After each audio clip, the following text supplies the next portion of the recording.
It's looking like a Nick Fury day. I did see a metagame tier list video from someone that claimed Nick Fury was a top meta deck. Marvel Snap tier list be wild, yo. Subterranea to start the day. Our hand's okay here. When you're playing with this deck, you largely want to be focusing on filling single paths. Armor is just an incredible pickup here.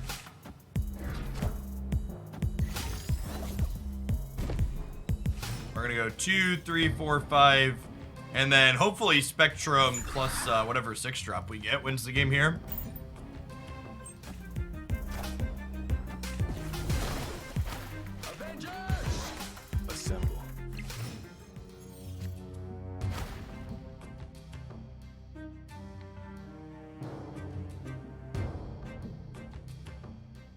Is this?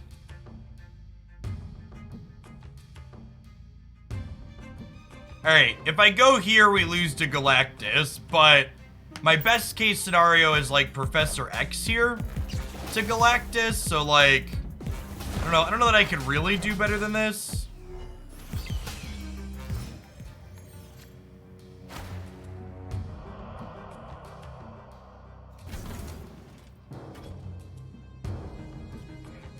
If I Professor X here, this is 21, and then we go to 29. That's probably good enough, right?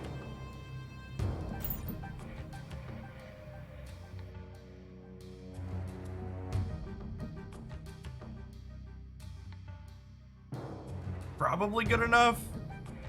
If we get, like, Absorbing Man Odin waved here, we could be in trouble.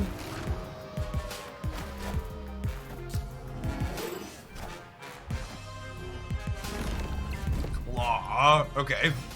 Can we just Chavez Iron Man, right? This puts us to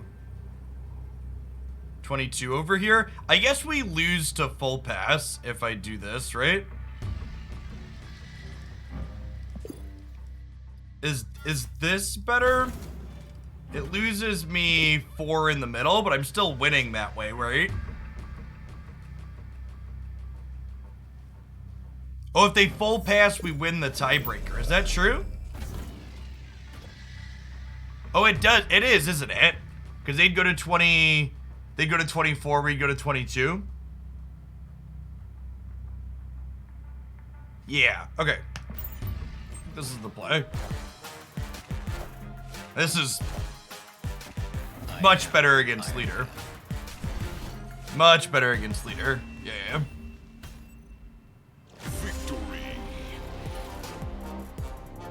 Good chat, good chat. Leader players chat, leader players.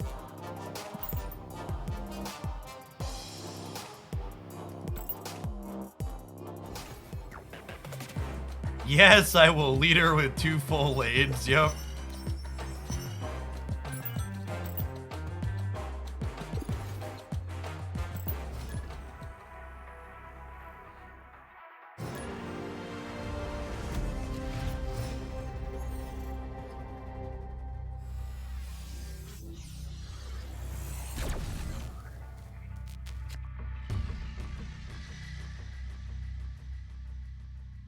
Mention your thoughts on Iron Man versus Claw for this deck. I really like that Iron Man lets me win my ongoing path. I prefer it. Hey, Sloth, thanks for the sub gift, appreciate it. I think Dice Throne's great. Dice Throne is frequently the game I recommend for 2-player board games.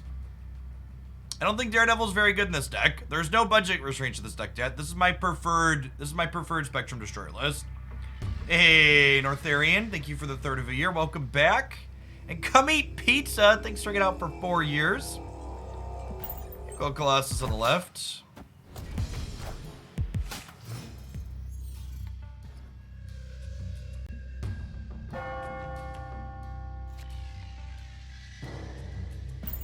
Turn 2 play here.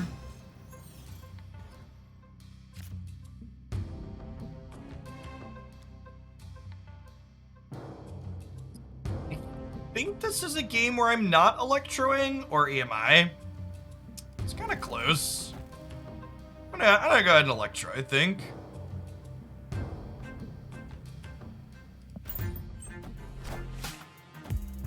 Do I want to double up electro? I guess that's fair. If I'd have peeled Spectrum or Destroyer, I could have played it this turn. Kind of rewarded for not doing that.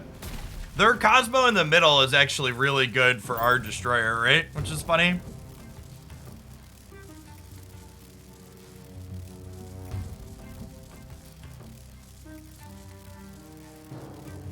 And then we're hoping to run off Spectrum into Destroyer here. I am Iron Man. Or Destroyer into Spectrum also works.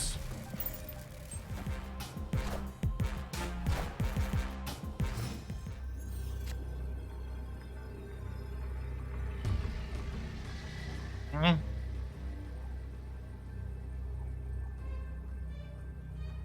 think we probably lose here more often than not. Although I guess if Captain Marvel jumps. Oh, I just have Enchantress. Yeah, sure. None of our choices matter, Chet.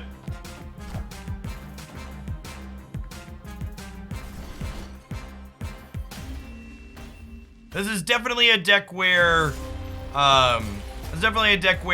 you are mostly just making your opponent have it, not a huge or high player agency deck. To the person that asked what my thoughts on Series 4 and 5 cards, I actually posted a Series 4 and 5 full tier list last week. And look back on my YouTube channel, it's also linked in the video description of the Series 3 tier list.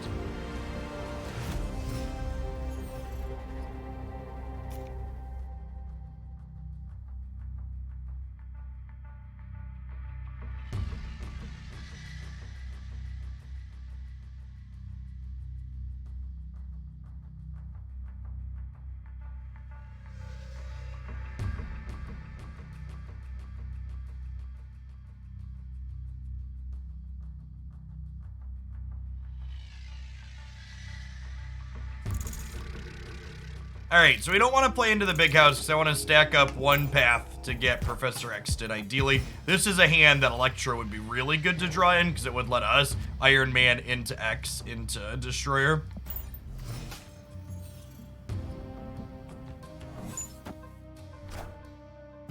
I'm gonna count that as a Scar diff, chat.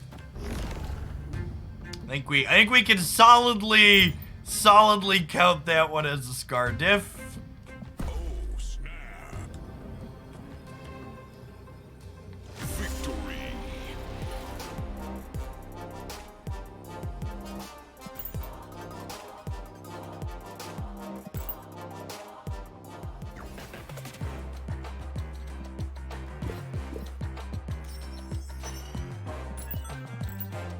It's been like 2 months since I posted a deck highlight with this deck, Victor, and I think this deck's still a very good and reasonable choice, so I wanna get some games in with it. We'll farm some cubes, etc., etc.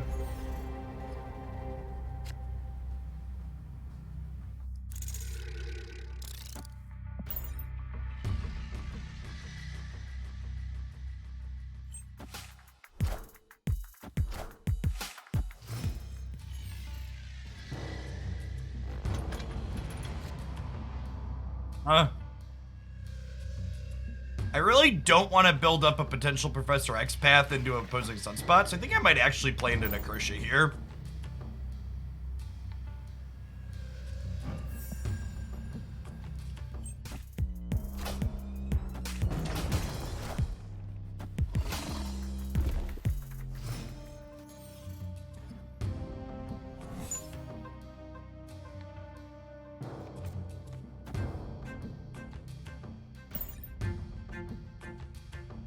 Well, our copies of Colossus are going to stand tall in Necrotia, chat.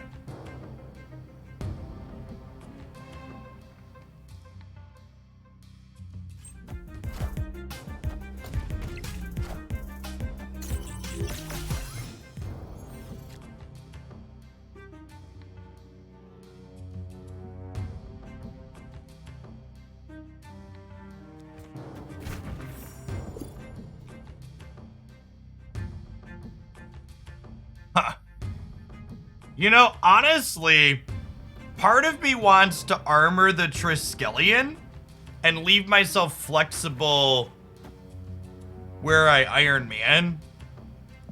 We'll see how this goes. This might be wrong. I think I'm gonna count on... I'm kind of counting on Colossus to win Necrotia, which if they're curving into Odin...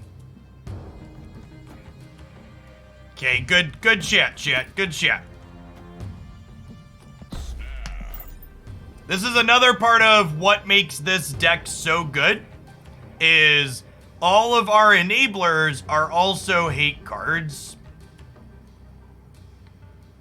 Armor, Cosmo, these cards turn off entire archetypes.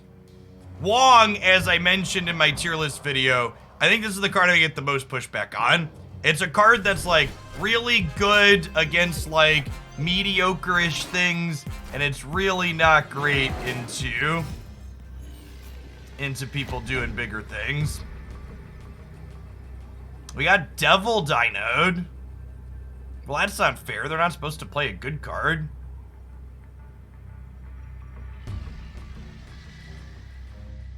Alright, I don't think I can win the left. I'm gonna Destroyer mid, and I think 6 is gonna win the right.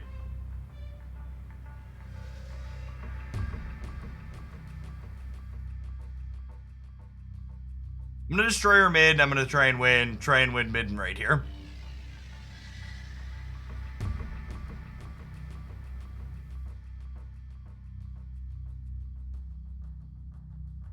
It's a shame we didn't have Spectrum this game. Spectrum mid would have just like been a solid slam dunk.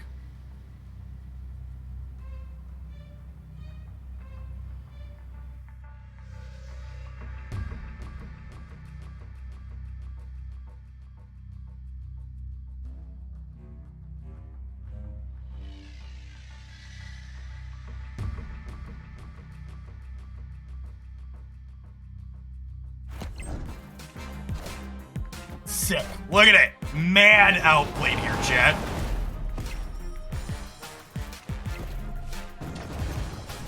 Just, they recognized that our snap meant that we were going to be playing for their Wong path in a way that countered them, so they pivoted, and then we appropriately recognized what they were doing and pivoted ourselves.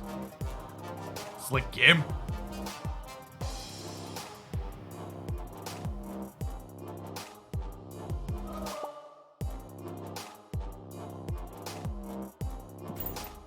Yes, that game's also a good example of them playing around Spectrum and then losing to Destroyer, which is one of the real strengths of this deck.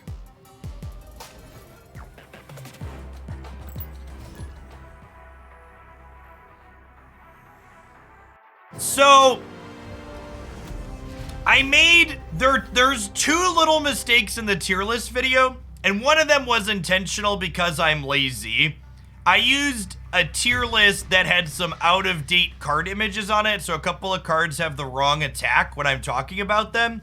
And the second was unintentional. I think there's 4 cards that were cut off during my video editing that I didn't realize that I'm not reshooting and reposting for to fix, because the content there is still good. You hear me talk about them. But the combination of those two things probably means that this video is going to have more comments on it than any other video I've ever posted, because people love to correct other people on the internet. So that's a fun takeaway.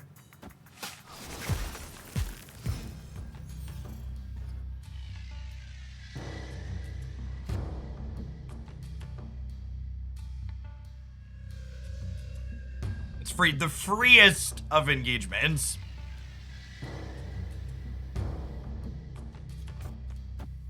Alright, let's Colossus on the right over here. If Colossus into Electro.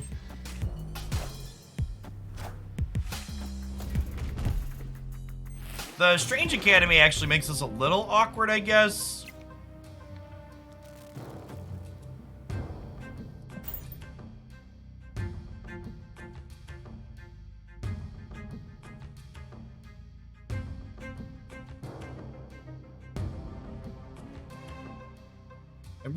I'm kind of hoping to draw Professor X so we can lock up the throne room with him.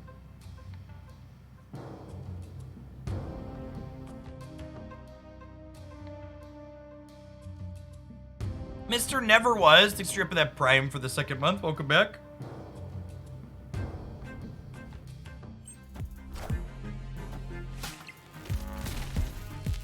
You're right, Jeff. That was the first YouTube video I've ever commented on. LOL.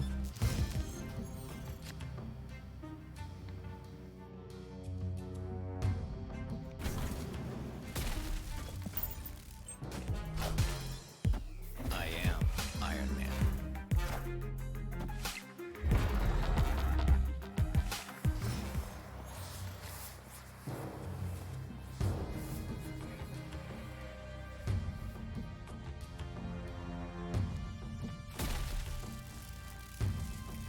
I don't think they're gonna play into the Strange Academy. I'm gonna take my freebie.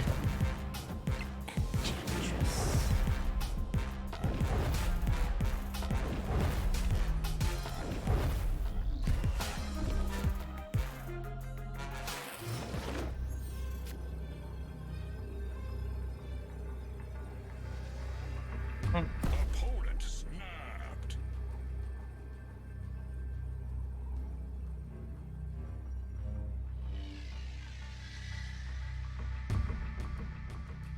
It's a shame we don't have Destroyer.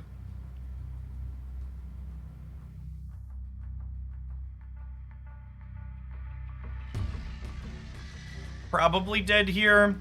I guess this isn't terrible, huh? This Ant-Man will have 8 power here, so we're technically tying, and then we're playing for 8 in the middle. Let's maybe be some keeps here.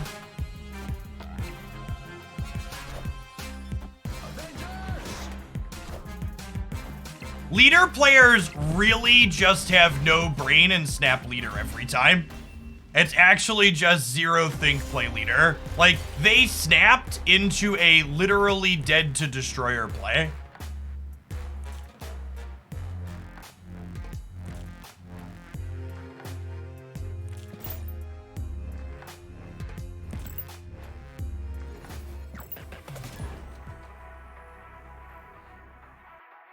Yes, and it frequently works. Just like, actually just dead to a card we're very likely to have.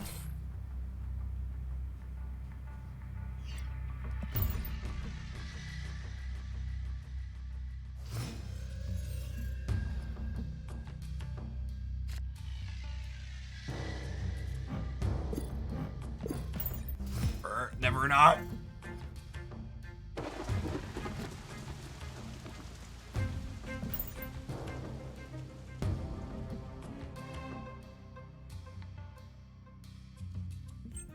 I could be wrong to play for Murray Isle if it feels like they're likely to play for here as well.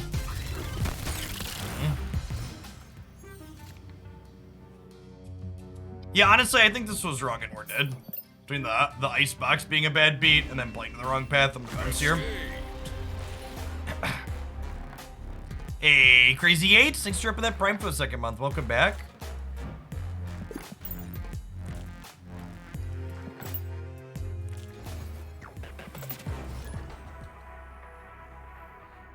Playing Snap for a month and you still suck. Learn how to snap and retreat better is the biggest thing.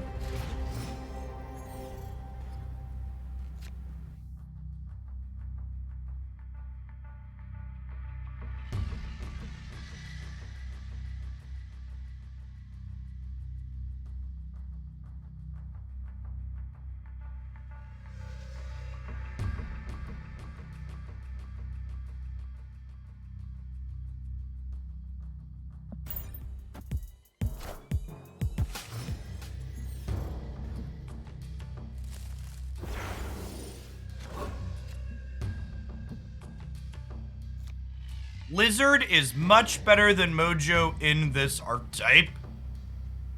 Lizard, you're currently in a spot where people aren't regularly filling their board, and Lizard is consistently 5 stats for 2. I really hate the question, is this a viewer deck? Because you should respond or be critical of the questions that you ask, whether or not it's a viewer deck or something that I've put together. You should put the same thoughtfulness and respect in any suggestions you make. Colossus in the middle for now.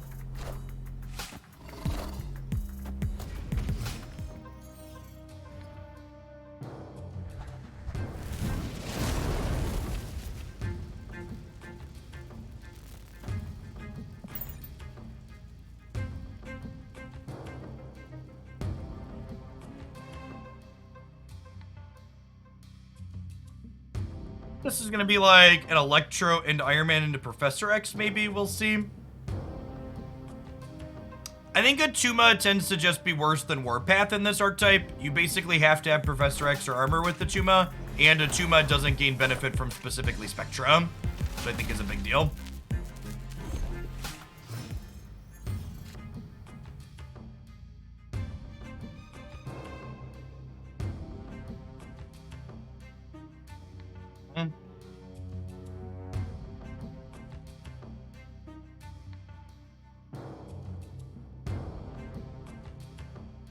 Scorpion's really good into what we have going on here.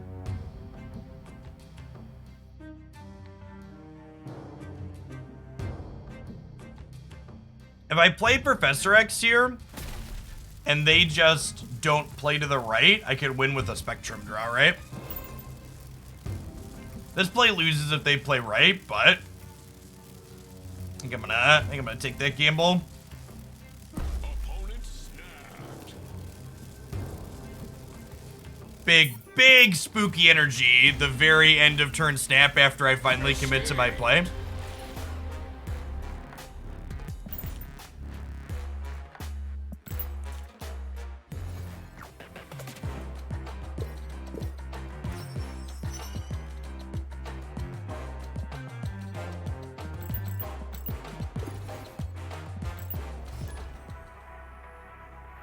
That's true. We could potentially win a breaker with Iron Man Destroyer. I am not taking viewer decks until we get a balance patch, chat. Too many of the decks that people want me to build from their collections. People prefer when I build neat or interesting decks from their collections, and there aren't that big a range of neat or interesting decks that I can build right now because of the metagame.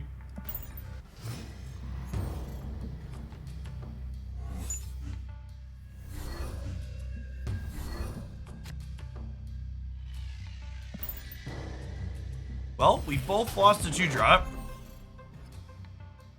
I mean, we'll definitely be getting a balanced match in January.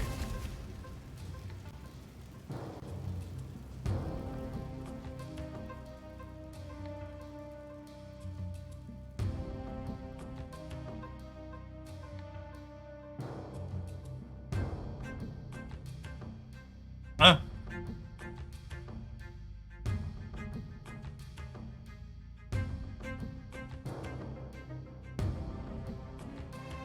Lando, thanks for the prime.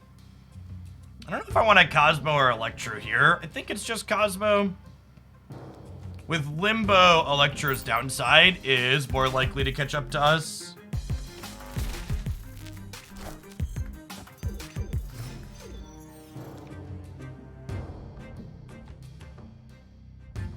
Well, the good news is when they leech us, our Destroyer is a little bit better, even if our Spectrum is worse.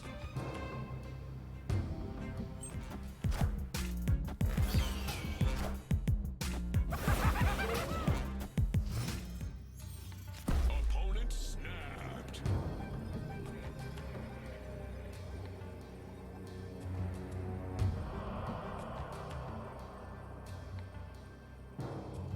Okay, so this is Galactus then, right? So I'm gonna Electro here, and then I'll Destroyer after the fact. I think I can stay in. I'm Destroyer into Iron Man. I have Destroyer into... Oh, wait, I don't, though. Because of Limbo going away.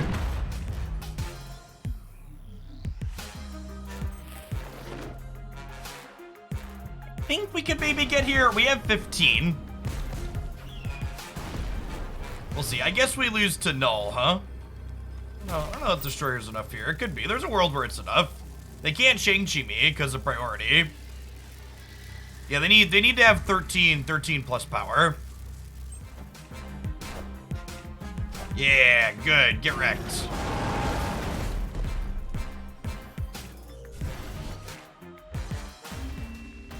Victory.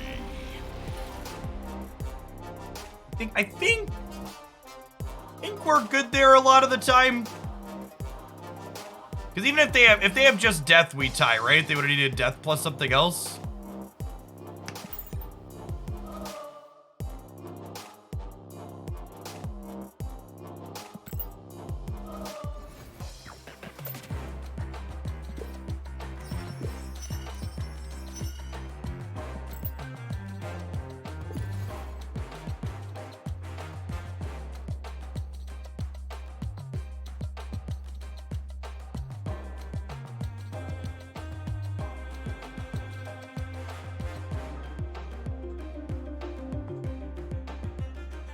I think we could actually...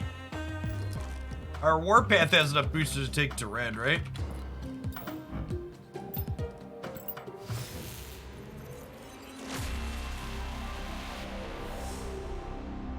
Shiny logo.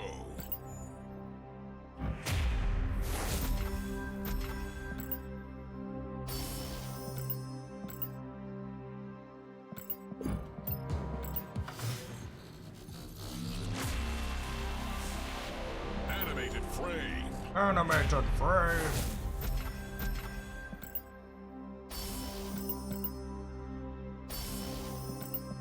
Great, we're getting close on Valkyrie, fam. What about the meta prevents creativity? Leader just destroys most decks, especially Leech Leader. 900 off. I think when the reset happens tonight, I'll be able to get Valkyrie with all the weekly stuff too. I'm at 4 out of 5 on the winter variants.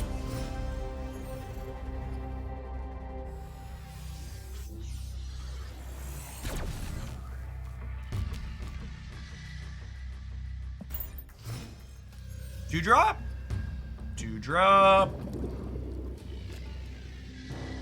I accept a 1-drop. We do need an armor or Professor X. You know, I wonder if I'm supposed to play for...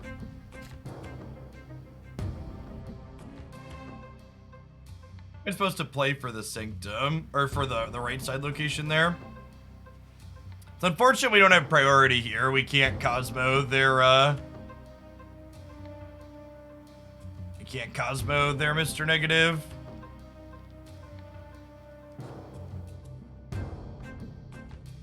Do I want to Cosmo now? I feel like Cosmoing when I don't have priority is kind of a spew.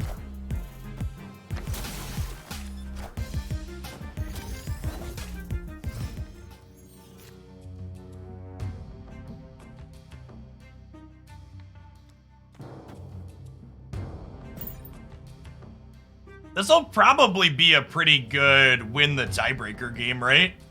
We like Warpath here into Iron Man, and then we just like Spectrum for a pile of stats. Because they're probably not going to get the Atlantis bonus either with their Mr. Negative deck. I suppose they could have a, they could have an Iron Man as well. Their Rogue lost the 1 in 3 there. Roguing armor does actual nothing.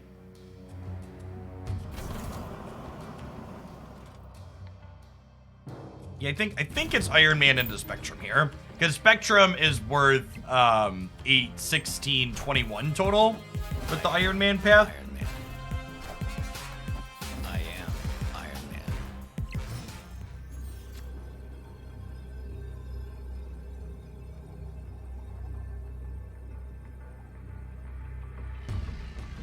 I could have Mr. Fantastic to win, right? Yeah, I don't think I play around that though. Some budget lists play that card, but I don't think that's in the average output range here.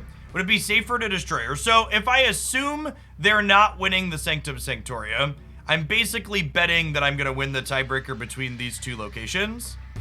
So Spectrum adds the most stats to the board for the sake of a tiebreaker. Because I don't think Destroyer beats whatever they play here following up a big Iron Man anyways. Oh, I guess this isn't a big Iron Man, right? It's to 0 technically.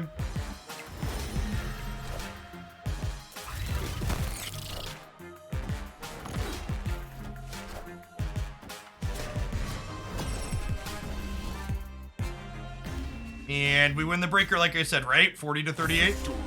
Yeah, clean game. And they had a pretty solid drop, but ours just like makes big numbers. Sanctum being instrumental in our ability to win that there.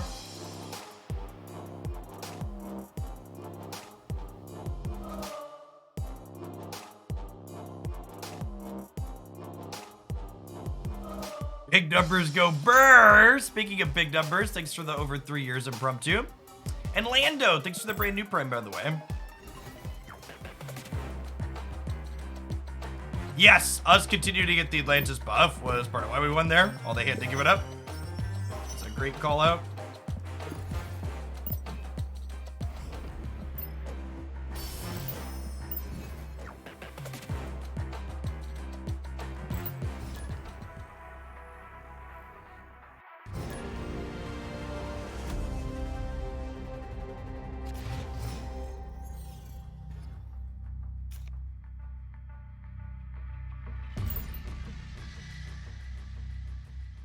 All right, Sinister London's not great with Mr. Warpath here, but with Iron Man and Spectrum, it's kind of insane.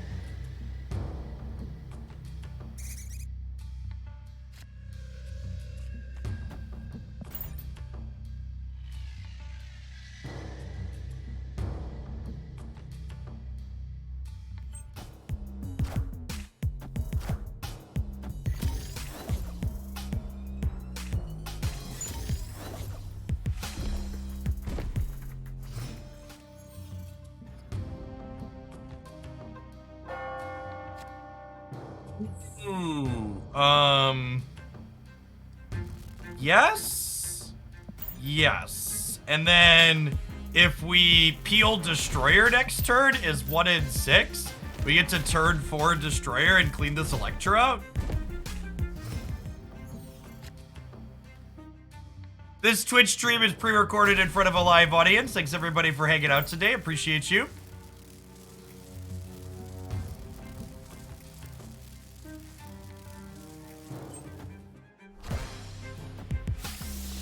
Enjoy my Spectrum, friendo.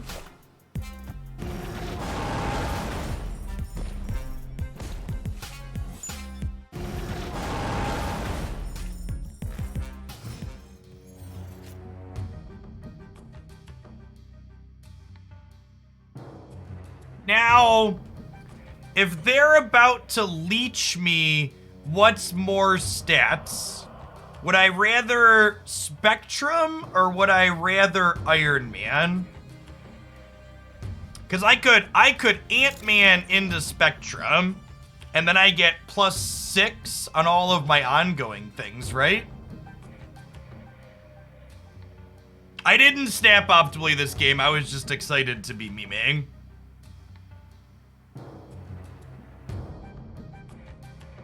I feel like we're likely to get leeched this turn, right?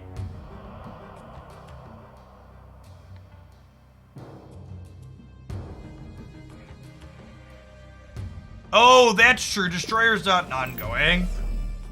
Yeah, that's a good call out. I guess we just do this. This is probably fine. We're probably winning through a leech anyway. Okay, and they put it on Sinister, so that's probably not a leech then, right? I am Iron Man. Yeah, just a dino. Okay.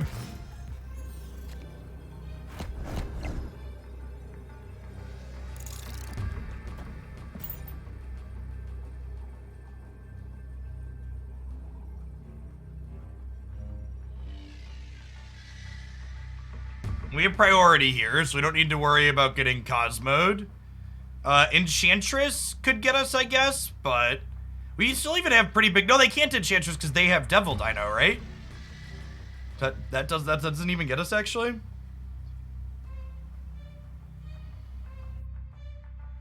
What a silly game. Victory. We should have snapped before the Destroyer flipped up this game to try and get max cube equity, but I was just excited to do the thing and put numbers into play.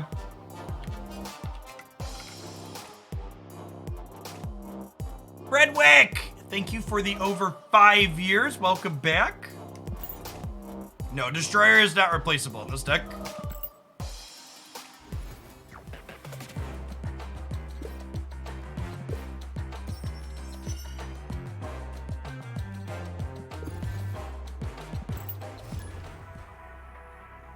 Yes, Electro's extra energy is an on-reveal effect.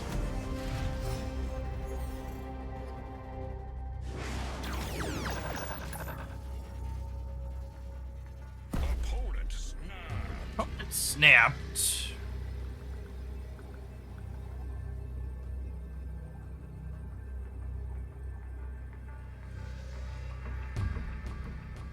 Is my hand good enough to hang out with? We technically have turn two Electro. Yeah, they could just be playing a deck that's really good in a peak. Our hand's only okay into peak, so I think I'm gonna leave. Escaped. And they're playing like Surfer or Negative. It's not great. Is Magneto a good enough card to pin? Yeah, I think it's a great choice. Actually, for people coming in, I posted a full Series 3 tier list today. It's a little bit different than normal tier lists. It's not just S through F rankings. I tried to hopefully help people understand, the roles cards fill, which cards are flexible versus a little bit more narrow, which ones are powerful versus not as well. I would love feedback on the tier list video, 'cause it's a new type of content. It's a little bit different than the stock tier list you see other creators putting out. Laz, thank you for the 7 months. Appreciate that. Good morning, good morning. Alright, so we're obviously Cosnoing the Nexus.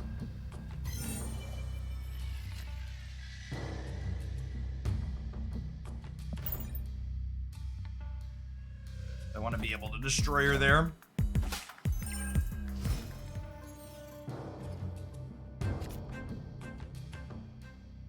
Ha! Well, London here changes things. Because now I get to a double Electro and then Destroyer clear the Electros on 4.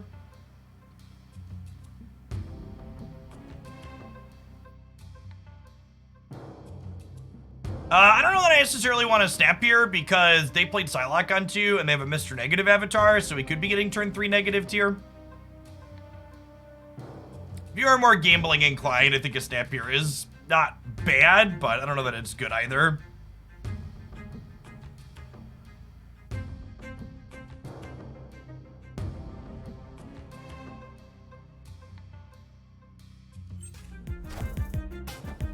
No plays. All right, well, a snap they would have left.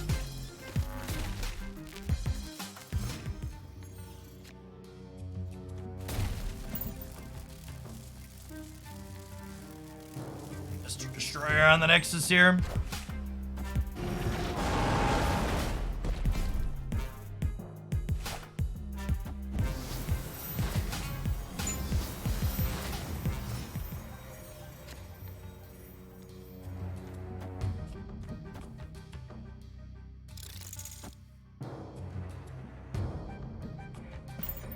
Alright, Cosno, do your thing, bud. Oh, we missed on the second one, shit.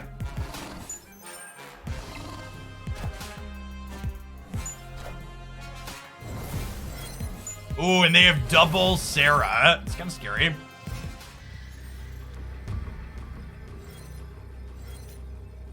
Armor is actually the best draw in our deck because it lets me play Spectrum here and finish in the Ant-Man. We could lose this with the double Sarah and the active walk on the left. Let's see. We're gonna put some big numbers into play though.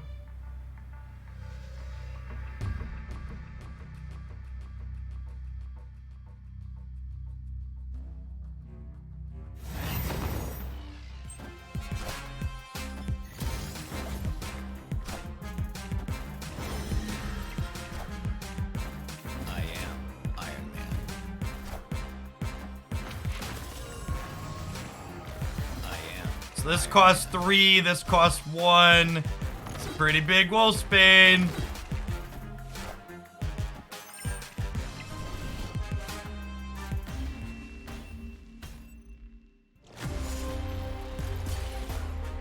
We lost because we lost this 50-50. If we would have hit the 50-50 on Cosmo, we'd have won that.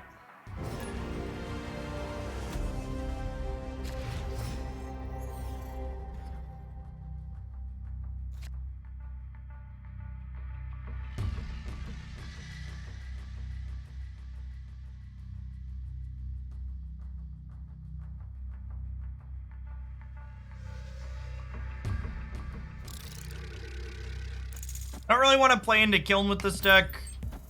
I build up another path that we lock in and then get the third with Destroyer.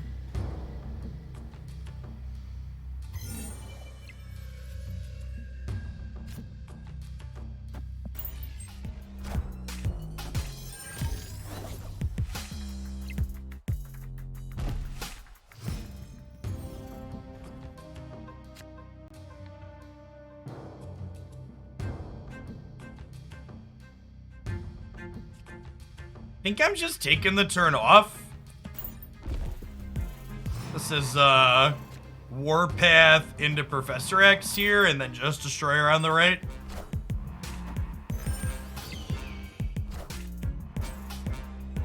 of the kinda pretty straightforward linear gameplay this deck is looking to generate. Okay, interesting. So, with the wave hit here, I think I actually destroy her this turn now, right? And then leave me flexible on the last turn.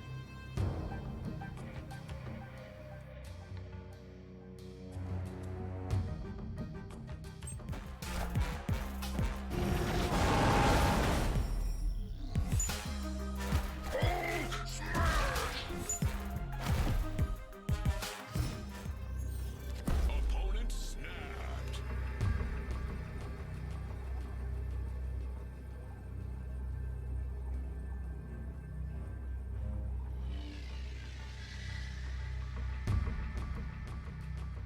What does the snap mean?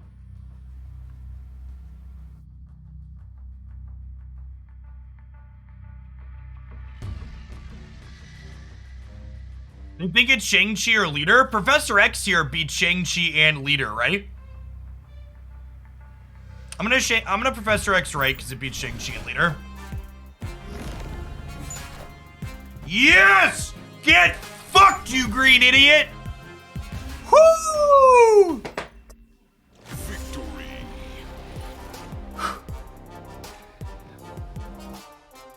Feels good, man. Feels good, man.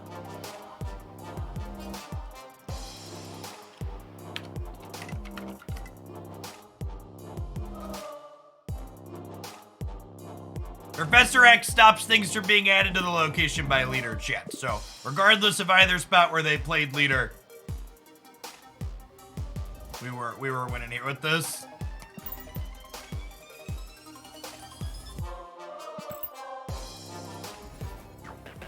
It's been so long. It's been so long since we played this deck, chat. Man, does it feel good to just like this. I don't know that I can. This isn't a deck that I could play all day because it gets a little dry after a while. But like, it's just super straightforward. It's just super straightforward. Your game plan is consistent. You know what you're doing, and you get to feel good about it. You build one path, and then you win the other with the Destroyer, and it's just lovely. It's just lovely. I think we're punting Gamma Lab, chat. I think we're unlikely to be able to successfully play through whatever it is they're doing there.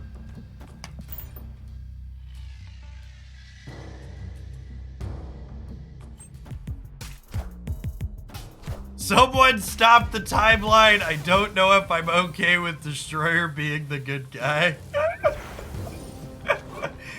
Oh, Monk and Destroyer.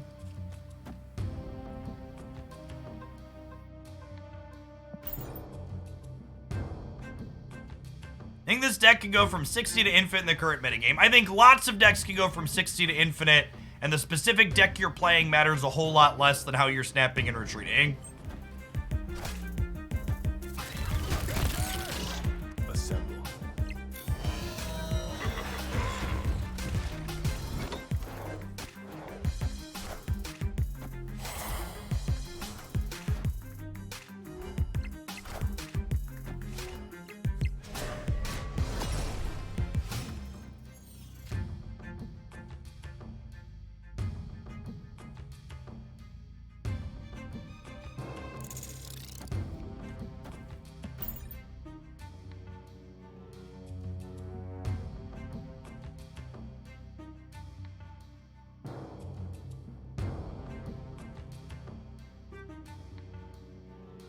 Well, I mean, thanks, I guess.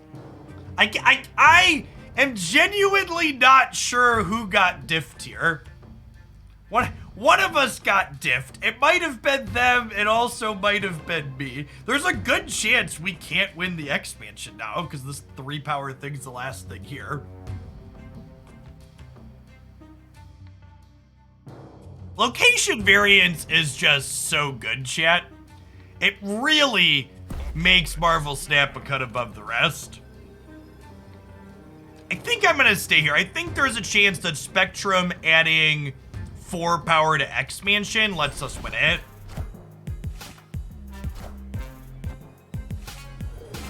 Oh, they have Goose for the right.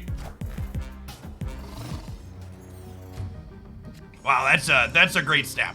Yeah, I'm done. I'm definitely dead to Goose. I think we could have won the center. Goose locking us out on the right was really good. Well played by the opponent. Goose is actually one of the best disruptive cards you can play against the archetype that we're playing. Goose and Enchantress.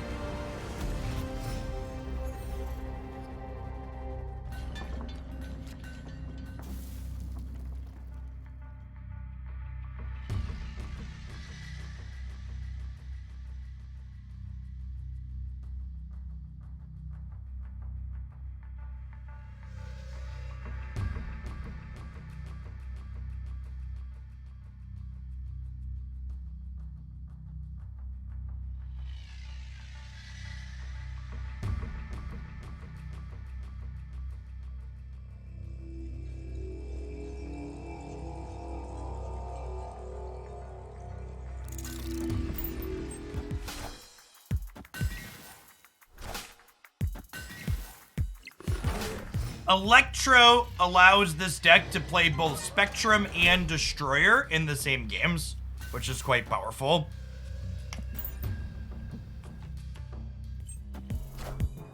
A very typical series of plays with this deck is 2-drop into Electro, into Professor X or Iron Man, into Destroyer, into Spectrum.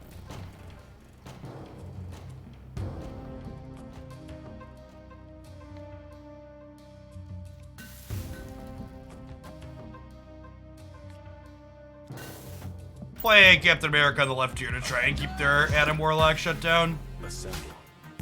May or may not be successful.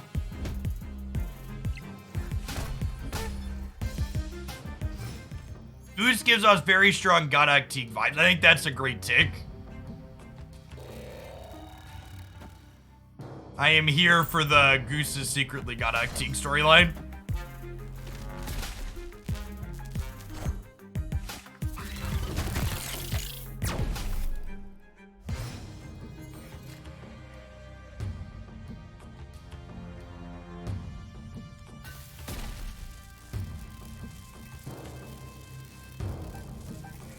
Can he get surfered here?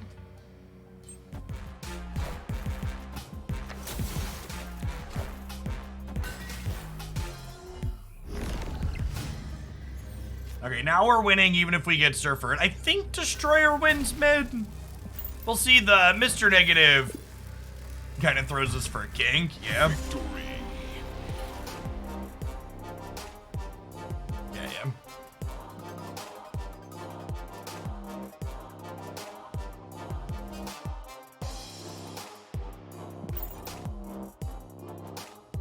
Yeah, with only one negative card, it's probably safe. Hey, look, we finally have a red border Captain America, chap. You can tell I don't play this archetype a ton because my Warpath and my Captain America are two of my cards I haven't infinite split yet. We're getting close though, chat. We're getting close though.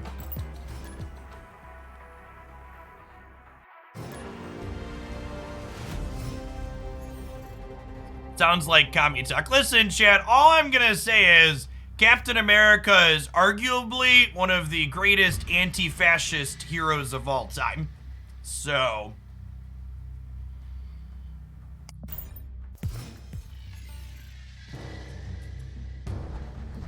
I opened a Series 5 card on stream. No, I'm very unlucky, chat. I have opened 0 Series 5 cards out of reserves. They have all been farmed with my credit card and tokens. Oh, by the way, chat, I finally got the title I wanted, by the way. This is, in fact, my full-time job.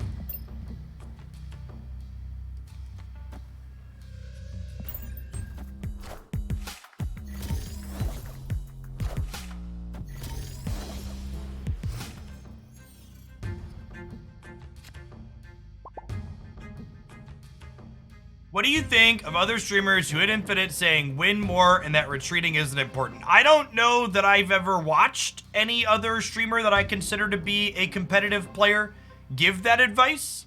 And if you heard anybody give you that advice, I'd recommend probably staying away from their content because that person doesn't understand the fundamentals of Snap.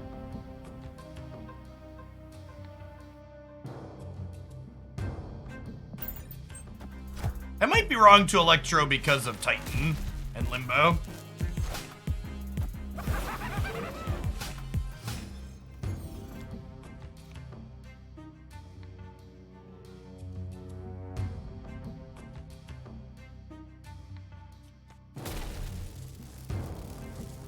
A Gamba here on the right, I think.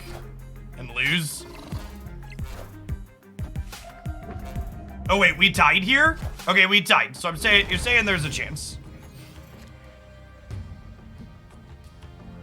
Take a chance on me. Do do do do do. Do do do do do do do do do do do do.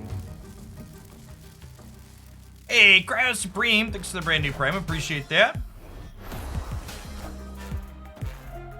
Super Scroll is on the short list of Series 5 cards I don't have. I have about half a Series 5 at the moment.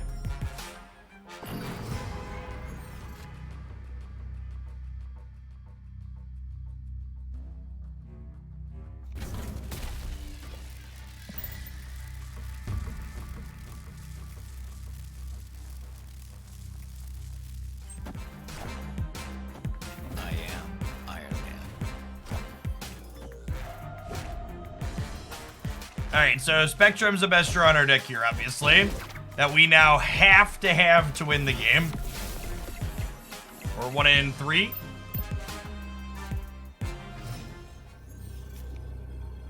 Never lucky rubber ducky. Someone said, any plans to collab with other content creators? I actually recorded a podcasty video thingamahoots for another creator's channel, YouTube channel last night. What's Chris's channel? Is he Bootman? Listen, chat, people that use internet handles for their channel names, always, I can never remember. Well, Professor X stops things from moving. Yeah, Bootman. Yeah, he seems like a good dude. Very, very down to earth. Is very much on the same page as me with, as far as like clickbait and other stuff like that goes. How did I go up with the name Jeff? It just came to me in a dream.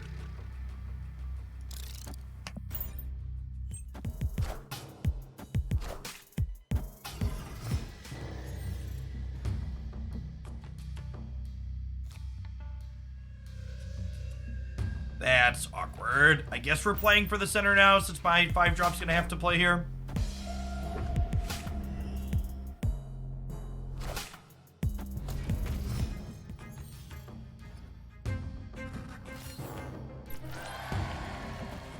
Okay.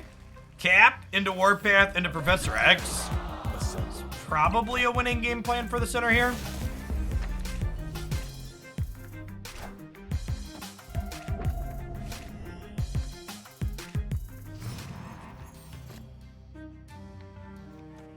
Destroyer is lovely.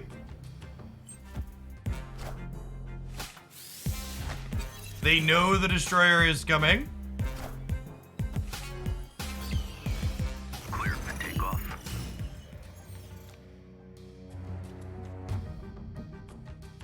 This is +4 here, putting us to 21. We do lose to a Devil Dino in the mid here, but it's a risk we gotta be willing to take.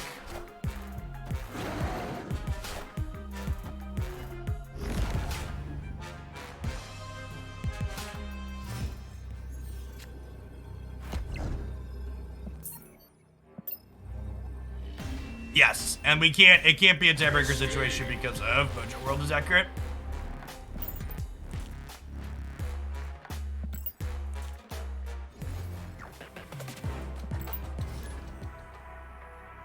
No, Psylocke doesn't work in this deck, because the purpose of Electro is you want to go Electro into 5-drop, into 6-drop, into 6-drop. If you don't have Electro, you just have to, you have to play like Mr. Fantastic, and just accept that you'll never play both your 6-drops in a game. Doesn't make the deck unplayable, but I think it's a little bit worse.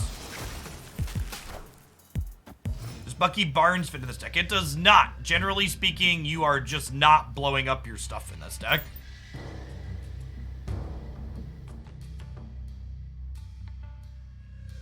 Yes, Arabian, because I needed the Destroyer for the other path that game, so I need to be able to protect the middle one.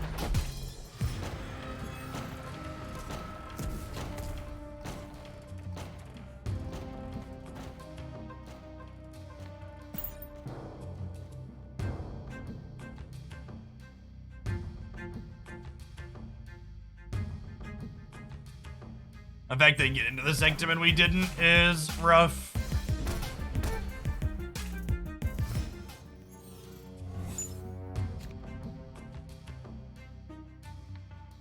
Okay, armor's an okay draw because it means that we'll be able to play Iron Man on the right, which is a decent amount of stats, and then peel Destroyer to win Murder World, potentially.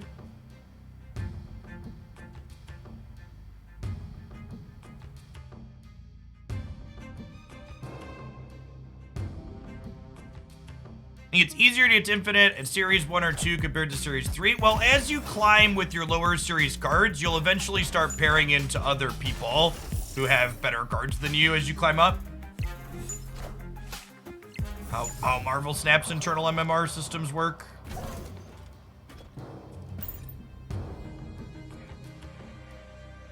If they play another card to Machine World, they actually cut us off of being able to draw Destroyer next turn, which kind of sucks. Yeah, I mean, it's scary or whatever to give them Iron Man, but it's also the only win condition, right?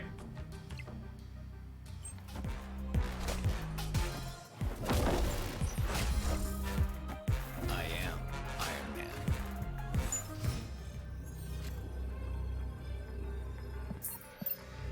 Chat, I am very, very confident that I like all of the cards in this deck list. To everybody asking me, Jeff, do you like these other cards? The answer is no, I like these 12 cards. I played this deck list a good bit off and on over the last couple of seasons. I like all of these cards. I feel these cards are optimal. If you need to make other budget replacements, like by all means, make budget replacements. You gotta swap things out, play other ongoing cards, etc. Electro for Mr. Fantastic for Electro is fine as a budget consideration. I like all of these cards. I do not think Bucky Barnes is good in this deck.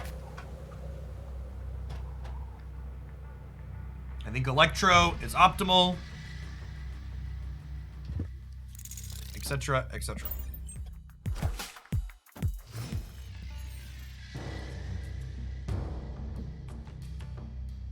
Bar Sinister, that's fun.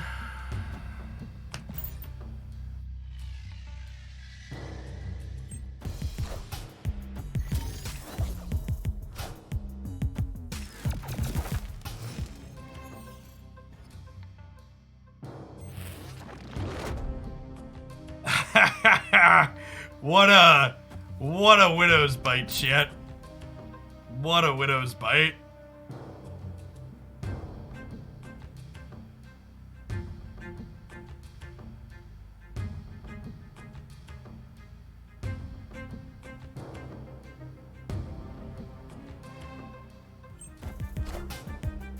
Is there anything more peak Twitch chat than me taking 30 seconds to ramble about how I'm confident I like all of the cards I'm currently playing and then someone immediately asking if I think another card is better than something I'm playing?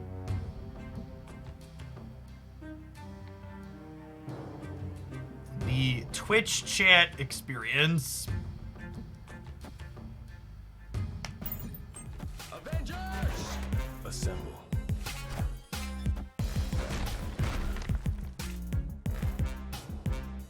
Alright, well, I was about to talk about how we need to draw Spectrum, but that is no longer likely to be something that happens.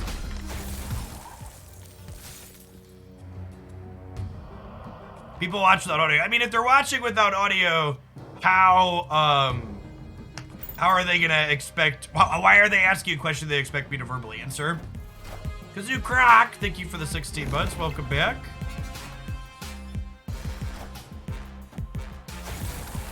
No, you're staying here, Beast. Chill out. Can we win this? I think we can win this. All right, I'm staying in.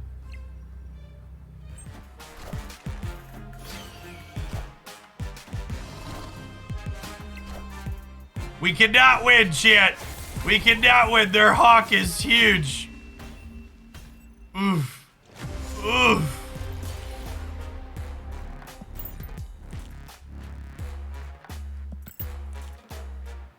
On purpose is Destroyer serve in this deck. He has a 15 power card for 6 energy. He allows you to put 15 stats into play on the final turn at whatever location you wish to deploy it to. And thanks to a mixture of cards like armor and others, his downside just basically doesn't exist. Kazoo Croc, thanks for the 16 months, by the way. Welcome back. Also, this variant, sweet chat.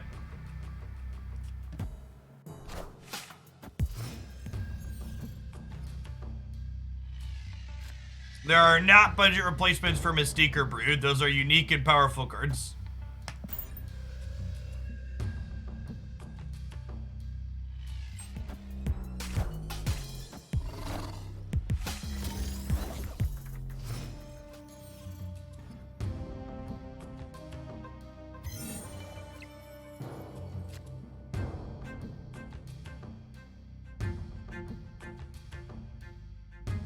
This is Lizard here, and then Warpath into Professor X over here.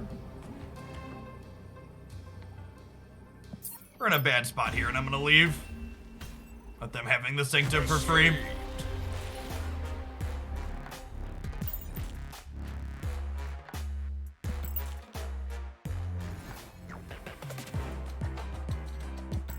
I would play Scorpion as a budget alternative to Mojo. Or another card that's good with Mr. Negative. I'd recommend checking out my Mr. Negative Ultimate deck guide for an example budget list with other cards that work well with Mr. Negative.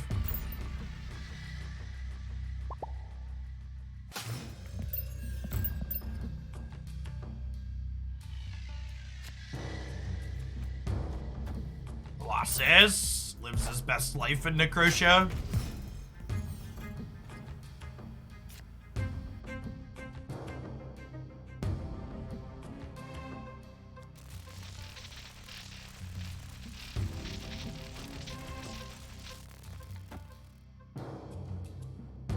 Do this. Face the might of Asgard. Mjolnir.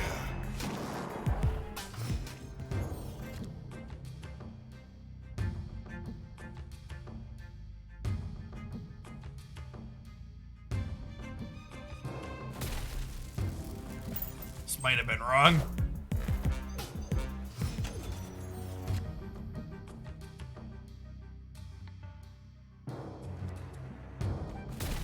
I don't think they're likely to play to the sewer system this turn because the Stark Tower is popping off. Oh, my Cosmo meant that they had to play there.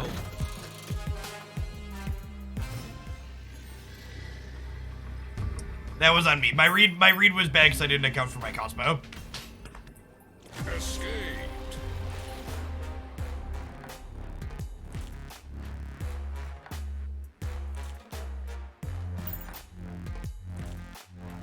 Ooh. I think I have enough credits to split him though today, right? Oh, I do actually. Sweet. Well, let's play this until at least we get to split him.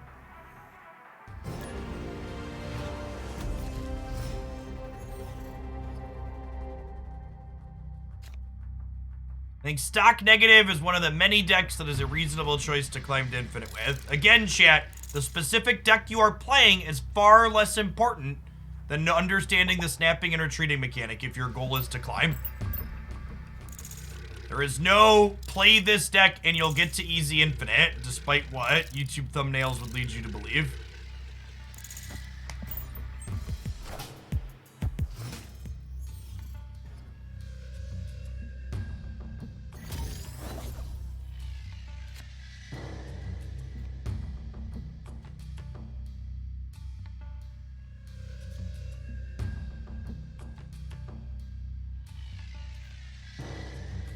Might just re-armor this, honestly. Need to fill the path for Ant-Man.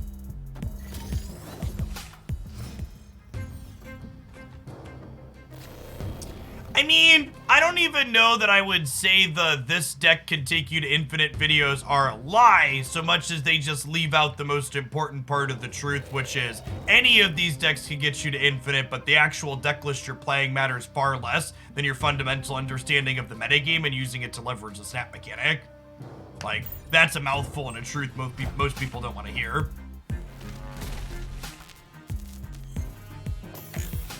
Oh no, my Electro died.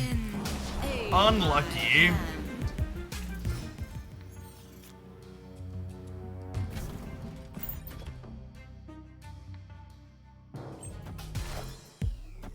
I am Iron Man.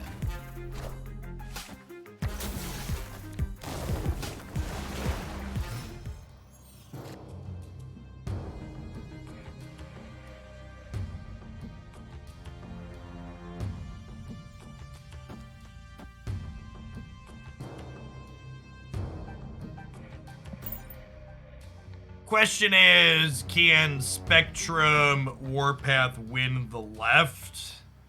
It's only going to be 16 over there. That might not be good enough if their negative draws are ideal. Storm and Mr. Negative is interesting. That must be a Surfer build, huh? I think Storm here means they're a Surfer build. Longers.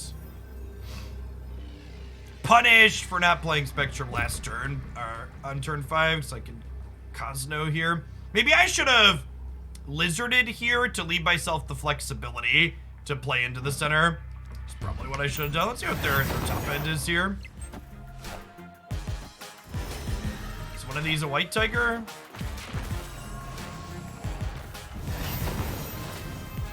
You like Exodia comboed here? Keep going right, Ironheart. Keep going right, Ironheart. That gets us, right? Because it says 24 here off of this. Yeah. Yeah, I messed up. I should have played Lizard and Warpath here to leave myself the flexibility to play Spectrum here, while also leaving myself the flexibility to Cosmo if we drew it. Shellers, thank you for the 4 years. Welcome back. You substitute Warpath with the Tuma in this deck. I mean, Warpath is a Series 1 or Series 2 card, right? So, no. It's not a budget swap.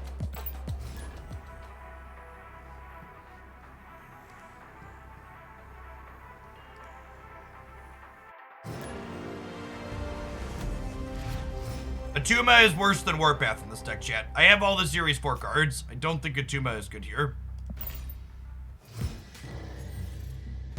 Atuma is worse than Warpath with Spectrum.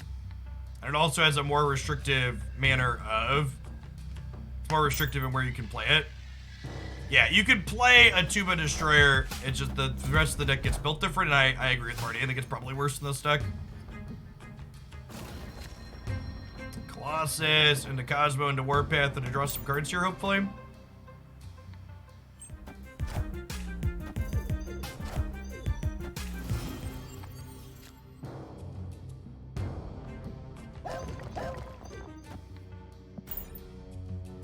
I do not think Sandman is a very good card. I think Leech is basically a better Sandman, because the primary decks Sandman tends to be good against are... The primary decks that Sandman tends to be good against are the Cerespew decks, and Leech is just better into those decks.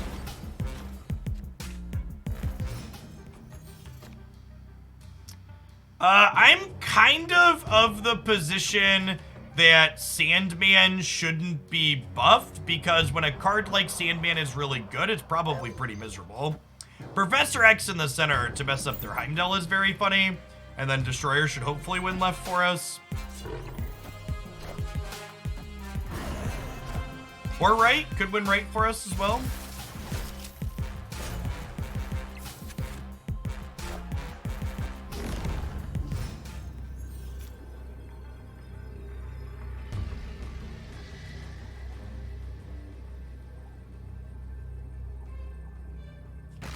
Just full game buff.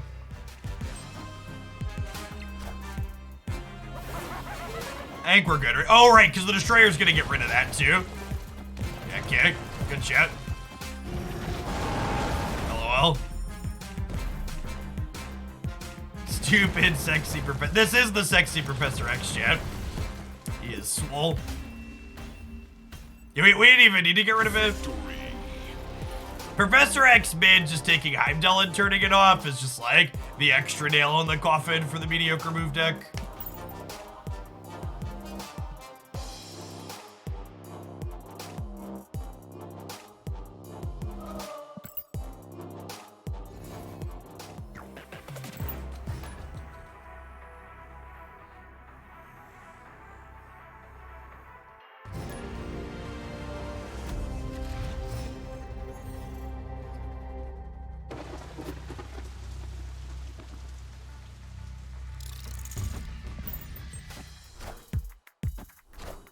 I did finally get the title I wanted, chat.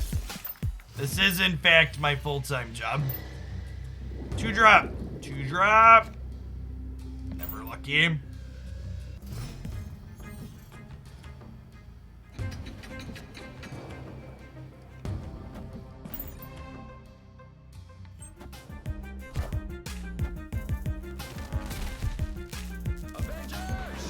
Assemble.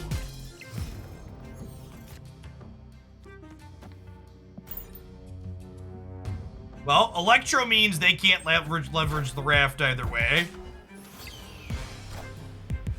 Wave.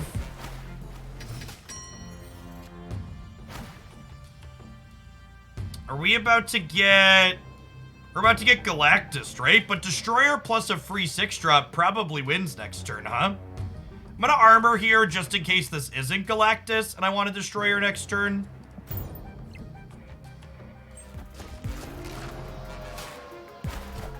Damn it, Bobby. Maybe it'll get put into play off a Grand Central, chat. Come on. 1 in 5. 1 in 5, chat. Come on. 1 in 5.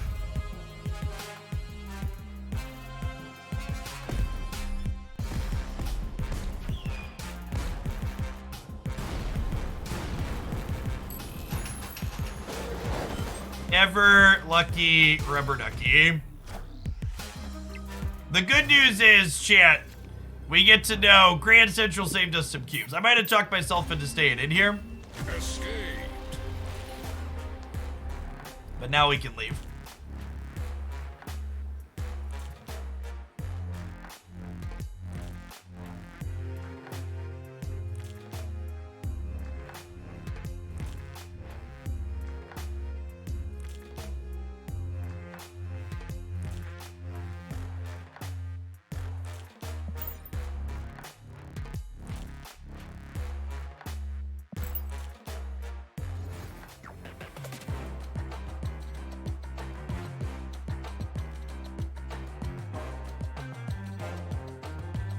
All right, chat. I timed someone out during that game, and I didn't talk about it during the game, but I wanna have empathy / life lessons with Papa Jeff here for a minute. The person that I timed out did a thing that happens quite frequently that's obnoxious and rude. They said, Jeff, you have a interesting way that you speak. Where is your accent from? Walking up to people that are different than you, and this is an internet walking up, and needling them about things that are different on them, the way they look, or the way they sound, or the way they, anything about them, it's really fucking obnoxious, chat. I don't have an accent. I speak and inflect slightly differently because I took years of speech therapy to overcome a speech impediment as a child. And as an adult, it mostly doesn't bother me. It does to a degree, but like they roll off here as it being part of my job over the things. It's just like if you walk up to a kid or like someone else that's not in a spot that like has that happen to them constantly, that could really fuck up people's psyche and mood, and just like, you know, be considerate of other people. You know, you don't walk up to women who are fat and ask them if they're pregnant, right? Like it's the same principle. Hey, you're different. Why are you different?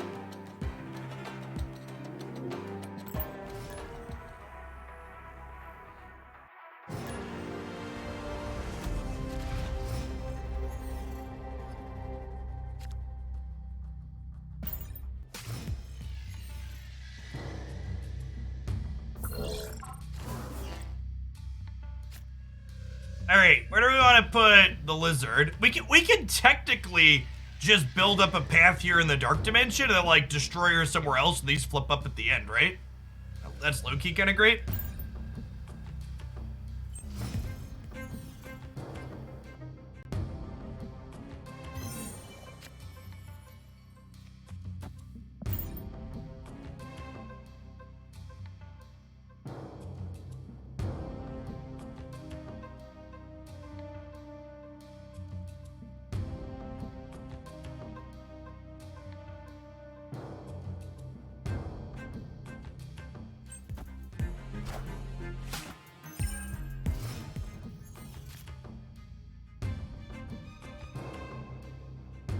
Okay, so this works out. So I can Ant-Man here, Cosmo here, because Cosmo's a card that will survive the destroyer.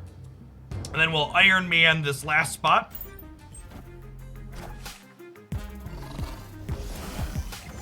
Turn 6 cards reveal before Dark Dimension cards.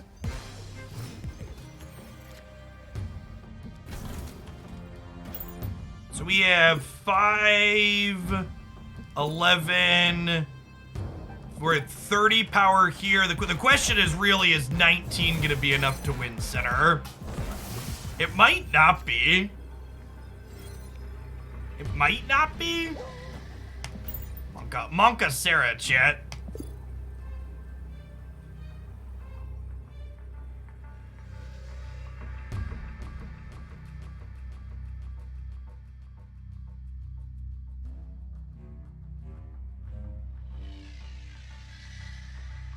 Sorry, pre-nerf numbers, chat. Destroyer still a 16 in my quick mental math.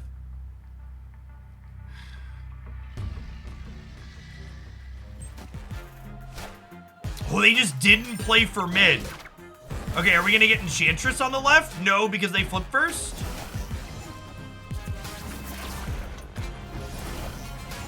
Yeah, priority.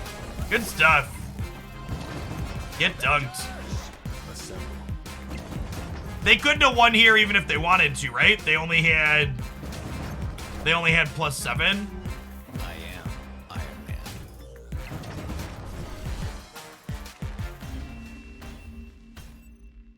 Victory. Par with no name was their win condition. Listen, Wanda's gotten me before, okay?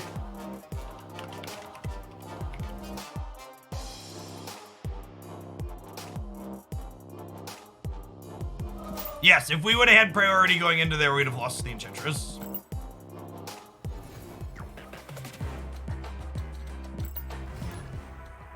Alright, I'm gonna play this deck for like another half an hour or until we get 4 more Destroyer boosters.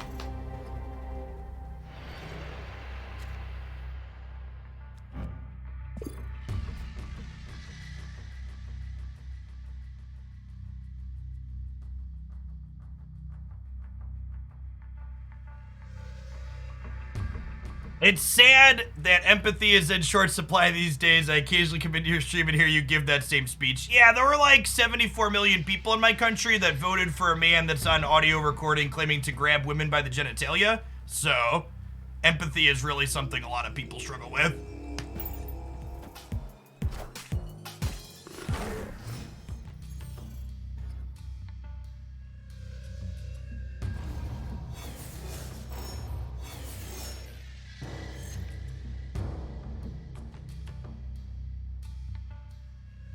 it's always okay to repeat a question. If you would have repeated the question the first time, I would have caught it this time. The max credits you can save is 10k. Alright, so this feels like a Professor X mid angle, right? And if I Electro, it could be Professor X mid on turn 3, which is kind of hot.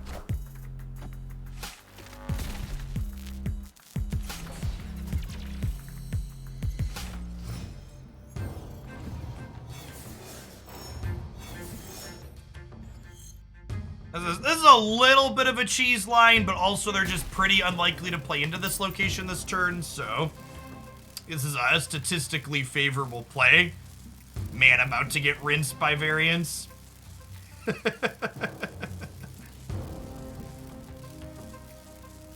then we're hoping to draw Destroyer to clear the Electro, kinda.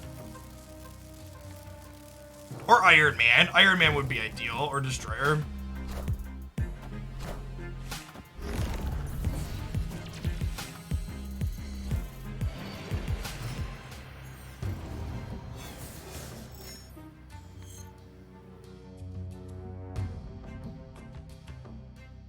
Can I win the right? Can I win the right? I think there's a chance we can, right? We go Warpath and then I draw Iron Man next turn. If I draw Iron Man or Destroyer next turn, I like playing into the right. I am Iron Man. Okay, I really want to draw Destroyer, Chip.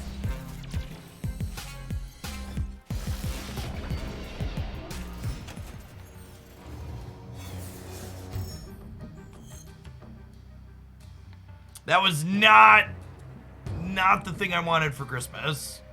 So I guess the hope has to be now that we peel Destroyer and that Colossus plus Destroyer win Bifrost.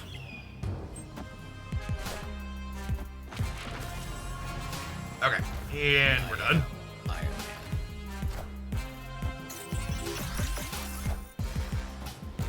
Man. All systems go.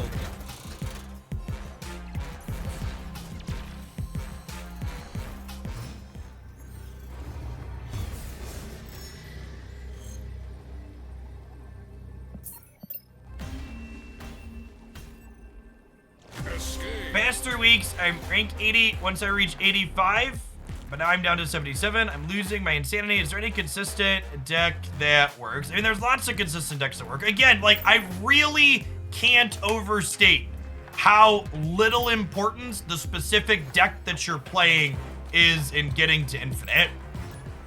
If you're someone that's trying and seeking out content like this, you probably know a good range of decks. This deck is one of many consistent decks that can get there. But again, the key to climbing is not in what you are playing. It's your understanding of the metagame and using that understanding to leverage snapping and retreating appropriately.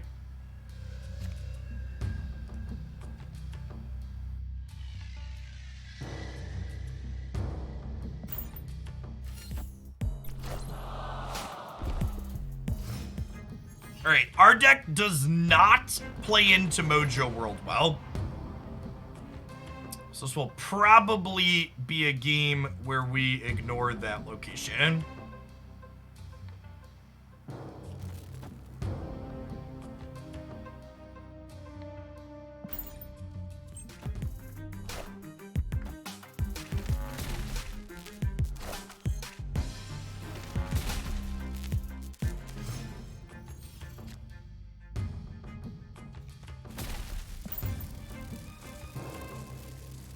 Here's a lovely draw here.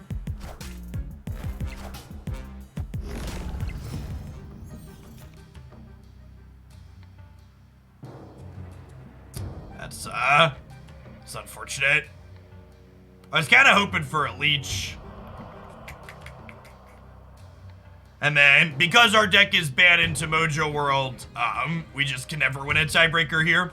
Normally, if this was like any other location, we'd be able to go Destroyer into Spectrum, tie the middle, probably win with the 20 on tiebreakers, but because of Mojo World, we just ought to lose the breaker.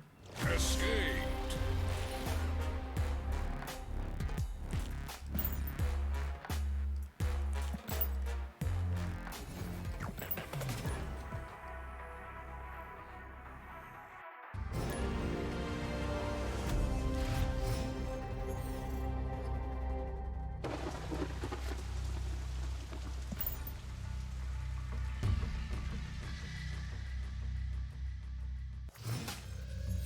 think a negative cage hazmat deck with Wongers could be effective. It sounds like it's probably worse than the stock whatever deck that I've played a bunch of, but I don't know. That's not something I've worked on. It's a cute way to play your cards out a lot on the last turn.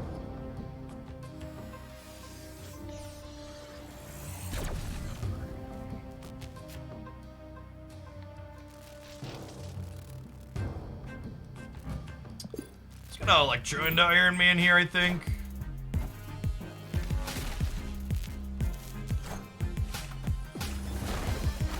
Or they can wave me and then I can destroy her. This is Galactus. It kind of smells like Galactus, huh?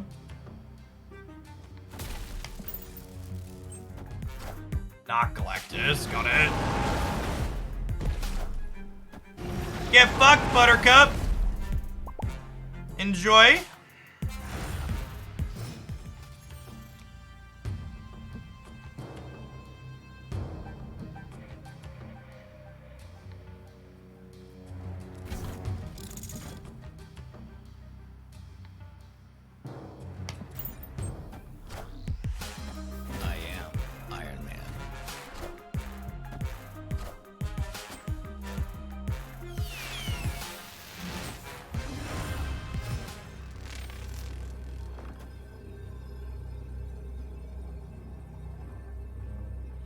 Okay, good shit.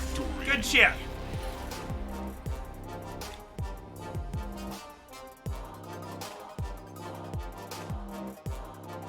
Hey, thanks for dropping the prime off, Jada. I really appreciate it. Folks like you make my job possible.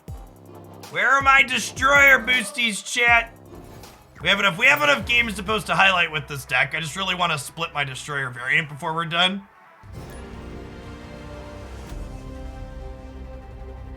Ericus Messiah, thank you for the prime. Appreciate it. Black, thank you for the 6 months in advance. Here's to 6 months and many more of lots of Marvel Snap-a-Lappin'.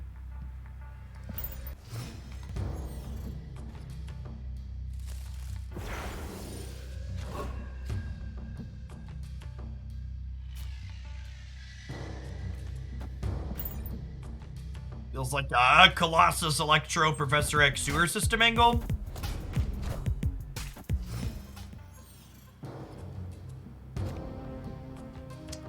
It could also be a Craven here makes me want a Professor X mid. It's a little more sketchy though.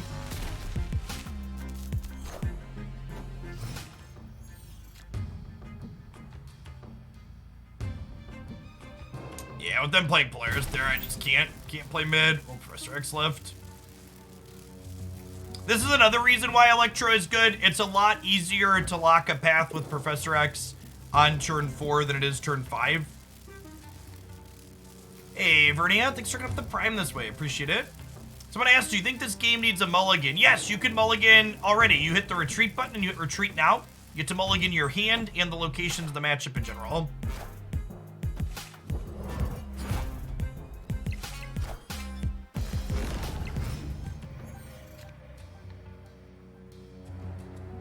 Okay, this is still winnable if we hit Spectrum here. I don't think that was sniped. They can't play into Dark Dimension with their movement stuff. They're a little restricted. I am Iron Man.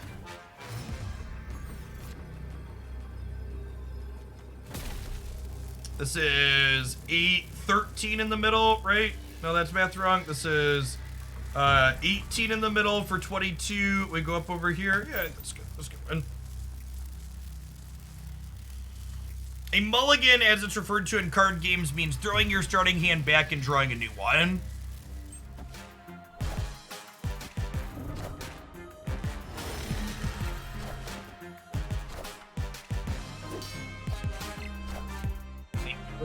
The in-game.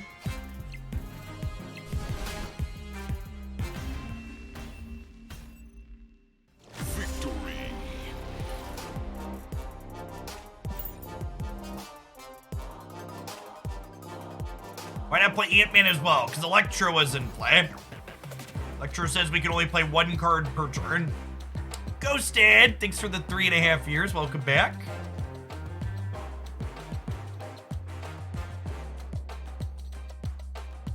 You can see location-specific cards like Lizard be immune to Sewer System or Iceman is immune to Jotun. No, I don't think so. I think there's a lot of like loose synergy with stuff like that already.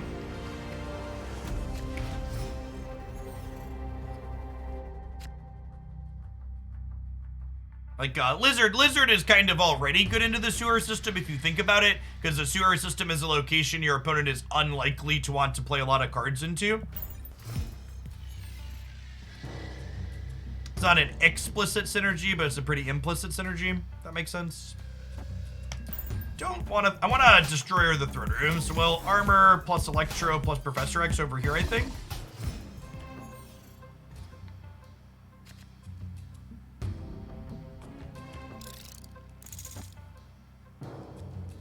Or we'll do this now.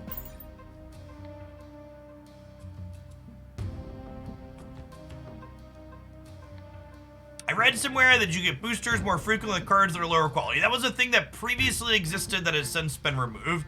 You currently have a slightly more likely chance to get boosters on cards that have less than 20 total boosters on them currently, but it's only slightly more likely. It is not a guarantee. Avengers, assemble.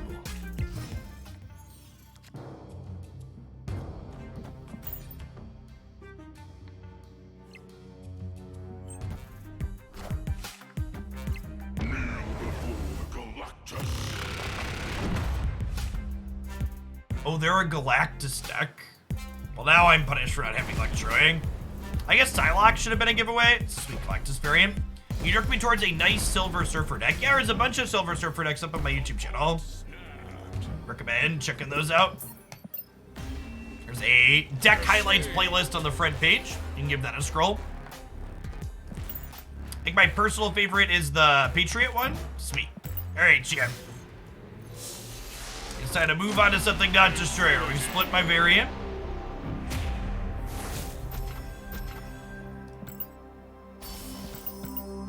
Ooh, do I have a white card I can upgrade to get my next reserve here?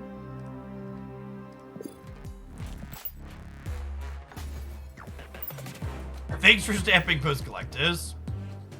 Oh, I forgot I opened a Blue Marvel Chibi. Or not Chibi, Pixel variant. Much worse than a Chibi. Grab our reserve here. Alright, 400 tokens. I think that means I just need one more. Are we 4,500 or 4,400? Or sorry, 5,500. We're 5,500. Alright, so... yeah, we should have Valkyrie to play with tomorrow then, right? Because I get 500 tokens per 48 levels, and I get 48 levels when we buy all the credits out. When you are Series 3 complete, you get tokens, you get higher things of tokens. Oh, chat! The Doc Ock I was waiting to open, I was waiting to buy, appeared in my shop last night. I think we're gonna play a bad Doc Ock deck for a little bit. It's probably terrible, but I would like to play with our Doc Ock variant.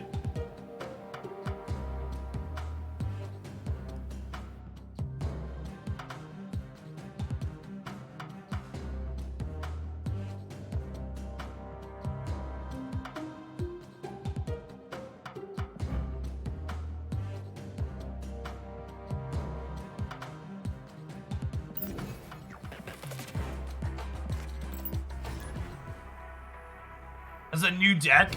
It's a take on the old Have Some Crap deck I used to play.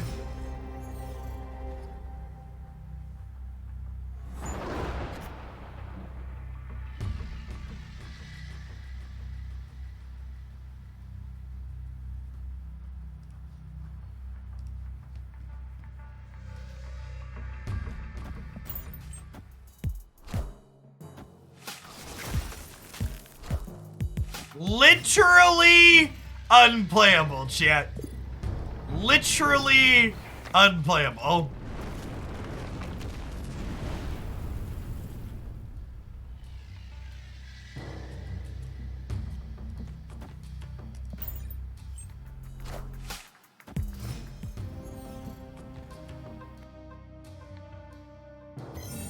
To the regulars commenting on the deck list, I'm using a new automatic tool that refreshes it every couple of minutes automatically, so when I switch to a new deck moving forward, it'll be wrong for like the first few turns of the first game, and then it'll get refreshed, rather than me having to like manually switch and take screenshots. Shout out to you, Snap.fan.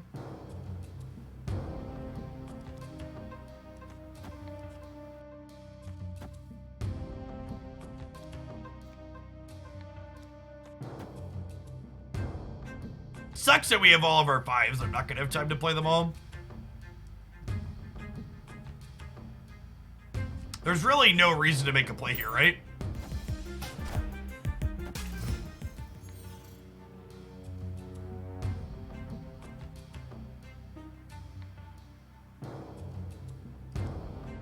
I'm really not a big fan of the constant personalized, hey, tell me how to swap this card in the deck. You should try and use it as an exercise to figure out what cards you can fit in a deck list when you're missing something. I'm gonna play armor out here, but I'm gonna hold the demon because I can play a 5 plus or whatever else in the last turn.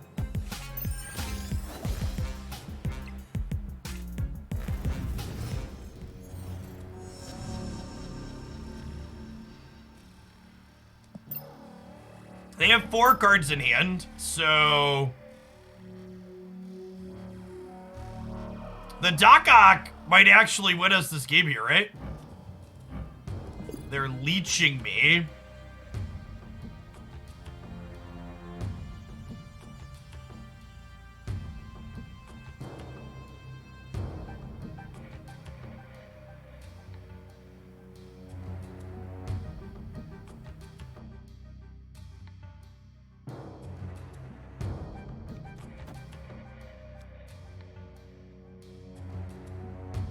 What if I just Gamora here?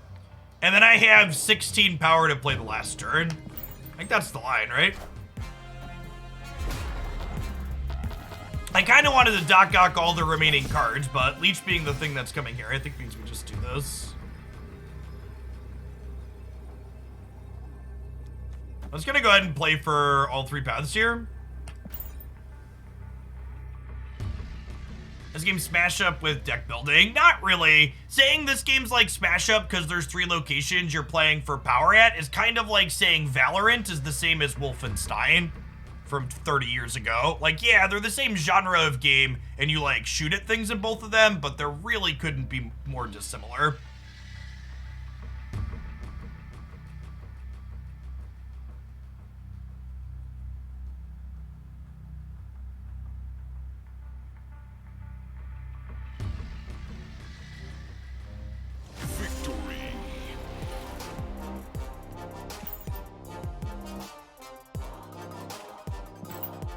Yeah, Smash Up is a good game. I just think the people always like to oversimplify when they draw comparisons like that, and I really don't think it's a good comparison.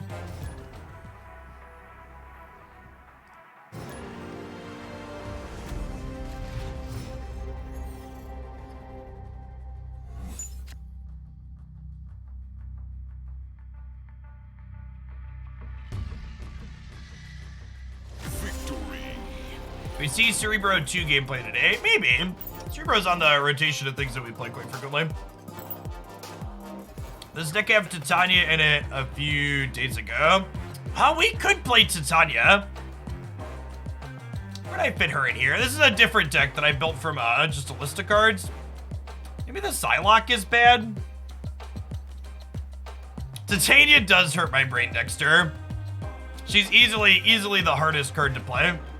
Well, if we get rid of Hood, Viper becomes a lot worse. I guess I still have Debris Rocks to kick across, but yeah, I like Hood. I could give up the Psylocke, but I kind of like the idea of Psylocke on 3 into 5-drop on 4.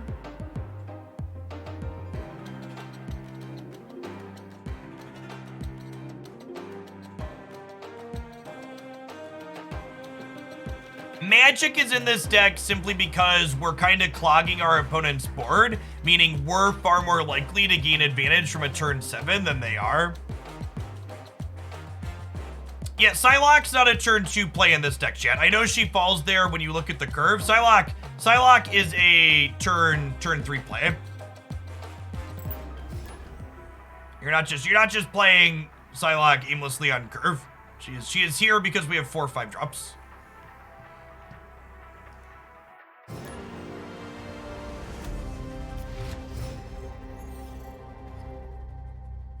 Geologist, thank you for the 31 months. Welcome back.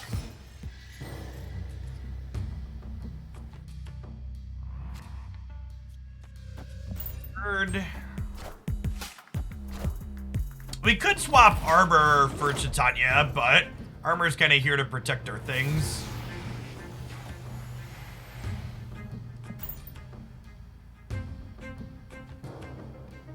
It is slightly faster to save your gold for the bundles, but not by a huge amount, No Spoon.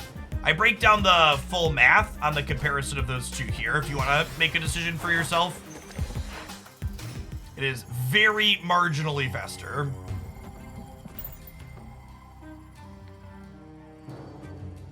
Any tips to grind collection level? Yes! Utilizing the most powerful card in mobile gaming, your credit card, you will be able to grind lots of collection levels in Marvel Snap.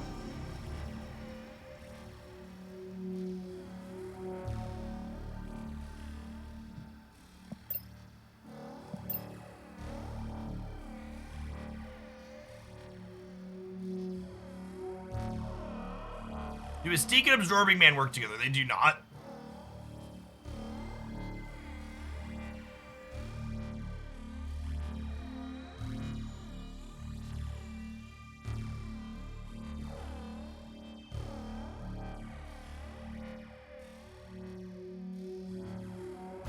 The bundles only appear when you're in Series 3. Yes, the big bundles with tokens require you be in Series 3. They're arrowing me, huh?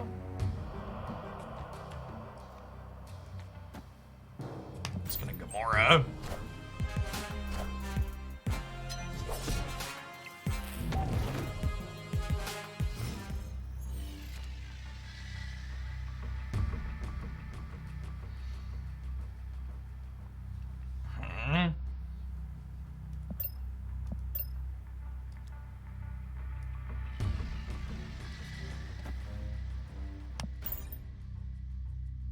Certain if Doc Ock here is good. Or Magneto doesn't really do anything. Grab the last couple of cards. Okay, so Sarah actually makes Doc Ock better because Sarah means they were gonna play these cards out regardless. So forcing them into play actually allows us to make a better choice here.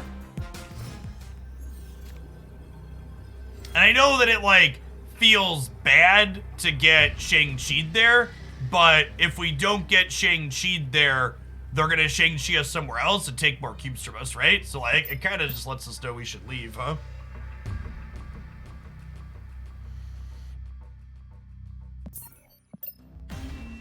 Hey, Key9, thanks for the 4 years.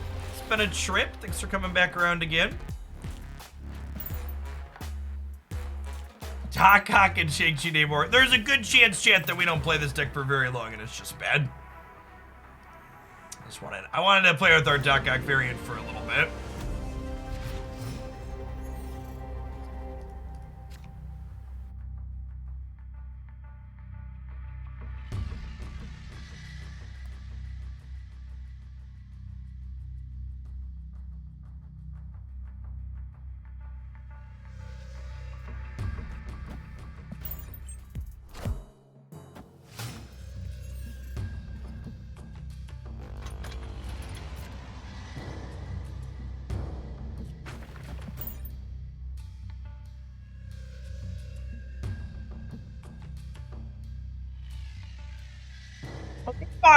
My favorite part of, I think my favorite part about reading a lot of the unbanned requests that happen on the channel, chat, is a lot of the obnoxious people that I end up banning, they make the assumption that one of my mods is the person that banned them.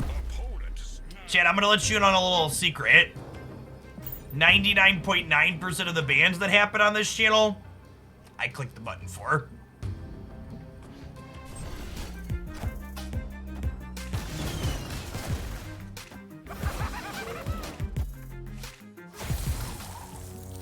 The Green Goblin lets us maintain parity in Jotunheim.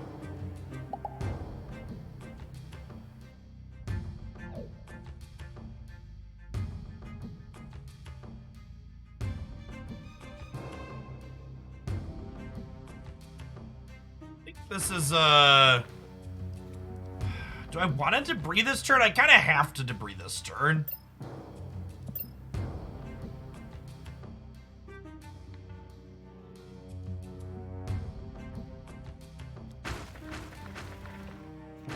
We just do here.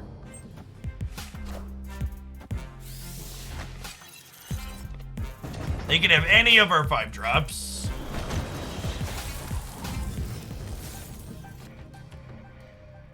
This is a I believe in magic angle for sure. He says before getting leeched. My favorite deck to play Arrow in, probably the Moon Miles deck. Is this deck good? No, I don't think so.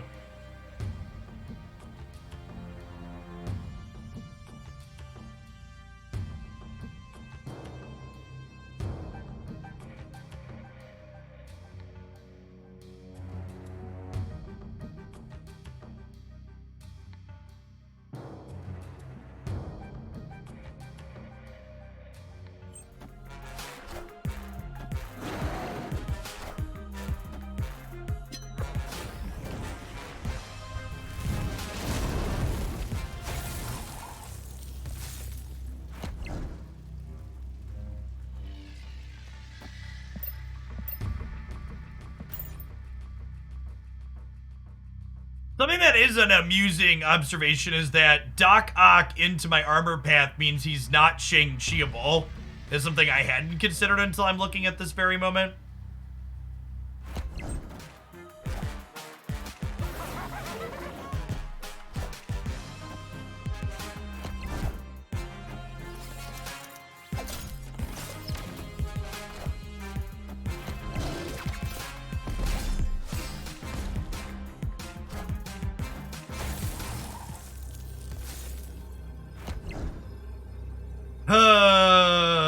Unfortunate that their White Queen gave them my best possible card I could have given them. What did I stream before Marvel Snap? Largely Magic the Gathering. Magic the Gathering's been kind of bad for the last couple of years though, so I also did like some miscellaneous variety stuff on top of that, but the bulk of my stuff over the years is was Magic. It's my most popular content piece before Snap. Death Squad Gaming, thank you for the Prime. Opinion on if Rogue is a good buyer to wait. I actually posted a full Series 3 tier list, giving you my thoughts on everything in there. Magic Arena or like in-person Magic? I played in-person Magic for many years, but my content aspect was largely Magic Arena. Before Magic Arena existed, I did a little bit of Magic Online and some paper Magic, but Arena, to set an incredibly low bar, Arena was definitely the best way to play Magic. I think I'll ever return to Magic. I think Magic the Gathering would have to fundamentally change the way that they design their cards in their game again in order for me to be able to go back to enjoying it.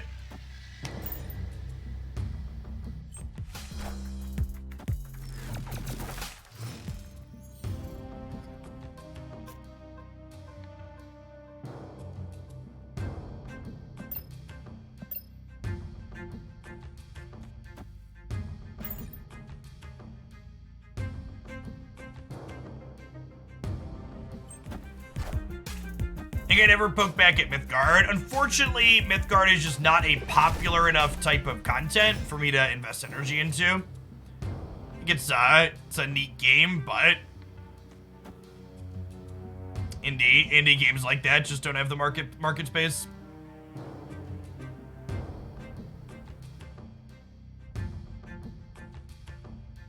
If I could add any emote to the game, what emote would I add? I would add a mute all emotes in perpetuity emote.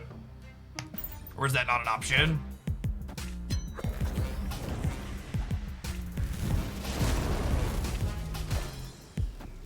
Any better bundles coming in the future, or should I take the Sunspot one? We don't currently have data mines on upcoming future bundles past the Sunspot one.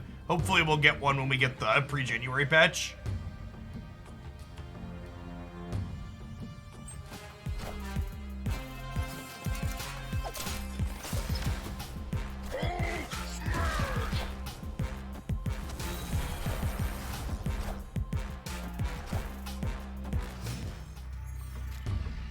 I think we've lost the left, chat. There is a strong possibility I have lost the left. Face the might of Asgard. Mjolnir.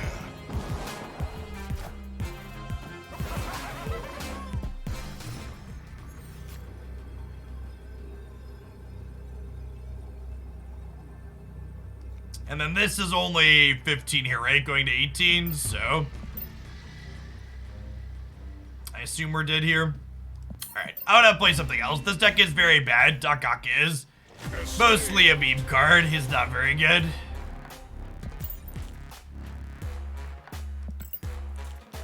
Yes, they likely have Chavez. Is that correct?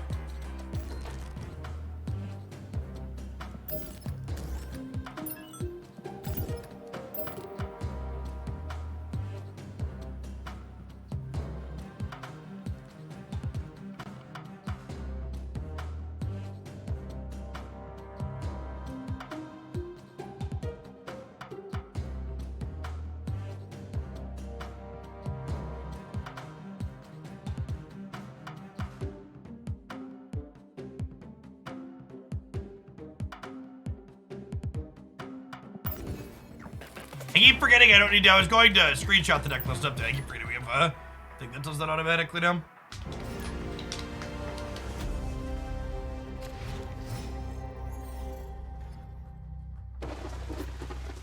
Yeah, I need one more card for the all foils deck to be ready to go.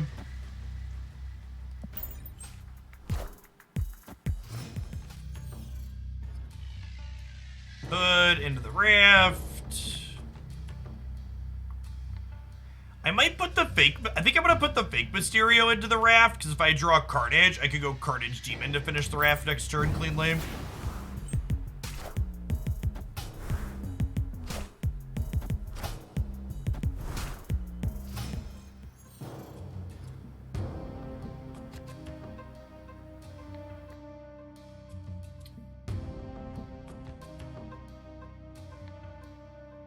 So that's an interesting one.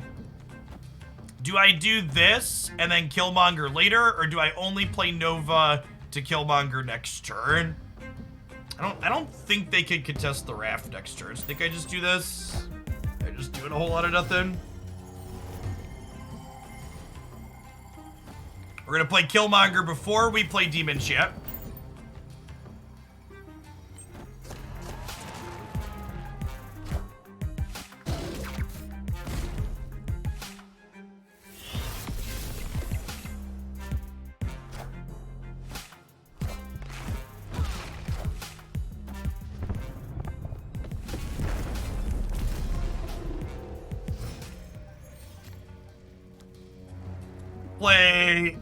Playing Jessica Jones here might give them a false sense of security, thinking we can't add more power there before Doctor Doom does exactly that.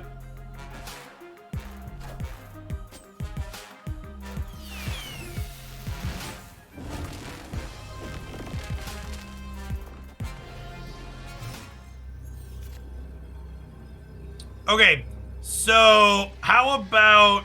I still can't play here if I want Jessica to get bigger. What if we Doom into Heimdall? That'll give us 5, 10, 11, 17 over here.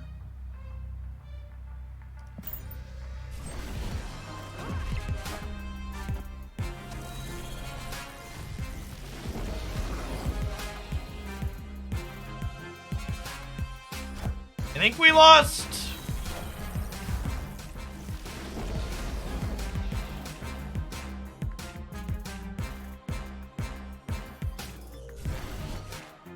Alright, we're not playing this deck. Doctor Doom is unplayable into leader. There's a reason why we haven't played Doctor Doom Dr. Doom base mid range deck in a little bit until leader gets addressed. This 6-drop is just not playable.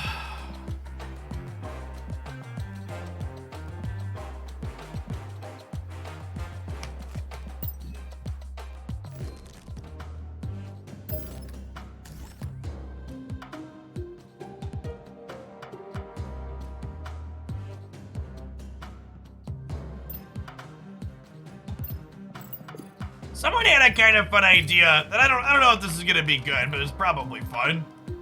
I'll try negative. I'll try negative with Hazmat and Luke Cage.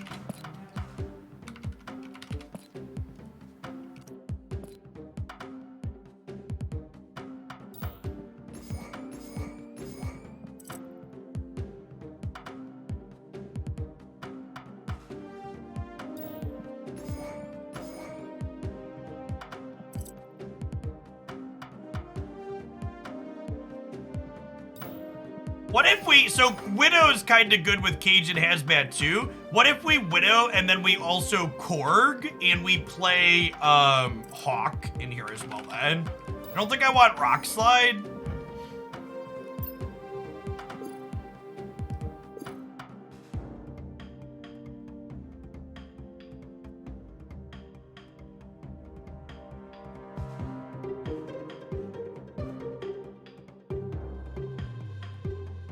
This is a Debris deck. Debris is a 3/3, that's true. Do I want something else that's good with negative at the top end? Is a question. Oh yeah, Mystique is good with Hawk and Wong. That's a good shout.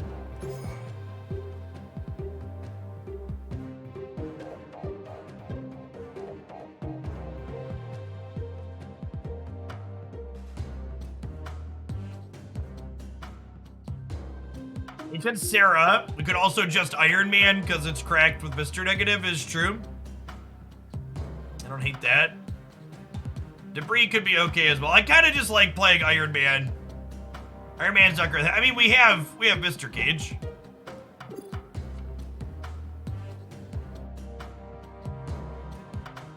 I kind of wouldn't hate another card that's good with Wong outside of Hazmat. Oh, it's probably just Ironheart, right?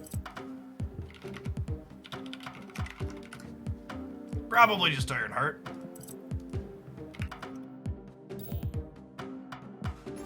There's another card I need a variant for at some point. There's a really good Data Mine Ironheart variants.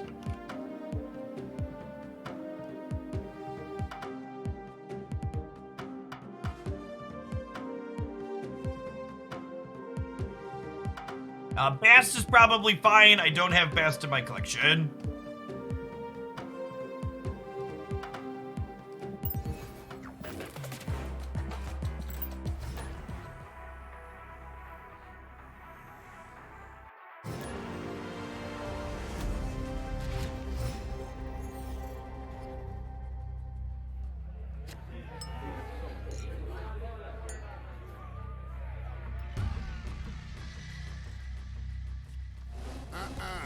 I wouldn't do it.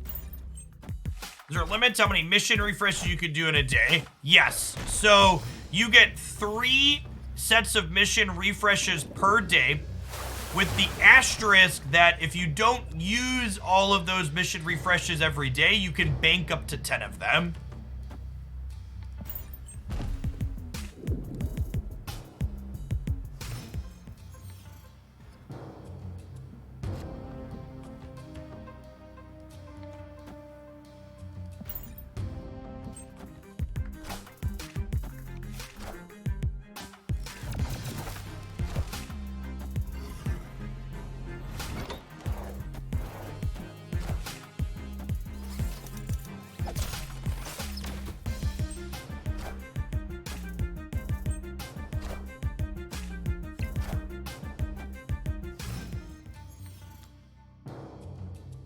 Think that counts as an expansion diff?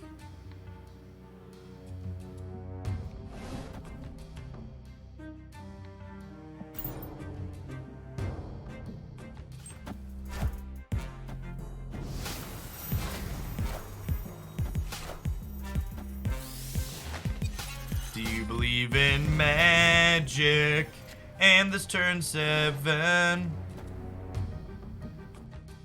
Do.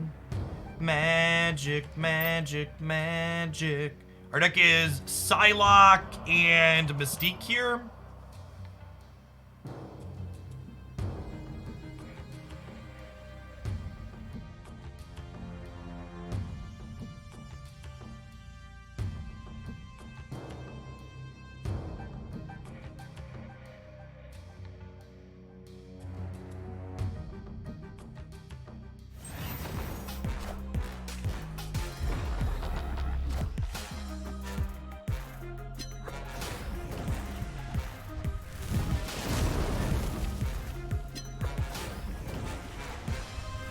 You only need to play every 3 days to not lose missions. That is not what I said. You only need to roll extra missions every 3 days. So you can wait 3 days to roll your additional missions and still be okay. Escaped. The missions you get every 2 hours, you'll still be missing.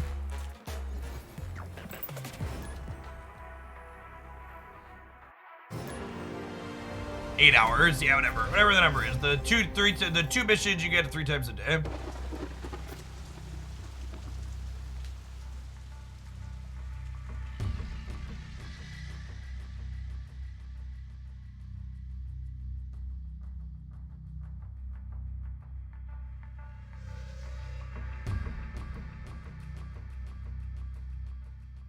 So the most important thing that I learned, chat, I discovered how to get better YouTube engagement this morning.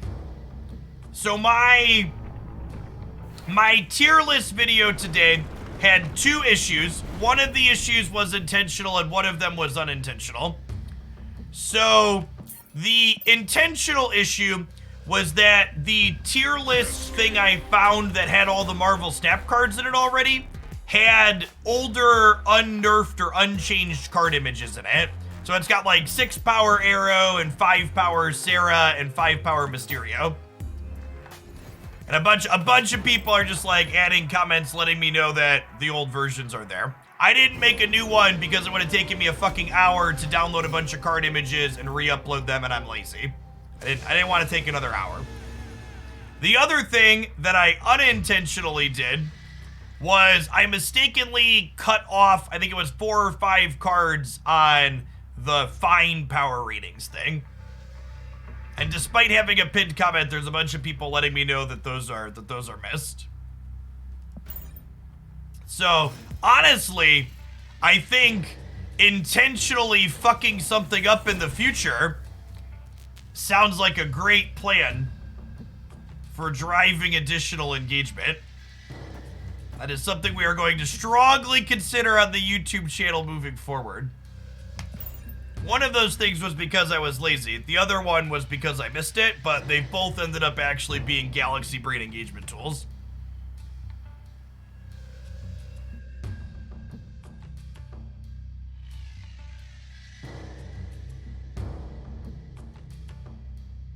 Everyone knows nerds on the internet can never pass up an opportunity to correct someone. That's true.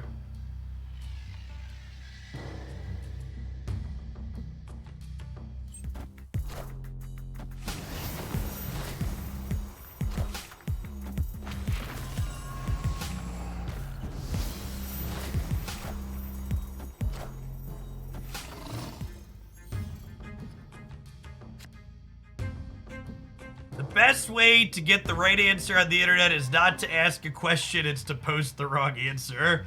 Oof.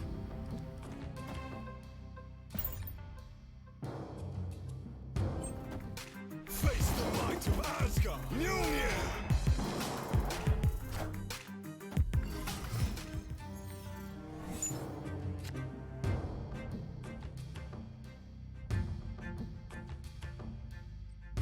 I don't want a hazmat yet, because I want there to be more stuff in play, right? Man about to get wonged, or cosmoed. Mjolnir, to me.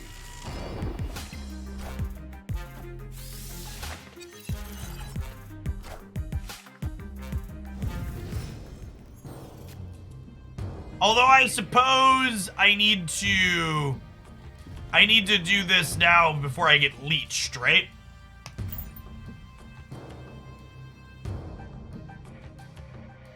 This is very clearly the leech deck.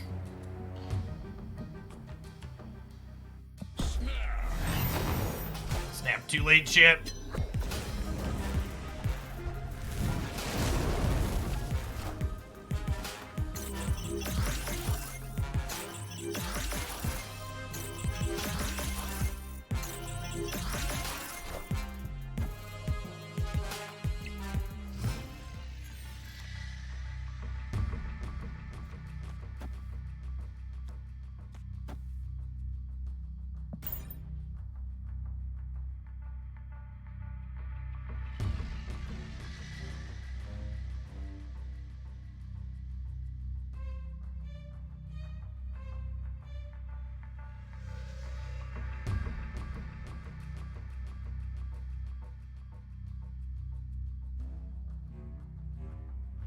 I actually don't know the answer to that question, Victor.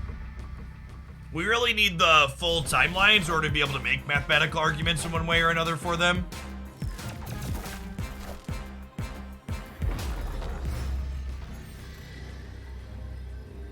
Victory. Captain Marvel doing her best M'Baku impersonation. Yep.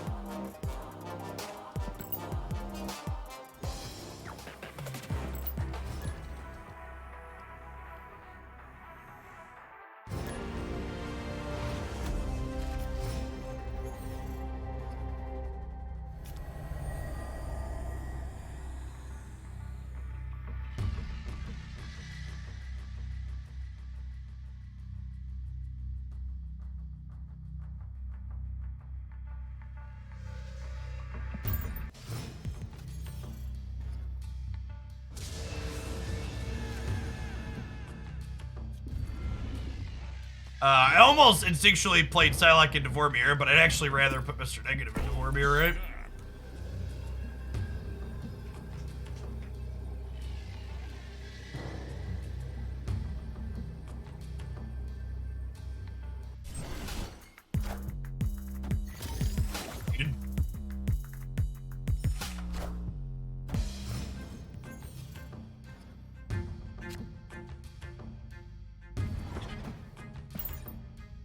think we just play Mr. Negative to the right now, because I want a full open location in Vormir to play out a long path into, potentially.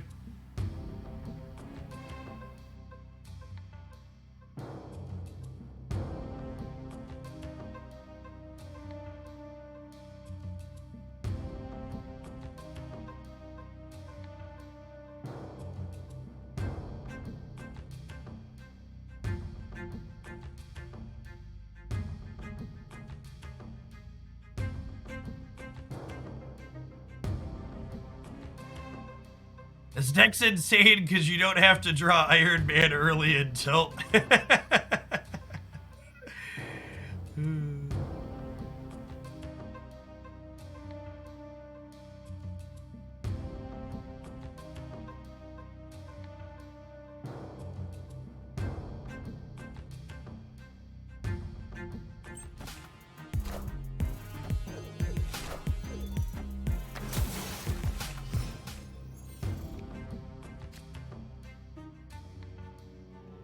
So we're dead.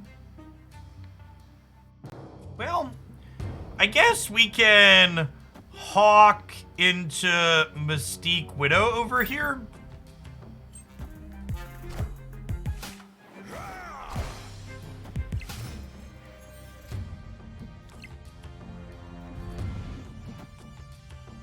Is that ideal, or would I rather hazmat everything? Black Widow effectively adds 2 power here and here. Our draw would be so good if we didn't have nowhere on top of Cosmo. Really frustrating location variants. I'm just gonna leave. Escape.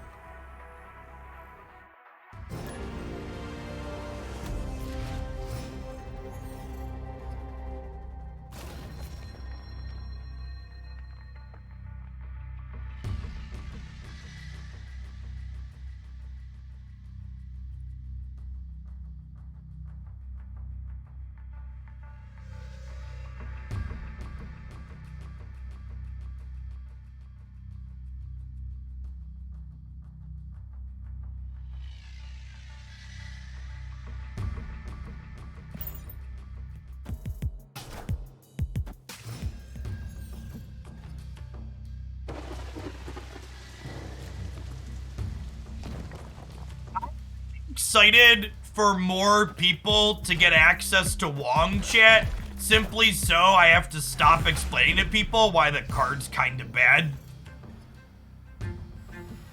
Because once more people have it, they'll get it. It's honestly a little exhausting having to constantly to explain to people why the card that's not played any of the best decks isn't very good.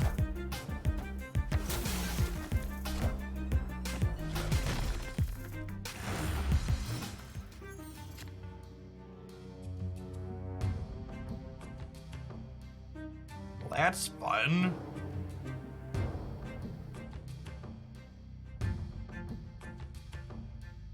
Well, Widow here, Hawk here. Well, I guess if I...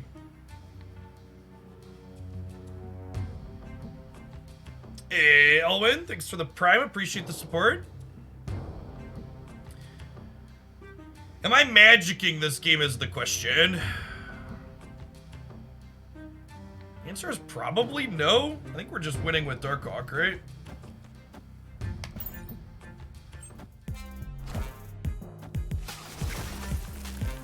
Literally unplayable, chat.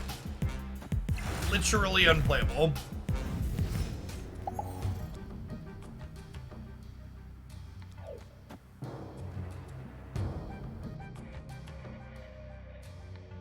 People always confuse the best decks with the most popular one. Just because you see a lot of Wong doesn't mean that he's good. I mean, you also don't see a lot of Wong. I don't know. Maybe ranks like 30 through 70 are very different than what I play in 70 through 100 every season, but like, Wong is never a super popular card here at the top because it's just so easily countered. People that are less experienced at card games tend to shy away from playing powerful cards that are interactive, so it probably makes Wong feel a lot better than it actually is.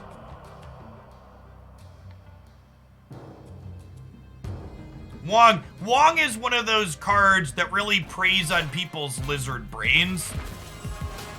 It's a card that, like, it's really powerful so you remember when it beats you, and you really just don't recall all of the games where it functionally does nothing. Super rewarded for waiting on Ironheart here.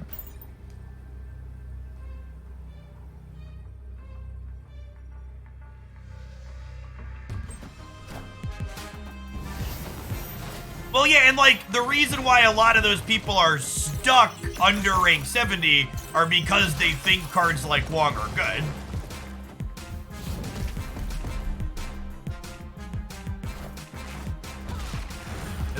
Is a big part of it.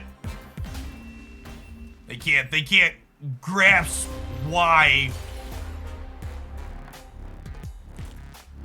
They can't grasp why,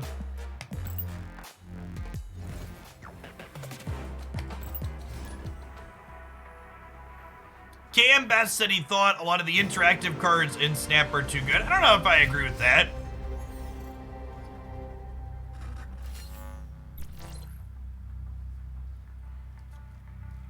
I think they're mostly appropriately powerful. I think you could make an argument that perhaps Cosmo and... I was in his stream for part of a discussion on this. I think something he's definitely true about is you could take 1 point of power away from every one of the Hoser cards in Marvel Snap, and they all would still see the same amount of play while being slightly worse. So I think take 1 power off of Shang-Chi, Killmonger, Cosmo, and Enchantress. I think that's a good take. I think anytime you could take a card that's like super good and powerful and make it slightly worse but still playable, that's a net positive for the metagame.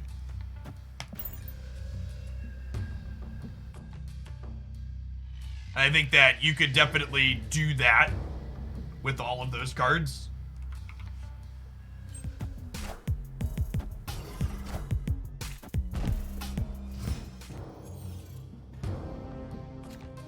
I think you could also make that argument too. You could make an argument that all the tech cards should just cost 4.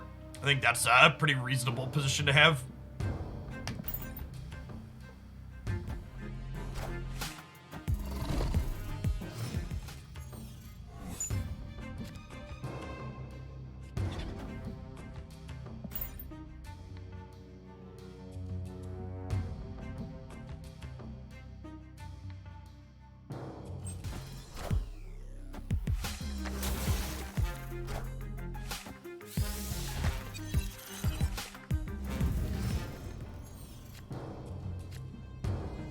So isn't it good for the game to have heavily interactive cards? I mean, to a degree. I think, to be pointed, I think part of the reason why the current metagame sucks for so many people is because Leader and Leech are cards that, like, kind of interact with you, right? Actually, I actually think card games being too interactive tends to be a net negative a lot of the time. Wow, that's actually really bad for us.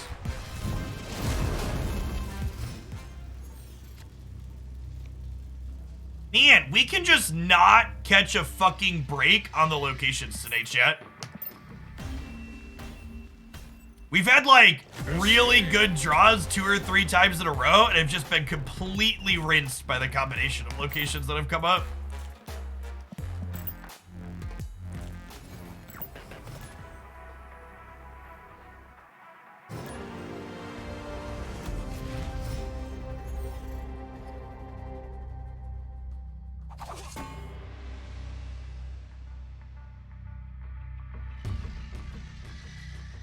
That's true, Nick. I agree with that take. I think Leech and Cosmo are some of the more obnoxious of the interactive cards for the reason that you said there.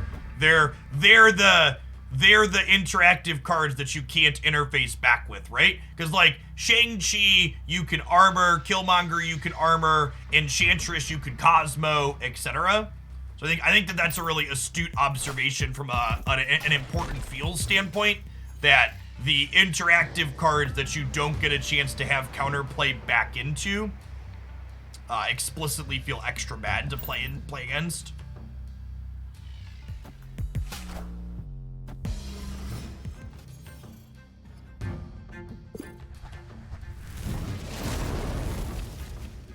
You get a limbo, and you get a limbo. Everybody gets a limbo.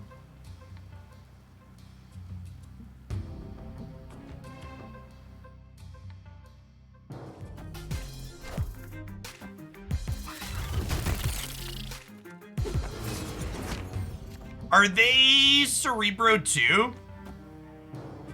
I think they're Cerebro 2, chat. I've seen people playing... Oh, there's playing Cage and Negative? Interesting.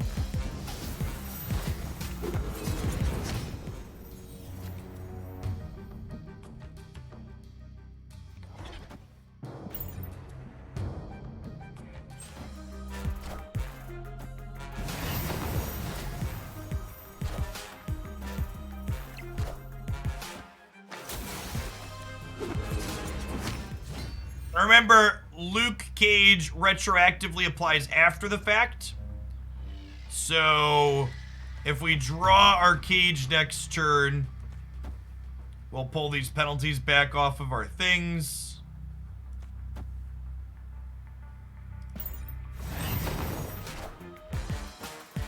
I am Iron Man. Well, I guess we lose Korg to the Warrior Falls. Oh, maybe? Actually, come on, Ironheart! Okay, she saved him, but if she would have hit here twice, we actually would have gotten to kill all their broods, huh? Would have been sick. Okay, we drew Mr. Cage. Absorbing Man does not work with Wong, which is unfortunate, so I'm going to go ahead and play him. Actually, I'm not going to play him here because Mr. Cage is going to make Korg bigger again, right? Just play these. Play this for stats, essentially. I get Surfered here and die, probably.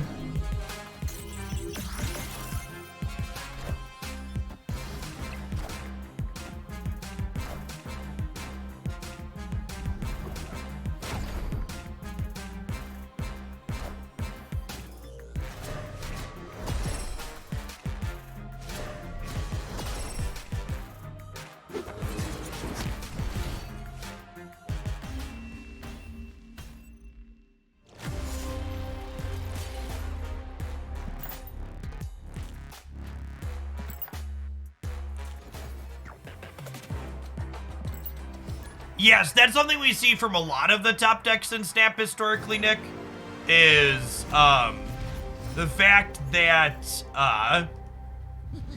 the fact that some of the best decks are the ones that use the hate card as an enabler, right? Like Wave is a hate card and also an enabler in Death Wave. Cosmo is a hate card and enabler in Destroyer.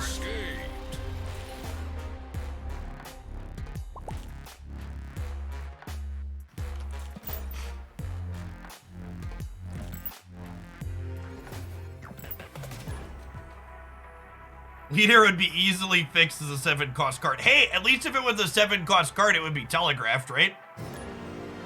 You get to know it was coming because they had to ramp into it.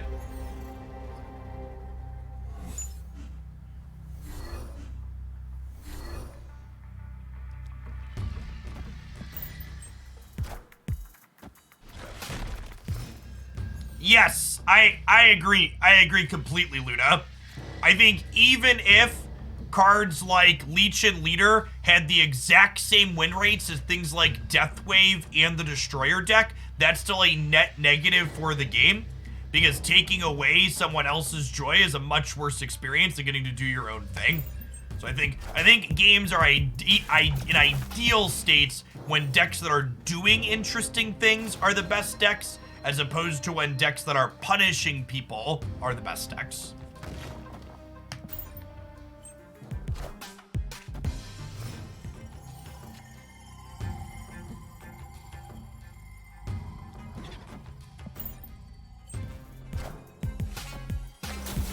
Punish for playing Psylocke into Hollow.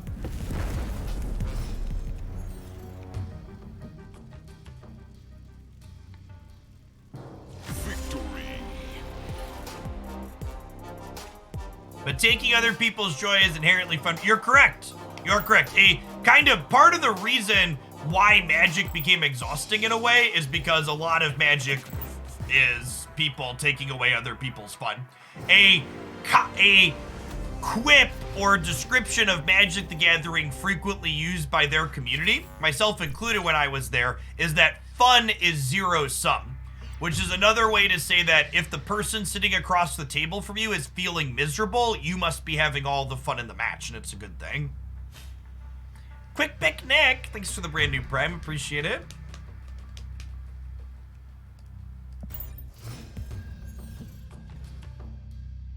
And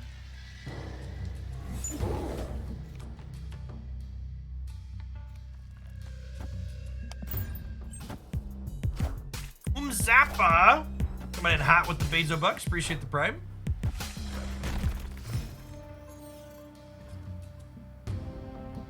I don't think they should cater too much to the kids that like pulling the wings off of flies.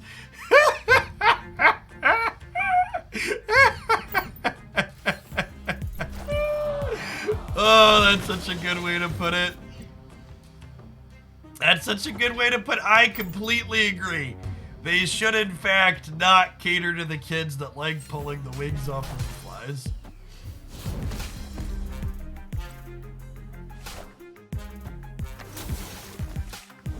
The main advantage to retreating now versus retreating later is if you retreat later, you get the privilege of wasting a whole lot of time. All right, chat, we need to draw Mr. Cage because we have Wong Mystique Hazmat here.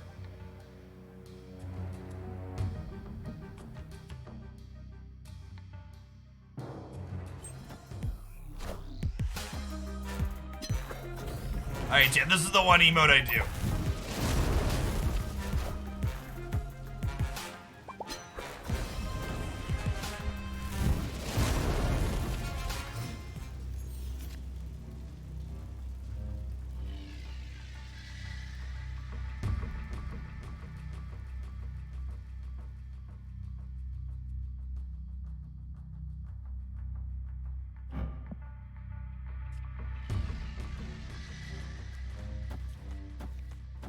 Me wants to do this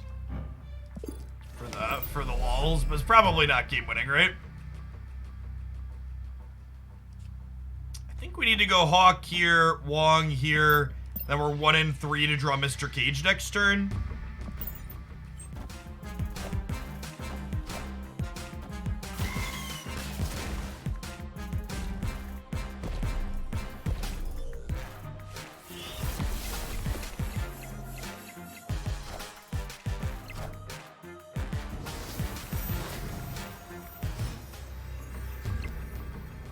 No, I wanted to be able to Mystique Wong, chat.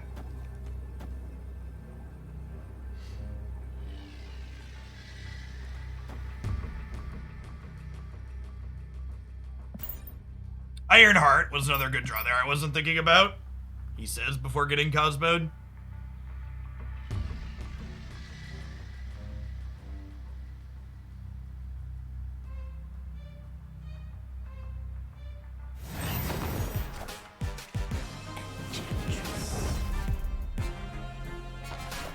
I would like to dedicate this game win to every shitter that's gonna bicker with me about Wong's power level ranking in my video from today. This one goes out to you.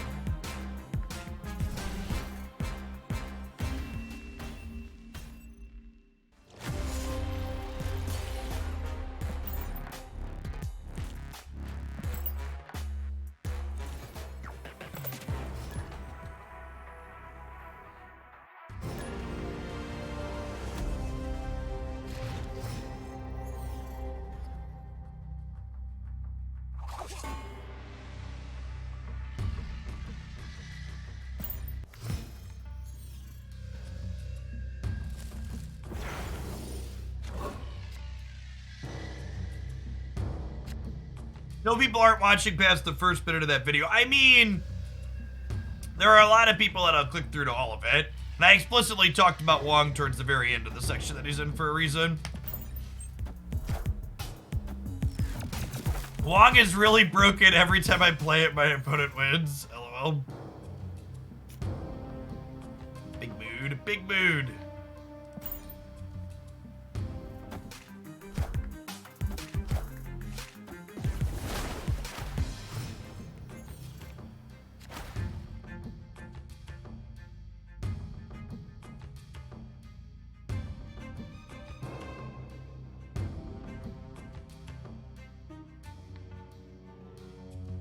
I think we just concede when they have Galactus here.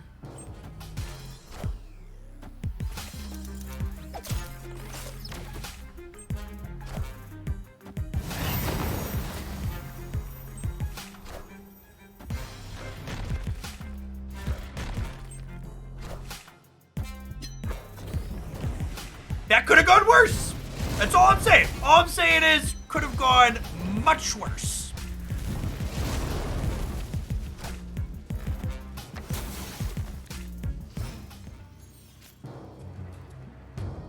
Yes, Wong is very powerful if your opponent doesn't play any good cards. The problem is the cards that beat Wong are among the best and most commonly played cards in Marvel Snapchat. You are correct to say that if your opponent is not playing good cards, Wong is good. Wong, someone the other day described Wong in the best possible way. They described Wong as the best card to win 1 cube with and lose 8 cubes with. Because the only experienced players that are typically staying in against your onboard Wong are ones that are about to fuck his shit up, chat. And when an experienced player can't mess Wong up, they just retreat.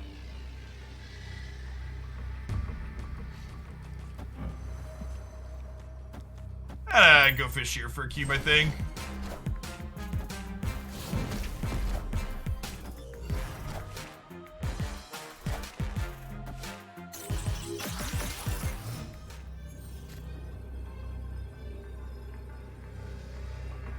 What is better, copying Ironheart or copying Absorbing Man? Could go either way here. I think it's copying copying Hazmat or Ironheart. Could kind of cut in either direction. We have priority here, which kind of sucks.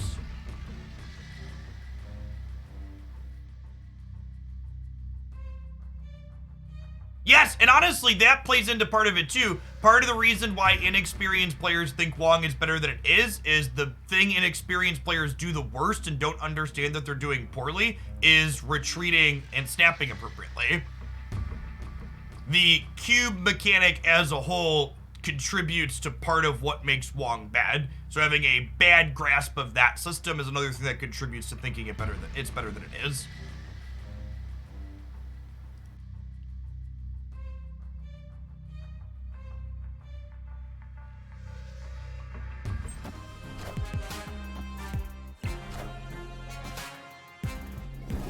Yeah, I should have played AM to the left. Are we good? Is that Dr. Doom? No, just null? Sick. Yes, Wong is an incredibly fun card. I won't argue with that.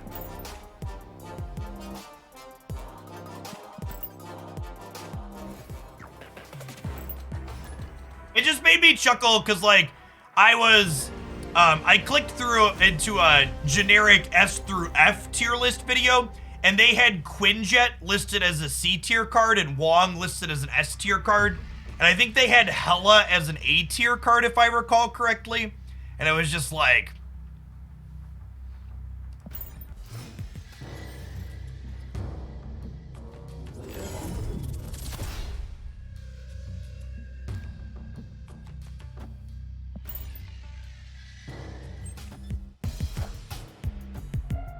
Wong will see more play with Zabu. Yes! So, Wong with Zabu will actually serve to make Wong better for the same reason that I think Wong is kind of okay in this deck, because playing Wong and getting value from Wong's ongoing text the same turn you play him removes an element of counterplay, right? If you can get value out of his on reveal the turn you play him, he's not susceptible to disruption, right?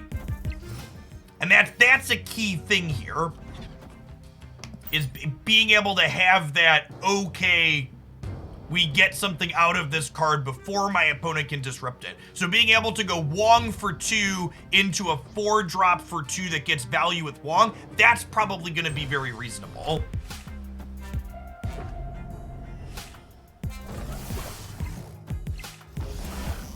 Thanks, Summer. Yeah, that was my hope. I had put off doing a full Series 3 tier list for a long time because I think the typical S through F stuff that people shove things into for tier list does a disservice by stripping nuance away that's important. But I think the 2-axis system seems like it works really well. Dude, I came up with that for the Series 4 and 5 when I was putting it up, and I feel like it extends well generically.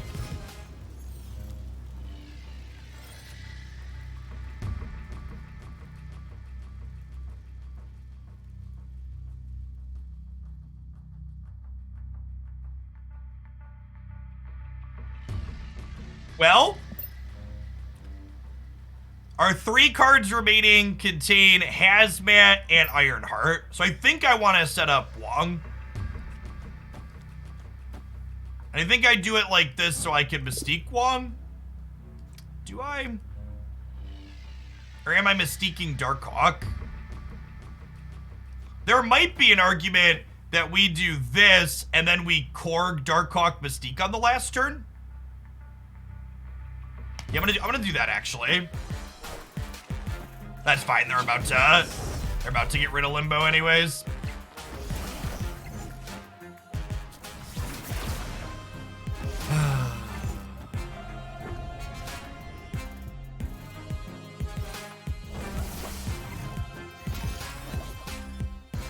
Would I swap Bass for this? I don't know that I have a clean swap.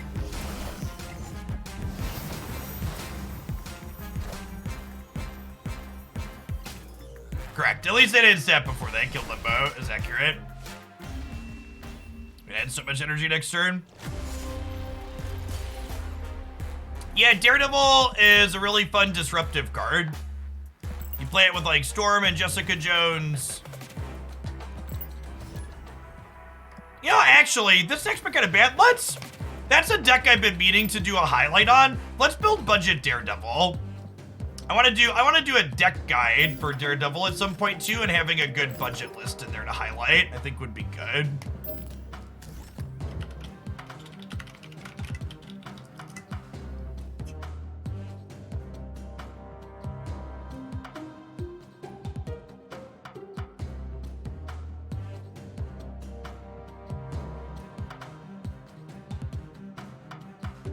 Can I play this without Daredevil? No. In fact, you can't even play this deck if you don't have the Daredevil card back. The card back is not replaceable. Please stop asking.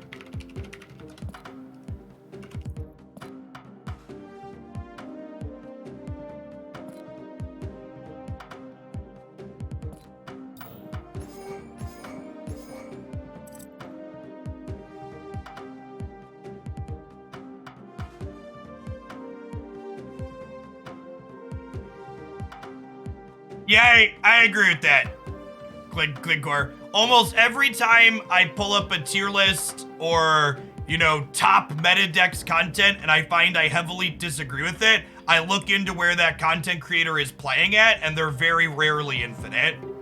Most all of the content creators that I watch that get to infinite, we have small differing opinions on certain things, but we pretty much largely see the game the same way. It's really strange to me how many people that are like, not infinite ETs do stuff like, these are the best metagame decks. It's just like... Alright, so this is kind of the Daredevil core, I think. I really prefer Professor X and Gamora to Hobgoblin. I think these two are just better at doing this. I don't think I'm gonna do all Series 1 and Series 2 cards. Any stats on what percentage of players get to infinite? Between 3 and 10%, if I recall correctly. It's the last stat we were given. There are very few strictly bad cards in the game. That's true. Out of all of the Series 3 cards in my tier list, I think I had less than 10 in the kind of bad category. I think I just want to fill in the Destroy package at the bottom end of this. I think Hood, in particular, is a big upgrade for this archetype. Hood, Killmonger, Carnage, and friends.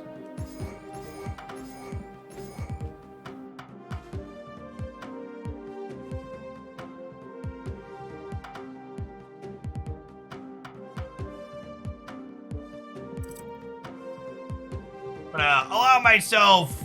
Last time I posted a budget deck, I had 3 Series 3 cards in it. I think I'm gonna do that here. Hood and Mysterio are like pseudo-replaceable, but I like them. Let's do Enchantress and Shang for the last 2 cards.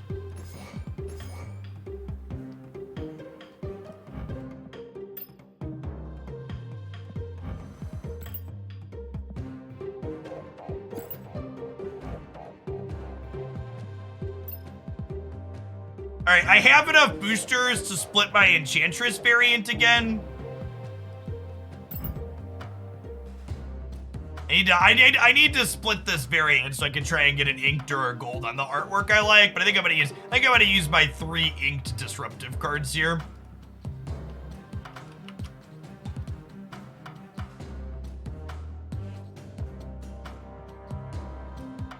Admain, thank you for the 67 months. Appreciate that. Welcome back. Okay, chat. I'm telling you this now so you can tell people that come into chat in the future. Mysterio gets replaced by Lizard. Hood gets replaced by Rocket Raccoon. I'm repeating that one more time, and then I'm not going to answer that question while we play this deck. Chat, please answer it for people that come in late. Lizard can replace Mysterio. Hood can replace with Rocket Raccoon. And again, the reason why you replace Hood with Rocket Raccoon is Hood is giving us a 1 energy high power play for the late game, so we can play Demon and Gamora on turn 6 basically, or Demon plus Shang-Chi or Enchantress on turn 6.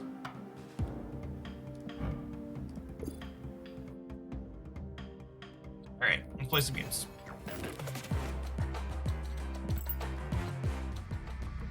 You also take out Carnage. I think Carnage is still fine with, Oh, had I queued up for a game and I didn't realize it? Oh, I think I cancel queued to go build a deck and then LOL. That's funny. What's your replacement for the gold colored background? Is this a peasant joke that I'm too rich to understand?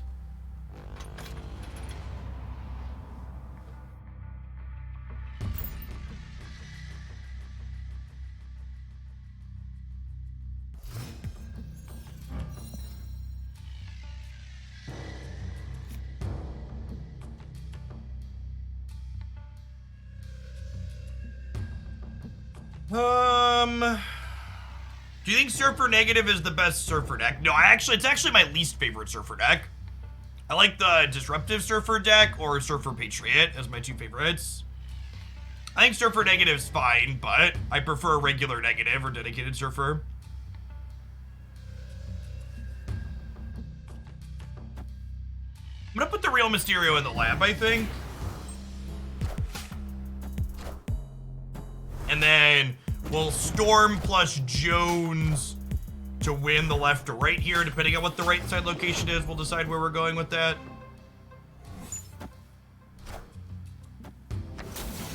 Well, I mean, they were gonna play that this turn regardless. I think the fact that that just happened means I'm going to Storm here into Jones here. And then honestly, our turn 5 is probably gonna be Nova Carnage here on the right.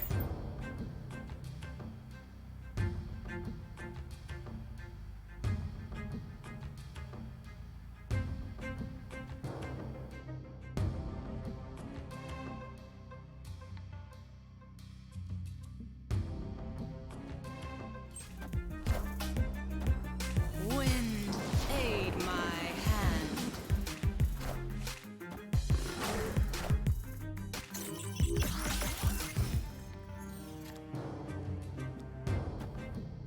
Vibranium's actually not a terrible draw here, because if we can pick up Gamora for the final turn, we'll be able to Vibranium plus Gamora into the lab for good effect, or Vibranium plus Gamora here in Scar.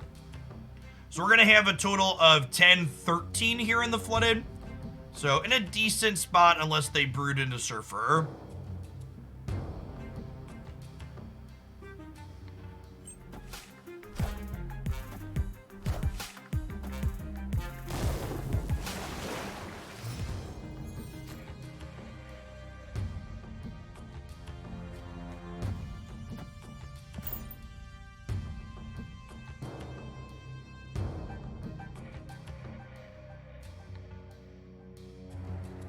The person that asked, you were defending Hobgoblin Hard in a similar deck yesterday. The Cerebro 2 deck in no way, shape, or form resembles this one and is very, very different. So I disagree with the take that these two decks are similar.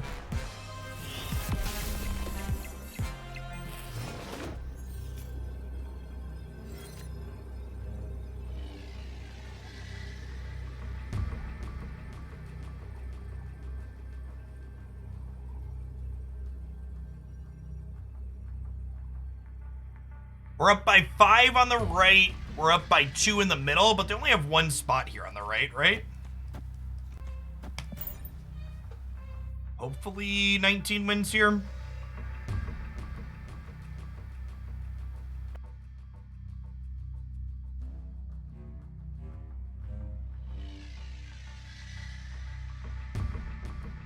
Inverted Iron Man would be 18 here, right?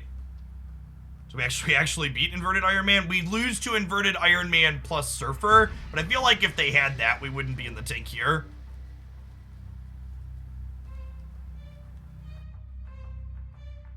Yeah, clean game. Victory.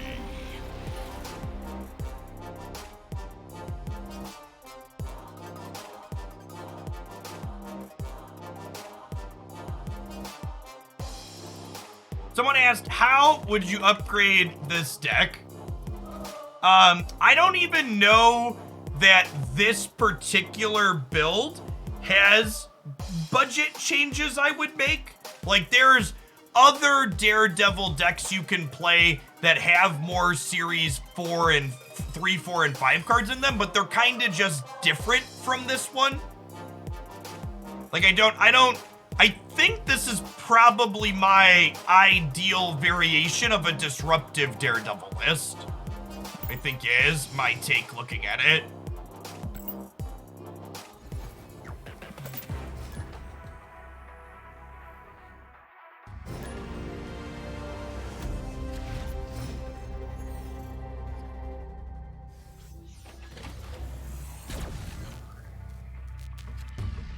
Our deck is not a great Project Pegasus deck.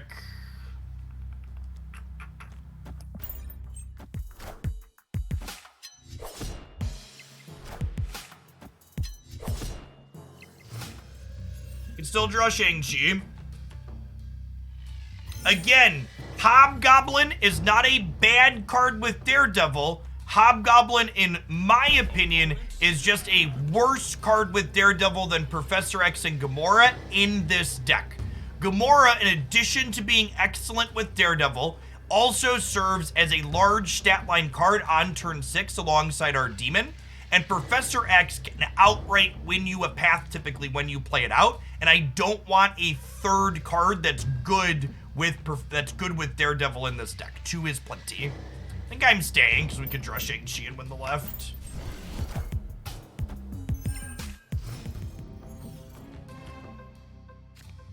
So again, just to iterate, it is not that I think Daredevil, or that I think Hobgoblin is bad with Daredevil. I think it's just worse than the other 2 5s we are already playing in the context of this deck. And I do not want a third 5. Same thing with Spider-Man. I think Spider-Man is a sweet and fine card with Daredevil.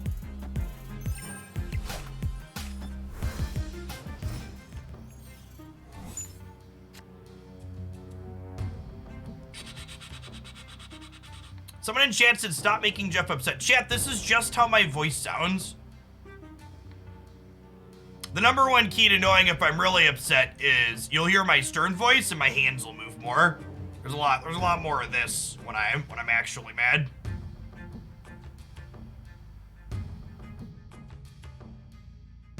Yeah, also I'll typically ban people. Also accurate. Jones in the middle, I think, built this up. They have an Enchantress, which doesn't do anything. Remember, we're +4 in the middle. Long term, we're more than that even. We do this, and then we're kind of just banking on Shang showing up, huh? Deal Arena. Wind, aid my hand.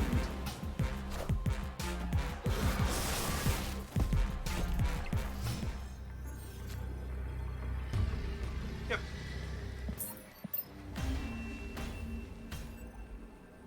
Escaped.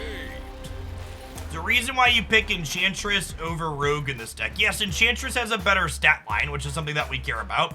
We're also typically playing Enchantress out on the 6th turn alongside of a 2-drop. So having a third or an extra energy doesn't really benefit us.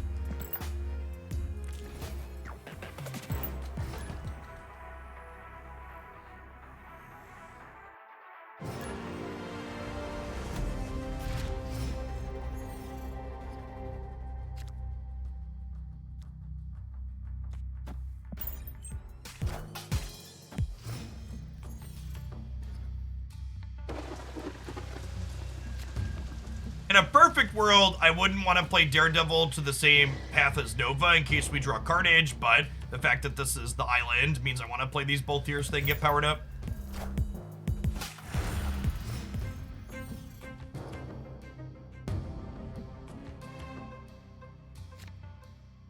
Love the Storm New York. I hate this location. Carnage is our best draw next turn. Go ahead, let us Mysterio plus Carnage.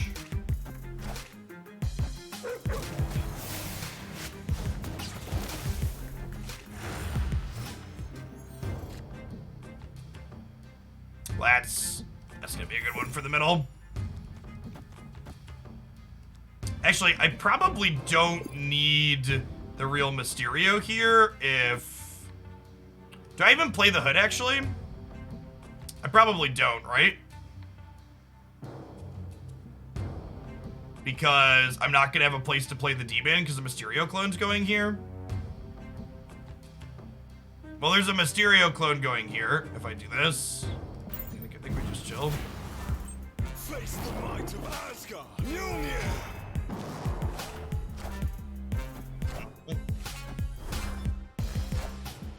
Maybe I'm just not supposed to play the Mysterio out.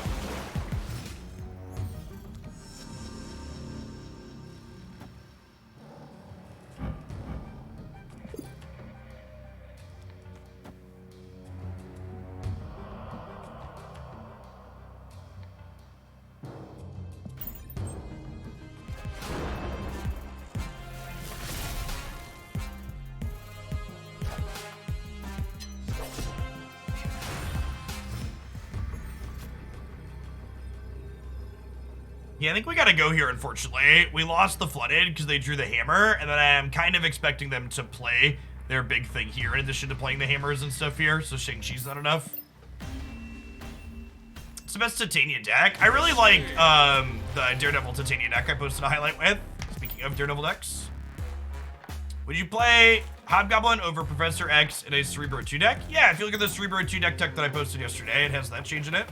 It has Hobgoblin in it. You can't play Professor X in a Cerebro 2 deck.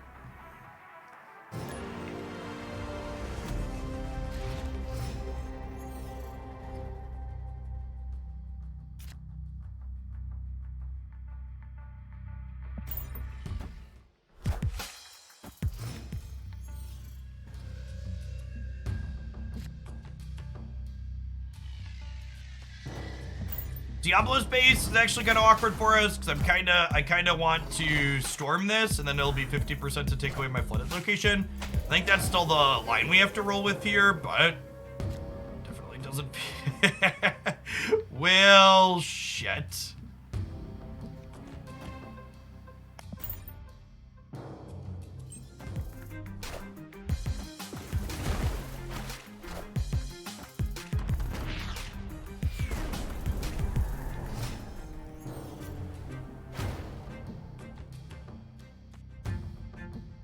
Alright, Galactus me daddy. Watch this be like Dr. Doom.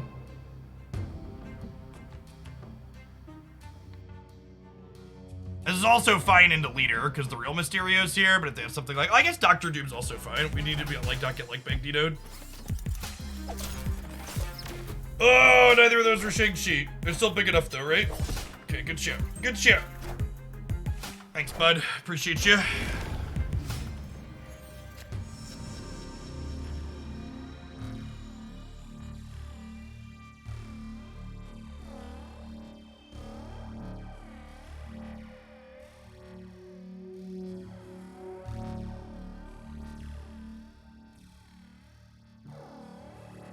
I wish I had Gamora to play here, but beggars won't be choosers and all that.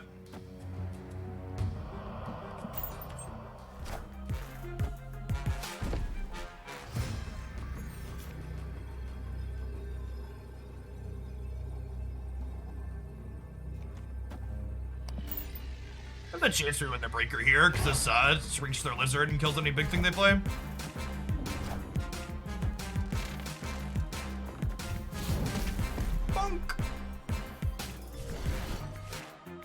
First and only breaker in Marvel Snap is total power. Victory. They are up by 2, we're up by 11, we win the game.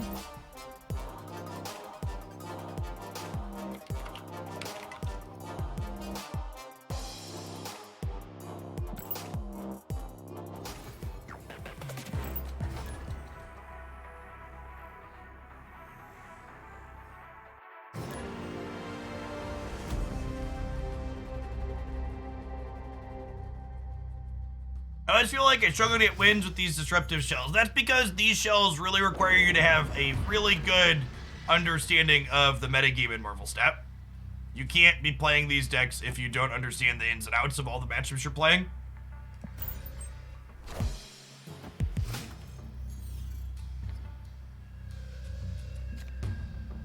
Is Crimson Cosmos secretly the featured location today, Chip? Is there a memo I missed?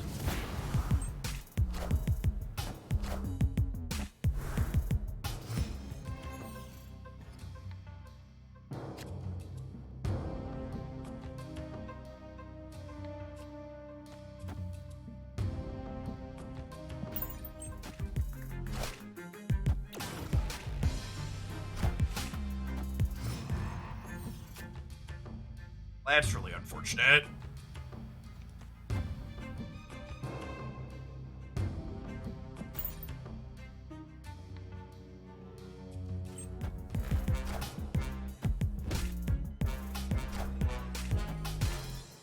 Clear for takeoff. Oh, you get to know what they're doing here.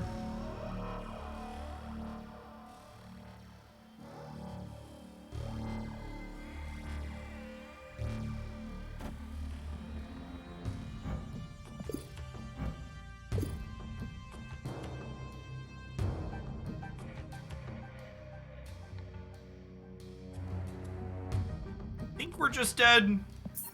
Just gonna leave. Escaped.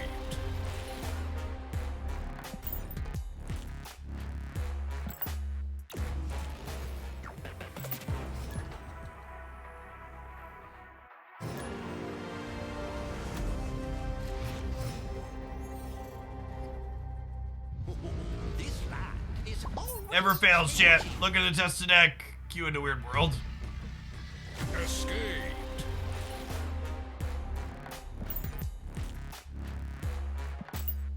How's Mysterio work in this deck? Mysterio clones can benefit from the bonus that Nova gives to your board, and they are also things that Carnage can eat to get bigger.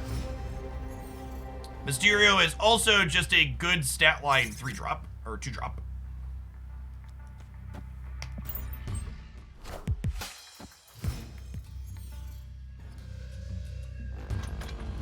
You notice you haven't been playing many Cosmo decks lately. Are you not a fan of the card? Cosmo largely just goes into decks that are looking to stop people from playing the game, and those are not the types of decks that are the most entertaining or fun to showcase on stream for most people to watch. People typically want to watch decks do a thing, not sit there and deny people doing a thing.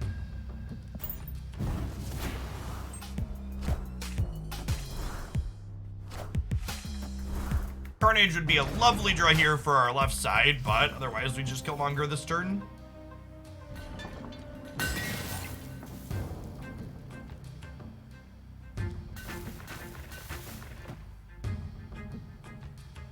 Shang-Chi will be nice and tinted Valor.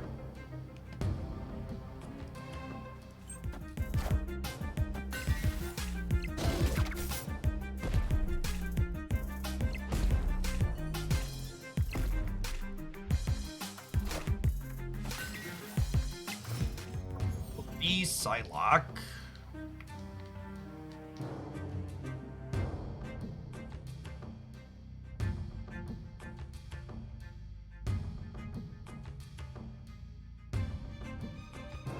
Jicker Sarah, probably. I'm actually gonna play these here, because I kind of wouldn't mind drawing more Vibranium.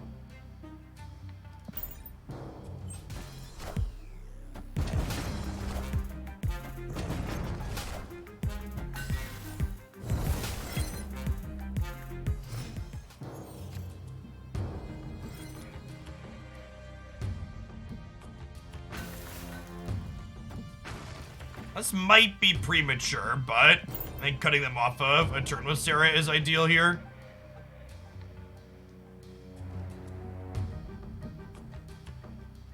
There have been a lot of creators that have been pushing the Leech Leader ramp deck with Electro. It is the natural metagame progression of the Leech Leader archetype, because leeching your opponent before they leech you is a good way to win the mirror.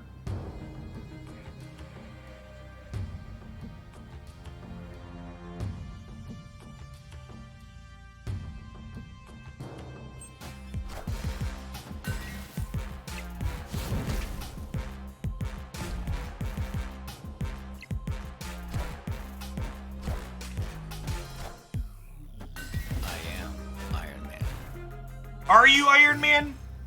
Are you?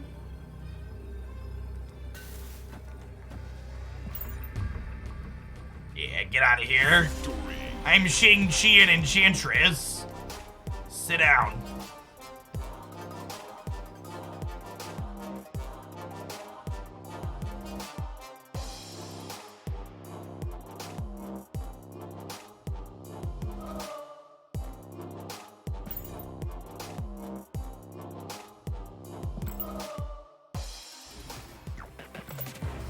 Yeah, the Widow Wave Odin combo is another one. We've showcased that in a few decks before. It can slot into a lot of different places.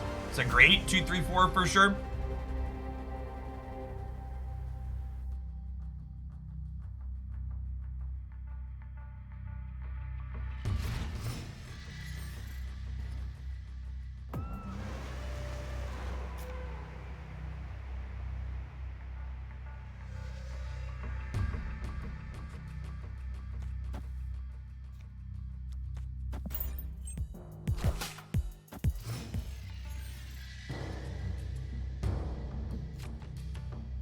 Awkward.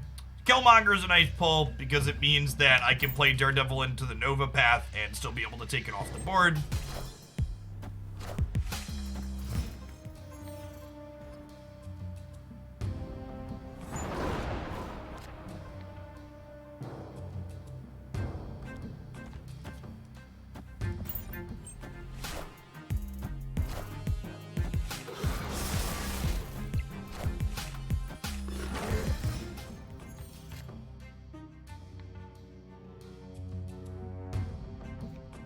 We're gonna play Killmonger before we play Demon Chat because Killmonger kills Demon.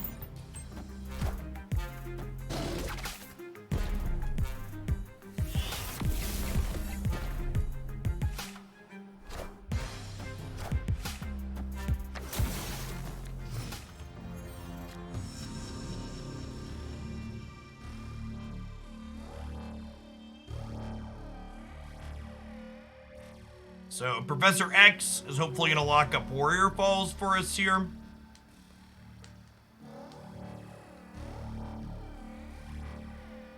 Listen, chat, I verbally announced the way I'm sequencing Killmonger every time, in part to help teach people, but also in part to make sure I remind myself to play them in the right order. It's a very easy thing to mess up when you're not paying attention.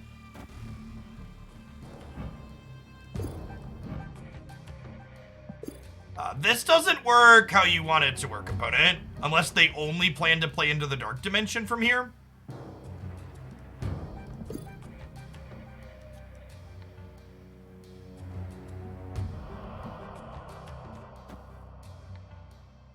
I'd rather lock Warrior Falls or Hell's Kitchen. I think I'd rather lock Warrior Falls because they have more space to play here. They have a harder time beating us over here with this locked up, with only 2 spaces here specifically. I guess the fact that we don't have priority here is awkward. So I can only go to 17 here, and I can't like Enchantress or whatever. We'll play this for tiebreakers, but we could lose because we have priority here for sure. Negatived Iron Man and friends can get us on the right.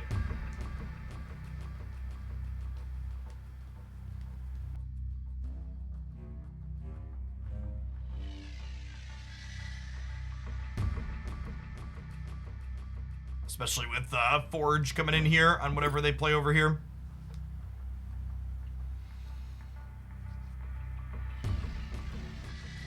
We got a Professor X to the Dark Dimension. That's true, actually. If we had Professor X to the Dark Dimension, it would have stopped their Brood from flipping up if we were maintaining priority, which we would have. I didn't think about that. That's a cute line. Maybe I should have thought more about.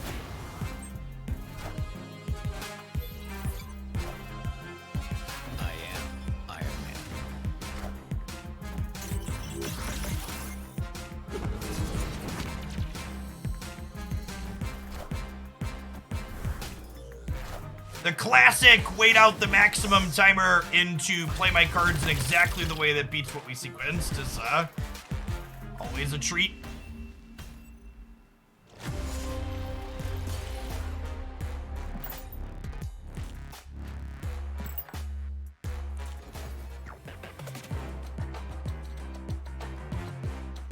I posted a full Series 3 tier list today where I rated Wong very poorly. In my opinion, people that rank Wong highly have a fundamental misunderstanding of what is good in Marvel Snap and how this game works at a high level. Wong is a textbook example of a type of card that is not very good that people that are newer to Snap and card games in general think is much better than it is, in my opinion. It does a really neat and novel and big and fancy thing, but is ultimately very easy to play around and gets easily countered by a lot of cards all of the good decks play.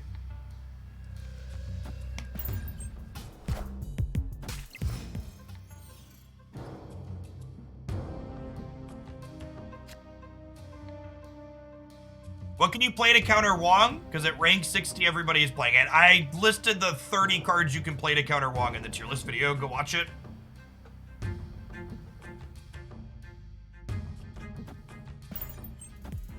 Playing out Tempo Killmonger here. He's got nothing insight to do with these.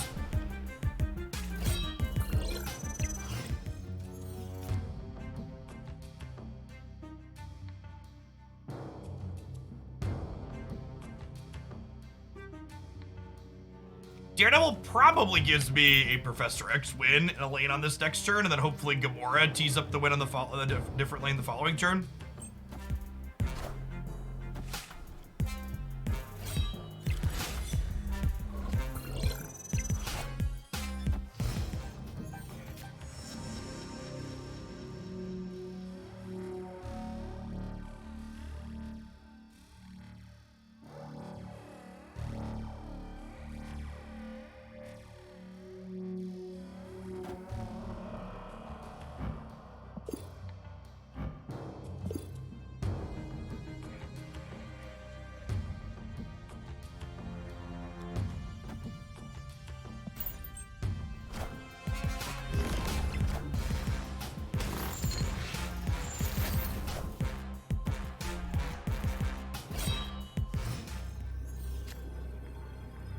We're done here with no Shang-Chi.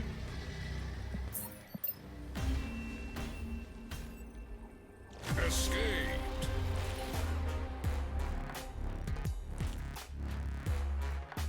I feel like every time you turn on the stream, you're answering your one question. It's a very popular and hated card. It's a very, very popular card. There are a lot of people that play Marvel Snap, and it is a news flash to a lot of people when they hear me say it is not good.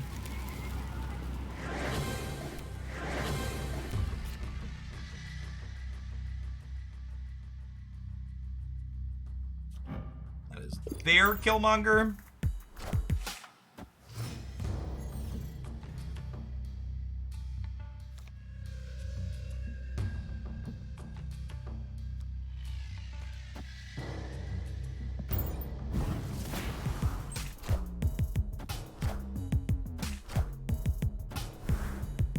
Nova into Forge. This is probably a Surfer deck, teeing up Brood.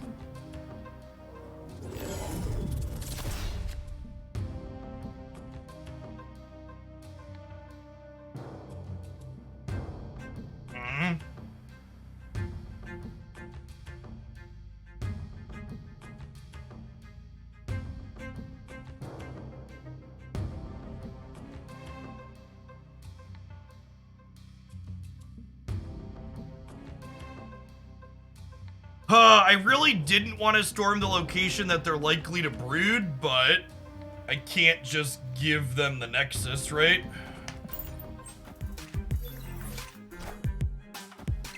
Oh. Okay, deal. Deal? Deal. Wind, aid my hand.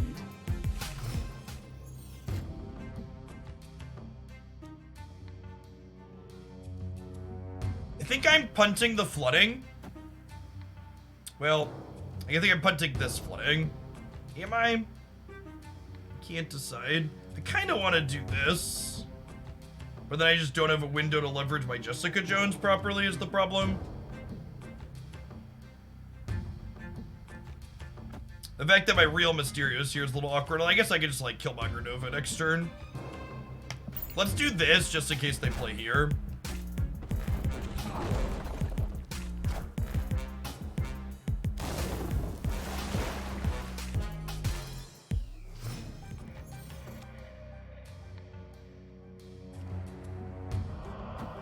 I don't want a Carnage here because my Mysterio is the real one is over there.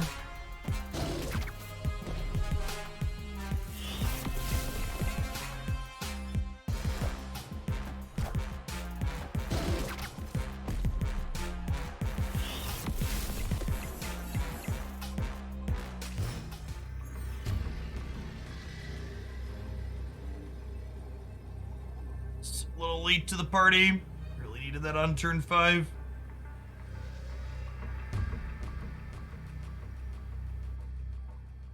+6 just isn't good enough here, right? We're at 9 right now, and 6 puts us to 15.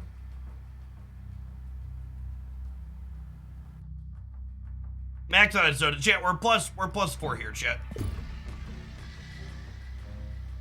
I agree. We are dead to Surfer, or just any combination of 3s. No, they're not a Magneto deck, chat. They're a 100% a Surfer deck.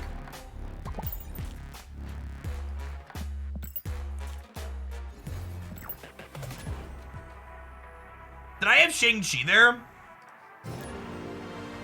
We didn't, right?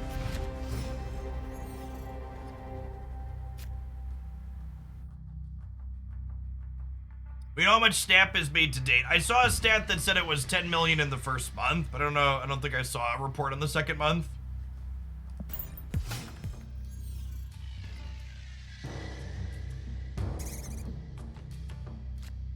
Okay, Carnage into cloning, that's ain't bad. I'm gonna Daredevil this turn, just in case we draw Nova or Hood next turn.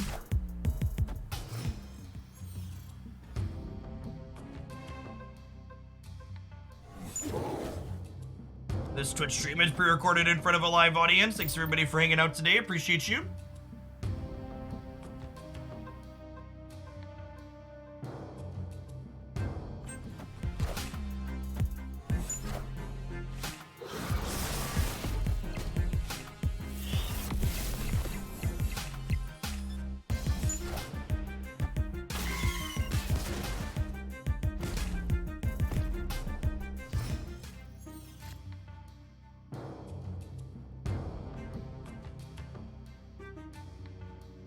I think we're Shang-Chiing their monster, and then we could use Daredevil, and then our turn 6 is gonna involve Nova Carnage here in the middle.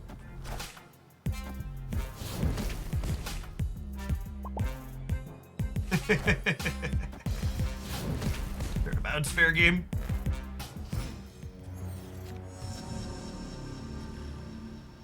Ooh, Professor X is a good draw.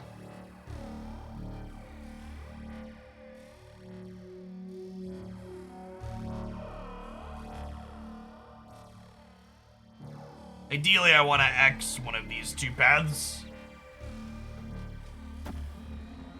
Getting waved is the question. We are.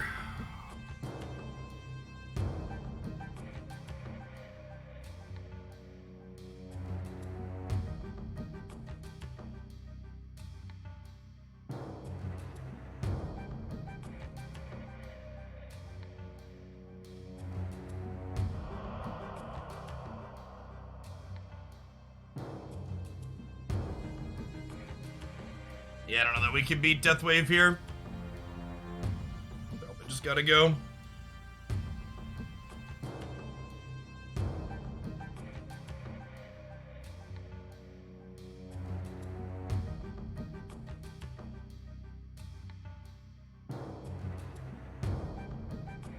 I can, like, Nova plus Carnage here, and then hope that Killmonger is good enough on the last turn.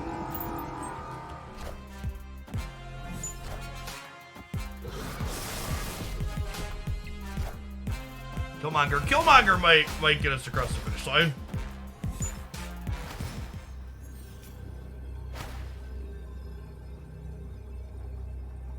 Killmonger might get us across the finish line here.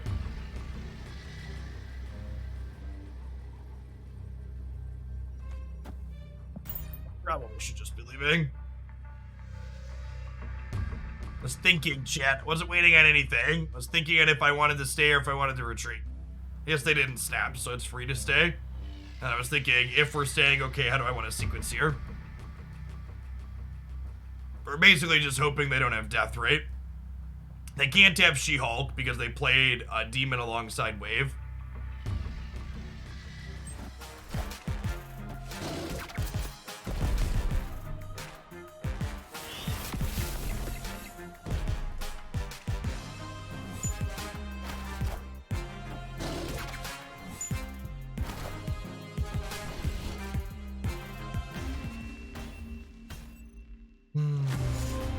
At least they had Leader as one of their final cards, so it didn't matter where I played my Killmonger. I almost thought about, well, should I have played my Killmonger mid, but Leader just means none of our choices mattered. The fact that Leader's been adopted by Deathwave 2 just really hammers home the fact that it's such a trash design that needs to be taken out back.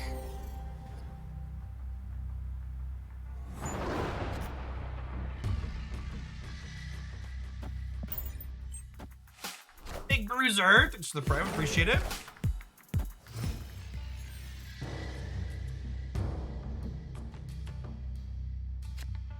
fun / weird interaction. Mysterio into Shuri's lab does get doubled, so this will be an 8-power Mysterio in the middle.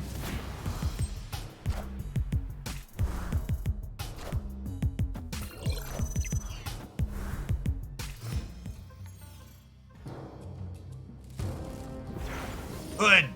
Hood. Hood.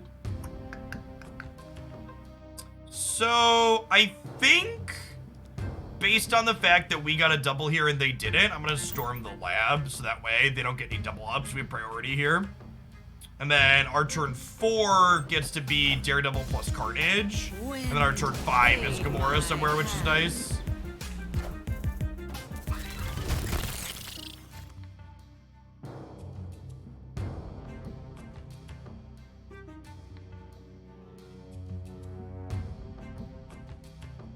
Can I compete with Surfer in the middle? I compete with the middle if they have Surfer. We have 10 here right now. This would be 12. This would be 15. And no, we're just dying, right, to a Surfer? So then I have to play for the outside paths.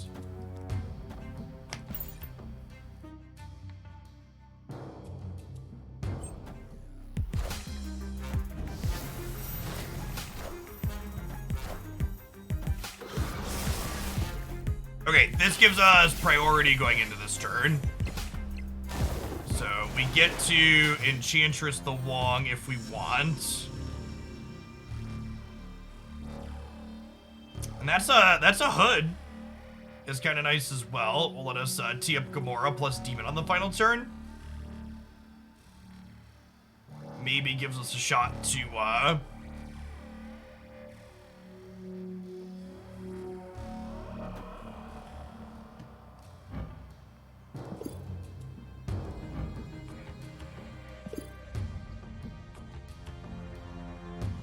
well, okay, with that line, I just Professor X here, and then we Enchantress, plus maybe nothing else over here next turn? Yeah? Yeah. I am Iron Man.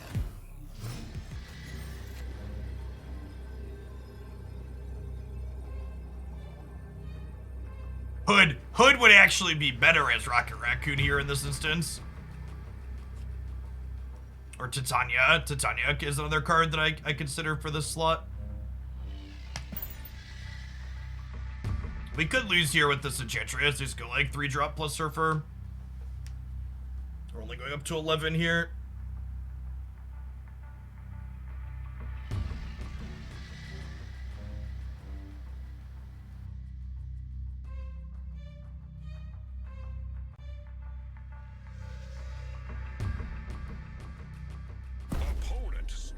Hey, keep getting my cubes.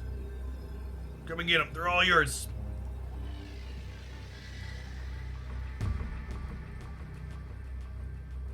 Yeah, we'll both Bane and Max are both real scary.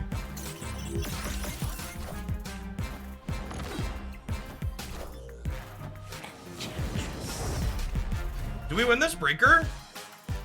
We do win the breaker. Sick. Whoo! I cannot believe we beat Wolfsbane there. It wouldn't have been close if we'd have had Rocket Raccoon or Titania. It's definitely not a strictly best one drop. Hood has better synergy with like Carnage and stuff, and it's good early, but on the last turn of the game, the other two are better.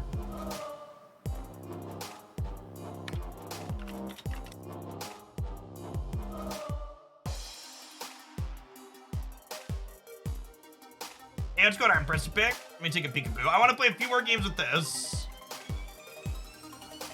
Yeah, I'm super down to try that. I want to try and get a highlight recorded for this deck. And we can tee that up next. You ever keep credits and not use them? Nope, there's no real reason to hold your credits. I want to get as many collector's tokens as I can as fast as I can to get more cards in my collection.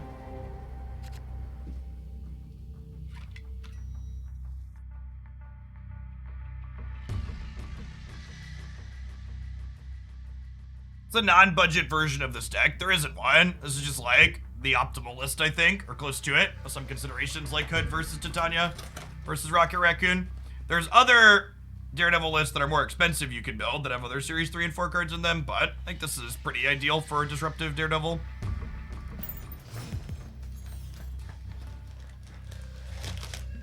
I think this deck is better than the classic Disruptor. I think it's different. I think a lot of the cases aren't like strictly better, strictly worse comparisons, just like do different things, have different edge cases.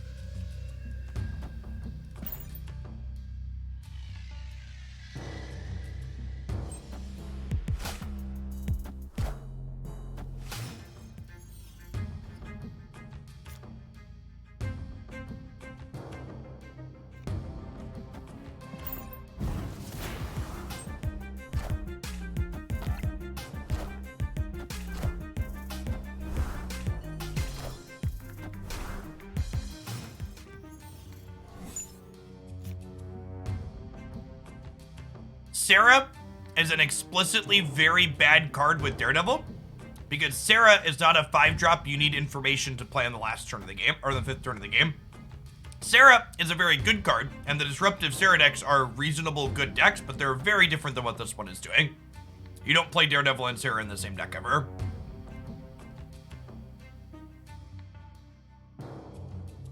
Let's do this and set ourselves up for all these paths here.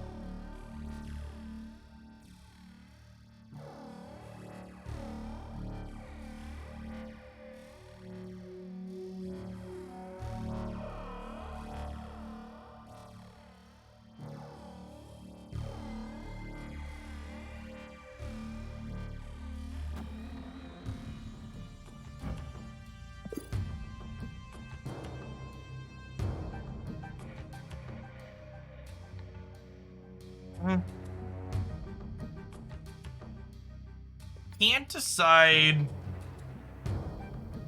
if I want to Killmonger this turn. I think I want to Jones here and Demon here, and this basically makes them commit more to this path to be able to win it, because Jones will go to 8, which will take away Maximus's Metropolis bonus. I think I'm gonna do this.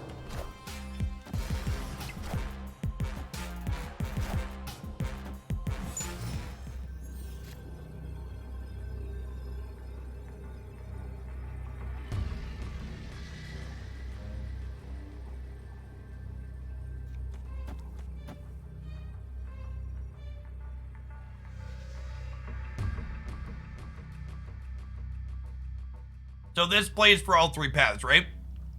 Jones is currently winning here once her bonus pops off. Killmonger's a 4, Demon's a 5 here. So we're beating Red Skull. And then Killmonger also clears here. So I'll need to beat Killmonger plus Demon here while also playing to here to beat the Jessica Jones.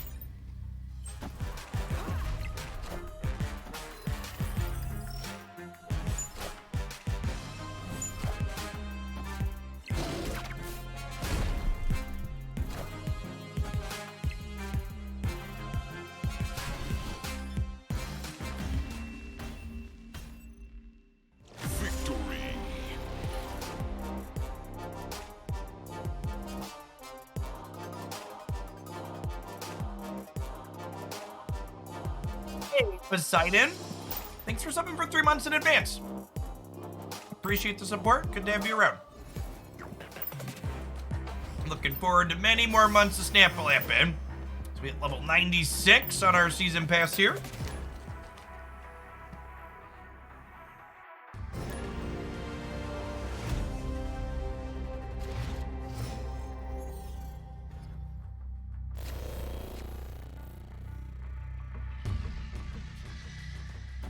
With the Carnage already teed up, I don't really even want to play the Hood into the Danger Room. I want to feed these to my symbiote.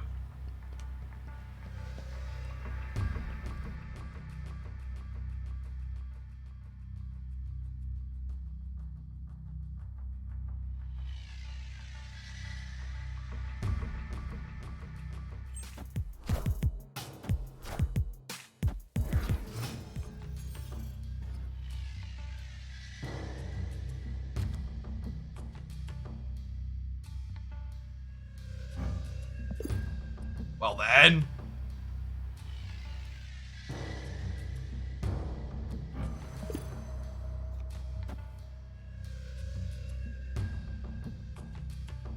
Am I playing Nova this turn? I think so. I think so.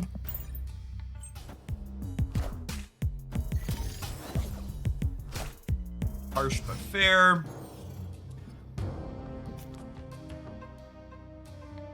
Opponent snapped. Snapped. Can I win left and right?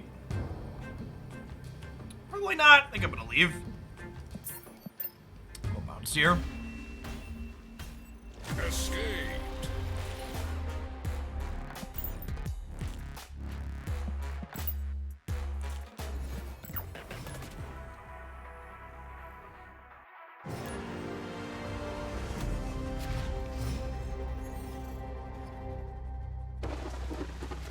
Opponent snapped. Snapping on one. My hand is mediocre. Have my cube.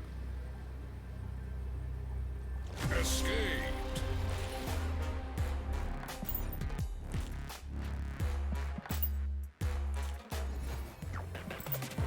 Thanks for welcome. I'm watching you nonstop here on YouTube since I started playing a couple months ago. Figured I'd send a thank you for helping me enjoy myself. Hey, well, thank you back. If you're looking for a place to hang out with myself and other Hoaglandians while I'm offline too, be sure to pop into my supporter Discord server. A very active community in there for Marvel, Snap, gaming, sports, politics, food, all sorts of great stuff.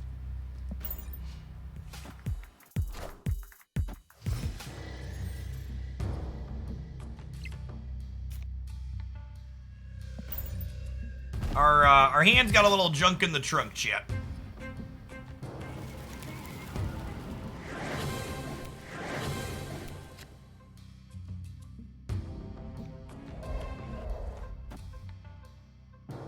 Like to murder your sunspot.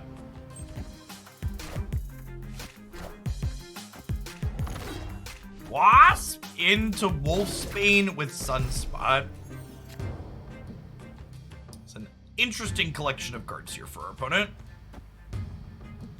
Actually, let's play Jones into the sewer system, question mark.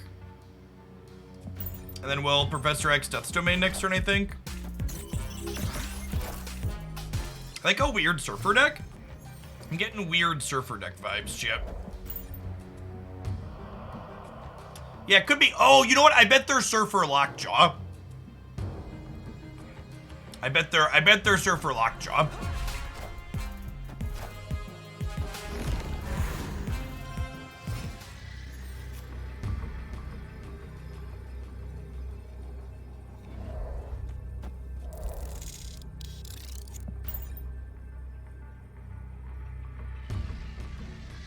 Victory. It could be a weird Patriot deck, maybe? Maybe.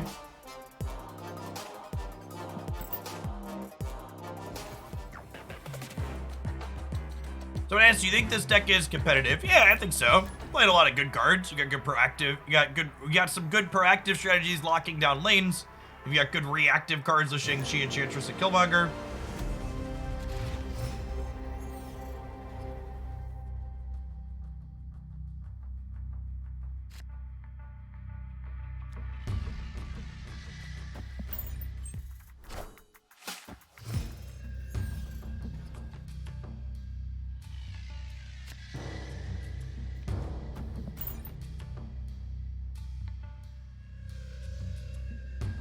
This is Storm the TVA angle, I think.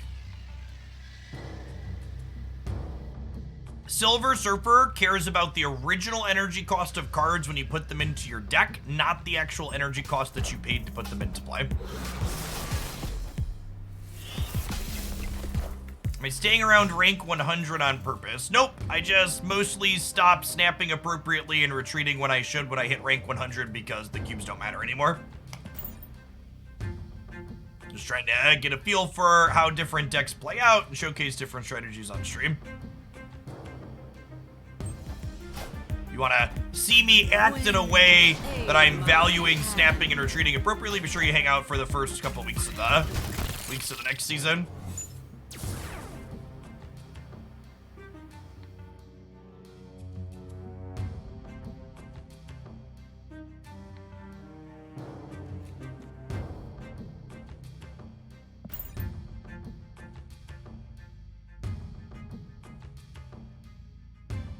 The next rank season begins when the next season pass season begins, so January 2nd, I believe. You can always see it in client on the season pass screen. Yeah, probably Cerebro 2 here.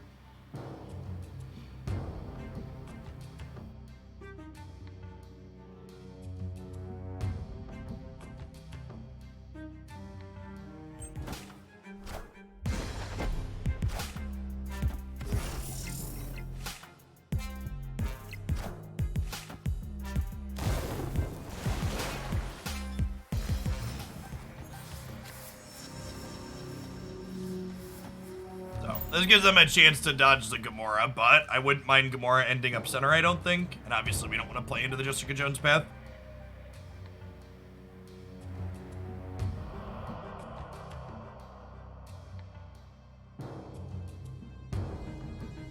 We have not played negative with Thanos. That's either genius or terrible. Maybe it's a mix of the two. Because you do draw extra cards with the Thanos stones, but they're also awkward to invert with negative. So it feels like it could really go either way.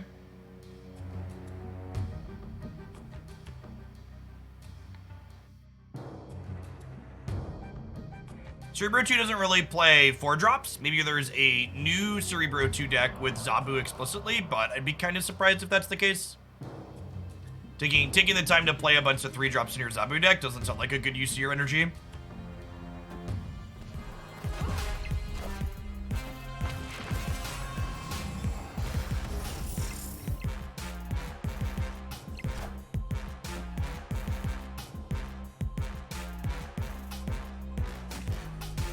Generally speaking, simply playing on curve in Marvel Snap is not something you really need to strongly worry about. Mysterio is an excellent draw here, so we get to Enchantress, take away their Mystique effect, which cuts them down to 12 points here, and then we'll be at 16.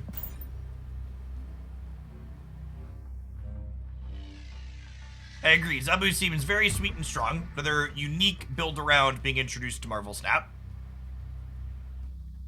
We do a really good job of creating new archetypes through strong synergy cards like Zabu and Surfer, and Cerebro and Patriot.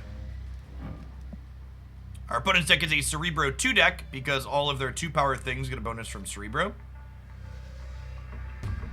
The new Mystique animation. Mystique actually copies the animation of whatever thing she's copied the ongoing of, so she's got Cerebro's animation here in her background. Oh, you mean this link between them? Oh, that's interesting. Yeah, I don't know that I've noticed that before.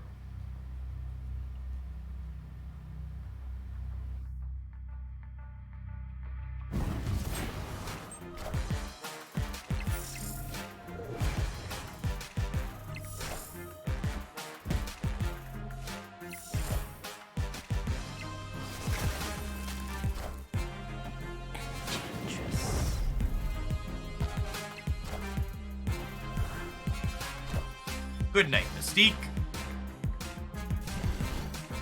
Clean game. Victory.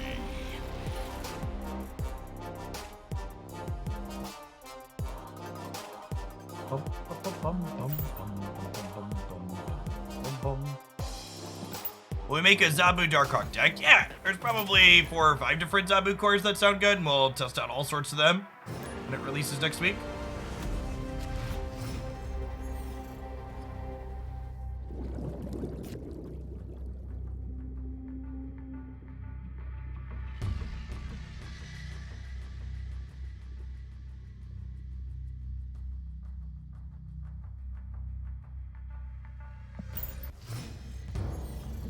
Are the drop rates known for tier 3 and above finding it very hard to open new cards? Yeah, I have a full breakdown on exactly how reserves work here. The TLDR is that once you pass collection level 1000 though, you can expect to open 1 card per 48 collection levels, which means you get approximately 10 new cards from the collection track per month.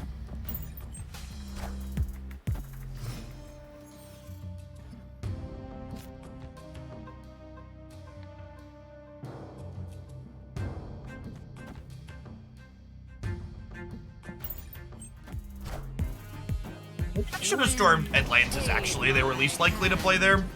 Storming the location they just played into in general is not amazing.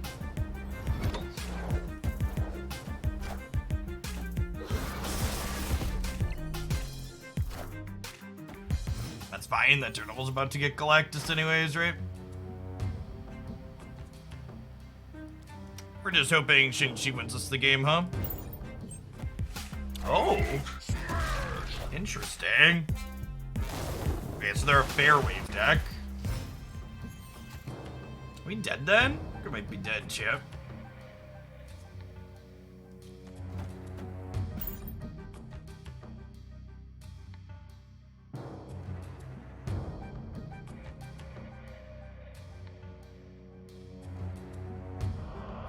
You think it needs to be boosted a little to get more cards? I feel like after tier 3, it is a progress is non-existent. So it's a careful balance, right?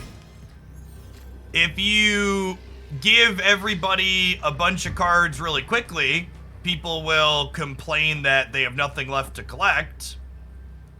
And if you don't give people cards quickly enough, they complain that they, aren't getting things fast enough.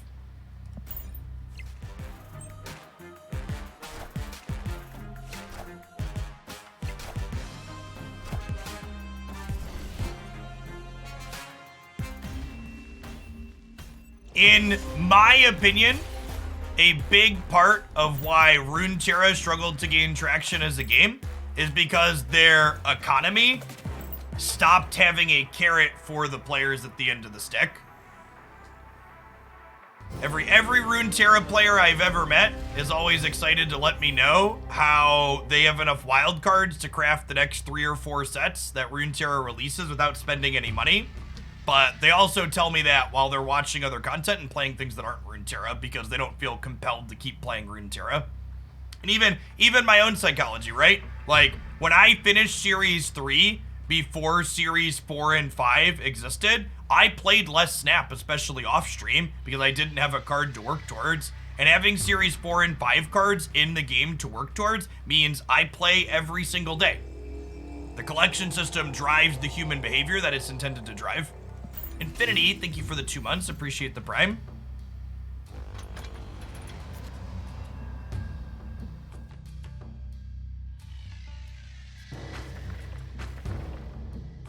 The other thing I think that's an interesting psychology thing, and again, I've talked about this before, so sorry for the people that are hearing a repeat, but the way cards are designed in Marvel Snap, where we don't really have infinite piles of bulk bad cards to, like, inflate the raw number of cards people give, I really feel like seeing how people react to getting a small number of mostly playable cards really reinforces why other games have so many bad cards in their games, so they can give player cards more frequently to make them feel better.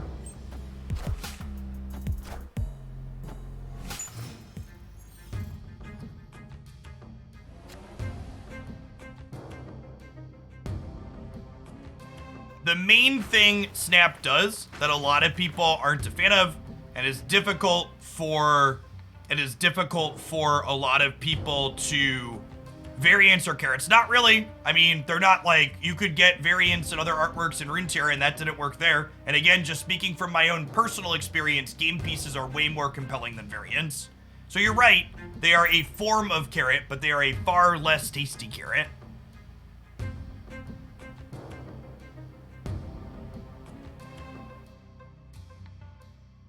I personally prefer getting cards less frequently, but getting more cards that are reasonable, rather than, opening my 100th bulk rare for Magic the Gathering.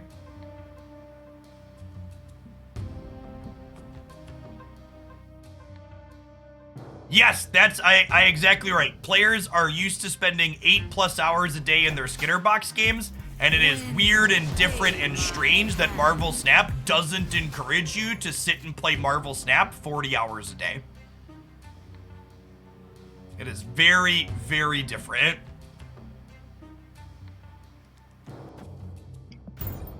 Marvel Snap and its entire economy is designed to encourage you to play a small amount every single day.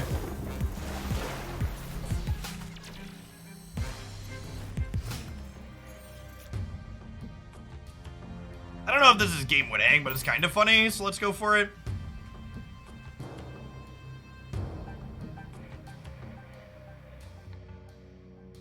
Isn't 2 minutes to talk a little bit long? I mean, if you are upset with the slow mode, you may subscribe to support my content to avoid the slow mode. But no, if you watch my chat on your screen, it clips along at a pretty good pace. There's a lot of people chatting. There's almost 2,400 people in here. I personally really dislike when I go into a big stream and the chat is unmoderated and unmanaged.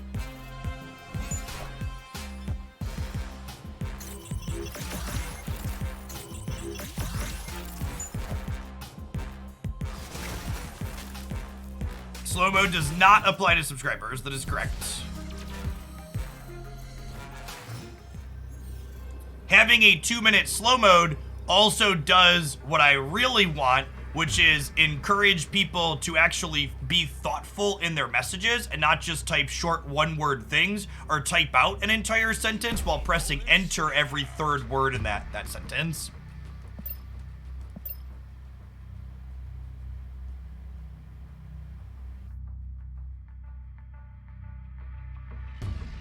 They snapped us.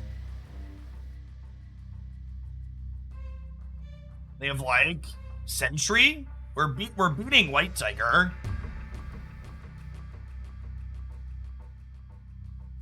I snap before the Professor X play. The Professor X play is high risk. If they had like played White Tiger, they could have Brood. Yeah, Brood's a really good shout. All right, come take my cubes, Brood.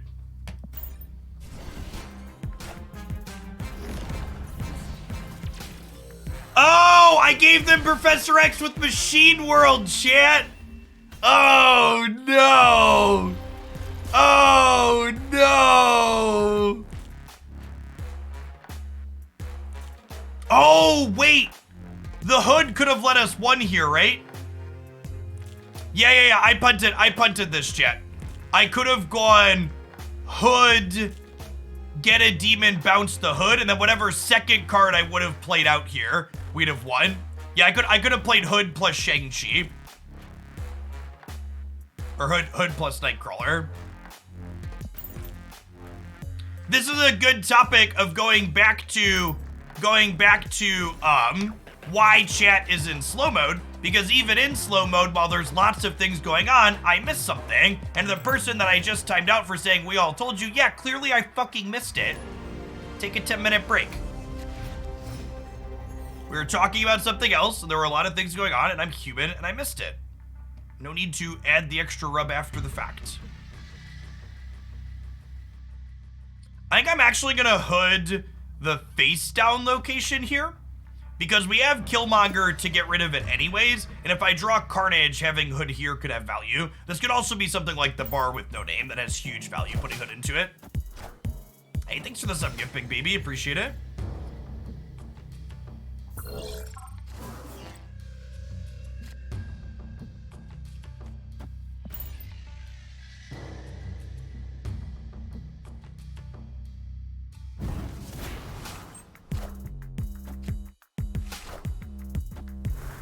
We've been Baron Mordor, chat. We've been Baron Mordor. Oh no. Good. Look at the way they massacred my boy, chat. He was so young.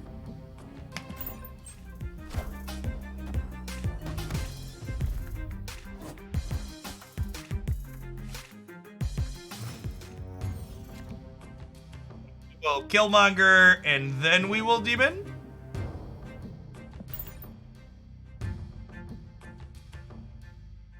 Yeah, this was their hub card, chat. They're not playing Baron Mortar. This card's very bad.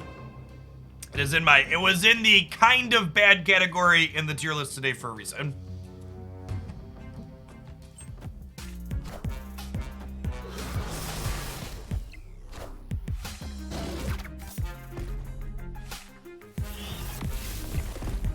Okay, they notably didn't Carnage their Nova, which means this demon's probably in danger. Professor X? This demon is probably in danger.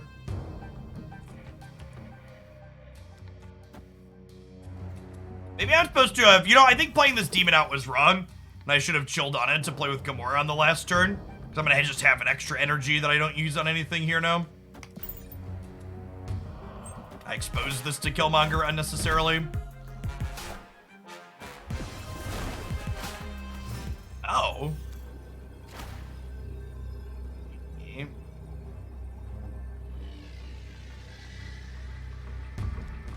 What if I Professor X here? This beats an arrow. Like if they like arrow here and death here, this wins. It's okay against leader as well.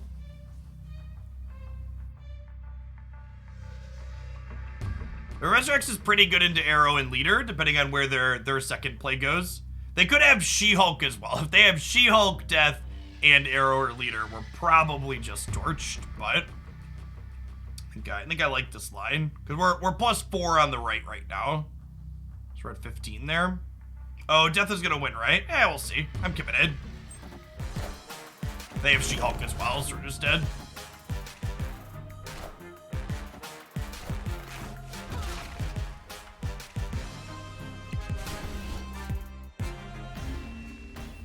This is a bad matchup, chat. You basically have to accept that most of the time, the correct answer in this matchup is retreat on the last turn. And no, you can't really make a change to this deck to change that dynamic. Leech is the only card you can play to run counter to that, and Leech is kind of not great with our Daredevil and stuff. And again, the power of that deck is not just the 30 power they put into play.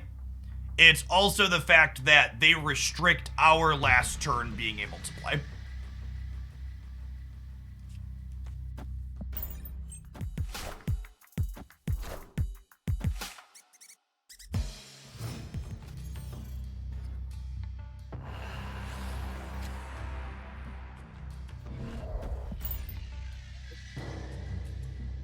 So the Mysterio clone does die when it hits Death's Domain here. Counts as playing a card out. So long, Professor.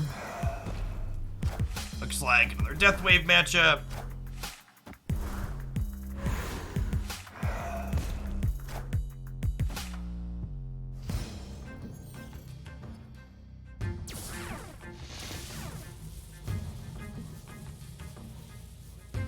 Well, it's a change of plans.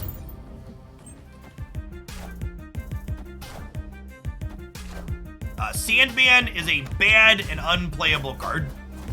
If you want to counter Death Wave, you should play Leech. Leech is a much better card than Sandman.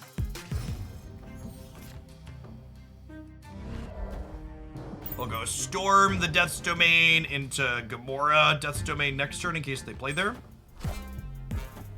Wind, aid my Some of these Death Wave decks have been playing Shang-Chi.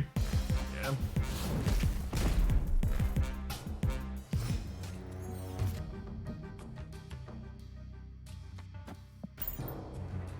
Much power does Sandman be to be playable? I don't know. And honestly, Sandman is kind of the type of card that when it's good, Snap is probably a lot less fun to play. So I think I'm kind of okay with it being bad.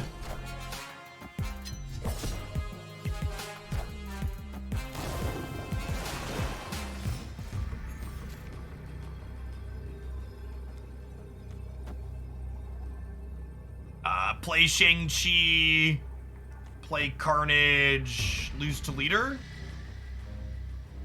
Yeah.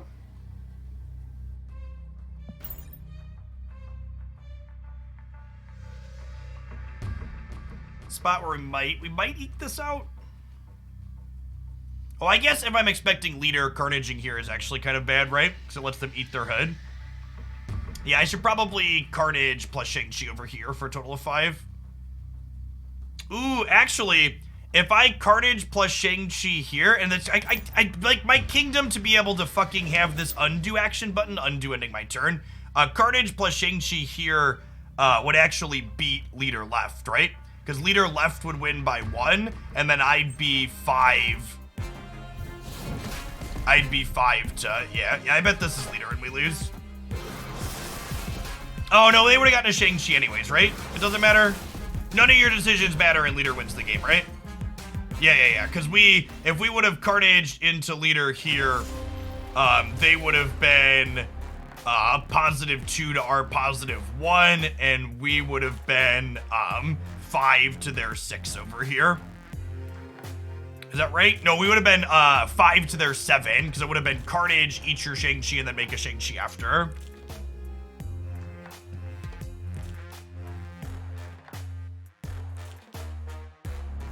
Yeah. Yep. All right.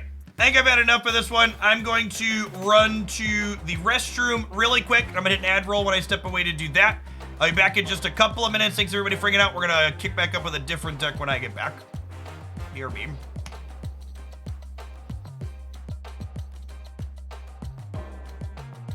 Yes, that really highlights why people that say shit like leader keeps Deathwave in check just couldn't be further off base. It's like Teferi, right? Like, the best answer to beating Teferi is play Teferi. The best answer to leader is play leader. It's just like a completely obnoxious, not okay card.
We had priority last game, right? So Carnage first, and then Shang-Chi.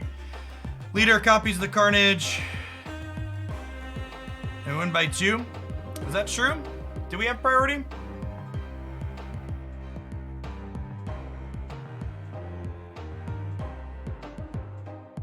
We had priority. Leader copies our Carnage.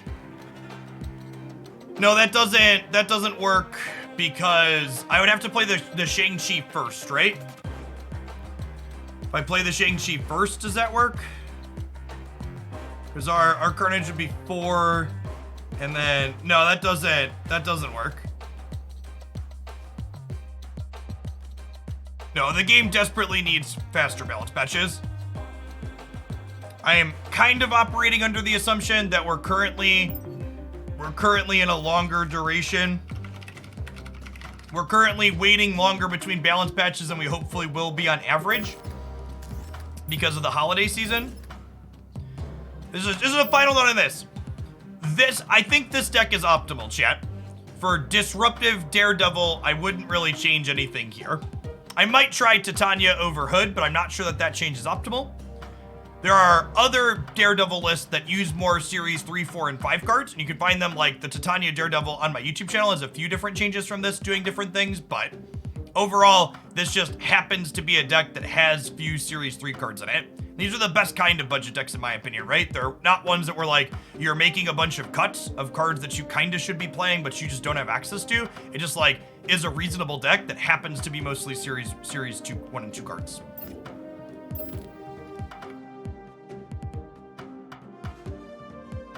All right, let's check out the deck Precipice. I mean, I've actually been thinking about something close to this Precipice. I think I'm happy to give it a try.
So we've got the hazmat cage, fill your board stuff.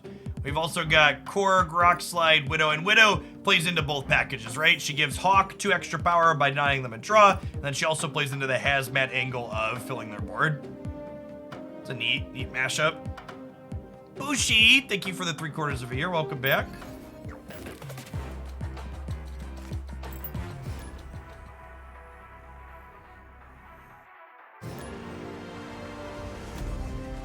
If you just subscribed on mobile, Bushi, you should set that sub to cancel next month so it doesn't renew. The mobile price through the Android or iOS app has a $1 surcharge on it, and that $1 just goes directly to the App Store. It doesn't go to me or Twitch.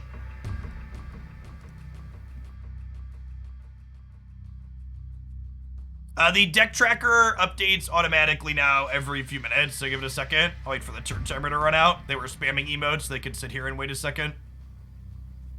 Normally I'd feel bad running down the clock for the deck to update, but this person just emote spamming me so they can get bent. For all the people that are coming in and asking, Jeff, is this card worth getting in my token shop? I posted a full Series 3 tier list today. Take a look at that and see where your favorite card, wrong command. See where your favorite cards line up in there.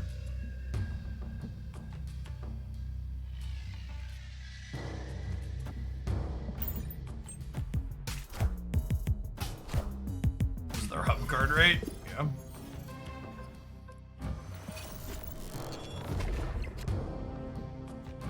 God damn it, Bobby.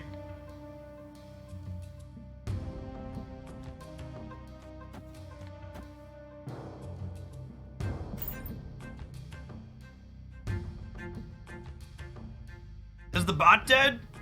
I think the bot might have taken this opportunity to die. YouTube.com/Oglandia snap. Sorry, the bot appears to be dead. Hopefully it'll be back in a second.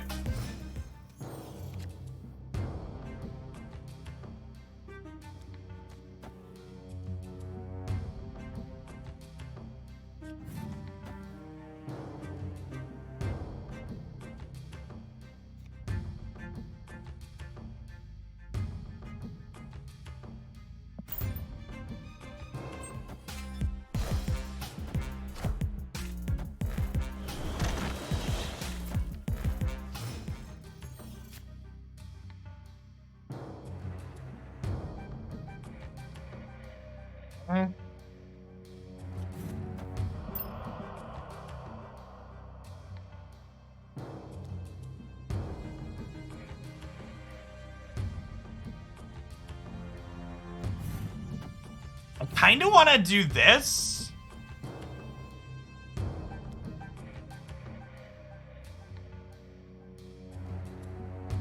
Wait, if I do just Goblin here, Titania jumps across and they can't get her back, right? Yeah, that's how that works. And then I think we Demon this turn, and then next turn I could Hawk plus Colleen Wing. Oh, they're magicking. That seems great for us.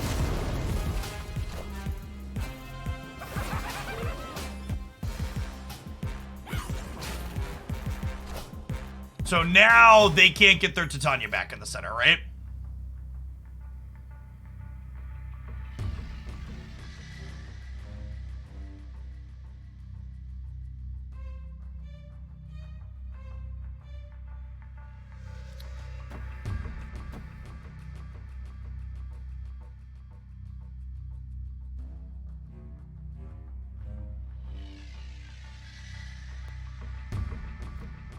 Korg's actually better than Black Widow, right? It makes this slightly bigger, and it gives me more total stats.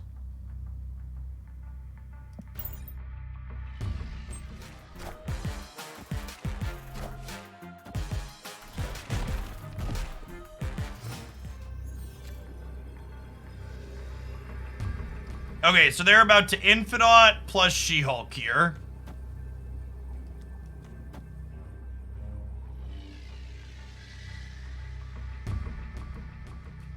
I guess if they She-Hulk mid, I lose.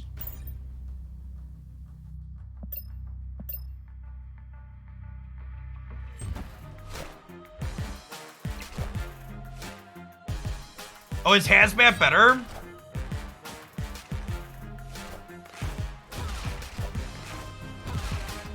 Oh, fuck, I forgot their She-Hulk was...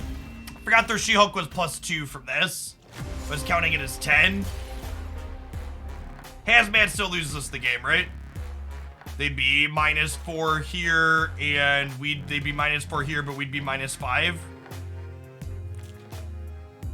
If I had gone Hawk right, Hazmat here, we win. Okay.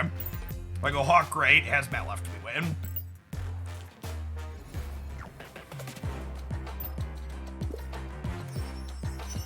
We also lose in that instance if they have, if they shuffle where the She-Hulks go, right?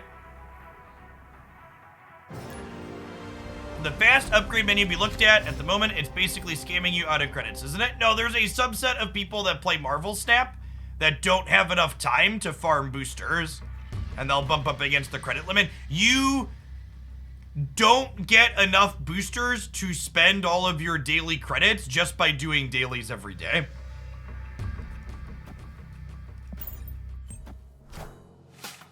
If you're someone that has lots of time to play Marvel Snap, that menu is never for you as an accurate statement.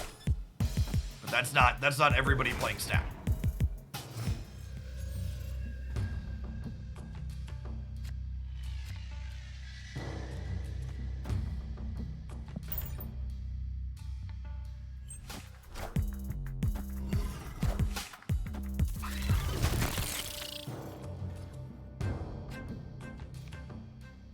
Alright, looks like we need to restart my VM. That random screen tearing is not huge yet.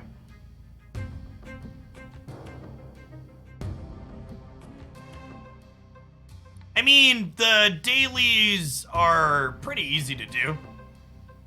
There's like exactly one that says win the game in each of them, but other than that, you just have to like do random stuff.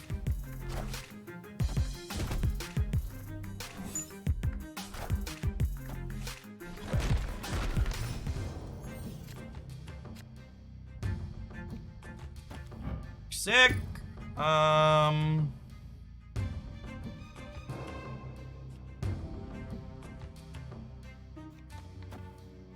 It's possible I'm supposed to try and slip Green Goblin into one of these here. Glad we didn't.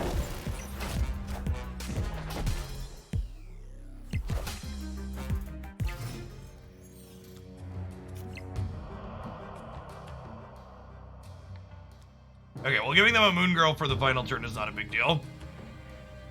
And I think I'd like an extra Hazmat. Let's do this.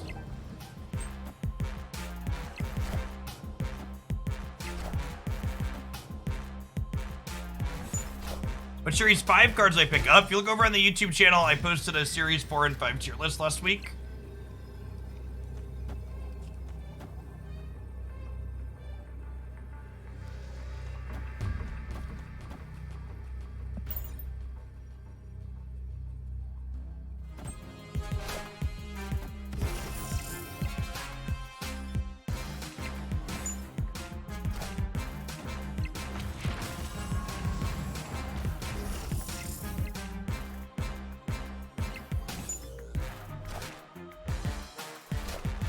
To the comment, Jeff, you did a tier list, are you sick? It is not a zero thought, these cards are S and these cards are F style tier list.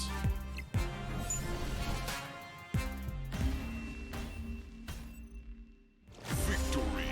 It's more of a two-axis system where I try to get into the nuance a little bit of the key context that makes cards good or bad in different situations. It's a close game, close, sweet game.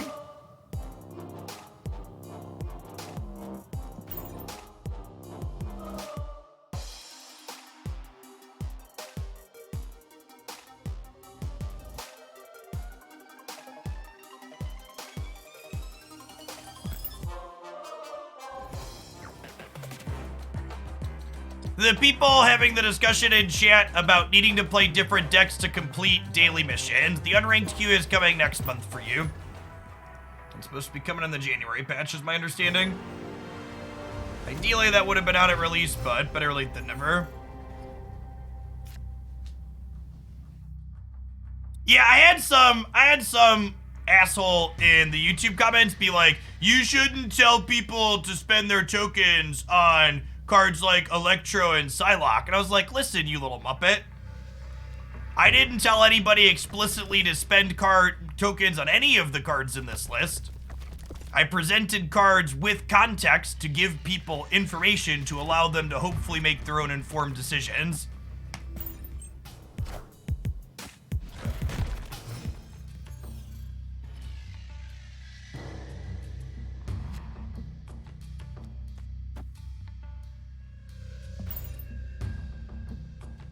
Never read YouTube comments, it's not healthy.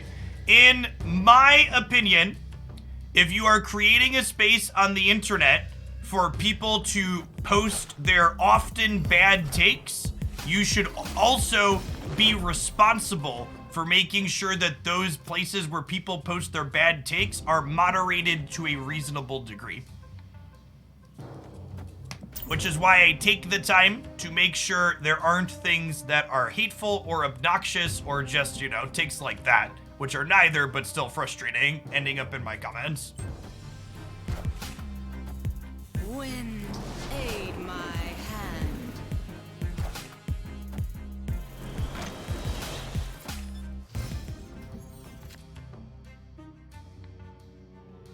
Alright, I'd like to rock slide here into the flooding.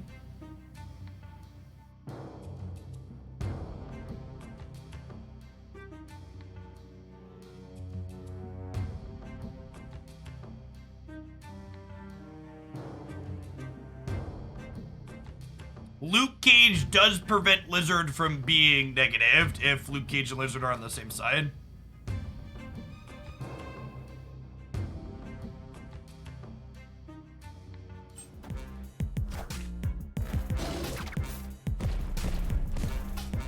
Rude, but not the end of the world.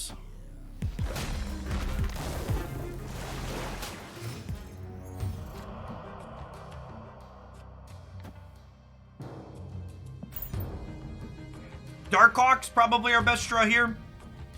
We'll be able to play that Hazmat on the final turn. Yikes. Yours is bigger than ours, shit. Oh, okay. I mean...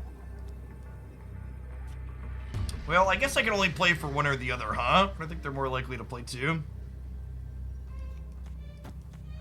They're more likely to play to the Miniaturized Lab.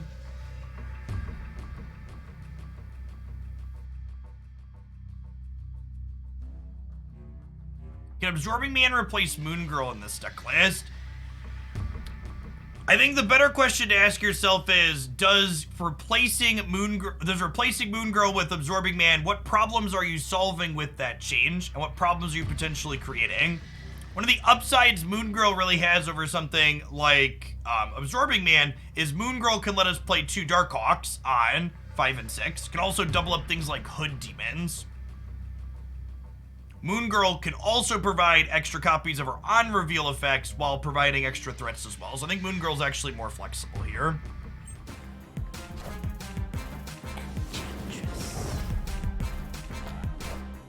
Wait, they didn't... We win the breaker, right?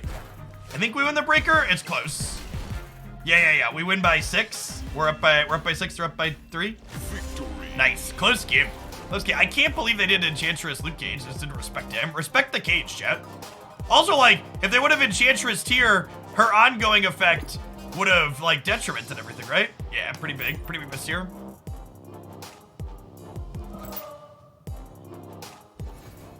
Thanks for the quarter of a year, Avia. Appreciate it. Does the sound absorbing stuff on the wall behind you make a big difference? It basically makes very little difference, the fact that I'm now facing away from it.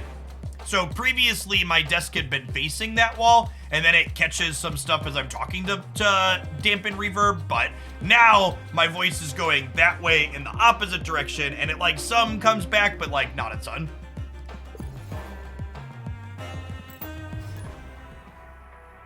They could also just, like, not be familiar with Luke Cage. It's a reality, too. It's not a super commonly played card.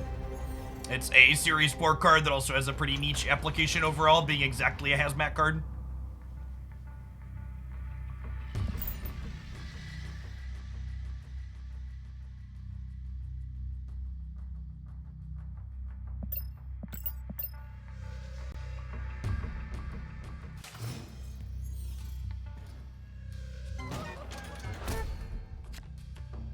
Yes, Black Widow is the center of the Venn diagram for cards that work well with Hazmat and cards that work well with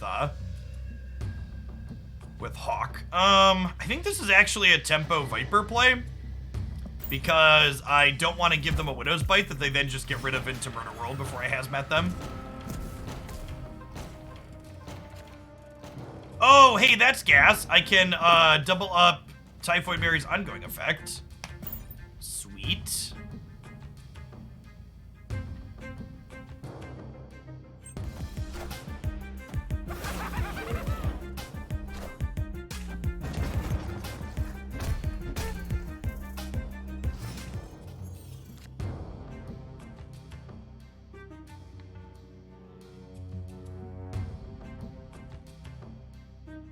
Yes, if you don't have Darkhawk, you should not play the Darkhawk. Darkhawk is a card similar to something like Daredevil, where it is a focal deck building point when you put choices into your deck list. So if you don't have Darkhawk, you can't just cut a Darkhawk from a deck and continue playing that deck, because there's a lot of other choices around that card. I messed up my sequencing here. I'm gonna take them all again. I should have when I drew this, I should have gone Hood plus Black Widow on 3. Then we would have had a demon to copy with Moon Girl, and it would have been great. Why not just use Dino? I mean, Dino's a great card, especially with Moon Girl. But again, like if you're playing Devil Dino, for example, Rock Slide and Korg aren't cards you want in this deck anymore. So Darkhawk isn't just a singular card, it's a package that has other cards go with it when you're constructing your deck.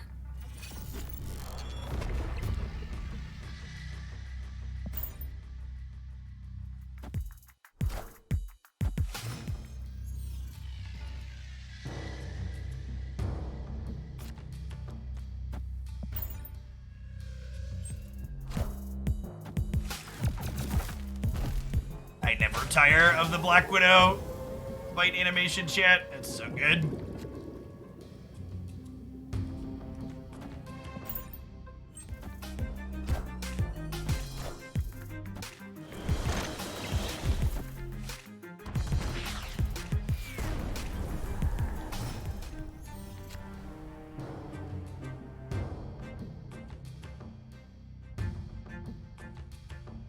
So the awkward thing here is I don't have Cage in my hand currently, and if I Moon Girl, I won't have the opportunity. I'll lose a draw towards Cage. So I think we Hawk here on the left this turn, and the next turn might be Green Goblin into Hazmat, and then our 6 can be Typhoid Mary into Cage, assuming we draw him.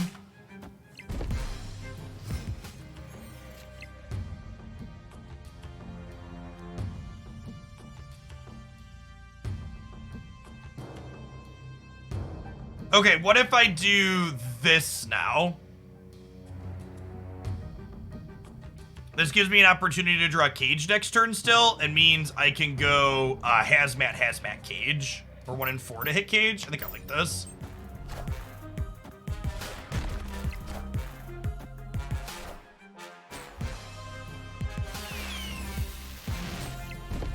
Good old rock, chat.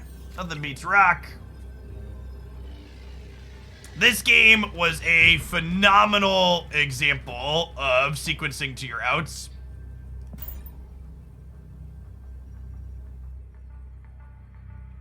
We'll see if we win. We might win, we might not. They're bailing. Victory. That was great.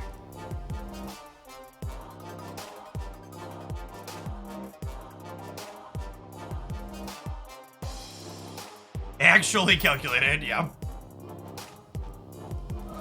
We need a rock emote. I'll put that in the back burner for the next match we do.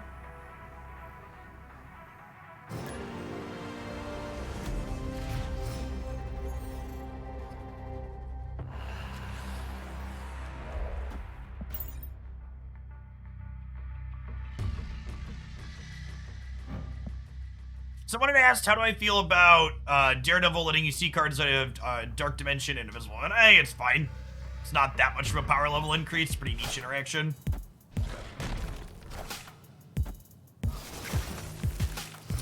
Rock Slide getting hit his Sedge. Now, actually just unplayable.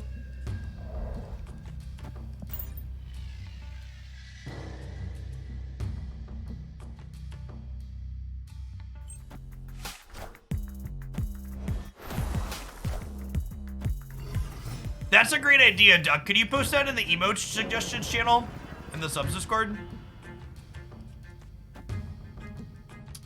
Okay, we're gonna Green Goblin the Baxter building here now. Appreciate the upgrade, bud.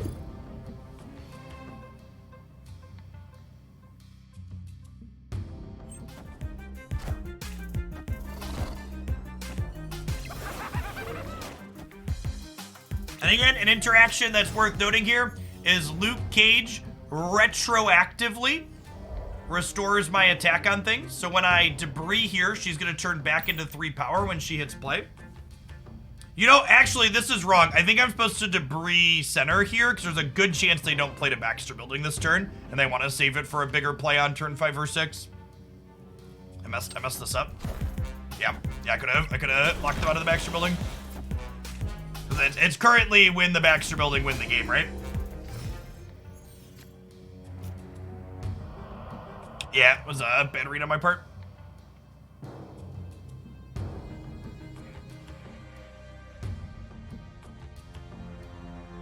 It was a good read after the fact. My kingdom to be able to undo a awkward play. Yeah, we're just dead. Escaped. That one's on me. Would have easily locked them out.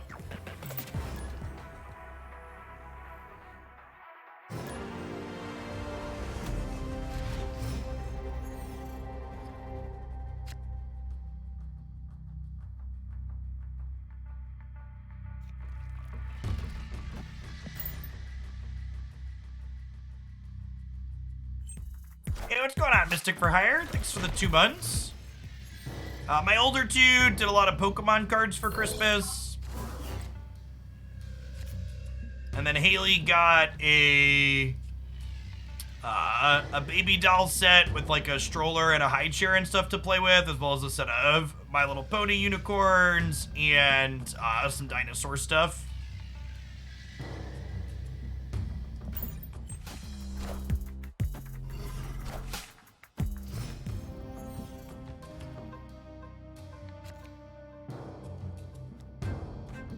I want the rocks to blow up, so I'm not going to play them into hollow here.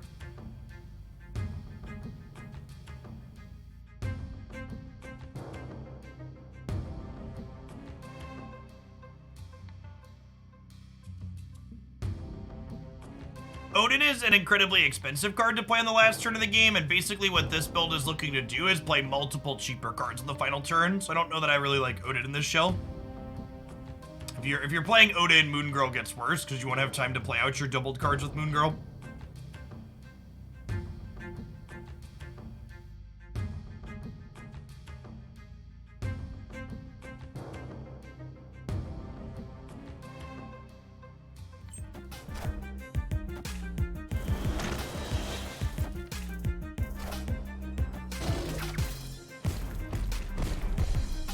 Type is so terrible into Killmonger Carnage text chat.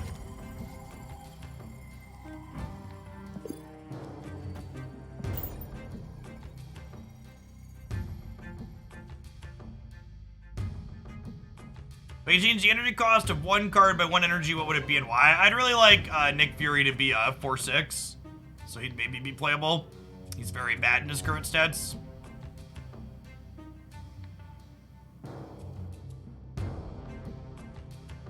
I like the double up She-Hulk deck the best. It's soft to leech like all She-Hulk decks are, but it consistently puts the most stuff into play. It's a great choice.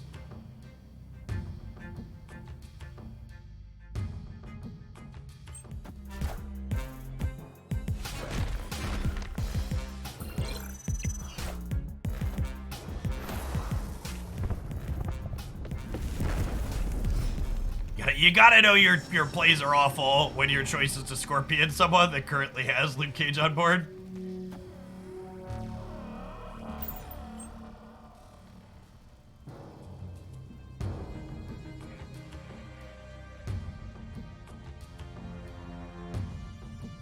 Their deck has 7 cards in it, so I'll end on 6. This is a 13 power Hawk. Howdy, Liquid. Did you get Darkhawk in a collection chest, or did you buy it with tokens? I have opened 0 Series 5 cards from chests. It is incredibly unlikely that you open a card like that from a reserve. It's 1 in 400. When you are an endgame player, you collect tokens faster, especially if you are spending money.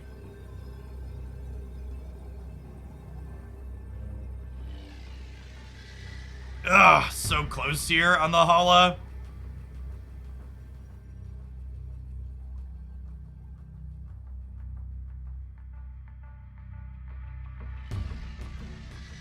I think we win the game still, right?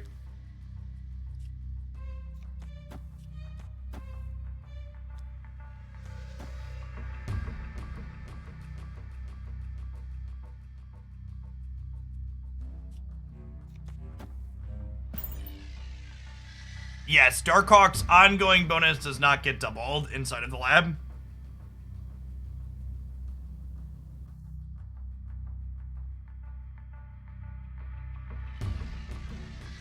Just believe that they're gonna leader your hazmat. That's true. If they leader this this hazmat, should win us the game.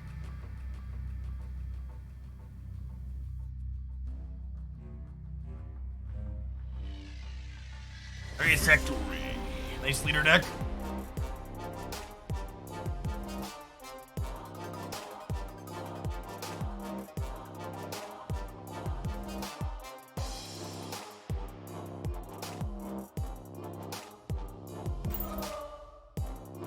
Yeah, you gotta get your cage down before the last turn, and you'll be good into it.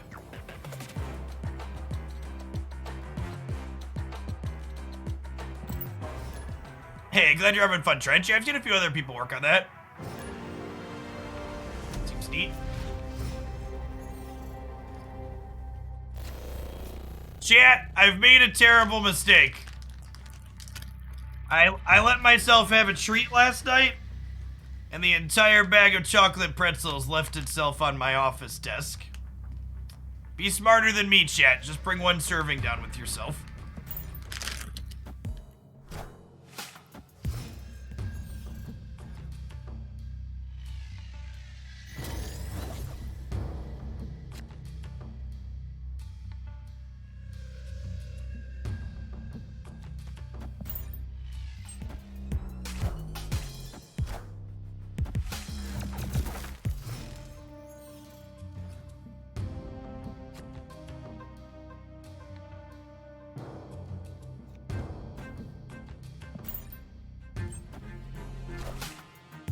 Face the might of Asgard. Mjolnir.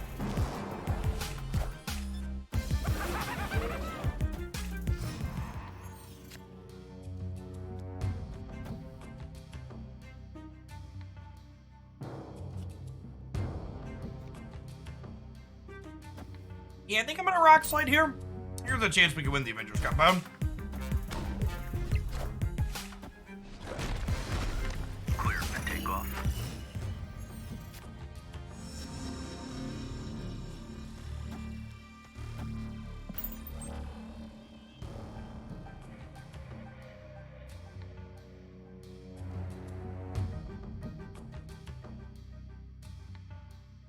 Victory.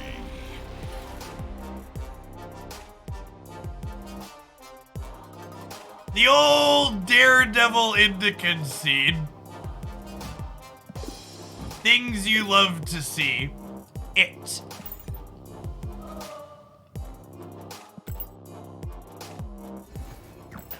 This build's fun, press pick.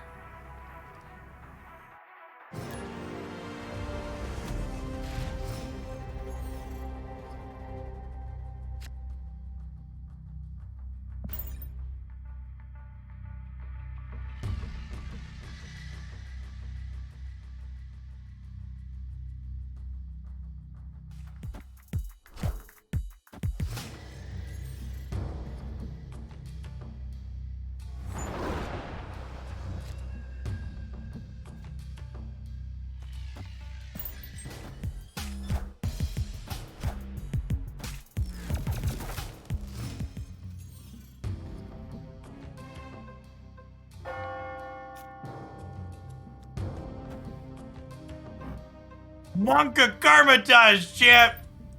He says before getting cos mode.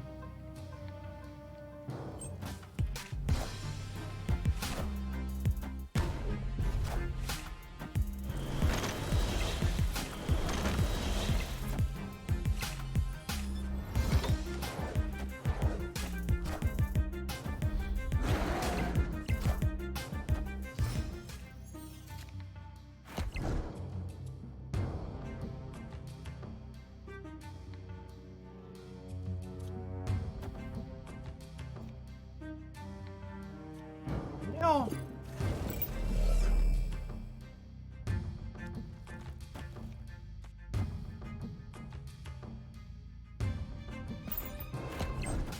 Face the might of Asgard. Mjolnir. Mjolnir.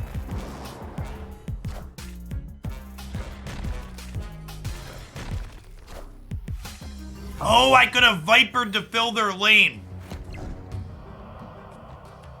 That was totally the line, Chip. I forgot I could Viper. That would have been really... We're still good here, but yeah, Viper... Korg Viper would have been hilarious here. He just full locked him out. Mjolnir to me.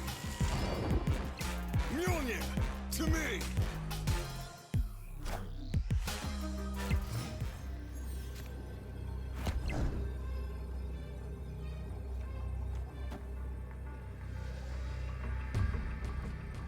This doesn't win, does it? I messed it up. Damn.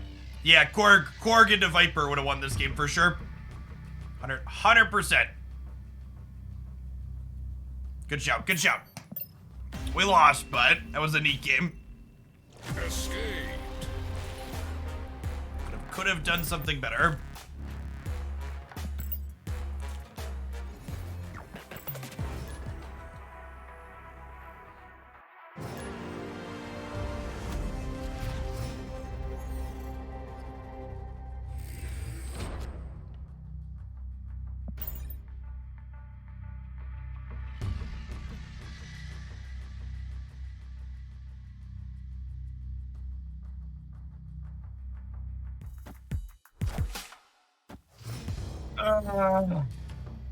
Just the heaviest sigh when we see Nova here.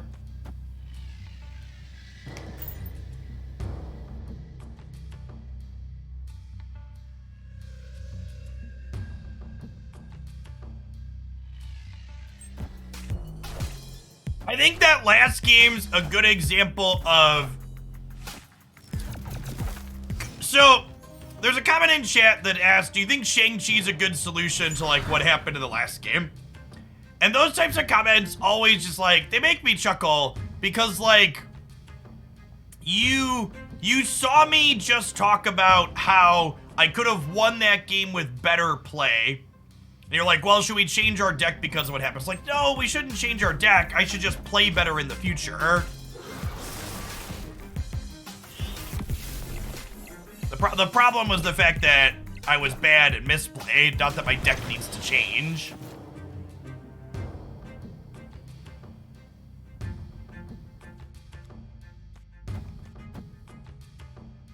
I have no idea what kind of changes Omega Red would need to have.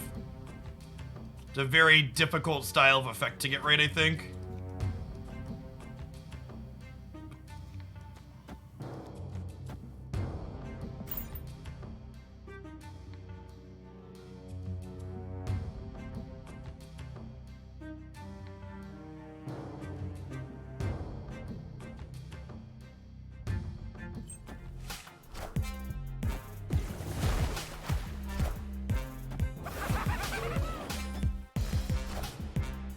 Can open a draw Typhoid Berry here, I think. Korg.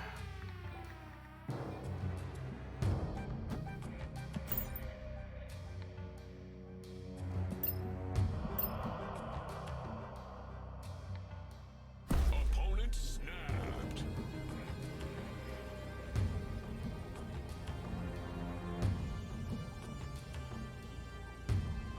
That's chill, I think.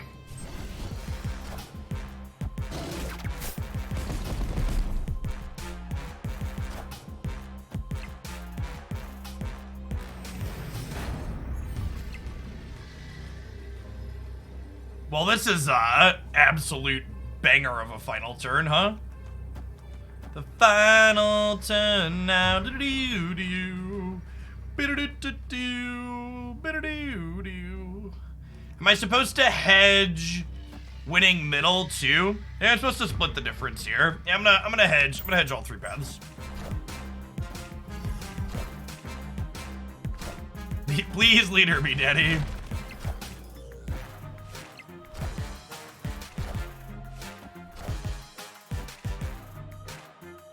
Oh, they just are playing a death deck. I guess that makes sense. They're just Death Wave. Death Wave's a pretty impossible matchup for this archetype. They just have Killmonger and Carnage, and we just like feed them endlessly.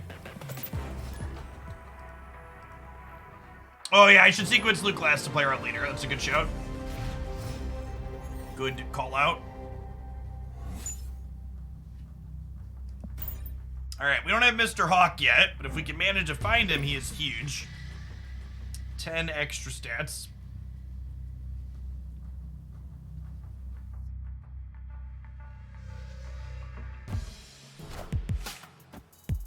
For any new folks just coming in, something that's been asked for a lot in the past, but I just couldn't figure out a good way to do that I think I finally managed. And I've got a tier list here for every Series 3 card to hopefully help you make decisions when it comes to what cards you want to pick up from the token shop. It's a little bit different than a lot of the other tier list style content I've seen other creators produce. I'm not ranking all of the cards on an S through F linear axis. Instead, I'm using kind of a grid system that adds a little bit of context to which cards are good, bad, or why. You kidding me? This is my punishment for snapping on 2, I guess. Oof. Wind, aid my hand. You might not realize it, but this is what peak Marvel Snap gameplay looks like. That's true. I think we're just in. Escape. Two-dimensional tier lists are twice as good as 1D1s. I agree. Big agree. I really hope the token shop rotations get adjusted in the January patch. It's desperately needed.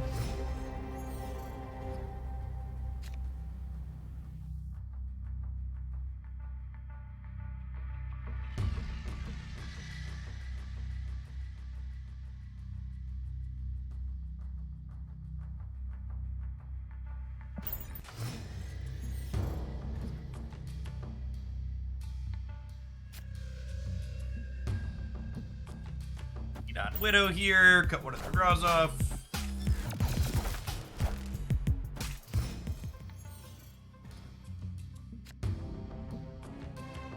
I think I want to play Hood to its own location, so that way I can have the option to Viper it across down the line. We'll get to Moon Girl, copy Hazmat, Mary, and Demon this turn, which is great. Feeling like we're in a real good spot here.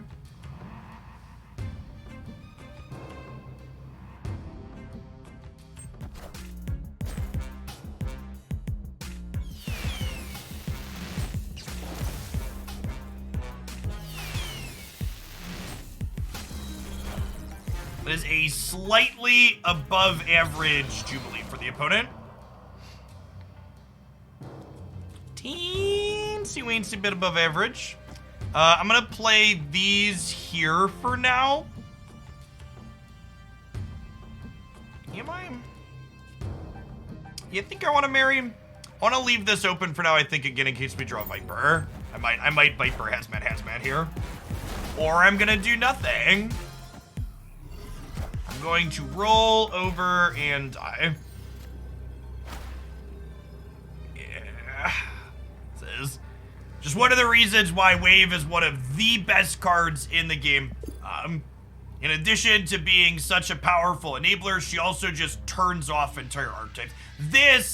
A card people ask a lot of the time about is Sandman. And Sandman is just a trash tier, unplayable card because Wave effectively does what Sandman does, but better, while also being an absurd enabler for your deck. Leech, also very similar. You want to hose decks that are looking to spew on the last turn, Leech does it better than Sandman does as well. Someone said, we need more ways to get tokens. I mean, everybody always wants more cards faster. I think the one kind of misconception that I feel like I hear a lot in the Snap community, a lot of people seem to think that the token shop is supposed to be the primary way to get cards. And that's not true. The collection level track is still intended to be the main way you acquire cards in Marvel Snap. The token shop is supposed to sparingly supplement the cards that you open. It is not supposed to be a way to build entire decks from scratch. Which is part of the reason why, when you're looking at and thinking about what you should be spending tokens on, you shouldn't just be looking at what decks are good. You should be looking at what does my collection already have in it, and how do I supplement or round out the edges of the collection that I have with a card or two from the token shop.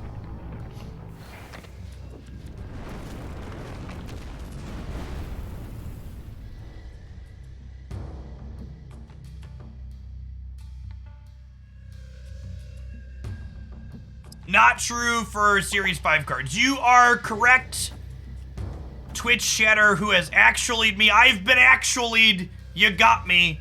You're right. The edge case endgame player who I am not currently talking about, Series Token Shop is the primary way you get new Series 5 cards.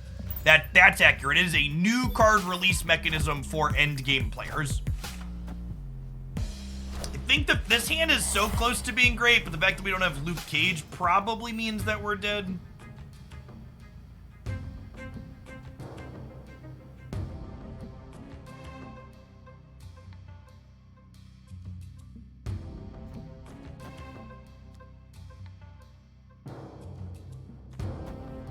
Other way, I think we're just doing this into this. Actually, let's play these over here.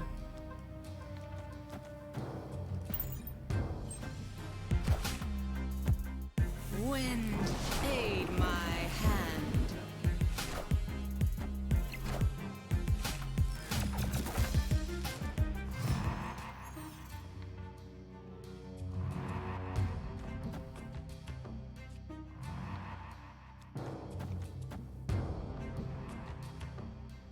I'll play for both here. Let's see if we get punished.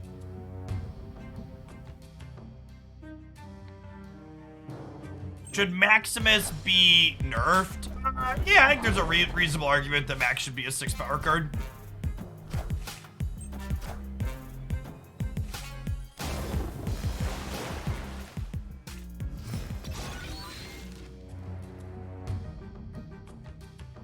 So, an important perspective that is to have is that in my opinion, a lot of people talk about the Marvel Snap economy like the Marvel Snap economy is currently broken. And the Marvel Snap economy does what it was designed to do very well. I disagree or would prefer it did some things in a different manner, but I can acknowledge the fact that it has very clear goals, and I actually think it's very good at accomplishing the current goals that it has. In my opinion, the one big hang-up with the current Marvel Snap economy is the fact that the token shop does really awful rotations. It does it very well, make 90% of new players not have new cards. That's correct, chat. Marvel Snap is different than every other card game in that every new card release isn't shoved down the throat of every single player in the game. New cards in Marvel Snap are end game chase objects for people that have big collections. It isn't like Hearthstone or Magic or Runeterra, where when you show up as a new player, the first thing you're supposed to do is buy the latest set. You're correct. The design goal is not everybody has the latest cards, because their clear view is that they think players should be focusing on cards that are new to them, not cards that are new to the game as a whole.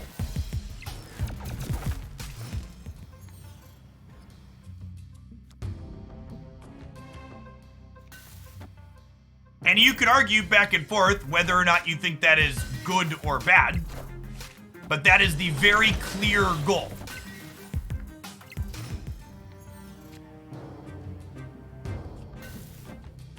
To finish my thought from a second ago, the one thing that I think really needs to change with the current Marvel Snap system is that you should get to see every card in every series before you see repeats in your token shop. Players who haven't had every Series 3 card come up in their token shop should not be seeing repeats of Series 4 and 5 cards, for example. I do think that is a big problem that certainly should be addressed. Don't you think variants fighting with card progression? Variants aren't fighting with card progression, chat. That is not an accurate summary of what you are experiencing. If those variants weren't variants, they wouldn't be more cards.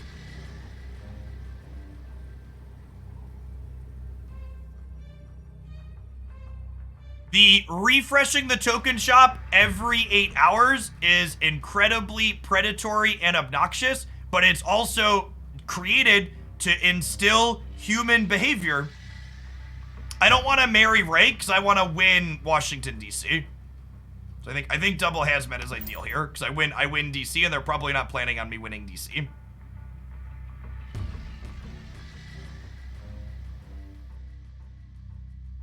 I think if you want to play a card game where you can swipe your credit card and acquire all of the cards, there are a lot of options out there that allow you to do that, and Marvel Snap doesn't need to be another one of those options.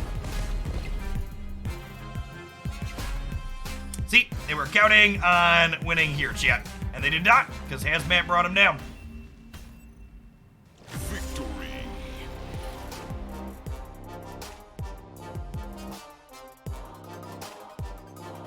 Can you try to beat infinite players with the starting deck? Chat, if you want to go to this video playlist here, these are a series of decks that are all Series 1 and 2 cards, and it is me playing them in infinite against players that have full collections. This is content that I have made and content that lots of other card game players have made. And again, the important thing to understand is picking up one of those deck lists isn't a get to infinite easy trick. Marvel Snap is a card game that rewards metagame knowledge more than any other card game I've ever played, because knowing when to snap and when to retreat requires you be knowledgeable of the output range of the deck that you are playing against.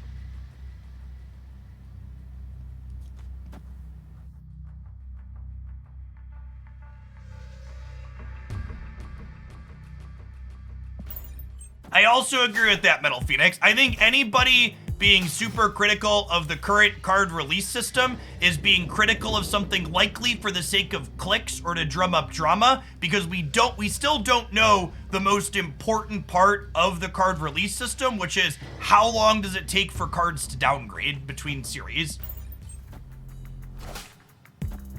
If we get series downgrades at the start of January for a handful of cards, I think the system's probably reasonable as is and works fine.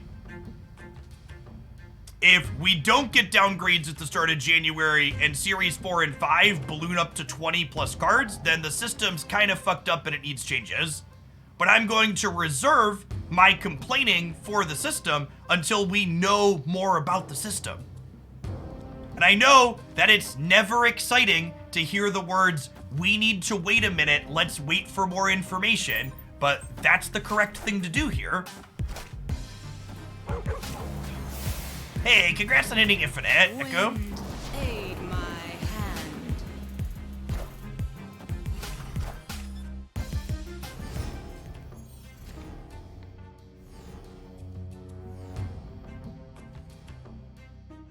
Hawk probably has a good chance to win here, right? We like rock slide them next turn.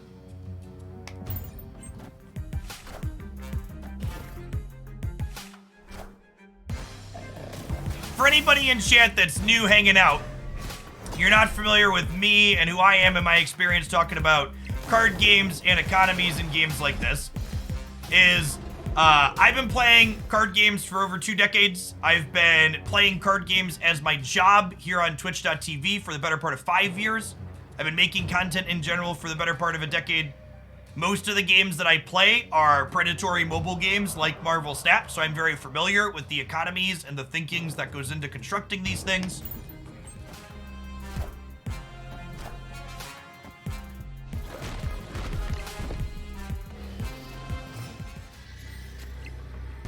I promise you, as someone who has access to every single card, almost every card, I'm mentioning cards in Snap actually, as someone who has access to almost every single card in Marvel Snap, this metagame is still kind of medium.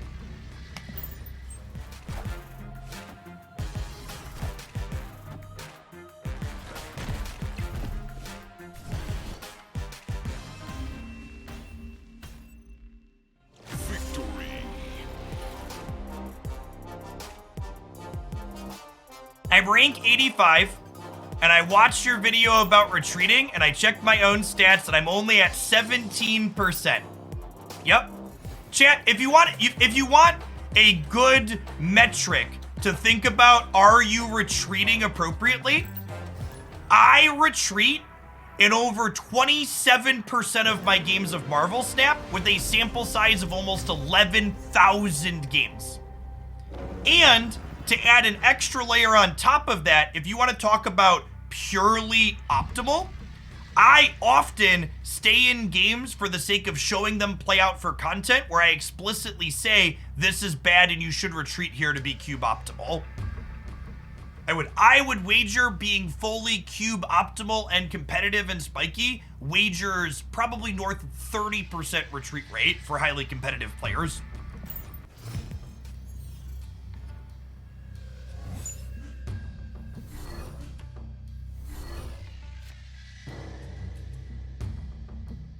This is a Tempo Viper angle.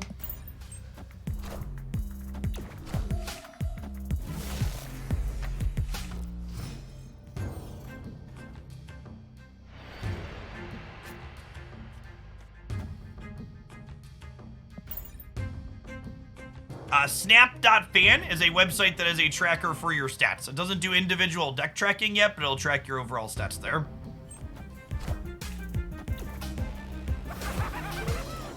So everything's gonna slide to the right here in a minute. Like I might actually rock slide all the way on the right since I have a green goblin now. Well, obviously rock slide here, sweet. And then we'll get to Hawk into Korg next turn.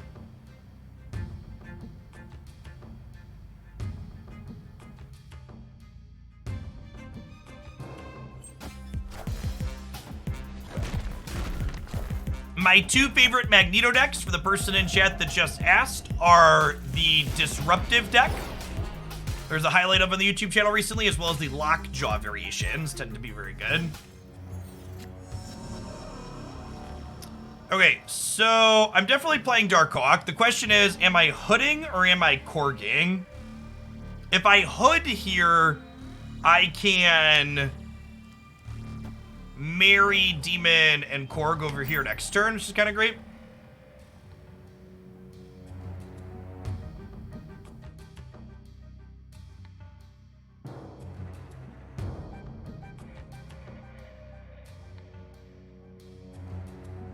Is there a video on the dollar value of tokens? So, as is the case with most predatory mobile economies, it's a very convoluted calculation. The answer to which for the first one is, are you Series 3 complete?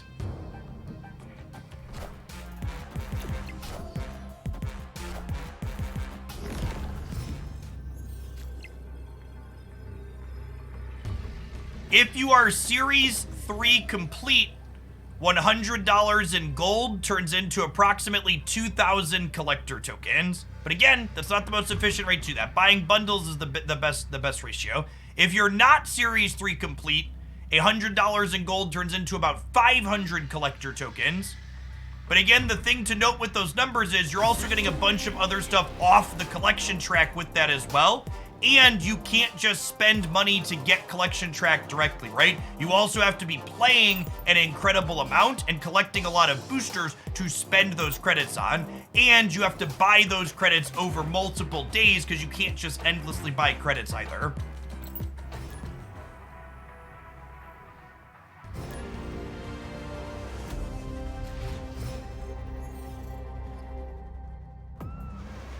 I do not have experience playing with any of the leader decks because I find its play patterns incredibly tedious and boring. So if you're looking for optimal leader gameplay, I'd recommend checking out KM Best or Dara.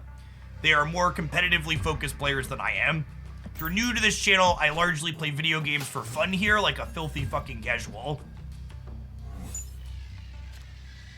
Hey, Cozy. Speaking of other excellent content creators, the GOAT of Snap Twitch, or Snap YouTube himself.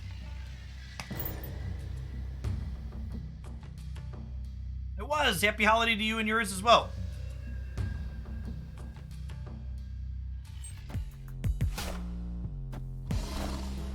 What is fun? Oh, I always forget we have former Magic the Gathering players in here. Sorry, to clarify, fun is adjacent to joy, and it is the thing your video games are supposed to provide for you. I know that concept can be tough for Magic players to really grasp sometimes.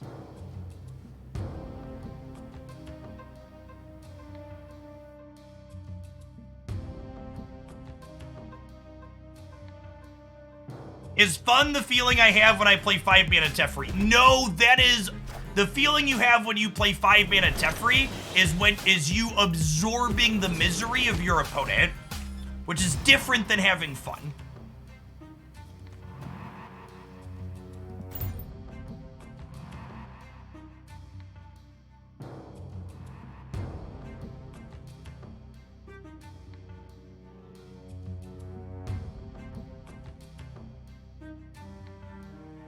I think Magic is an excellent game that can facilitate wonderful social experiences for lots of people.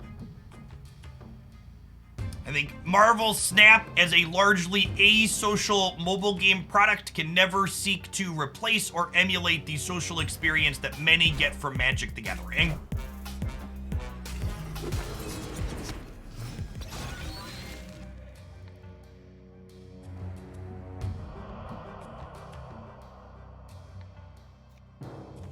What do the kids say, chat? I think it's YOLO. Damn it. Damn it! Never lucky rubber ducky.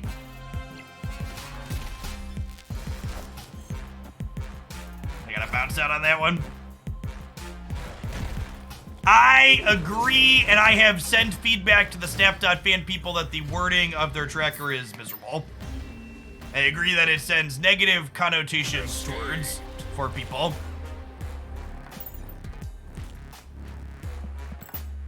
This concept of social, it's adjacent to touching grass. I think Marvel Snap could be a big esports and competitive scene. I think the collection system that Marvel Snap had kind of runs counter to having a big esports scene.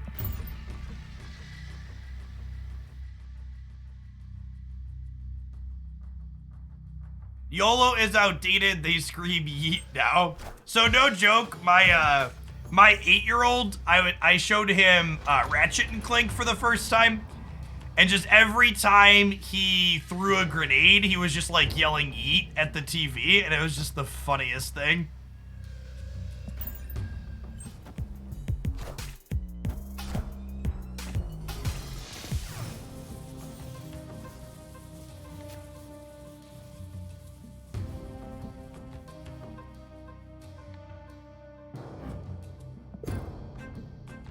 The negative zone? Chat, I didn't realize Elon Musk owned a location in Marvel Snap.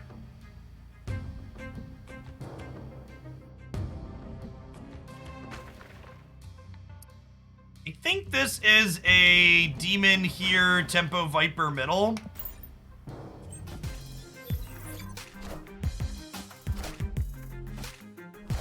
Wouldn't that be the runes? Here's hoping.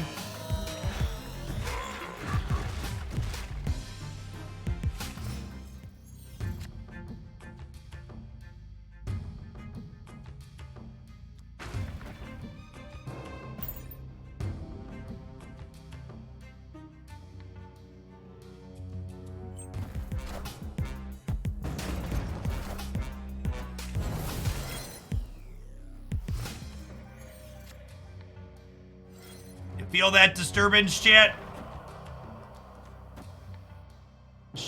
The Shang cheese.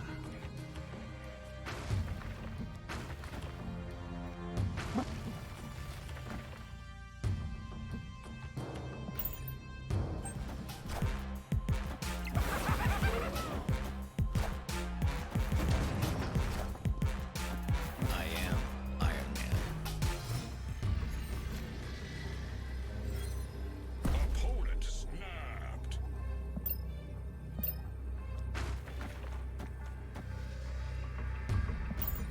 Alright, chat, they're gonna play out to this Vibranium mine, and our Hawk is gonna be huge and win the game.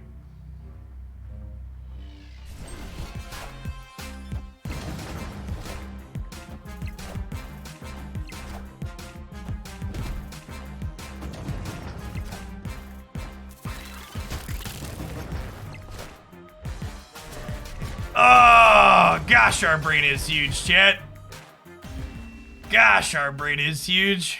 Victory.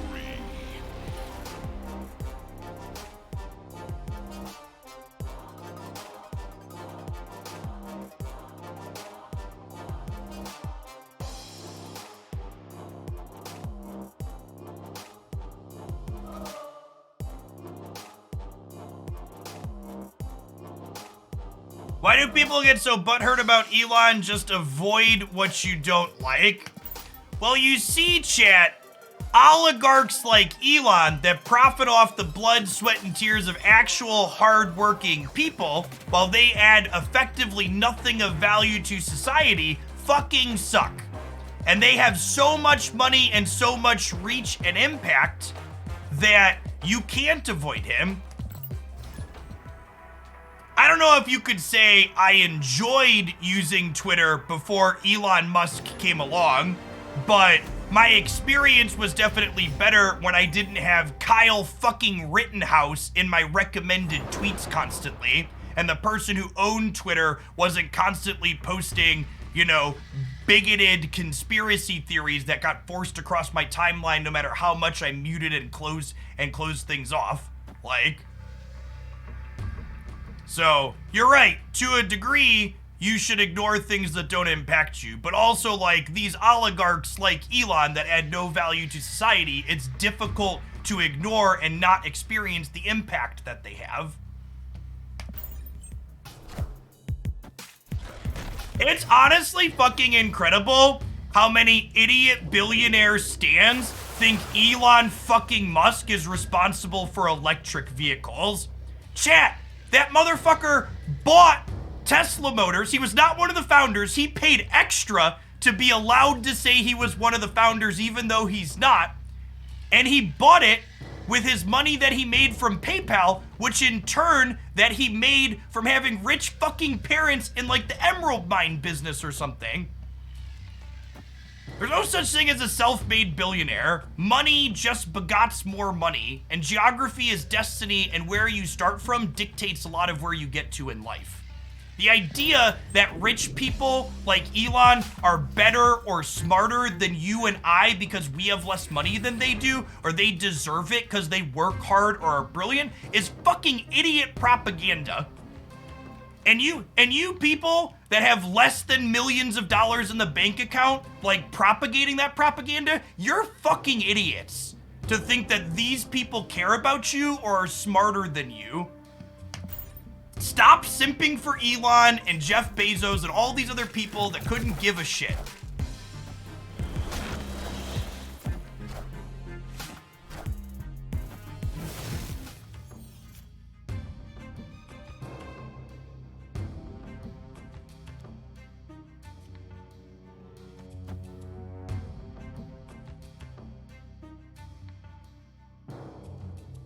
Also, for those who missed it, I updated the channel description this week, and it now says full-time Marvel Snap Stream and progressive politics. So to the alt-right motherfuckers that don't like being reminded that they're shitty dredges that hurt my country, you were warned in advance. So I'm just saying that there's a warning label now. So if I hurt your feelings, you could have known that I was gonna hurt your feelings in advance, you fucking snowflake. I also put adult language in there too, because people were occasionally complaining about me dropping F-bombs.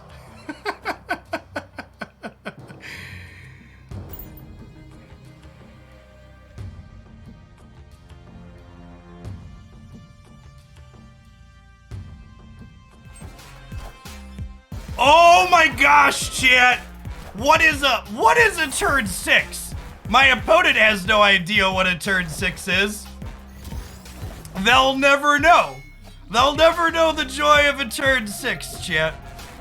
Kikaro, thank you for the brand new Prime. Appreciate it.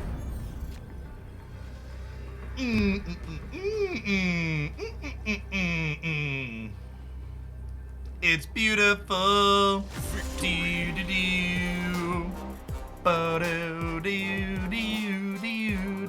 That's super generous of you, Precipic. Thanks for the banger deck list, too. This deck's been a ton of fun. Dane Sigel, thank you for the brand new sub. And Blade Wing, thank you for the entire year. Appreciate the support.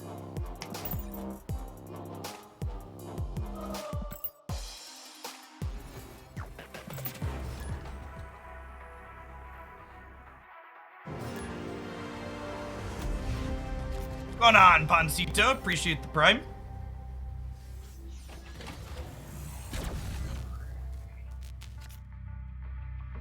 Ryan Momo, appreciate it. The replacement for Mojo or Psylocke. I'd recommend checking out so I posted a full ultimate deck guide for stock for the negative archetype JoJo. Check out the budget list there and kind of sub replacements for cards that you're missing between the two. Would be my recommendation. You're also just looking for like series 1 and 2 cards that like work well with negative though, right? Like lower power. This could go either way. I want to put 3 rocks in their deck. We can brick some of their draws. I'm gonna stand for the snap. For an objector, thanks for the Prime.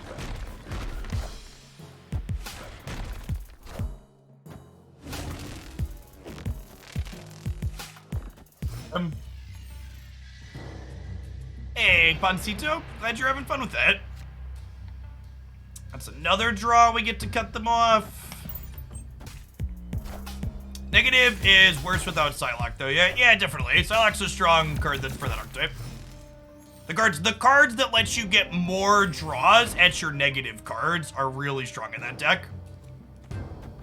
So Magic, Psylocke, etc. The Magic, and Psylocke specifically, excuse me, are the big hits. Big upgrades. I'd love to draw some cards, friendo. Thank you. Okay, how about we Viper plus Luke Cage? Obviously, small chance to give them Korg here, but good chance we give them something mediocre. Okay, they have a Hawk or a Typhoid Mary, neither of which is very good for them. Nailed it.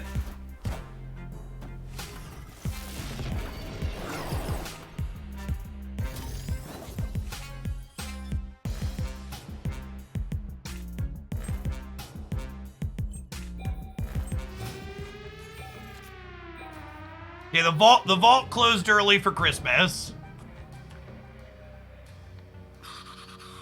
You need to get Darkhawk down under Leech. Yeah, that's a good take. And playing Hood is net. What I guess I'm asking, what am I doing on the last turn here? Am I hazmatting plus Mary, or are we demoning plus Mary? I think we're probably demoning plus Mary, right?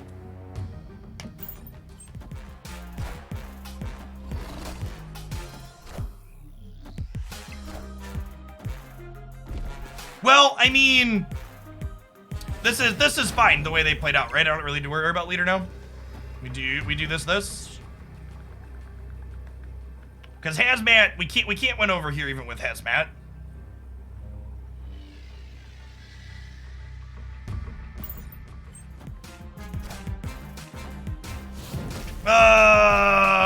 Get ching-cheesed.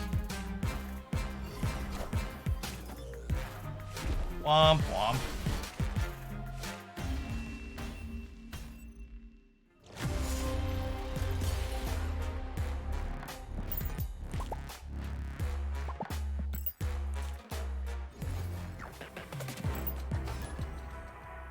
classic toxic emote spammer after the game's done.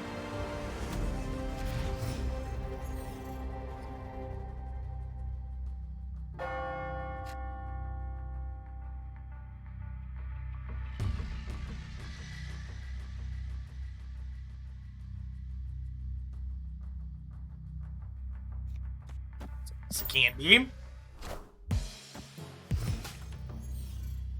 Hey, Brimstoner, appreciate that.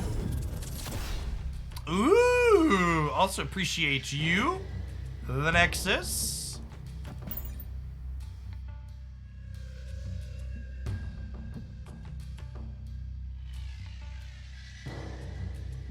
Does any emote claim to be a GG? I think the fist bump is a reasonable GG emote. Feels rather neutral.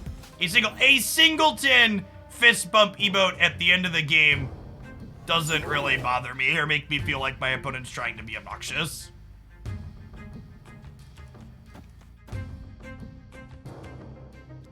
Do I want to play demons here? I don't think I want to play both my demons here, because I think there's a good chance that my opponent is a Killmonger deck, right?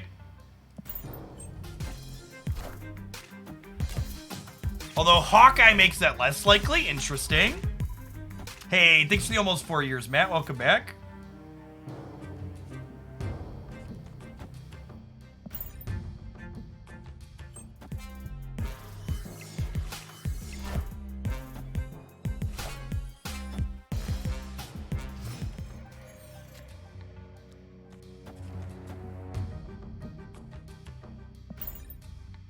We do this.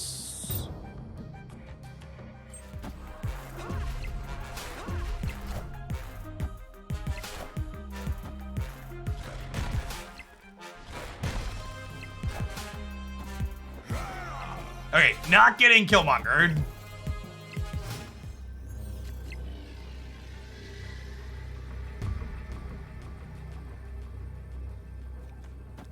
I think it's this with the Nexus here. If this wasn't a Nexus game, we'd probably double Hazmat. Onslaught. We get that easy peasy, right? Yeah, not close. Seeing some of the strength of Moon Girl in action here, right? Like double Darkhawk, double Hazmat, being to have some flexibility in our big plays is great. Yeah, for sure. Yeah, I think we're gonna have a highlight in this one, Prispic. We've had a really good string of games.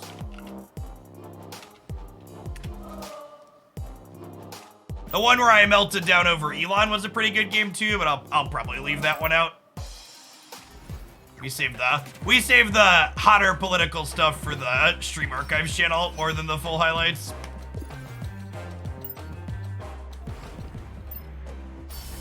I included an offhanded Doombot is like Mitch McConnell comment, getting extra power in DC in one of the videos, and right-leaning Snowflake threw a hissy fit, letting me know that political content was unacceptable and they'd be taking their view somewhere else. I was like, man, you would completely lose your mind if you ever saw one of my live streams. This is like actually just the most tame thing ever.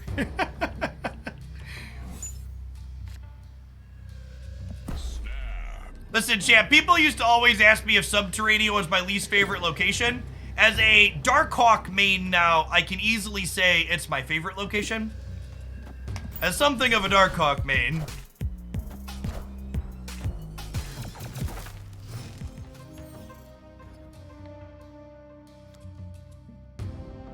Oh, Darkhawk is so good at winning Asgard, chat. Oh, you know what? How crazy is it to Hazmat early for the sake of making the Human Torch bad for, like, Cloak and stuff? Yeah, like, I like Tempo Hazmat here because it makes the Human Torch first, right? Monka Hullbuster, chat! Is it a beast? No, it is fine, okay.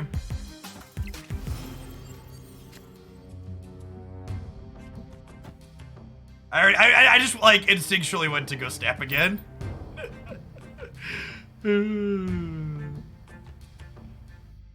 I was like, I need to push the button. This is really good.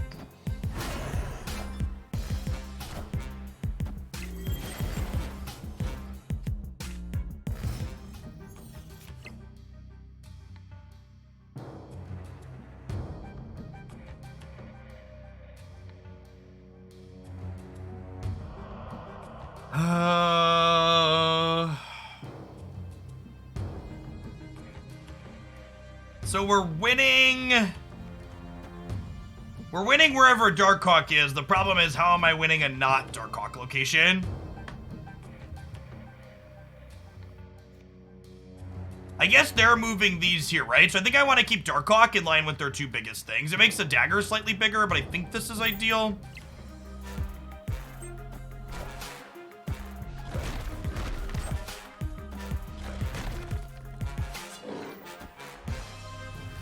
Oh, this makes the Craven bigger too. Oh, my Hawk's not gonna be big enough, chat. This is a deeply personal problem, chat. Please don't judge me. I think we actually gotta leave. Yep, gotta go. Small Hawk problems. Escape. It's an average-sized Hawk. She said it was the biggest Hawk she's ever seen.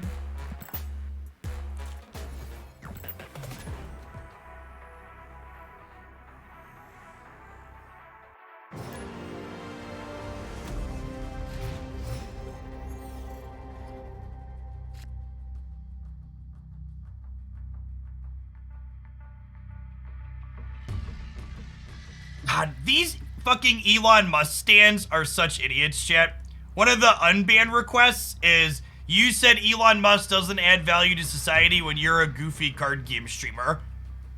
Which part of Elon Musk doesn't add value to society translated to I add value to society?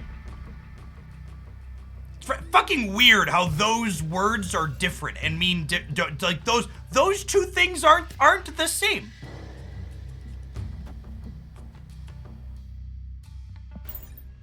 But what about... They're so... Musk stands are so wild. And you could make arguments about entertainment or joy or whatever, but it's mostly just about the fact that, like, I didn't explicitly say this other thing that you're trying to think you got me with, that you think I said.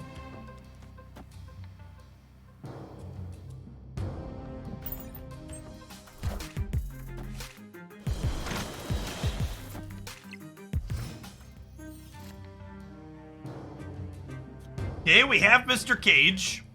If I Moon Girl, I get copies of these. I think I'm gonna Rock Slide here to start. I think.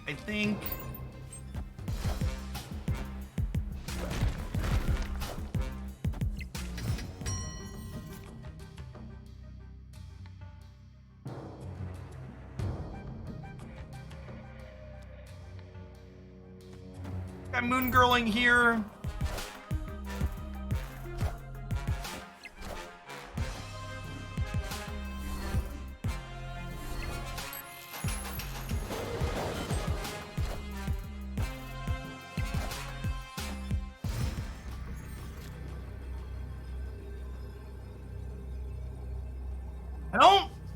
Wait, can we win the throne room?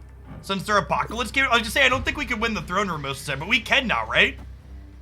Because the Apocalypse is here. Yeah, they got Grand Central Diff? I think I Hazmat here, right? I think I have a shot, chat. I'm saying there's a chance. Excuse me? Oh, they just thought 9 was gonna be enough in the throne room. Got it. Victory.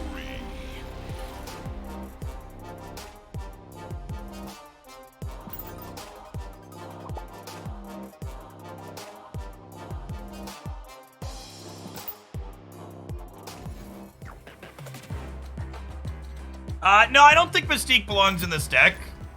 I think generally speaking, you want two things for Mystique to copy, and this deck only has just one. Why would they play Swarm there instead of Chavez? Because they were assuming I couldn't outsize them on the left if they discarded Chavez. They thought Dracula was gonna win them the left by bidding Chavez. Escape.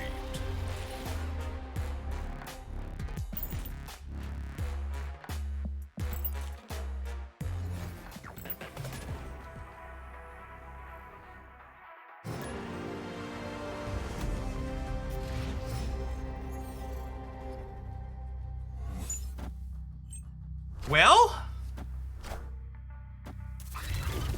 I think that counts as a scar diff for us. I think we technically came out ahead here. You know, let me know what you think, chat. I think that was a +1 for the home team.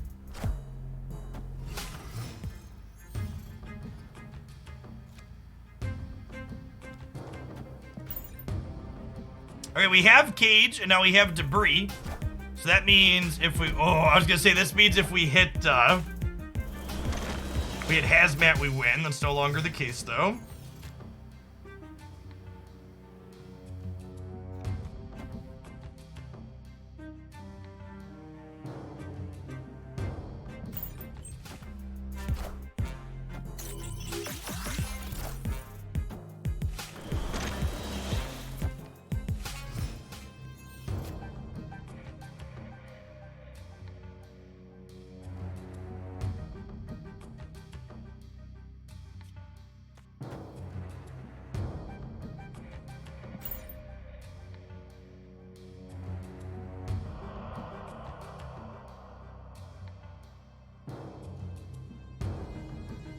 What do the kids say? Yeet!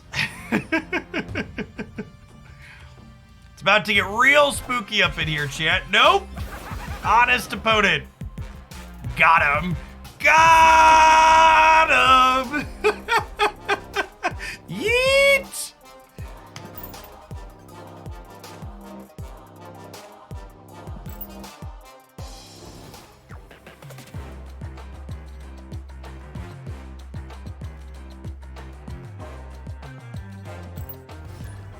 You can't let the fear into your dojo, chat. You must yeet the green goblins.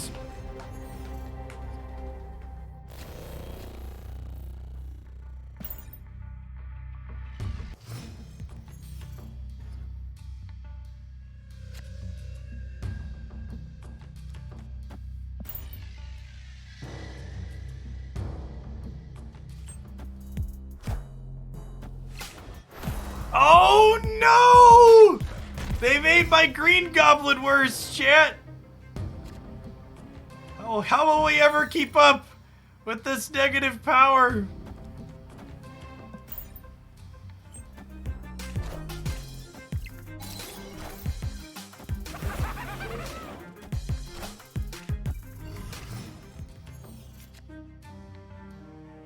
Oh. Yeah. That's the good stuff right there.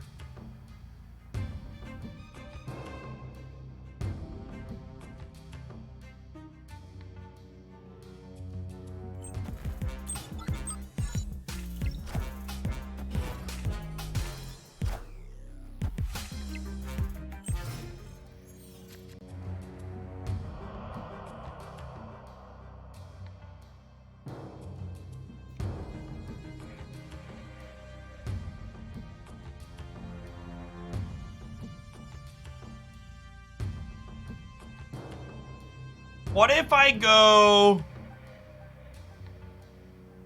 Hawk, Hazmat? And then next turn we go Rock Slide Hawk.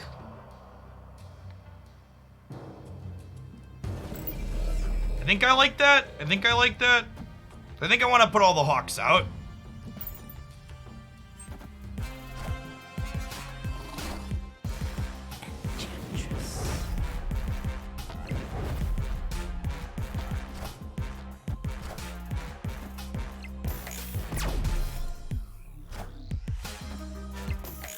I'm really glad I resequenced over here. We almost had a big disaster there. I almost played this first, and then it would be -2. I think there's a chance we still win here, right? Because Rock Slide is going to kick this up to a biggin, which means we'll take the Monster Metropolis bonus away, so we're going to win here. And then we're adding 10 over here on the right. They probably play at least something into the Danger Room, I bet.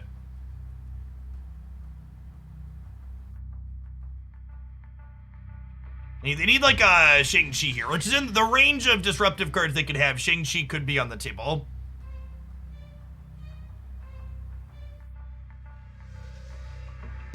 Nah, I think I want to bank on them playing for the danger room and us just ignoring it. Because if they also ignore the danger room, we likely win the tiebreaker, I think.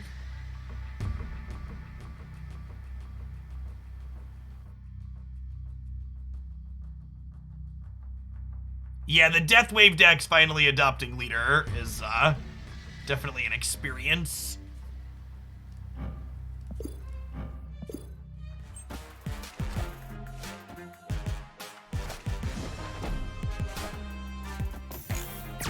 I think we're still okay, right? I think we're still okay? Okay. Whoo, the Cosno flipped up and I got a little scared.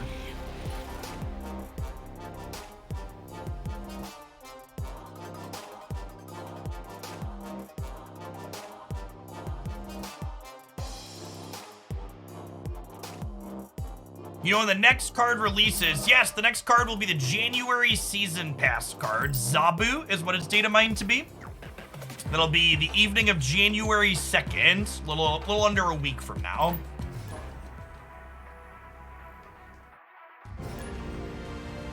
Yeah, I agree, Brispec. Beat Enchantress in Aero. Ooh, piece of candy. Chat, do not play Green Goblin on Karmatage. You will be very displeased with the result.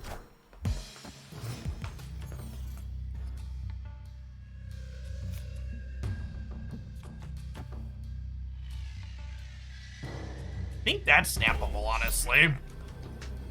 Although I guess they could have Carnage. Makes the Widow's Bites a little bit less good. If they...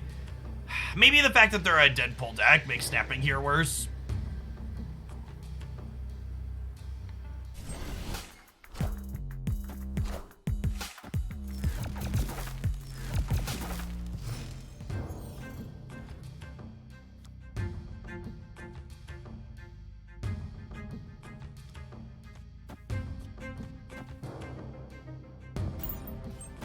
Yes.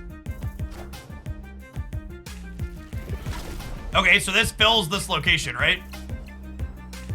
It's beautiful. Do do do. Boo do do do do. Wait, where did Bucky go? Oh, the Venom ate the Bucky because it triggered twice. Oh, that's hilarious.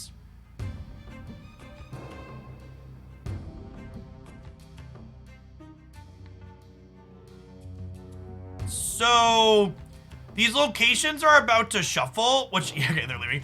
Because locations are about to shuffle, I think I'm supposed to Darkhawk here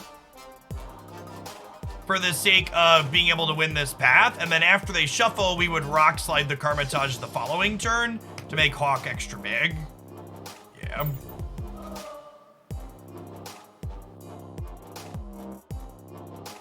This is easily my favorite Hazmat Cage deck, Precipic. Having the Darkhawk backup plan feels really good. You hit really excellent overlap. The fact that Moon Girl works really well with both of these plans feels excellent. The fact that we can just like play Hawk and Typhoid Mary and like try and outsize the Destroy decks feels nice. I think this is the best Darkhawk list? Maybe. I really like the Claw Hawk list that we worked on.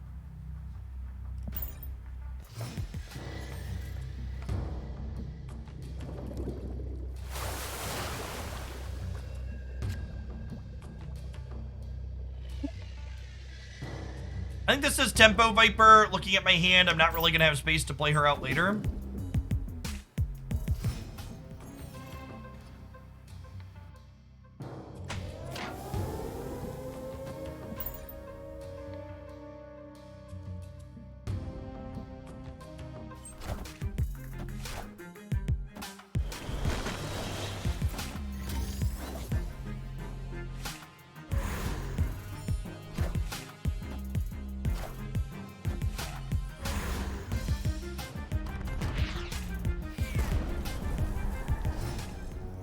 I main blue-white control and magic, and I can't wait for this deck list. How does that make you feel? Oof. I'm the bad man.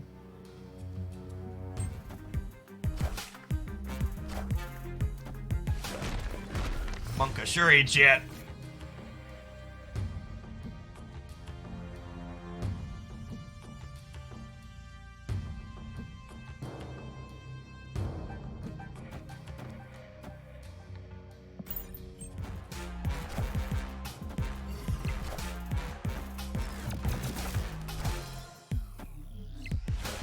Maybe they don't have the Taskmaster in hand already, says Increasingly Nervous Man.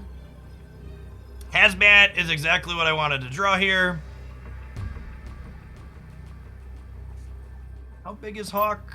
Hawk is 15.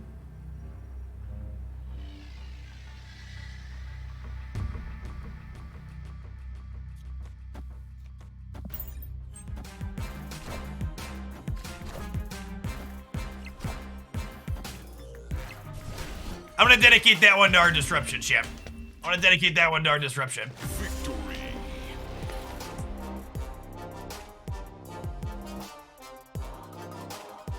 Some rocks in their deck. We cut one of their draws off.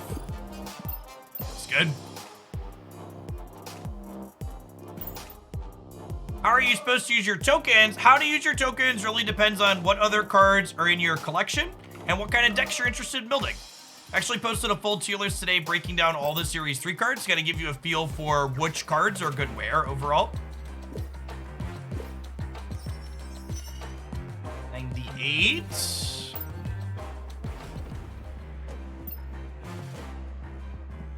You spent your tokens, Darkhawk and Cage. Those are great pickups. Are you Series 3 complete now, Press a Pick? Or are you still got a few to go?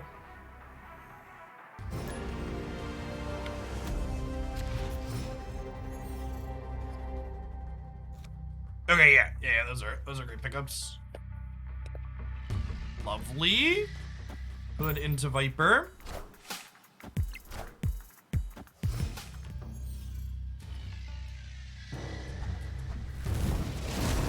Nova's always a little bit of a sad one to see. Limbo's actually not great for us either. Makes our Hawk a little smaller. And you pulled Titania and She-Hulk. Titania and She-Hulk are both great too, Press a Pick. I think Titania, She-Hulk, and Cage are probably my 3 favorite Series 4 cards at the moment. They all feel pretty good. I am vibing on this Demon for now, because there's a good chance they have a Killmonger.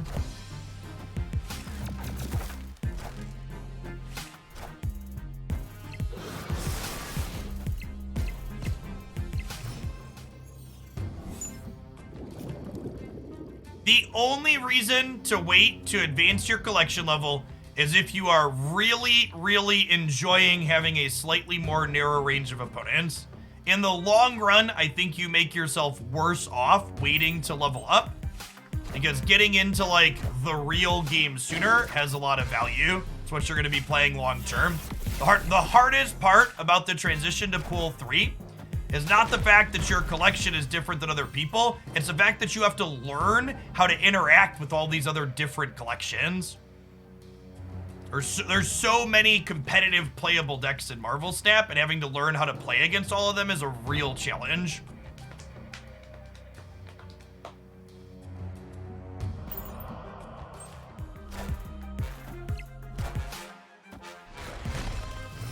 They passed on 5, really?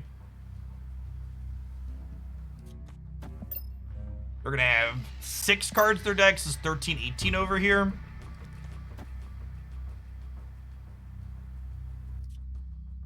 They're getting Infinited. Yeah, that makes sense. For getting Infinited, do I just play these out over here? Yeah, I think so.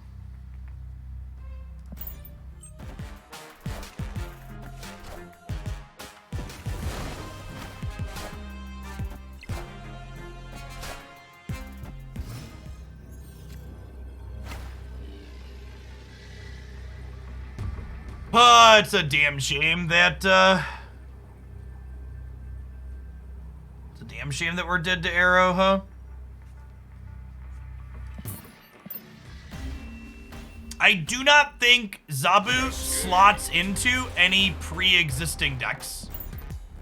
I think Zabu is a card that a lot like Silver Surfer will have just entirely new archetypes built up around him, probably 3 or 4 or even 5 different ones, and it will take us a little while to optimize and figure out which of them is the best.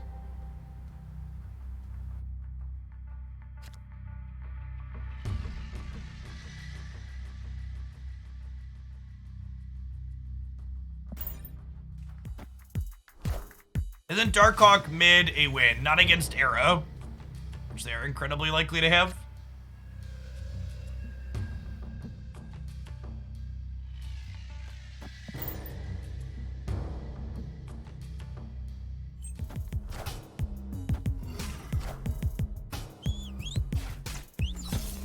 Doesn't he fit into this one well, though? No, I don't think so. I think you probably want more than 4 4-drops. I also think most Zabu decks will want, what's it called as an example? They'll want, oh, I'm blanking on the name, Psylocke. We know the next balance patch is. We don't, unfortunately. I think I'm just waving for the sake of playing on curve here.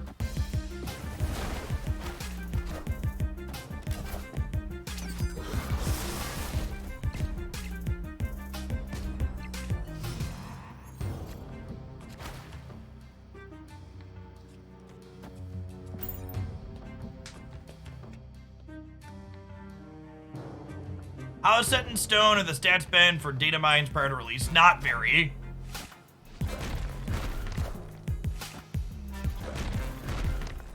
Clear for takeoff.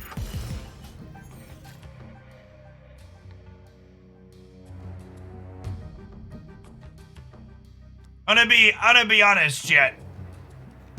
When my wife originally told me she was going out of town, I had planned to stream extra Marvel Snap this week. I've definitely streamed a bit less than I originally intended to because of the screen motherfucker. We'll still doing like our 7 or 8 hours, but I'd originally planned to run extra long and I just can't do it.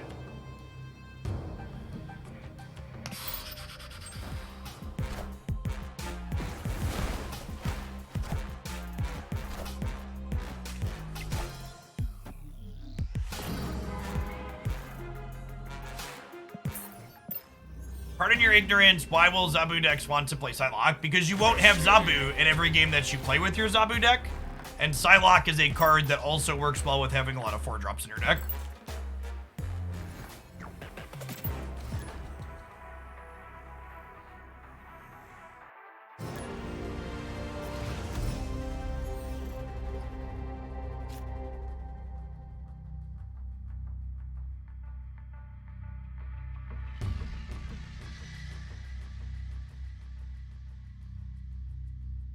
I think there are a lot of things they could do to change leader, and I am hoping they rework leader. I am expecting them to just change his stats. I would really prefer if they reworked him in some way. I'm kind of expecting him to just lose somewhere between 2 and 4 points of power. I don't think that's ideal, but I think there's a good chance that's what happens.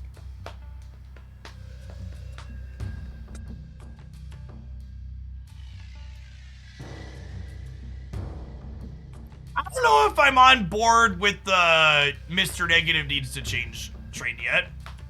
I think there's a good chance Mr. Negative breaks at some point in the future, but I also kind of think that... So KM Best had a good point about this. A lot of lazy people keep parroting the you can't make leader be a 6-0 because of Mr. Negative.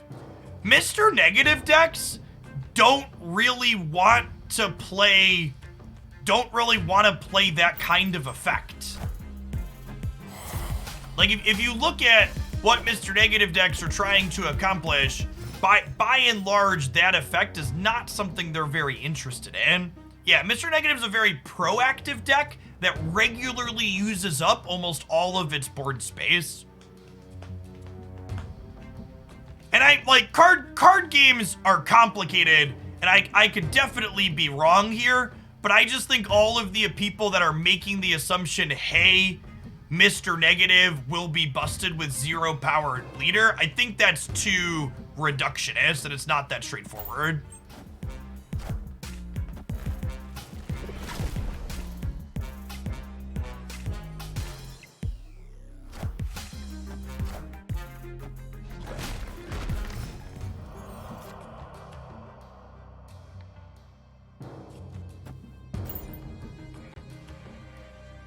Yeah, it would be better in certain situations and much worse in others. I think is a good, reasonable take.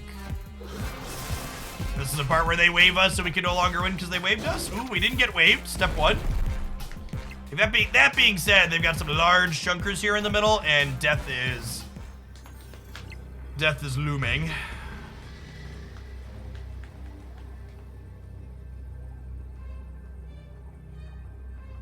Will Zabu make negative Panther cheaper? It will not. Cards like Zabu and Silver Surfer and Killmonger care about the starting energy cost of things when you put them into your deck.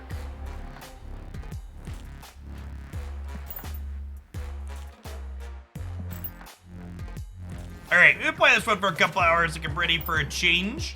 I think I like to try and get 1 or 2 more games in with this Daredevil deck. I've got like 6 good ones, usually I like 7 for a highlight.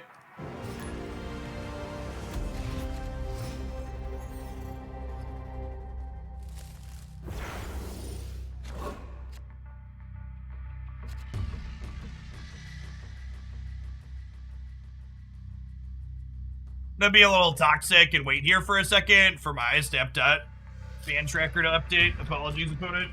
Not you, it's me.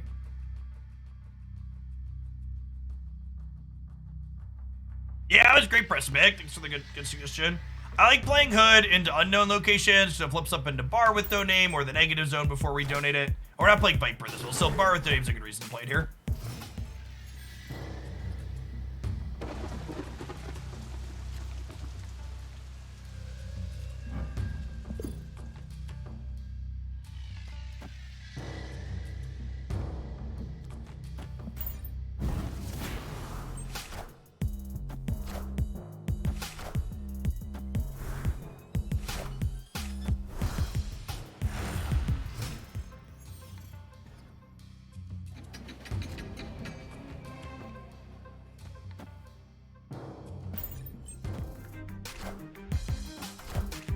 Hey, no negative on curve is good for us.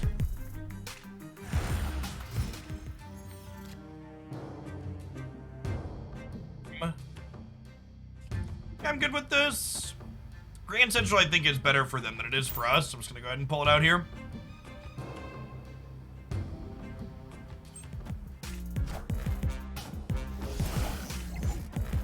Wind, aid my hand.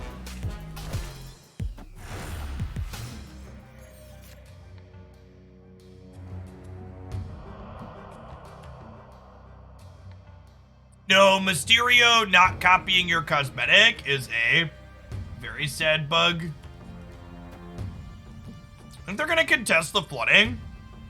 What if I ignore the flooding and play Jessica Jones mid? Is this greedy? This might be greedy.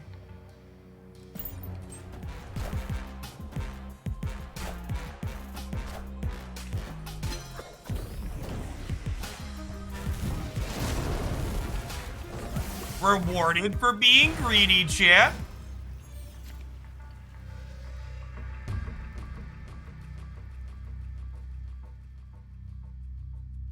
And I think we just vibe for a second here because one of our remaining 2 cards is Carnage, and I would love to be able to Carnage the right.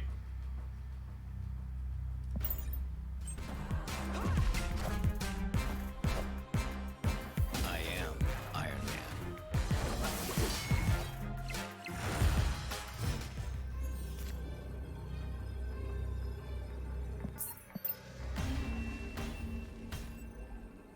Escaped.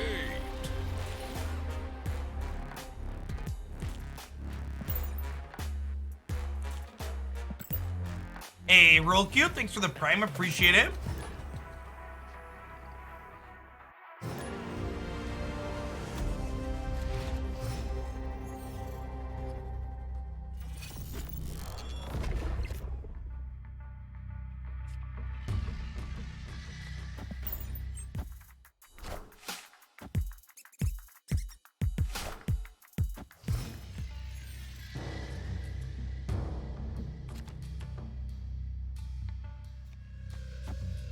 Man, people figured out how to play leader in these Deathwave decks. It's just been all leader Deathwave this afternoon.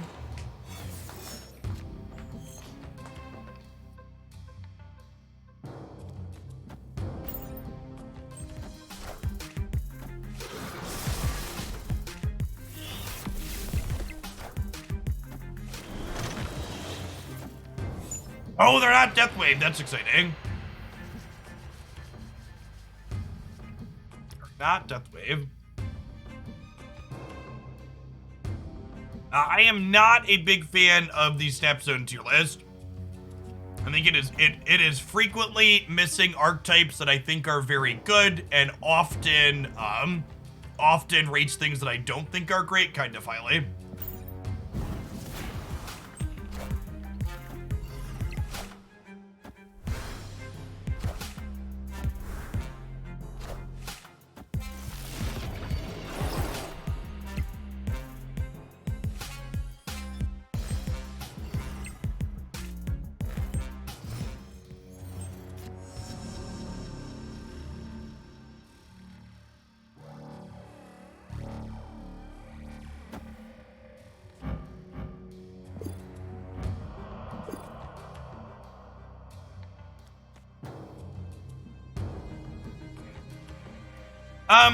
I've talked about tier lists before, but unlike a lot of games, Marvel Snap doesn't have regular competitive tournaments to like pull a bunch of data from.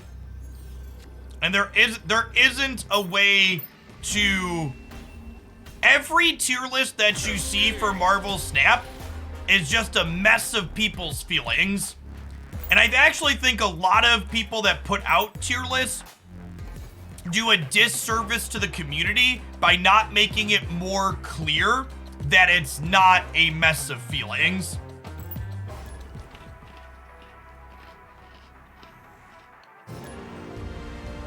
We wonder with Professor X into Gamora mid. Ooh, I think you're right. I think we would have.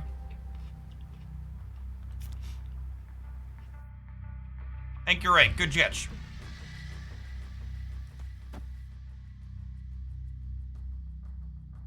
Is there any place competitive players go? No, there aren't, chat.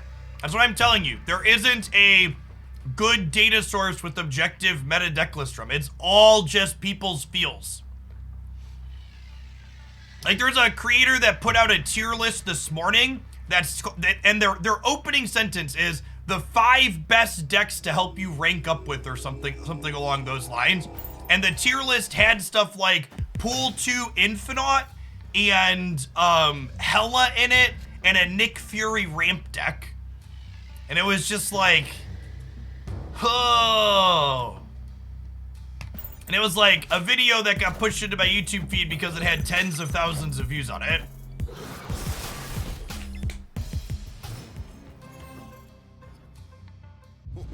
This land is always changing.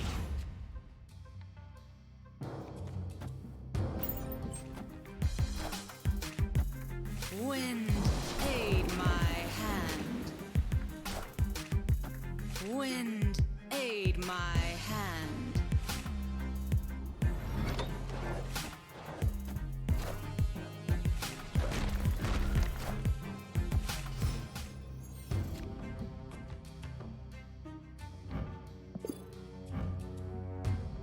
Man, that's a fucking hell of an X-Mansion diff, chat.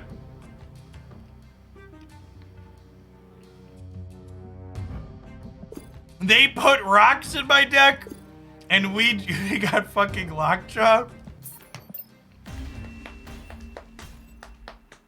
Escaped.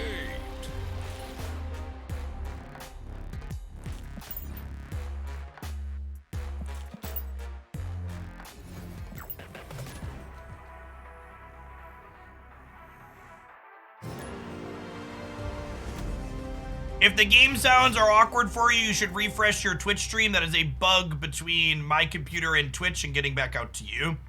It's on Twitch's end to you with the encoding. Sometimes changing the quality you're watching the video in can correct it as well. But that also refreshes it, so refreshing is generally what you should be doing.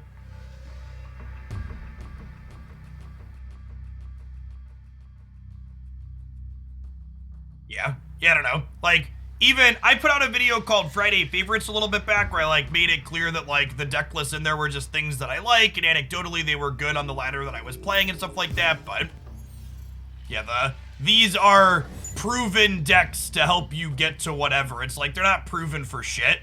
You're just making stuff up. These are decks that you feel or think might be okay.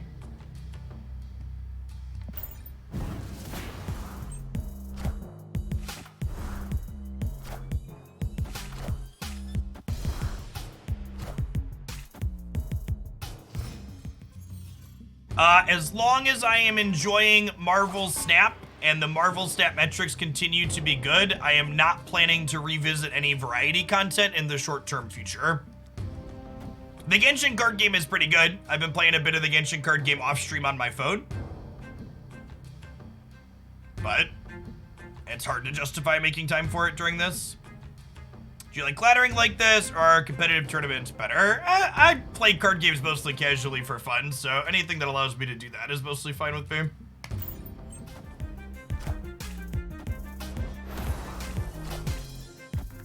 Wind, aid my hand. So, I think, and this is, again, I'm not the YouTube morality police, and you should do you, and you should do what makes you happy and watch whoever you think that sparks joy for you. But in my opinion, there is a difference between having something clickbaity in your title and your thumbnail and being misleading inside of the actual gameplay, the actual content in the video as well. So yeah, I put like stupid faces in my YouTube thumbnails and stuff like that, but my clickbait stops when my video starts, is like a loose rule of thumb or my opinion on how I feel about things. If that makes sense.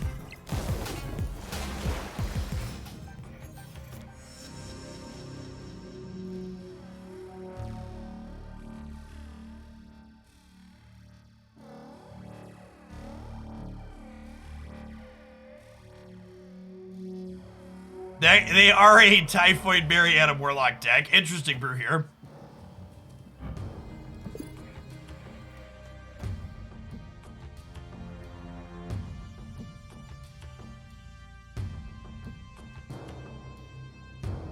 So I need to draw Carnage next turn.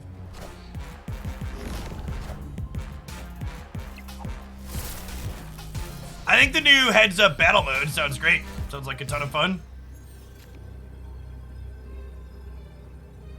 Actually, do these two alone do it? +8? Yeah, +8 gets me here, right? This puts us to +4.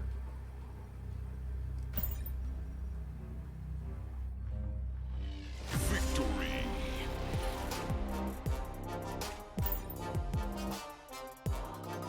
Like, one of the things you'll know, chat, if you've never watched my YouTube stuff, like, I put out videos twice a week where I run through the top 5 cards I like with whatever the new featured or hot location is. And those videos are usually like somewhere between 2 to 3 minutes. I don't waste your time. I don't milk my watch time for the sake of getting extra mid-rolls out of you. I have a point that I'm looking to make in whatever video I'm making. I make it as concisely as I possibly can. And I get on with my day. So you can get on with your day. I mean, we don't have any details, Drum Punk, about whether or not the battle mode is going to be multi-deck, side deck, or none of the above, right? Those are definitely flexible things that they can. I was shook when I first saw the 2-minute runtime on those, yeah.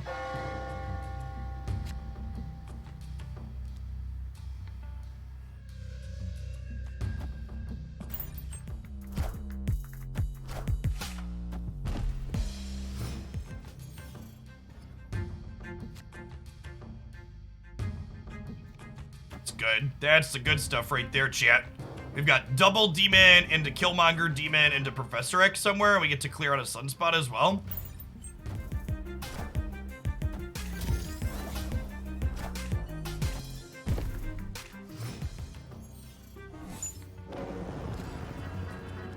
I promise to only milk you if it's your kink, chat, okay?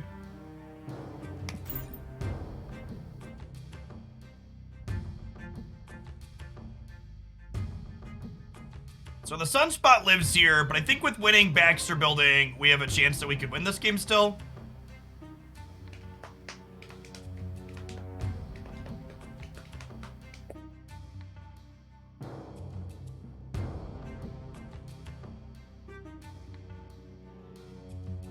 I think are the best decks in Series 3. I mean, we just got to talking about how we really don't know that, right? There's a lot of decks in Marvel Snap that are competitive. I think the big thing to understand is, coming to Marvel Snap, if you're coming from other card games, is that the specific deck list you are playing is a lot less important than your ability to understand the metagame and know when you should be snapping and retreating.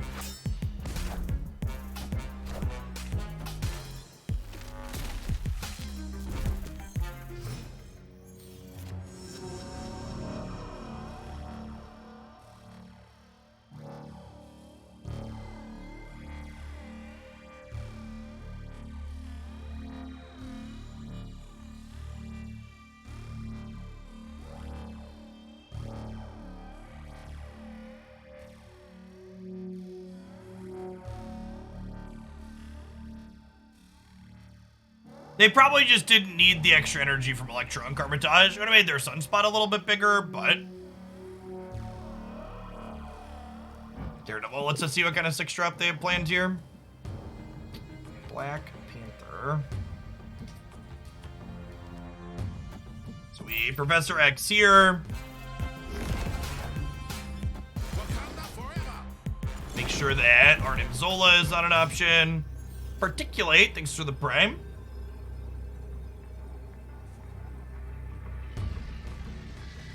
Play Mr. Shang-Chi's. We'll play a Demon. We'll play a Nova.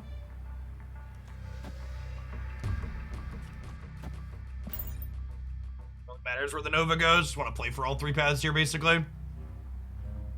Opponent stabbed.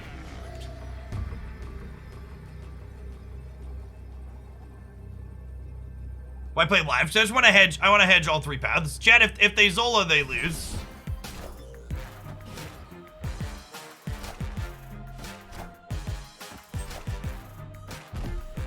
Oh, the Sunspot gets us. Well played, opponent.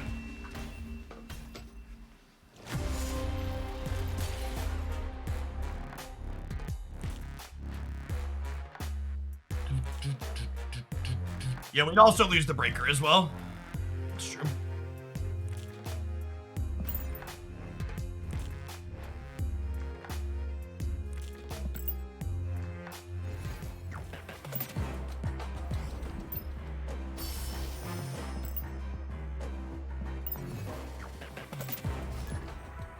I think you should be able to reset your plays for the turn at any point where the round hasn't ended because both you and your opponent have submitted. And Ben Broads actually commented that that's something they want to implement at some point, but they haven't had the technology to do yet.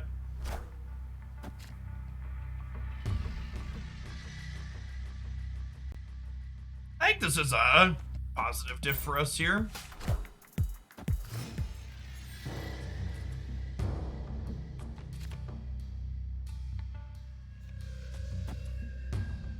Big Mysterio in the middle.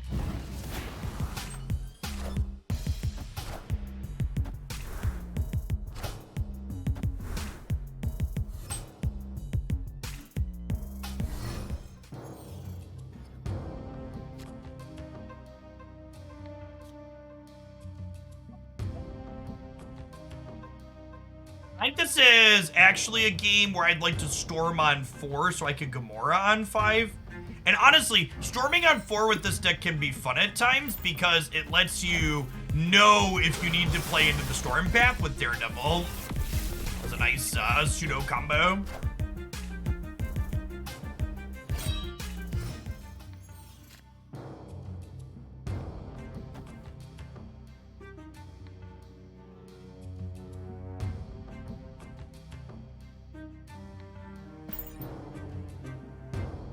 It could be a Hella deck, because they're discarding things, but they also had Swarm. Swarm's not super common in Hella. Wind, aid my hand.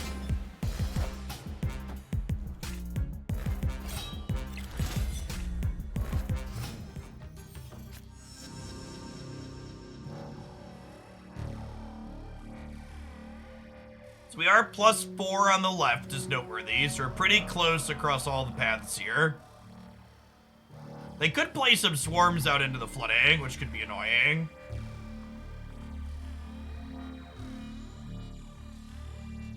Depending on what they do, there could be a reality where we Hood plus Killmonger this turn, and then Demon plus Gamora the following turn. Is that the reality we're living in? I think that's the reality we're living in here, chat.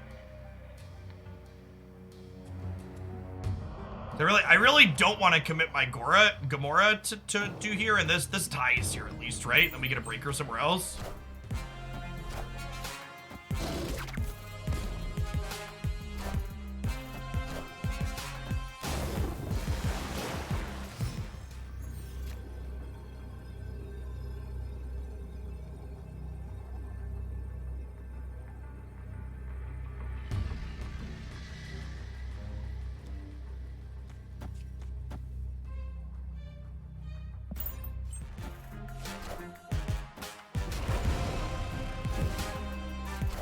Wow, they are actually a hella Apocalypse deck. Weird. Is that a full tie? I think it's a full tie, right? It is.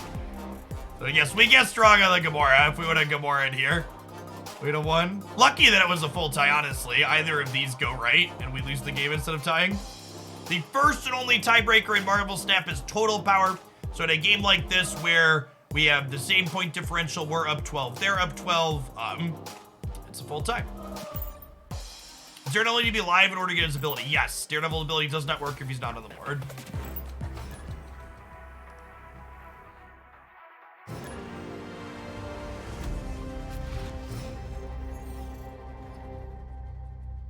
The snap box behind me had some trinkets in it that they sent out on release to creators to help promote the game. Or sorry, when they announced their closed beta, it had like some stickers and a hat, a coffee mug and stuff in it.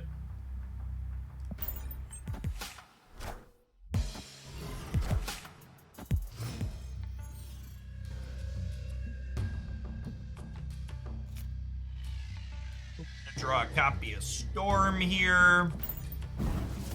Definitely a Killmonger angle into the Quinjet though.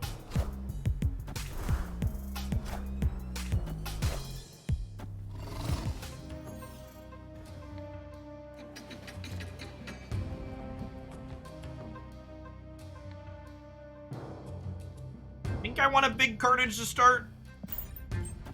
I wanna. That's fine. That's fine.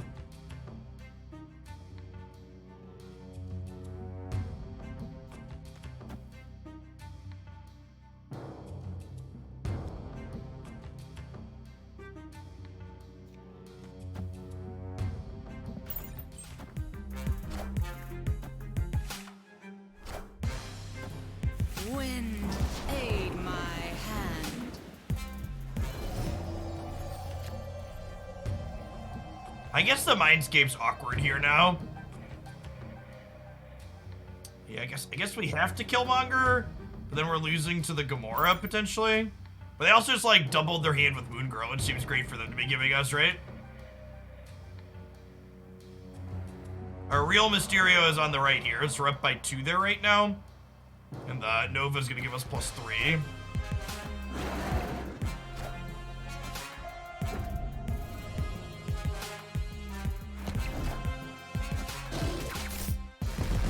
I think I want to Killmonger, so I'm ahead left here. I don't really want to give them the left for free.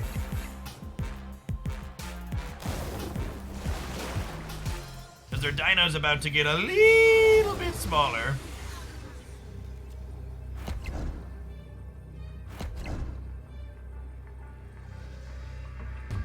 They are also a Professor X deck. Interesting.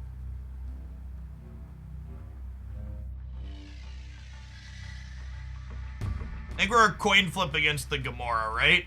If I dino here, I'm 15. No, we just lose, right? Because they Gamora, they 17, I'm only 16. Yeah. Awkward game. Getting hit by the fact that I went for the Carnage and got Cosmo'd was the end of the game effectively. Could have Killmonger to play around that, but I didn't know it was coming.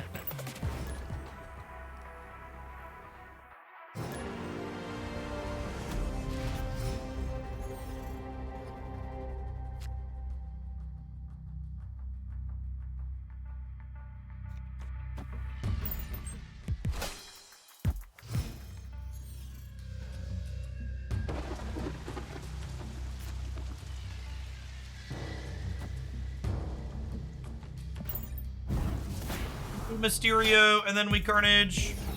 Invisible Woman on the island is an interesting decision. The things under her don't get bigger from this, chat. My opponent doesn't realize that.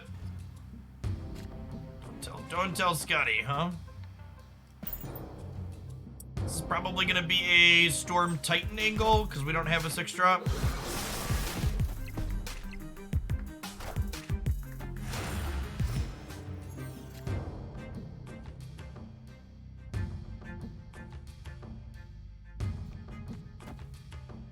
One thing that I've really struggled with that a lot of people seem to have really missed, and this is a key part about learning to fish in Marvel Snapchat. If you are looking at one of my Ultimate Deck Guide videos, and you're missing a card from the ideal decks that I put at the end of the video, the key to figuring out what you should replace that card with is look at the budget list at the start of the video, and pick one of the cards there that kind of fits into the spot that you're missing to replace it with. Marvel Snap's a really tough game if you're just looking to blindly copy and paste net decks. You gotta think critically about what the deck you're looking at is trying to do and what cards accomplish in it, and look at other similar lists with other things that are different for other ideas. Squad still a little light.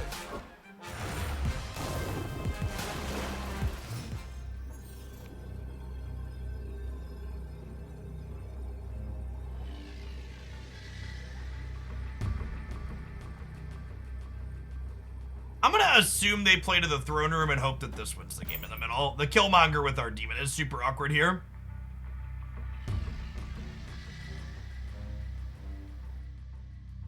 We're gonna be +8 over here, right? We're going to 10 and then we're 14 with this.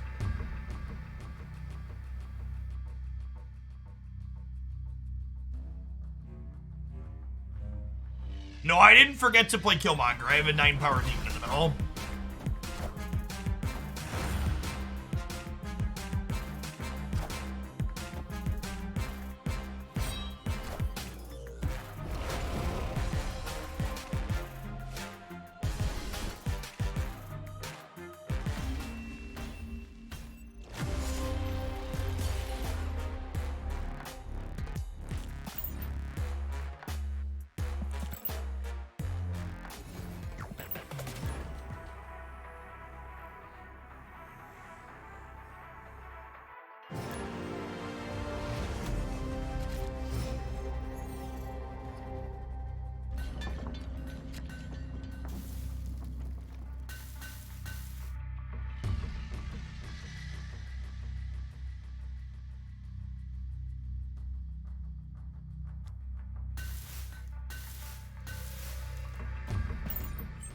Nova in the middle, so I can tee up a Mysterio clone with it, because I don't want to eat whatever my Mysterio clone goes here, because it'll get bigger.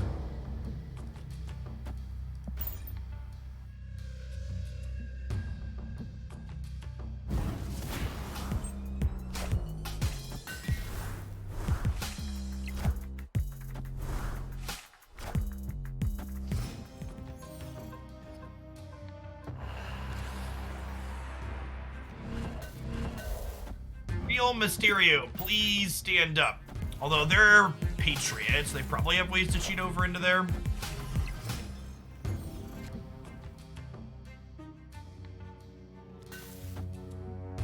Jones on the left, and then we'll tee up Gamora into Stark Tower next turn. Alright, 2 draws and Enchantress.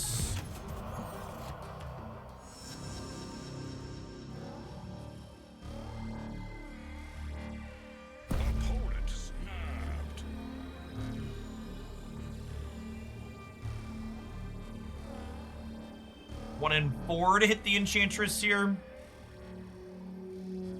It also kind of sucks we're gonna have priority here because I can't Killmonger their Ultron.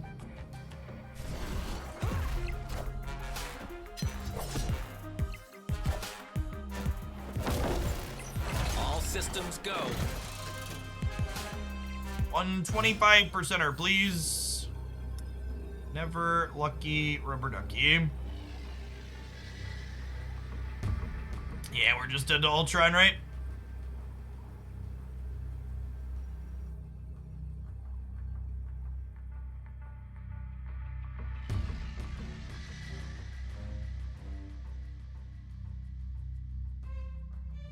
Six power things.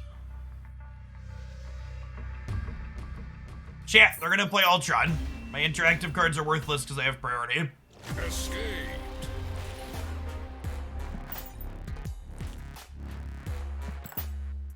Shang-Chi left doesn't do shit, chat. Chat, they have priority. Ultron triggers after the Shang-Chi and fills back up.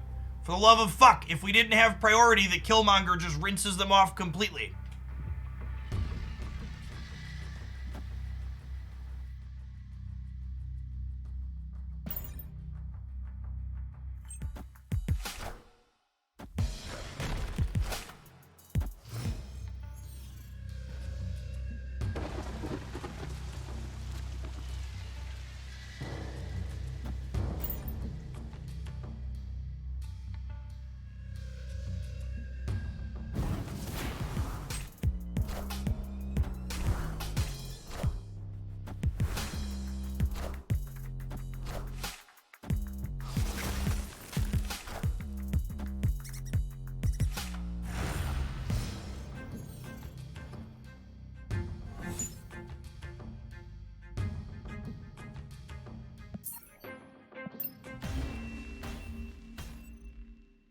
Escaped.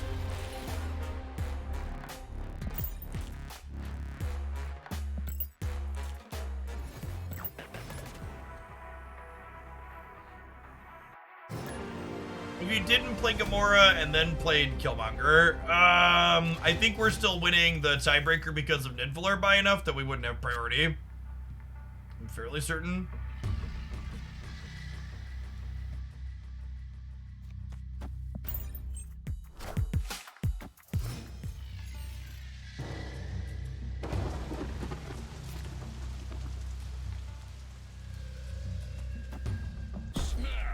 That's a Snapchat. Good to go. Mysterio into Nova into Carnage, trigger the Raft. Victory. This is why I just shouldn't snap when I'm making content.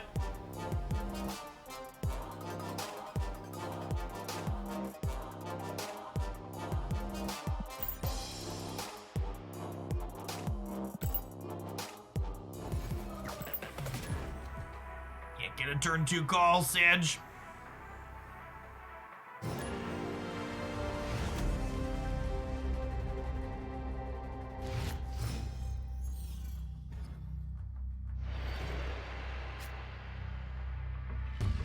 It's an evolution of the pull to disruptive deck. It's kind of like a different variation, right? Daredevil changes the dynamic of how the deck plays entirely because it dictates the 5 drops that you play. So it has some overlap with like what those decks are looking to do, but also it's very different.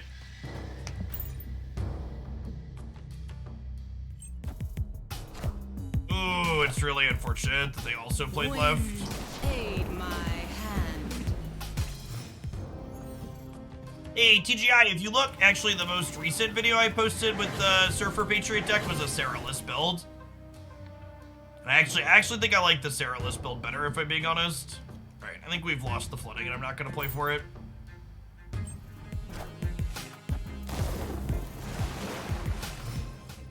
Seriously?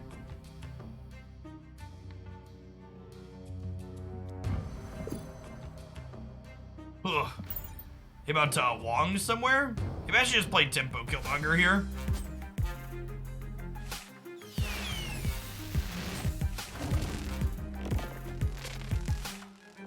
Alright, turns out it didn't matter anyways. Skill game.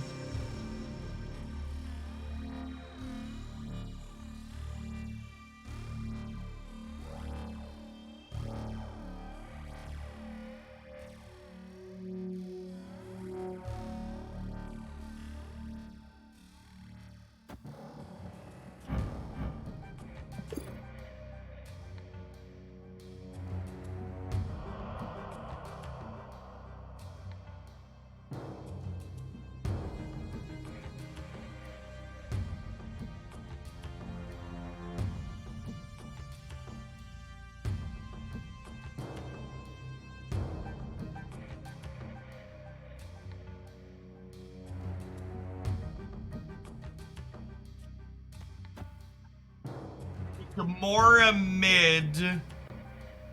We beat Arnim Zola with Shang-Chi. Because we don't have priority here.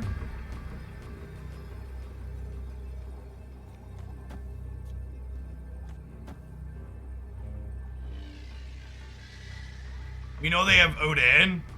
That's true. We do know they have Odin.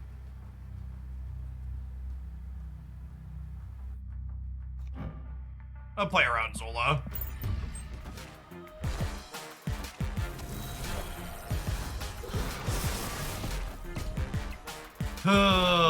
Too many 6 drops, too little time.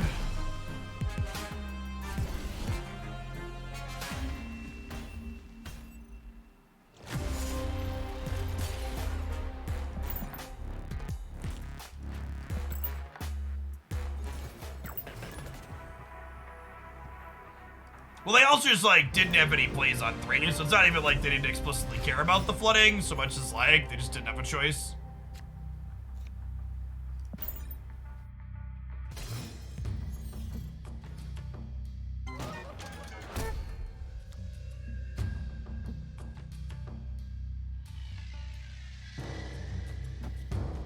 A Storm Murder Worlds here. We like Killmonger Demon to lock it up the following turn.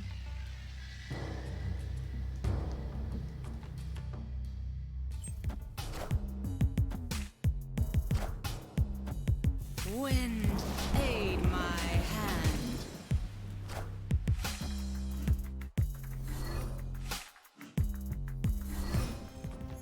Okay. There's a medium discard for them. Alright, what's the biggest thing their deck is probably playing out here?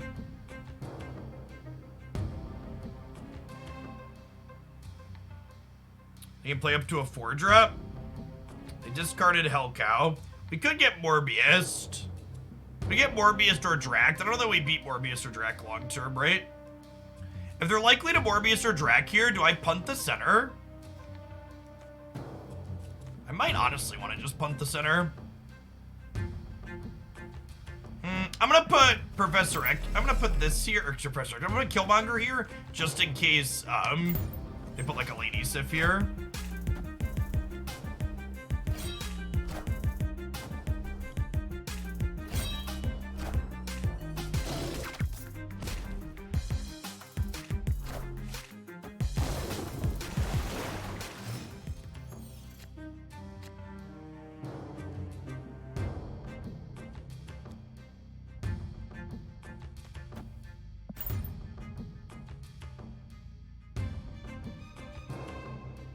Like Jones on the left, and then we're hoping to pick up Gamora in the next 2 turns. Ideally, Professor X and or Demon pick up a path with Daredevil, and then... It's unfortunate we don't have priority here. Oh, we lost Gamora to the Moon Knight, that's true. I can't Mysterio this turn because it hits the Jessica Jones. The Daredevil is actually less good because we don't have priority, so whatever they're doing here, they get to just have happen. And I hope that this is good enough to win here.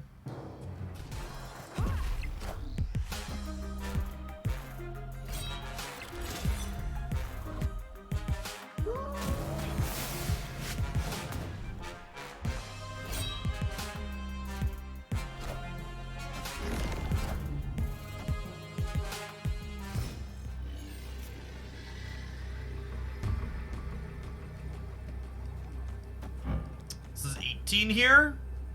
You have a 12 power apocalypse and then 2 free swarms. We lose to that, right?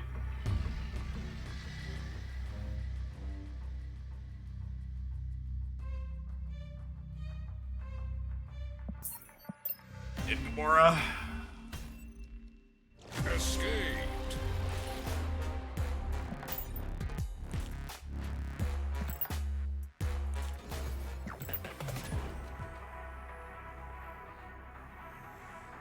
That's a close game. Prayer and broken for us a little bit different there.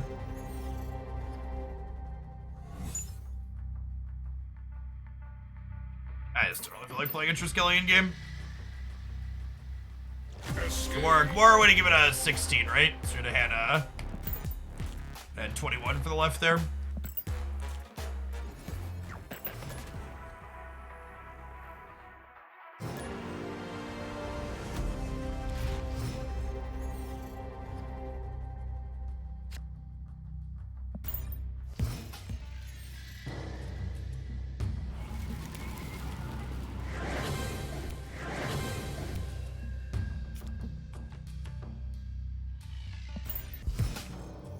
Plays on 1 or 2, and our deck that has 5 of those is a bad beat.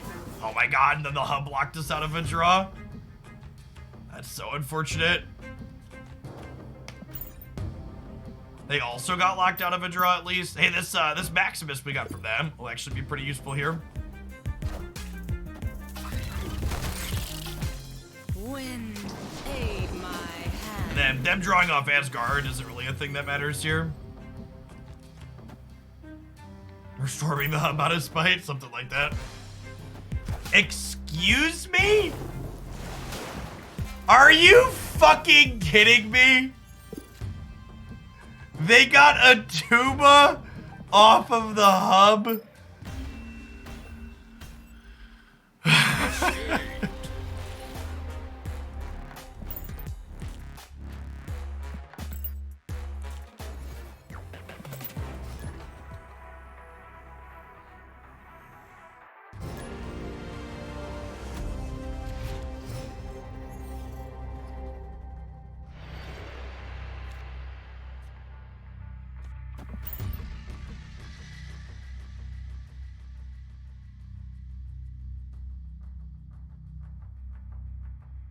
You can replace Mysterio with Lizard in this deck.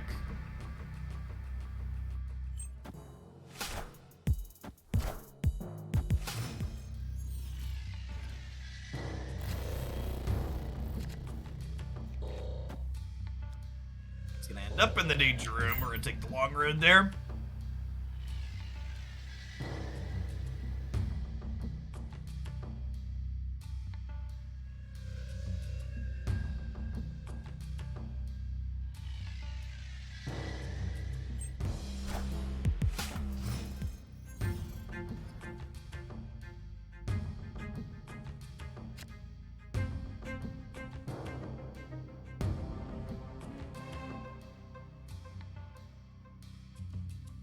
I think I pass. And then next turn we Mysterio into Carnage.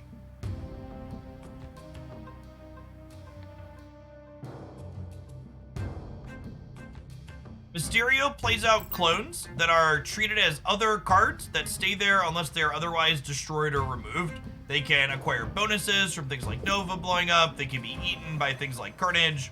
So Mysterio has good synergy in this deck because the clones get value.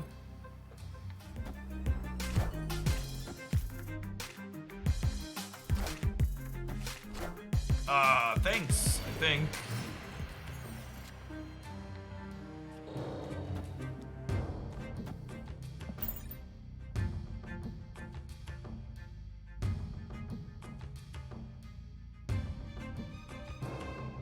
They technically only gave us 2 extra cards there, right? Because the Maximuses drew us 3, but then we skipped the draw for the turn.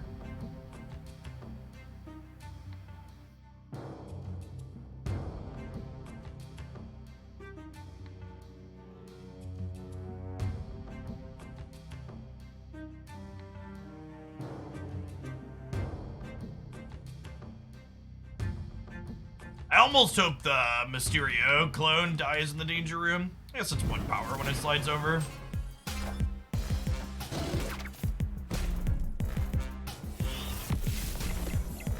Yes, we'll see whatever. Mysterio clones copy. I guess I lose a point on my other ones because they had priority here. Brown Moo Cow, thanks for the prime, appreciate it.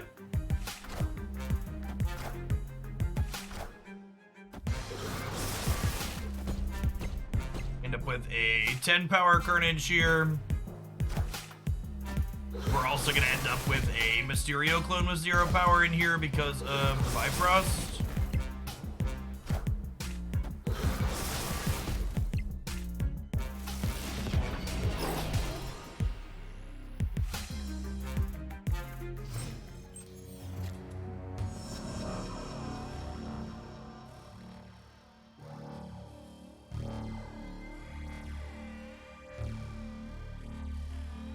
Hopefully we get a freebie with Professor X here. We're +4 in the center right now. Sarah.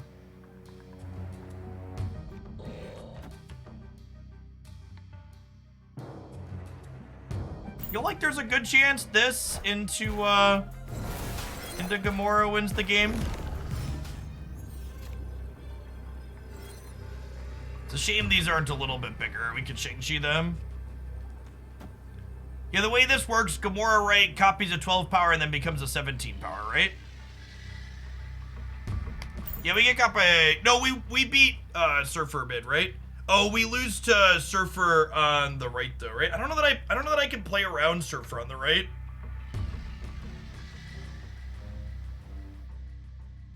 That's not a guarantee. I guess they're probably a Surfer deck. I don't know, they could also be the Sarah Spew deck here, chat. Both the Sarah play cards and the Surfer Sarah deck play these things, right? We lose to no play right. Maybe. I don't know, I think they're gonna play right.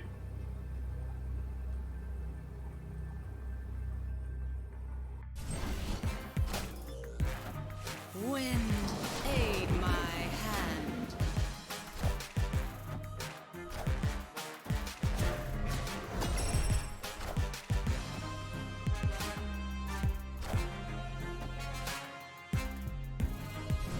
I'm a big fan of the long tank into snap after I lock my play in.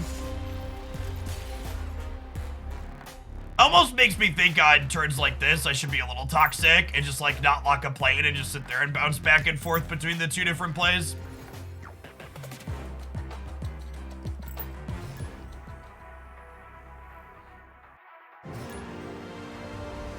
Keep the spookies out.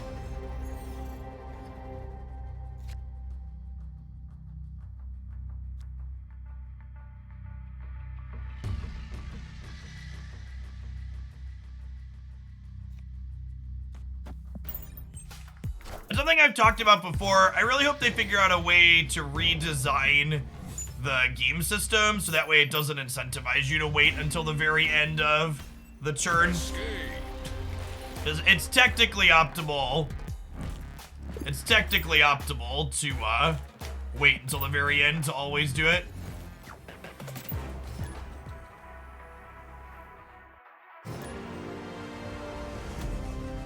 What's going on, Silver Oak? Yeah, if you haven't been around in a second since we switched over to Snap Band, we've been breaking 2,000 people almost every single day. Metrics are much better than Magic the Gathering, just at a low bar. But I folded District X. I don't really have fun playing District X games. And I play games for fun, so I skip them.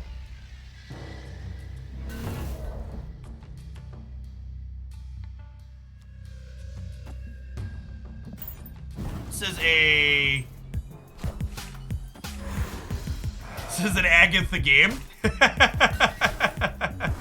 This is an Agatha game. Got it?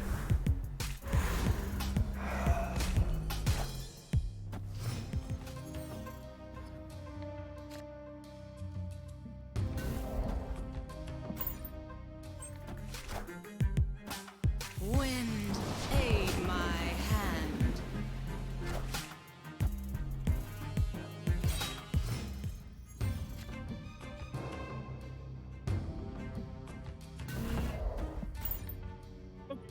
If we hit a Carnage or a Killmonger, the Nova can pump up over here.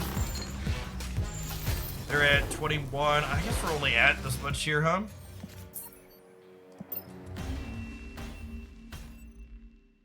Escaped. Let's change decks again. Over this one.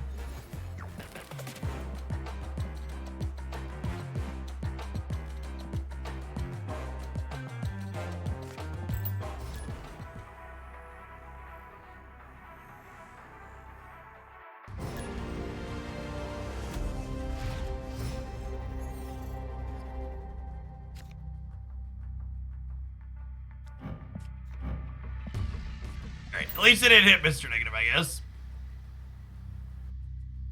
Someone said, you know, the deck list wiggles. Yeah, that's the deck list updating itself automatically, periodically. So now, in a second, the image will update to the Mr. Negative deck list we've switched to. Thanks for the Prime Silver Oak.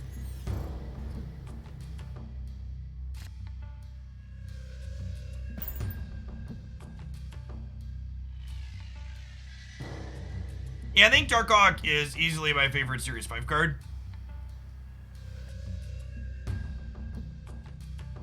You think Infinite shouldn't get a floor? I think if Infinite didn't have a floor, the average play rate for Infinite players would pitch itself off a cliff. Like, you have to have a floor there, or people would just stop playing.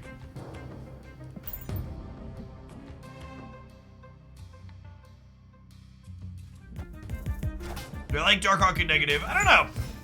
I think it's probably fine. I know that I have strong opinions one way or another on it.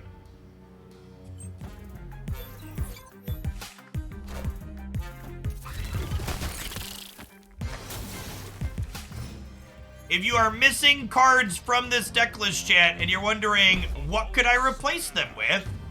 If you go to youtube.com/Hoaglandia Snap, there is an ultimate deck guide for Mr. Negative. It includes budget deck lists that are Mr. Negative and all Series 1 and Series 2 cards. It includes a number of other variations that don't include Darkhawk if you're missing it.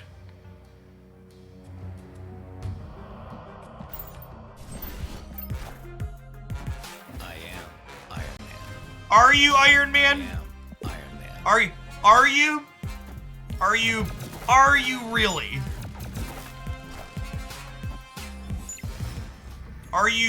Are you certain?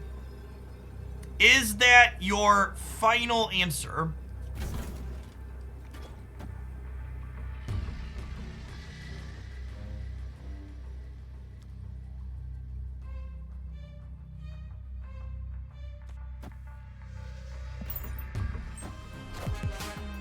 I am Iron Man. I am Iron Man.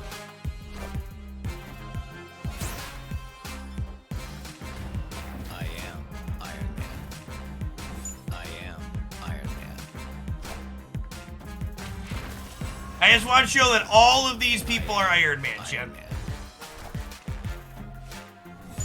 No target! Look at the little baby wolf spade, chat. It's so little. Victory. Who are you? I missed it. You're who? Excuse me, what's this thing on?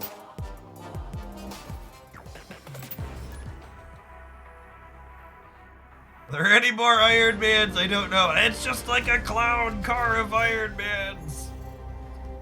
How do you fit that many Iron Mans in there? Nobody knows. Will the real Iron Man please stand up? All right. I guess, if you insist.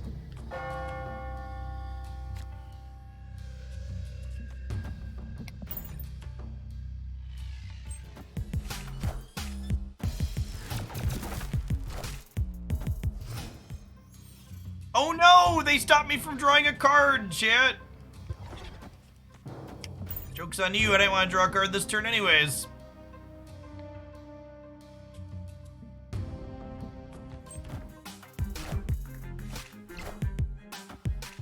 I am a little confused that they're not carbotaging. Agree.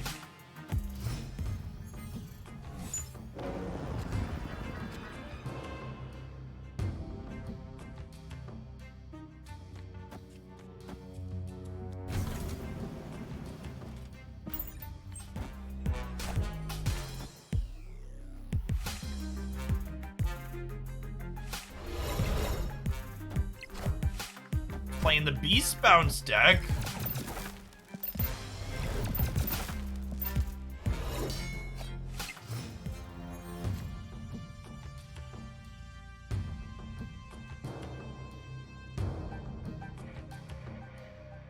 To the person that I just timed out for asking me which Marvel character I identify as, those types of jokes are punching down at trans people. You don't need to be a hateful bigot and push them further, especially not in my spaces, so please fuck off.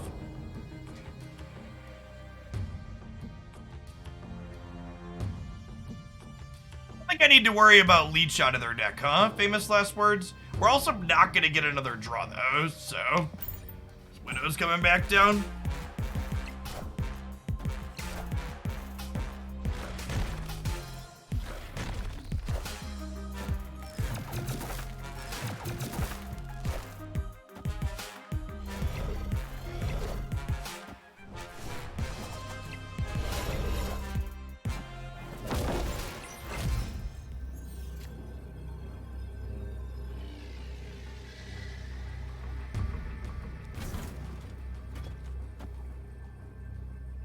We're just dead to the demons, right? I have a ton of demons.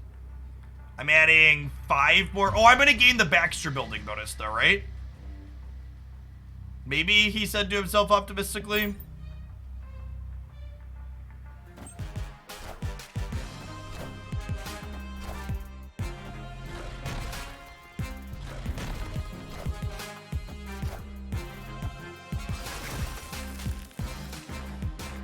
Yeah, we're good, right? Because this is 10 and then we go to 20. I am Iron Man.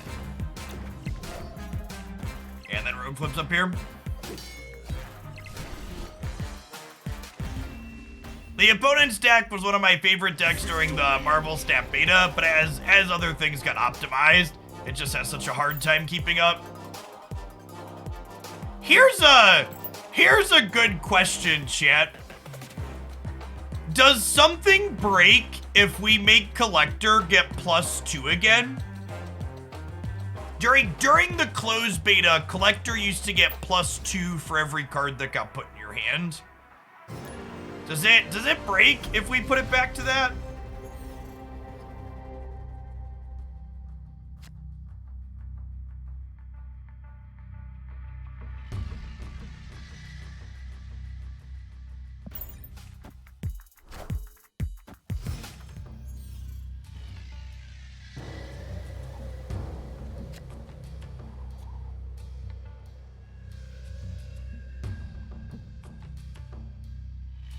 Yeah, it almost feels like it needs to be 1.5. Yeah, maybe a 3 cost with maybe a 3 cost to getting +2 could be. I don't know, like people are saying like maybe it's too good in series 1 and 2, but like there really aren't any competitive collectors decks in series 3, right? Like if you ask me to run through all the decks that I think are currently good in series 3, I don't think any of them are collector decks at the moment.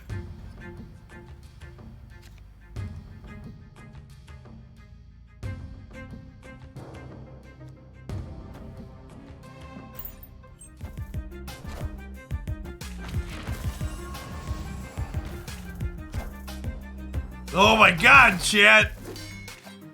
We're caught in between 2 geese! And the flippin' Dark Dimension means I can't magic this game either?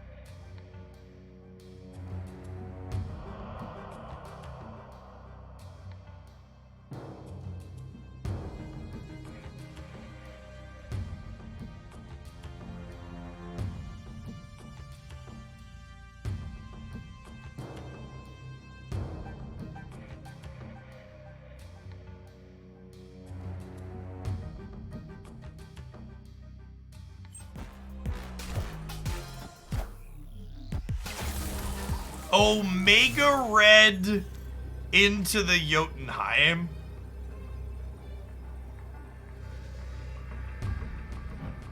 Is this a, what is their deck, chat? I'm so confused. I'm so confused. Are they retreating?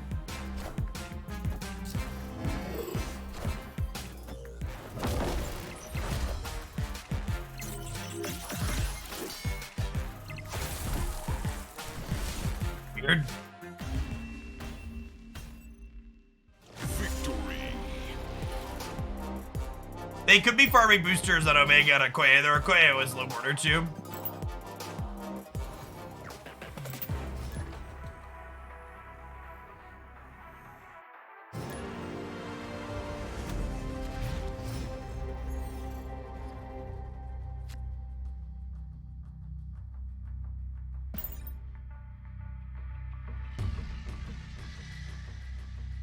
I think if we don't draw a negative, we tee up the Psylocke into turn 4 Sarah here.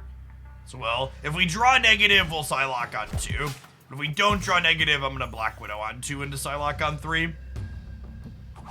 Hey, Dennis, thanks for the brand new tier 1 sub. Appreciate the support. Your Tuesday's going well.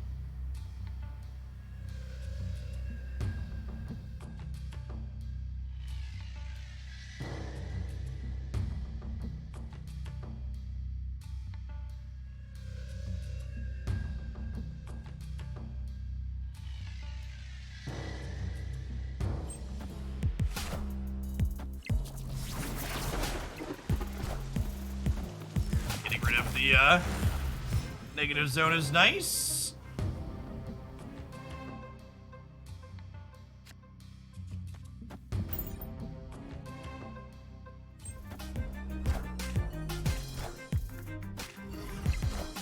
They're playing Scarlet Witch in their Patriot deck. Interesting.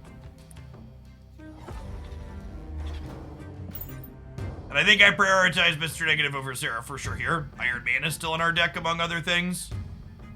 And now this game turns into negative into magic into Sarah.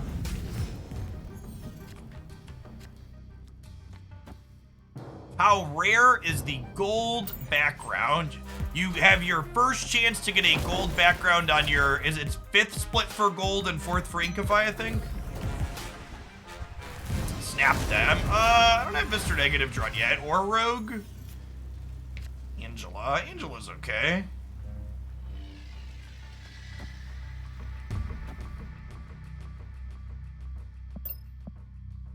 It's gonna be 10 power. What if I do this? This is 10, 14, I go to 19 here. And then Marvel Mystique lets me win.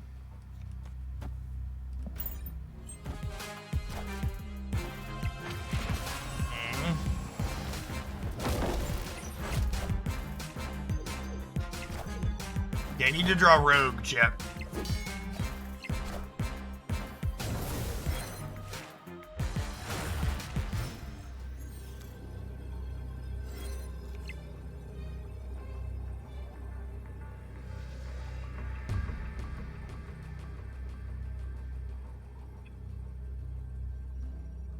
AD Hartley, thanks for the brand new Prime. So this is +8 for over here. Meaning if 2 of these go left, I could win. I wanna stay. Let's go fish.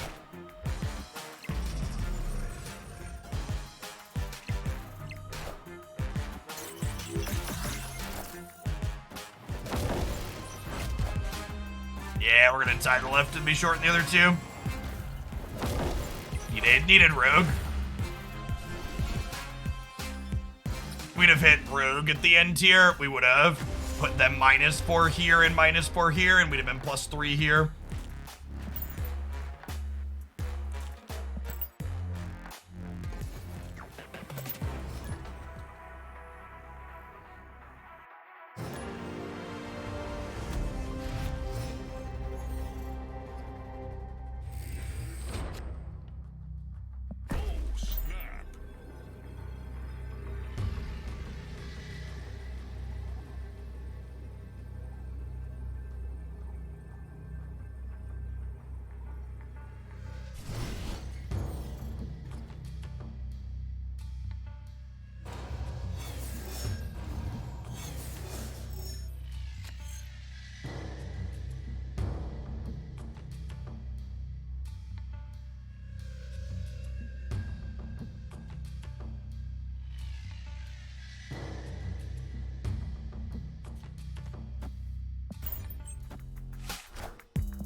I'm glad I Psylocked even though we didn't need it on the surface, since the Green Goblin does.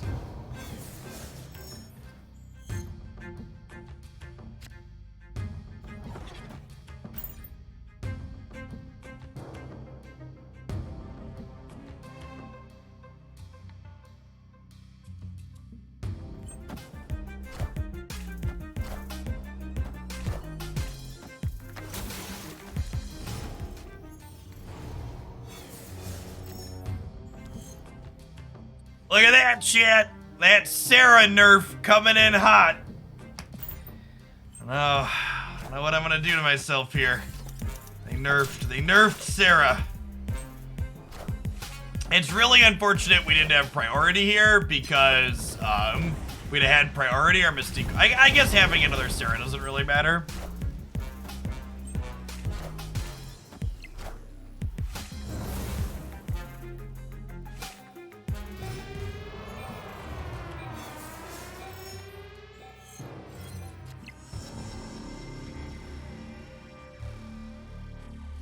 There's a part where they Professor X the mid and then we die.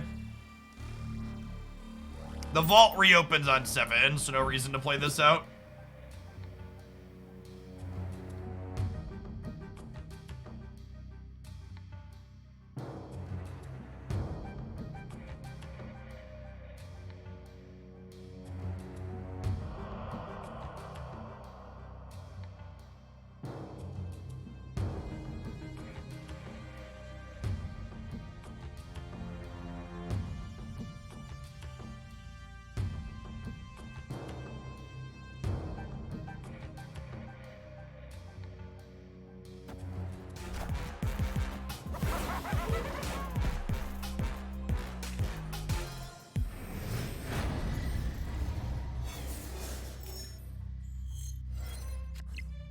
Good for sitting on Ironheart, just vibing.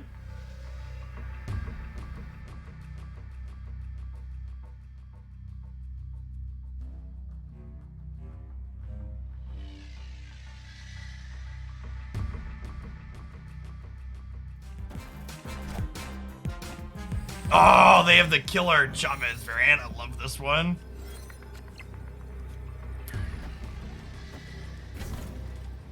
We're probably dead, right? They just play something right here, and they win left and right. They're goblins and Doc Ock really did a number on us here. Escape.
Mr. Negative drinks for free tomorrow at the chat.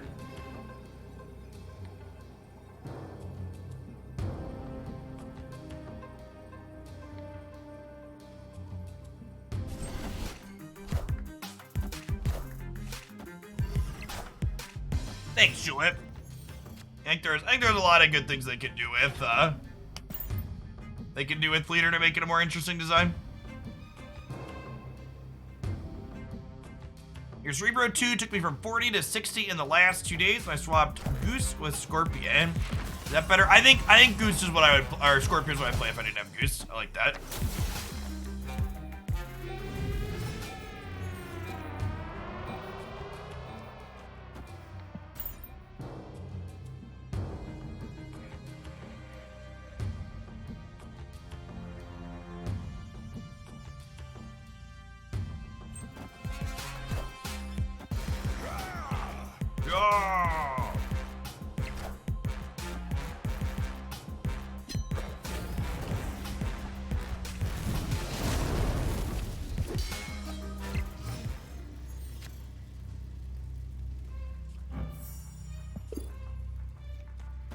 piece of candy. Should I play around? Should I play around them? I think I should play around them storming this, right?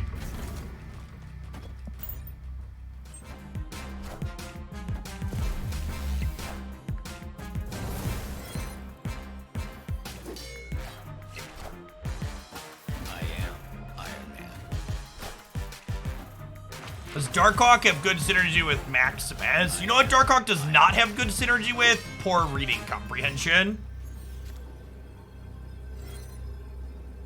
You should definitely read Darkhawk again if you think, if you're asking about Maximus with him. He does not do what you think he does.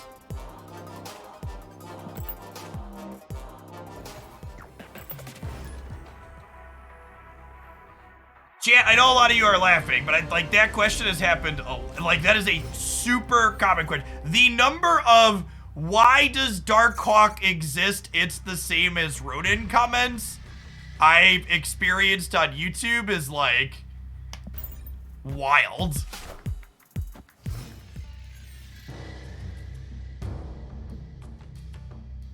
I promise you it's not a meme and people are actually just that bad at reading.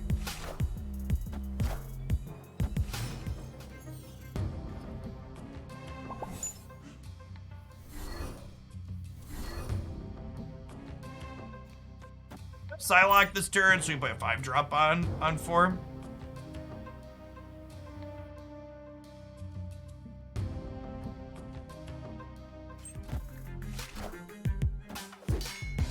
I'm gonna post a five tips to getting to infinite video, and number 1 is just gonna be learn to fucking read.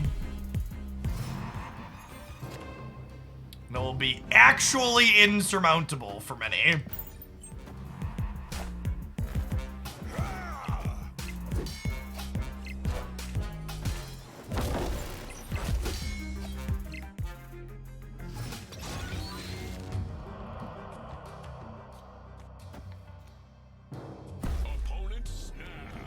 Snapped me, huh? There's a chance we win middle, chat. I'm gonna fish. I'm gonna go big fishing here.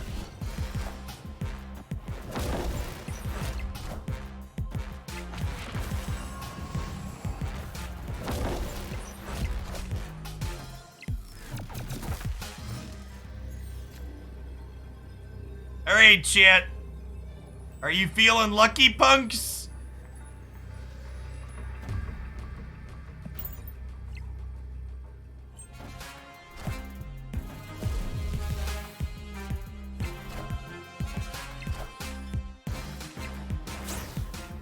Ding!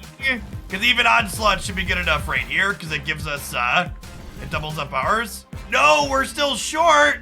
Oh, no! He has so many stats, chat. So many stats.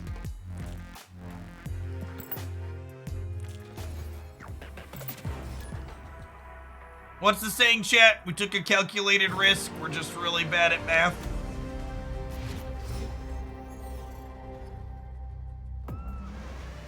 It is not possible to get duplicate splits. That being said, a lot of the splits are just small variations of each other. Like the different border and particle effects come in lots of different colors now. So some of them can look kind of samey with subtle differences.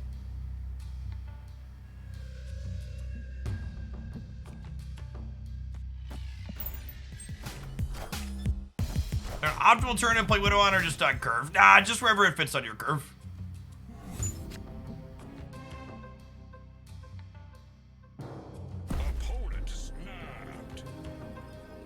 Okay, so come on a journey with me.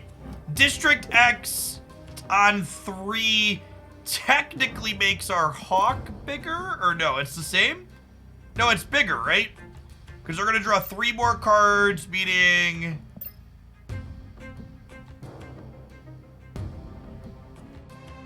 I think I'm staying. We're gonna X-Mansion diff them too, chat, I believe. Watch this sick X-Mansion diff.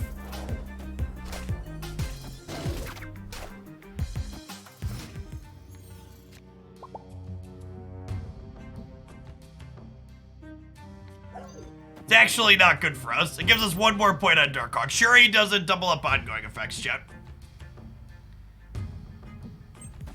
No, we have no targets for that, unfortunately.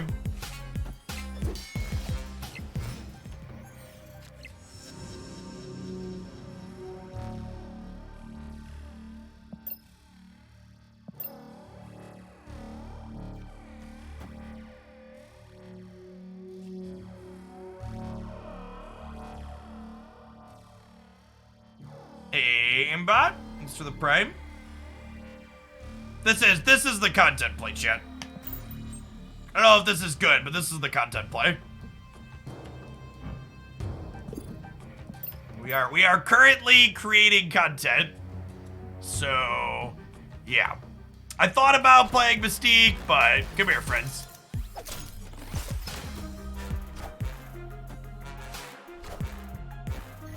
Oh no!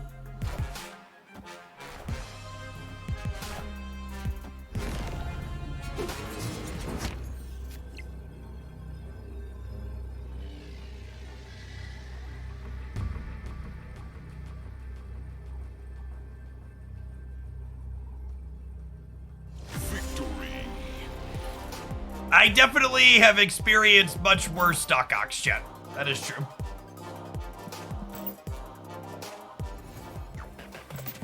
As far as Doc Ox playing out goes, that one was fine.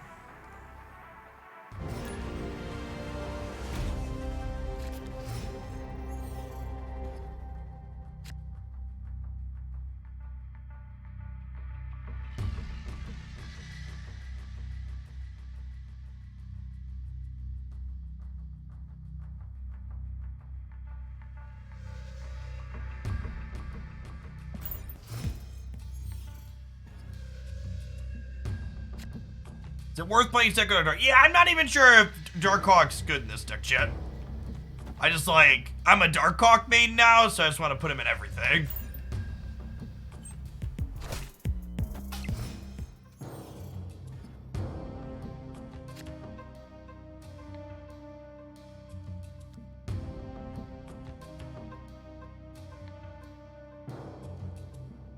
I don't know what they're playing, so I don't really want a tempo rogue. I think we're just like pass and Mr.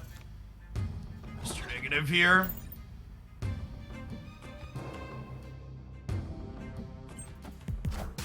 Does Marvel Snap have longevity in my opinion? I think it's impossible to predict what could be a winner or loser in the gaming space, but I think Marvel Snap has done everything they could possibly do right to position themselves to be a winner. Where things will end up, I have no idea. We'll see. I plan to be here making Marvel Snap content for as long as it is a viable path for me to do content as a job. It's been a long time since I liked a game as much as I like Marvel Snap. I think I'm playing Iron Man this turn because it could easily be a leech deck. They could also be an arrow deck. Yeah. But I also don't think we can win the game this turn if we play around that.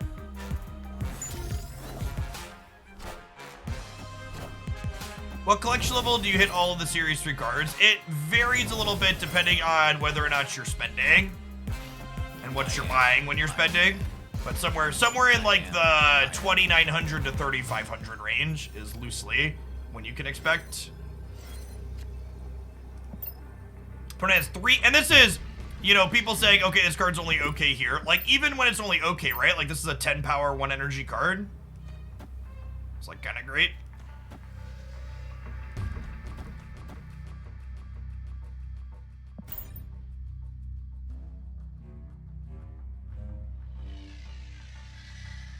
Like, Ironheart first. Why am I Ironhearting first?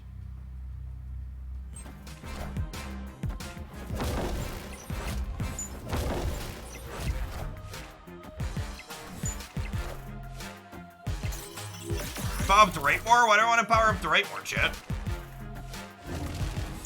Look at little baby Magneto! Victory. He's so little.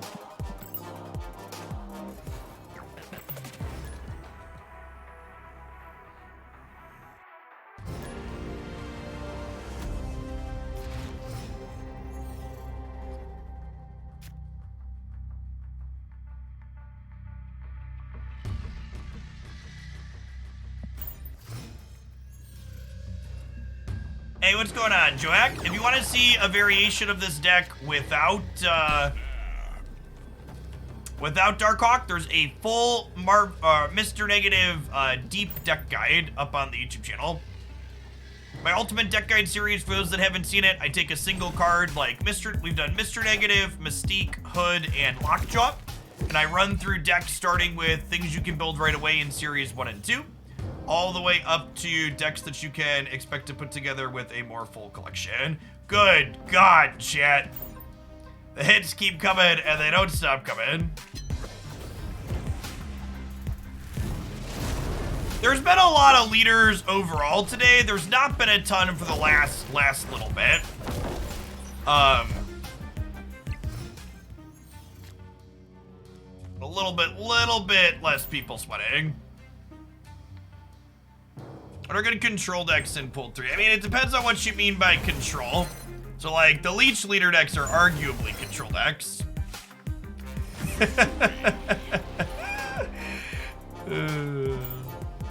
There's my gal. There's my gal. My next ultimate deck guide video after Negative, I think we're gonna do Sarah next. Speaking of, a lot of different things you can do with her.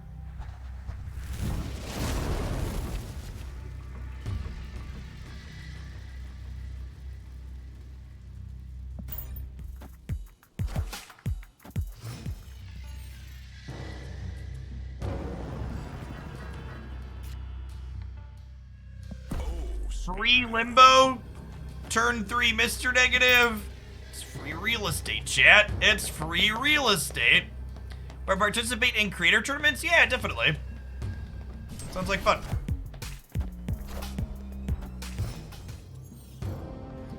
I expect we'll start seeing some community run and eventually creator tournaments once we get battle mode next month. You're torn between Bast and Shuri. I personally am going to pick up Shuri first, I think. I think Shuri unlocks some decks that don't seem possible without exactly Shuri, while Bast mostly goes into upgrading decks that are still pretty playable without Bast. That's my logic why I'm gonna prioritize Shuri. Yeah, they're both good playable cards. But I think Shuri will unlock more range for me to play than Bast will. Even with Bast, Deadpool's probably still pretty mediocre. My loose Series 5 plans moving forward is I should be able to buy Valkyrie tomorrow. And then I can buy Shuri early next week, and then Bast and Super Skrull, I'm probably gonna wait till they downgrade at this point. Are my loose plans.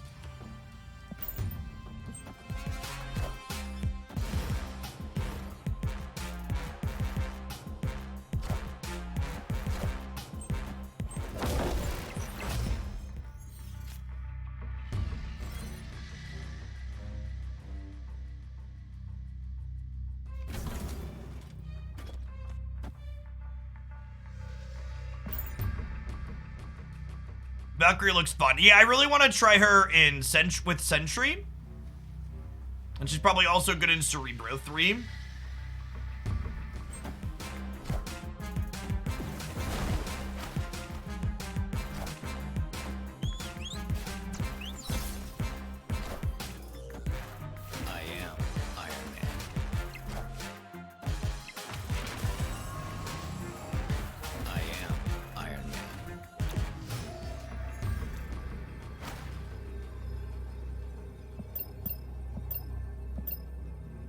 Alright, well, their deck has no cards in it, so Darkhawk's not great.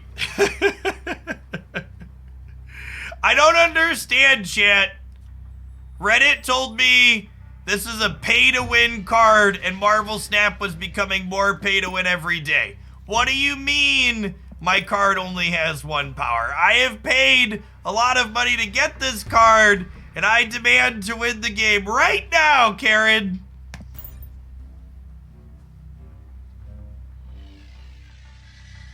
Oh, fuck. You know what?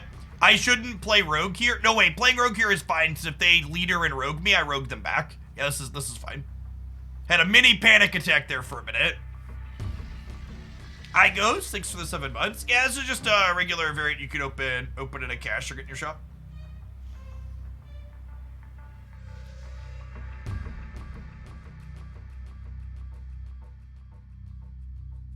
How are we winning here? Oh, we might not be, actually. LOL.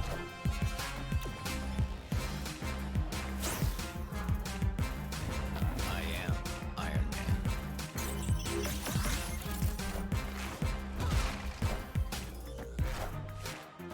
I was just talking to Click and Chat. I am Iron Man.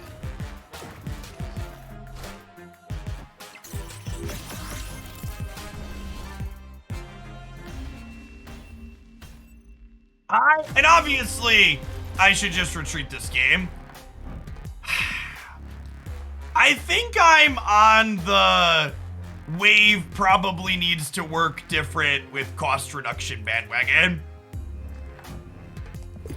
I think this is probably unhealthy and problematic for the game.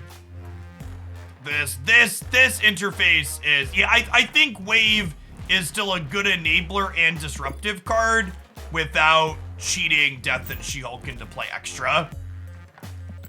Not even just limiting design space in the future. I think the design space we have right now with her is kind of fucked up.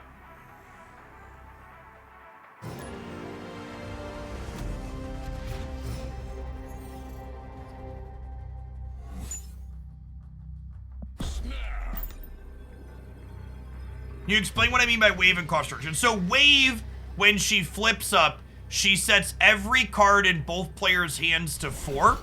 And then cost reducing things like Sarah or Death or She-Hulk reduce their cost after applying being set to 4. So instead of being cost reduced from their initial cost, they are cost reduced from the cheaper 4. And I think wave should probably just beat cost reduction. She should just be like, okay, you played me, shit costs 5 now. There shouldn't be any ifs, ands, or buts about it.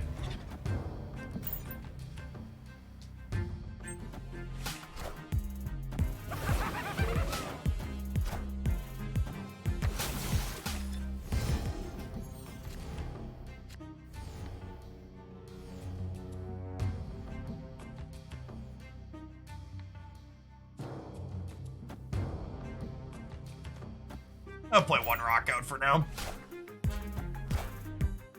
Yeah, I think it should probably include stuff like Sarah.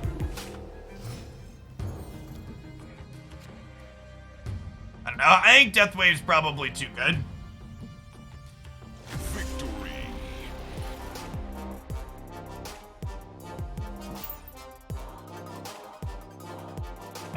I think the alternative to making Wave not work with cost reducers is that they need to take a big chunk of stats off of both Death and She-Hulk, and that would make me sad because those cards are reasonable in non-Death Wave decks.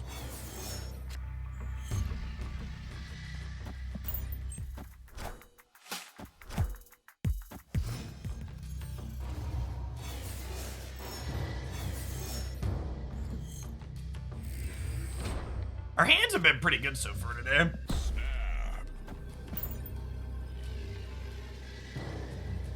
Yes, I think if you wanted to have a card beat Wave, I think Miles Morales beating Wave is fine and fun and interesting. Have cards that explicitly set their costs, not generically reduce it, still beat Wave. I think that's fine.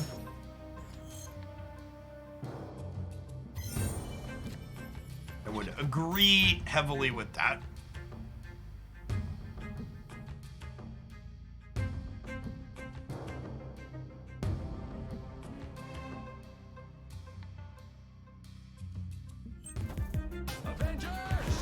Assemble.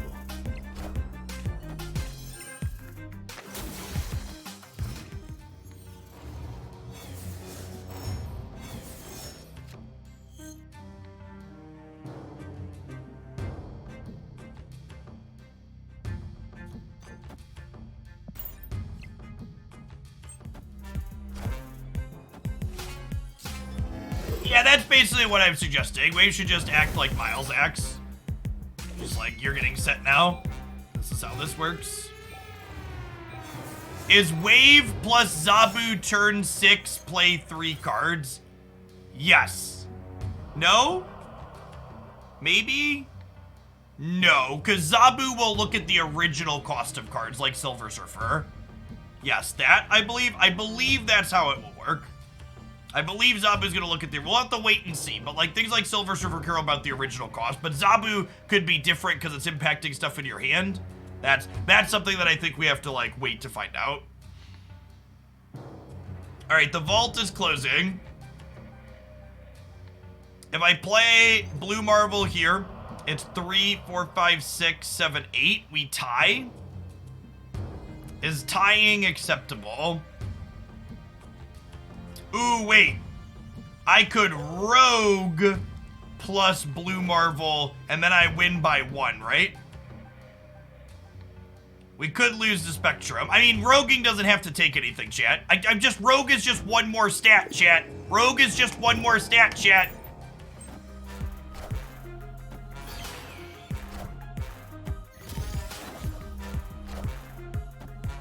For people asking why I'm not Iron Manning mid, because I want to see if I can save Iron Man to win somewhere else. I'm counting to see if I can hold on to this. Don't. Actually, I should have just known Mystique was on top, chat. Just held on to that feeling.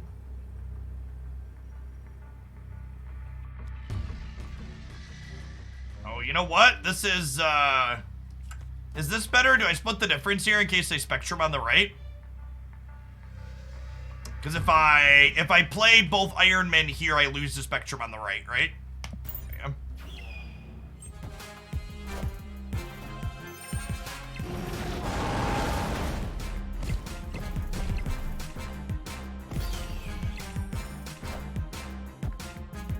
I am Iron Man. I am Iron Man. Actually, just win all 3. Iron Man. Gotta hear Puny Destroyer. He's so little. Victory.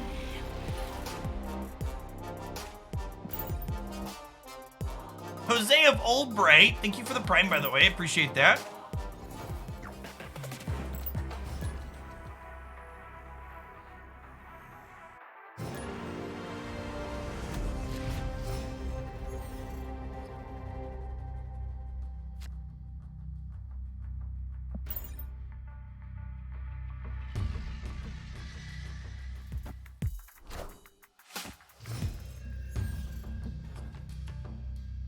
Buff Destroyer.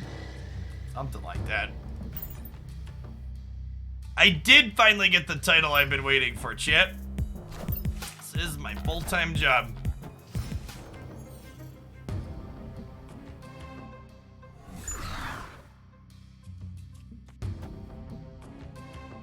Okay, I think this is an instance where we magic before Sarah because I want to be able to play into Kiln.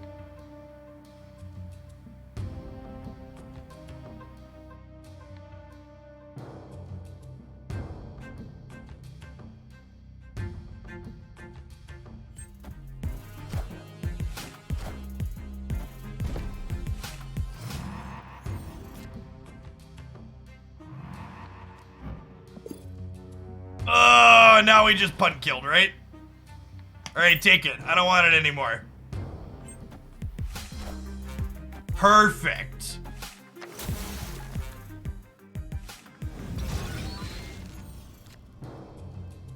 It's funny how they nerfed Destroyer and problematic card. I mean, for what it's worth, chat, if you haven't been here since the start of the stream today, we played Spectrum Destroyer to start the stream, and we farmed people to start.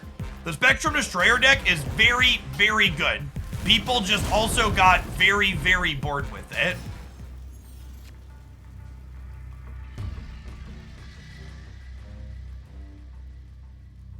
Do I even need to play Sarah here? I kind of don't, right?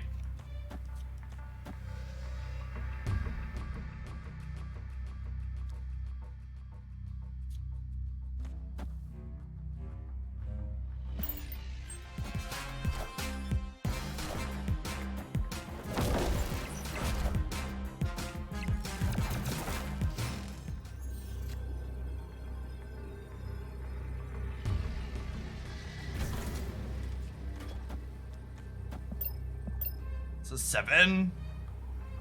This might do it. Oh wow, that's a lot of cards. Oh, one of them was Windows Bite. That makes sense.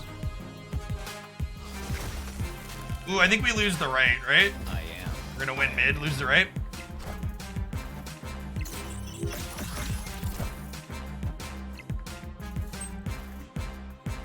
Oh my god, we tied. Did we win the breaker? We win the breaker by 1? Holy crap. Whoo, doggy. Alrighty, they're up by 17. We're up by 18.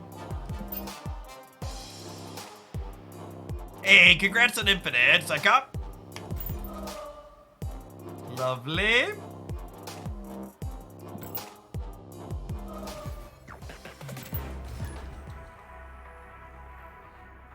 Been leeched today. There's been a lot less leeching overall. At some point today we were leeched, but not a thing that happens regularly.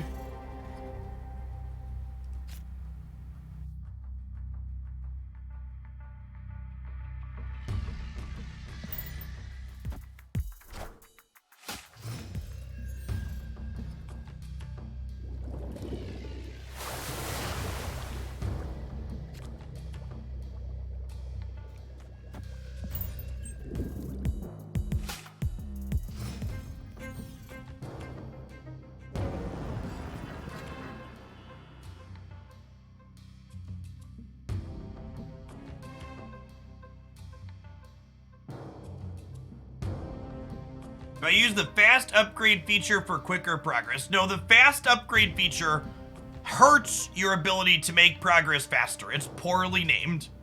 The fast upgrade feature is only a button you should ever push if you have more credits than boosters and you're pushing up against the credit cap.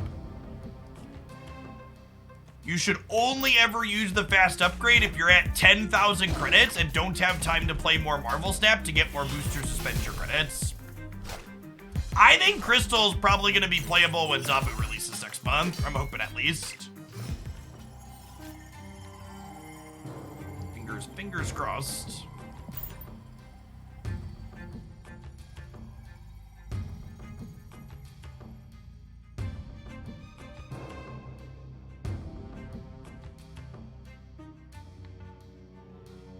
That lychee mode is great. Well done. The upcoming Battle Pass card node. Yes, according to the data mines, it is Zabu.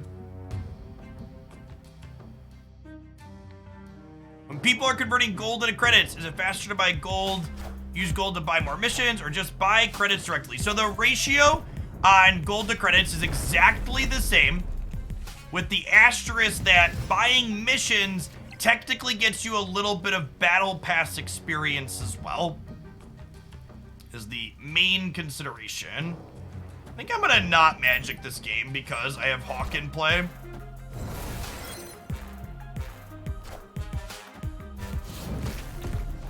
JK, LOL. Is the Beastly slide deck playable? I do not think it is, unfortunately.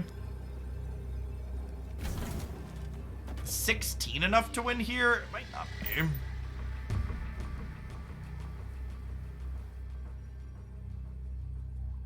Is my voice different from YouTube? Yes. So I stream for between 7 to 10 hours a day usually. We've currently been live for 7 hours, 32 minutes, and 54 seconds. So what you currently hear is my conversational voice. When I am recording deck highlights or other informative YouTube stuff, is my lecturer teacher voice, which is not sustainable for a 10-hour stream.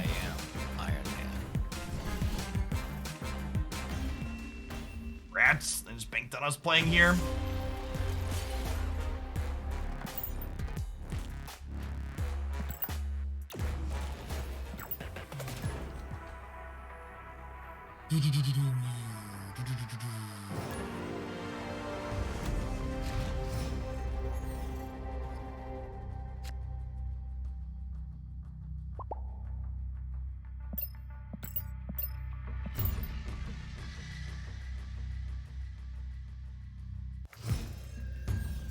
Am I standing? I am.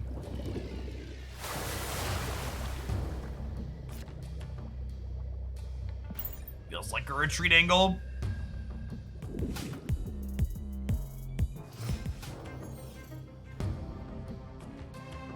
The ultimate cards that show up in the token shop occasionally, yeah, they're just variants that they think are special. They're a waste of an 8-hour rotation is what they are. Yes. As someone who's over 30, it's important to not sit for 7 hours straight.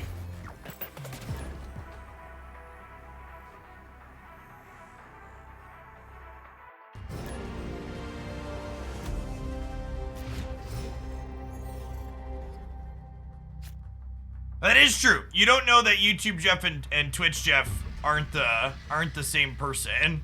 Aren't two different people. You never see them in the same place at the same time, Chip. We don't have any data mine on the upcoming tokens bundle. Hopefully we'll get one soon.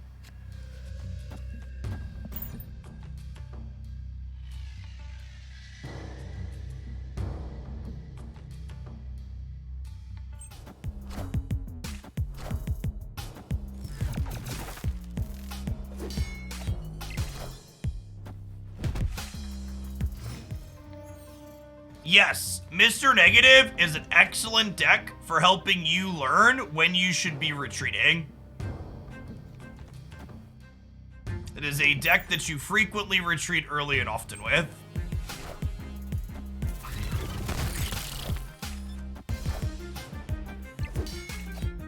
Yes, I'm hoping we'll get a data mine for whatever the upcoming. I think this is a rare instance where I need to magic before I negative, because I can't lock myself out of kill, and I don't think I need space.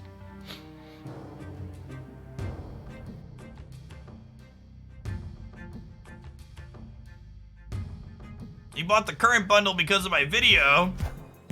You hear that? Marvel Snap, I'm such a good salesman. All right, so the Hobgoblin means Cerebro 2, I'm assuming.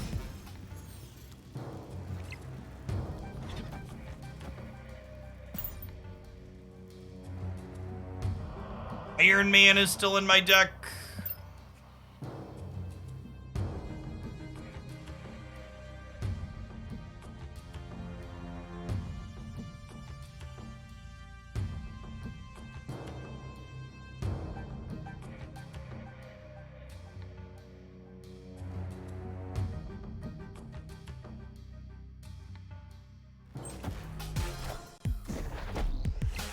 You want a negative left and play for the right? Yeah, I can see that. Maybe just punt the Monster Metropolis.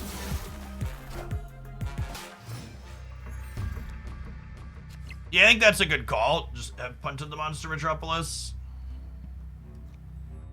Oh my god, chat. Roguing Blue Marvel actually breaks their Cerebro as well. It's just the rudest thing possible. Because it leaves them with a 3-power thing that they can't, that soaks up the Cerebro bonuses. Just hella rude.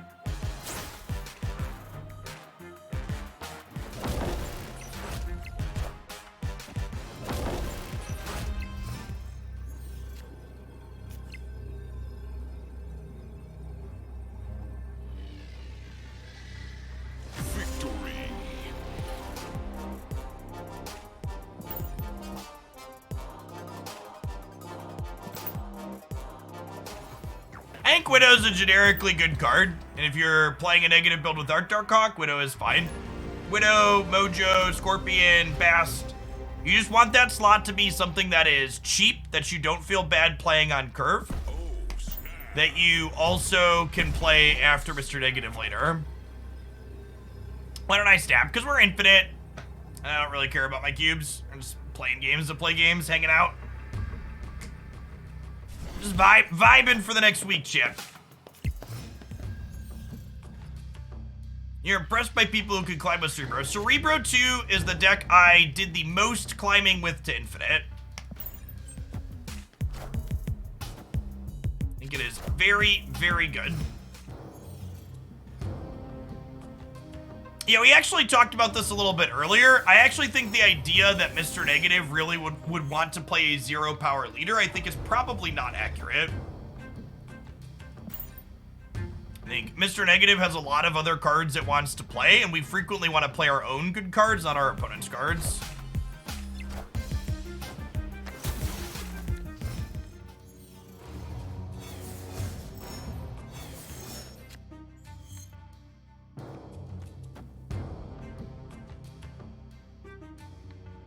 Rebro 2 is goated because of M'Baku. Yeah, exactly. So you get it.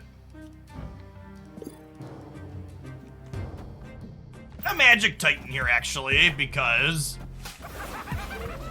they have 6 drops and we don't.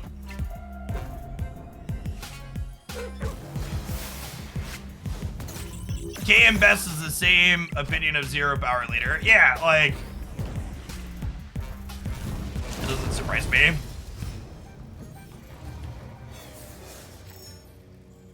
It is not a coincidence that when I hear an opinion on Snap that I feel like I wildly disagree with, the person whose opinion I'm wildly disagreeing with, generally speaking, doesn't get to Infinite.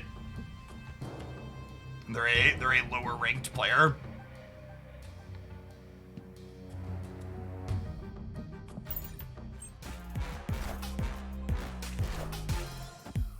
Nice leader nerd.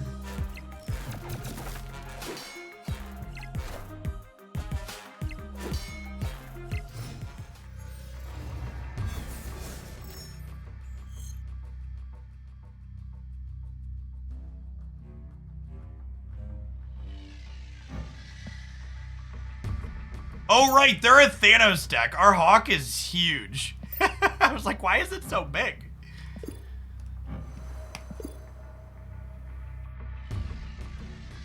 I still have an Iron Man in my deck here, too. I guess I'm kind of worried about getting leeched here.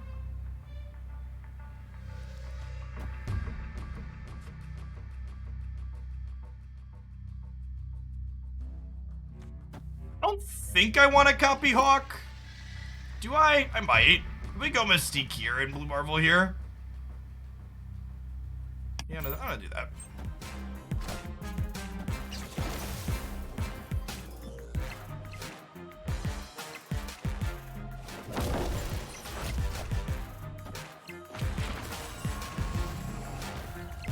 Fucking got me. Got me. The leader was so terrible, they decided to do it again. Like that, like, it was so bad the first time. Why would they do it again? Oh, man. When they nerf leader, chat, it's gonna be a rude awakening to some people that goes into Infinite this season.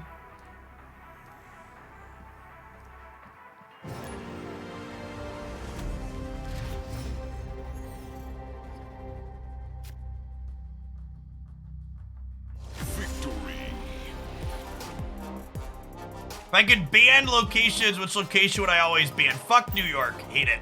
Get it out of here.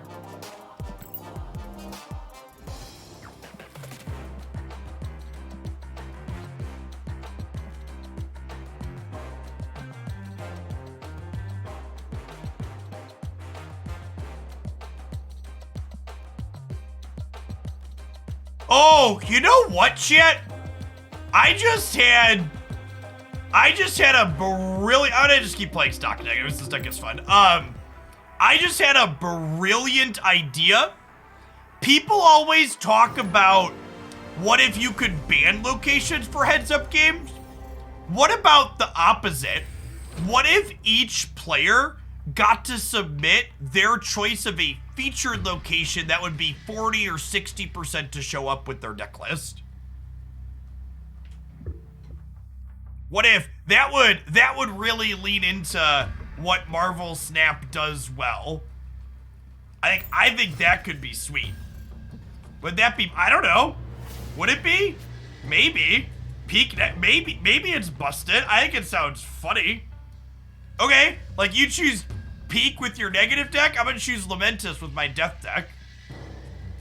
If everything's broken, nothing's broken, chat. Yeah, you could have people that just like want to watch the world burn and choose Ego. I don't know. I don't think I would want that to be the normal mode, but as far as like a custom game mode goes, that kind of sounds sweet. Yeah, it would be a fun other queue. I agree. I don't want it to be the only game mode, but yeah, like some kind of like, this is, like, there would be a really, like, there would be a ton of deck building around that kind of idea, I think.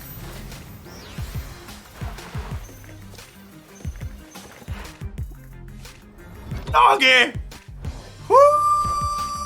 Doggy! Alright, can we beat Woggers with this hand? What a hand! Adelan from the top rope.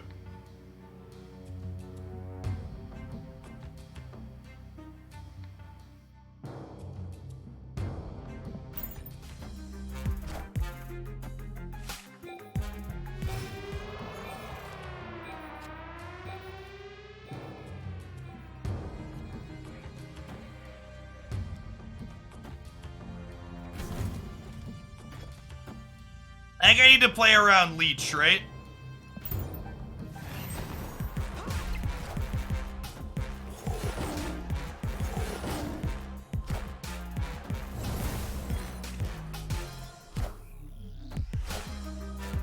I am Iron Man. Sarah will not make your cards more expensive, no. I am If Iron you have something that's free from Iron Man, it's still free. One rogue, please. Iron Heart. Okay, so let's say they Odin, they go to 29 here. We're dead to Odin, right?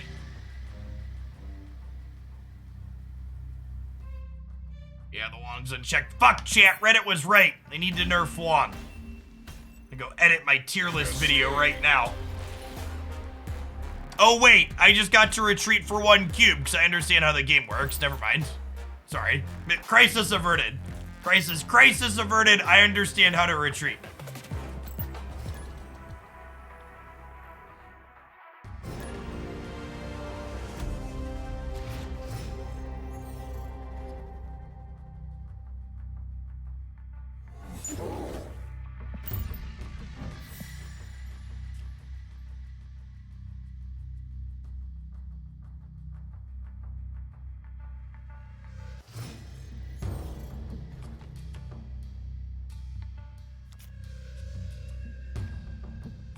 Lovely.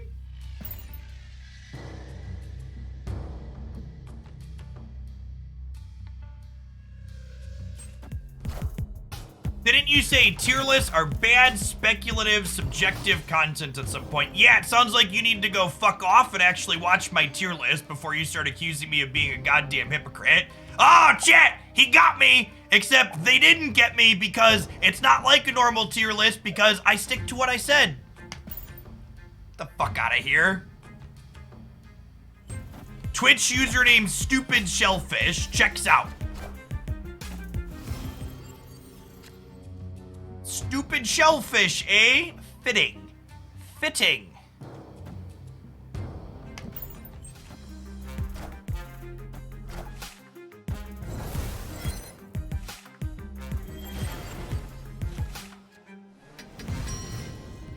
He's on upgrading ink cards. I have mostly been keeping them at white borders. I don't know how I feel about that overall. That's what I've been doing.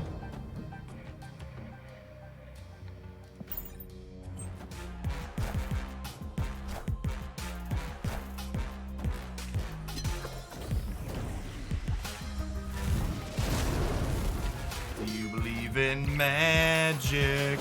And a turn 7. Oh no! Oh, this is okay. So I should have magicked the right. This is actually a disaster because I can't mystique.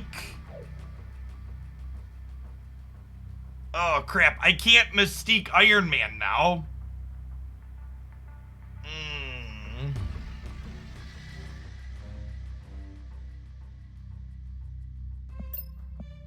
This is only 3 power. I'm gonna do this. And then we can Blue Marvel, Mystique Blue Marvel, and do something else next turn. Take my Cupid around, maybe? Or I draw Ironheart here and everything's gonna be fine. This Twitch stream is pre-recorded in front of a live audience. Thanks everybody for hanging out today. Appreciate you being here.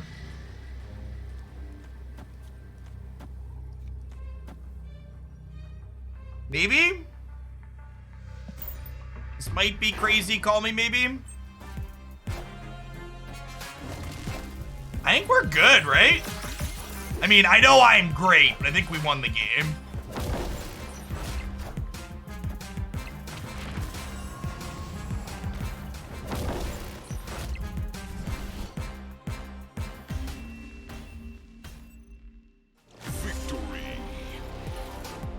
Is Luke Cage an upgrade to Cerebro 2 in your opinion? Nah, I really don't like Luke Cage in that deck.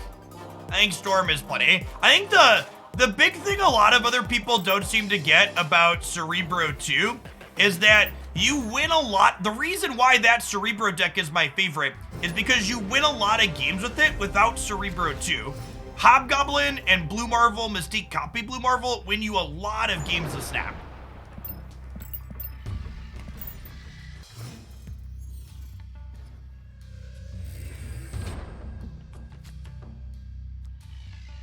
Without, again, when I don't have Mr. Negative in hand, I never blindly Psylocke on 2 in this deck. I greatly prefer to Angela into Psylocke on 3, because Psylocke on 3 sets you up into Magic or Sarah on 4. And Magic on 4 or Sarah on 4 are best ways of winning games that we don't draw Mr. Negative.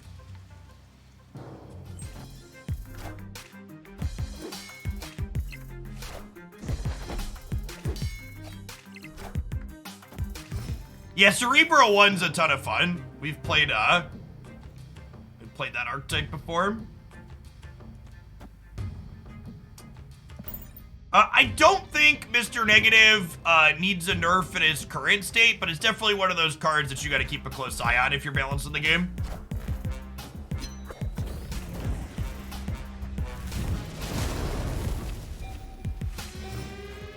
Remember that the vault's gonna open back up next turn.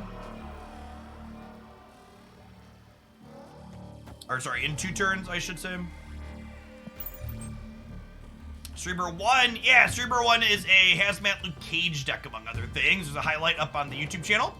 Post gameplay highlights with different range of decks, almost 7 days a week. Today was actually the first day I haven't posted a gameplay video in a while, because I spent like 2 hours putting the tier list video together last night.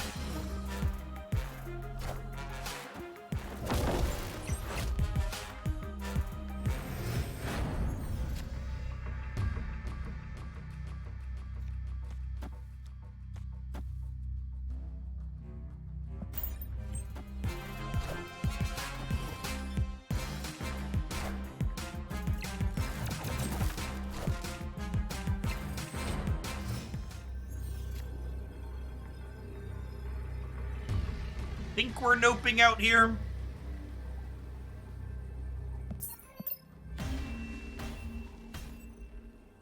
Escaped. Why do you recommend using tokens on Series 3 cards and not 4? Could one use a power spike with the top tier Series 4 cards? Because the Series 4 cards aren't better. Series 4 and 5 cards aren't better than Series 3 cards, chat. Also, almost all of the Series 4 and 5, all of the Series 4 and 5 cards are going to be downgrading from Series 4 and 5 downward. So you're overpaying for cards in Series 4 and 5 to get them sooner. If you wait, you get them for cheaper when they become 1,000 tokens eventually in Series 3, or you just get them off the collection level track.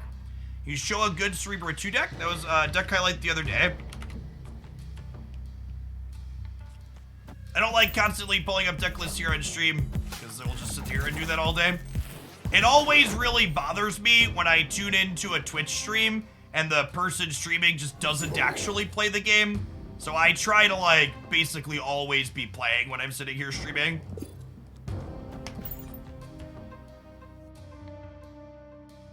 We do not have any news or timelines on exact downgrades yet. I'm hoping we're gonna get that at the start of January. I'm hoping that the new season pass goes up, and then when Silver Surfer goes to Series 5, we're going to see a bunch of cards downgrade from 5 to 4 and 4 to 3. That was an interesting way to sequence the Lockjaw. Is this a bot?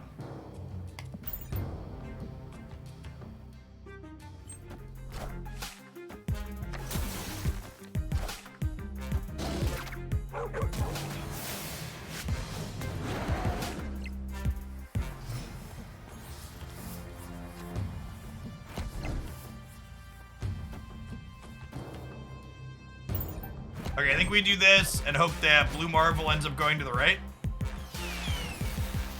Oh, I guess I could have rogued the Devil Dinosaur here. Maybe that was better. I could have gone Angela into Rogue the Devil Dinosaur. That was better. If we lose this, it's my fault. I'm the bot, chat. It's me. I'm the bot.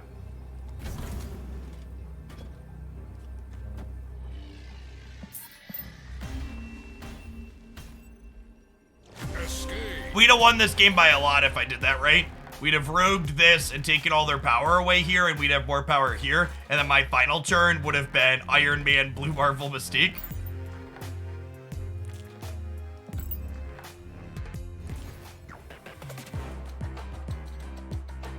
Ooh, I almost have enough boosties to split my Darkhawk, chat. That's exciting. Do I have enough? Is it 125? It might be 125, actually, for purple.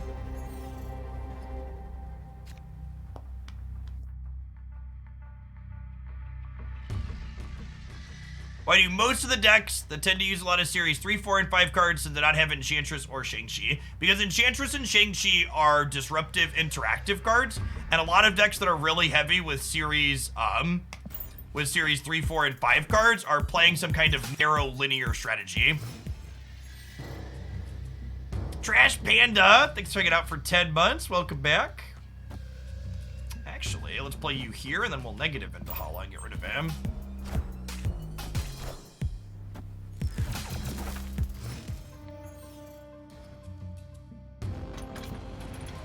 Can you play Ultron without Patreon? I would ask, can you play Ultron even with Patreon is the real question.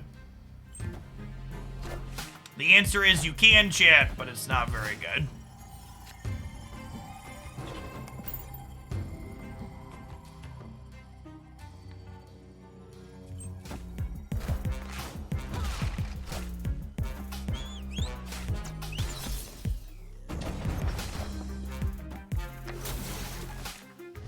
Notice you don't like Ultron. I think Ultron has a lot of the same problems that Wong does to a degree. It is a card that is very easy to interface with if you want to interface with it. It's my optimal Patriot deck. I won't claim anything I'm doing is optimal, but I will say that my preferred Patriot deck is the Surfer Patriot deck. Magic is pretty good against Deathwave, chat, because they do this to set up their combo, and you're just like, all right, what if this actually isn't the last turn, and we'll take a do-over?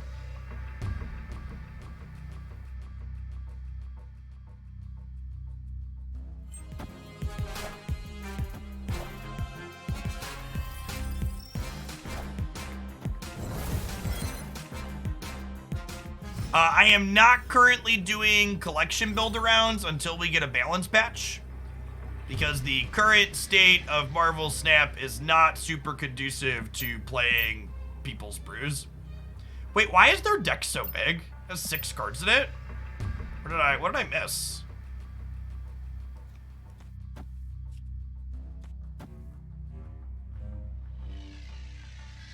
Oh, the Vibranium Mines.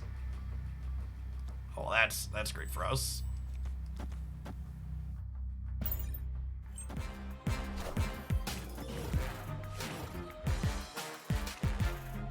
I think we're still good, right? Yeah.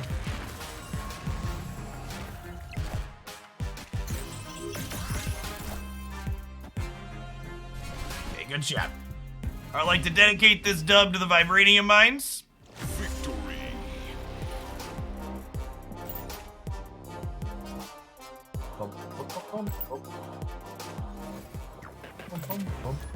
Boom, boom.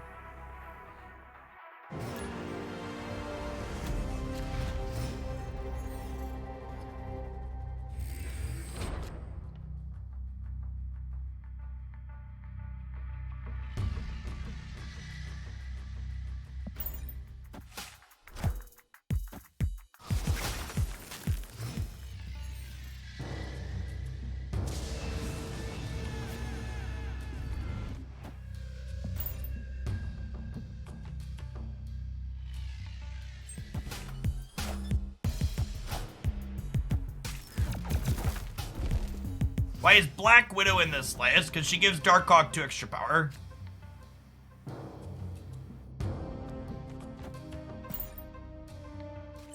Hopefully we draw Hawk next turn. Hawk is very good at winning Asgard. Wheel?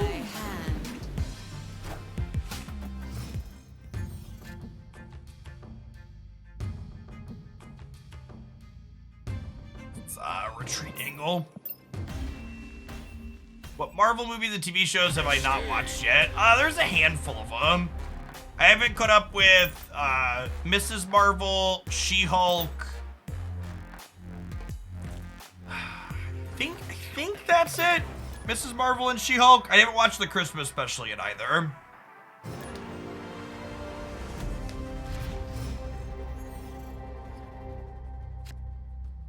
Yeah, Magic and Hawk have like a little bit of anti-synergy, but like, they're just like two great flavors that just like happen to not taste great together.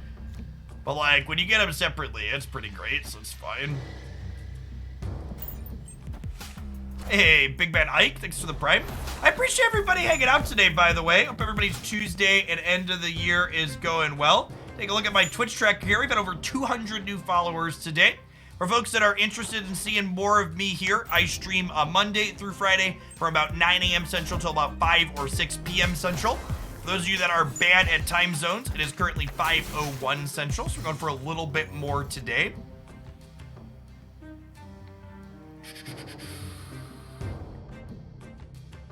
One mana Widow is kind of a fun one to get to do here. I think we're punting the vaults yet.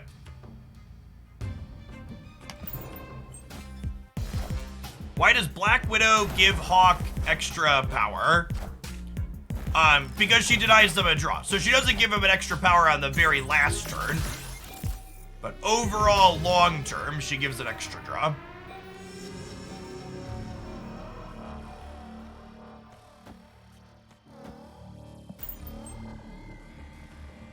A draw that they miss is an extra card in their deck at the end of the game.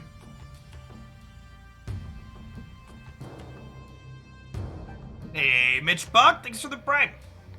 Folks like you make this possible to be our full-time gig, so welcome back.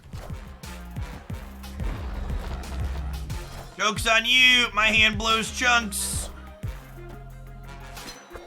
And Korg is too much of a liability. Yeah, I also just like don't have a slot that he fits into.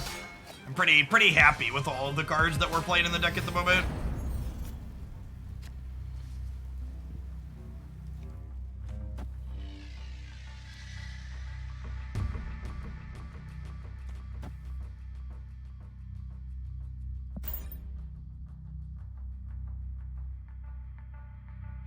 I like Korg. I like Korg in most of our Darkhawk decks, just not this particular one. Ooh. Okay, then putting her middle is better for us then. The alternative. We're hoping to draw Blue Marvel here. So we can win the vault. Iron Man. It's a shame we didn't have him for one more turn. We're not playing this because she has no abilities. We could win this. This is +7 over here, up to 15.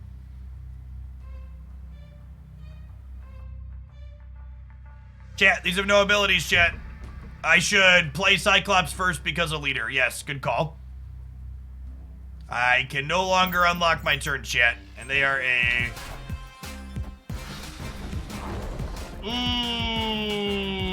they got us. Well played, opponent. Well played. Unfortunate that Blue Marvel was on the last few cards in our deck. I knew they had another Juggernaut too, huh? Yeah, I should have left. We knew this was here from the cloning bets.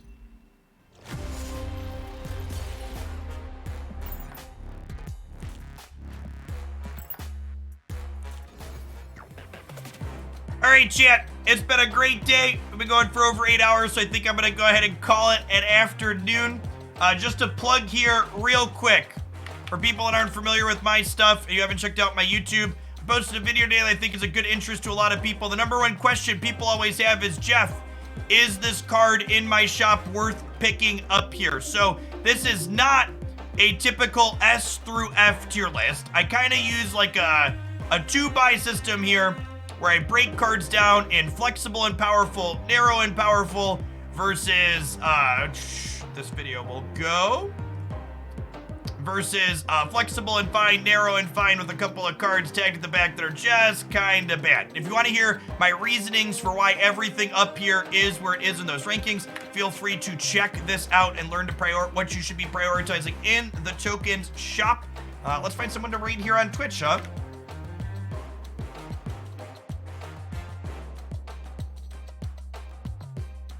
Hey, and Best is live already. He's not usually live when I sign off, chat. Let's send you over his way.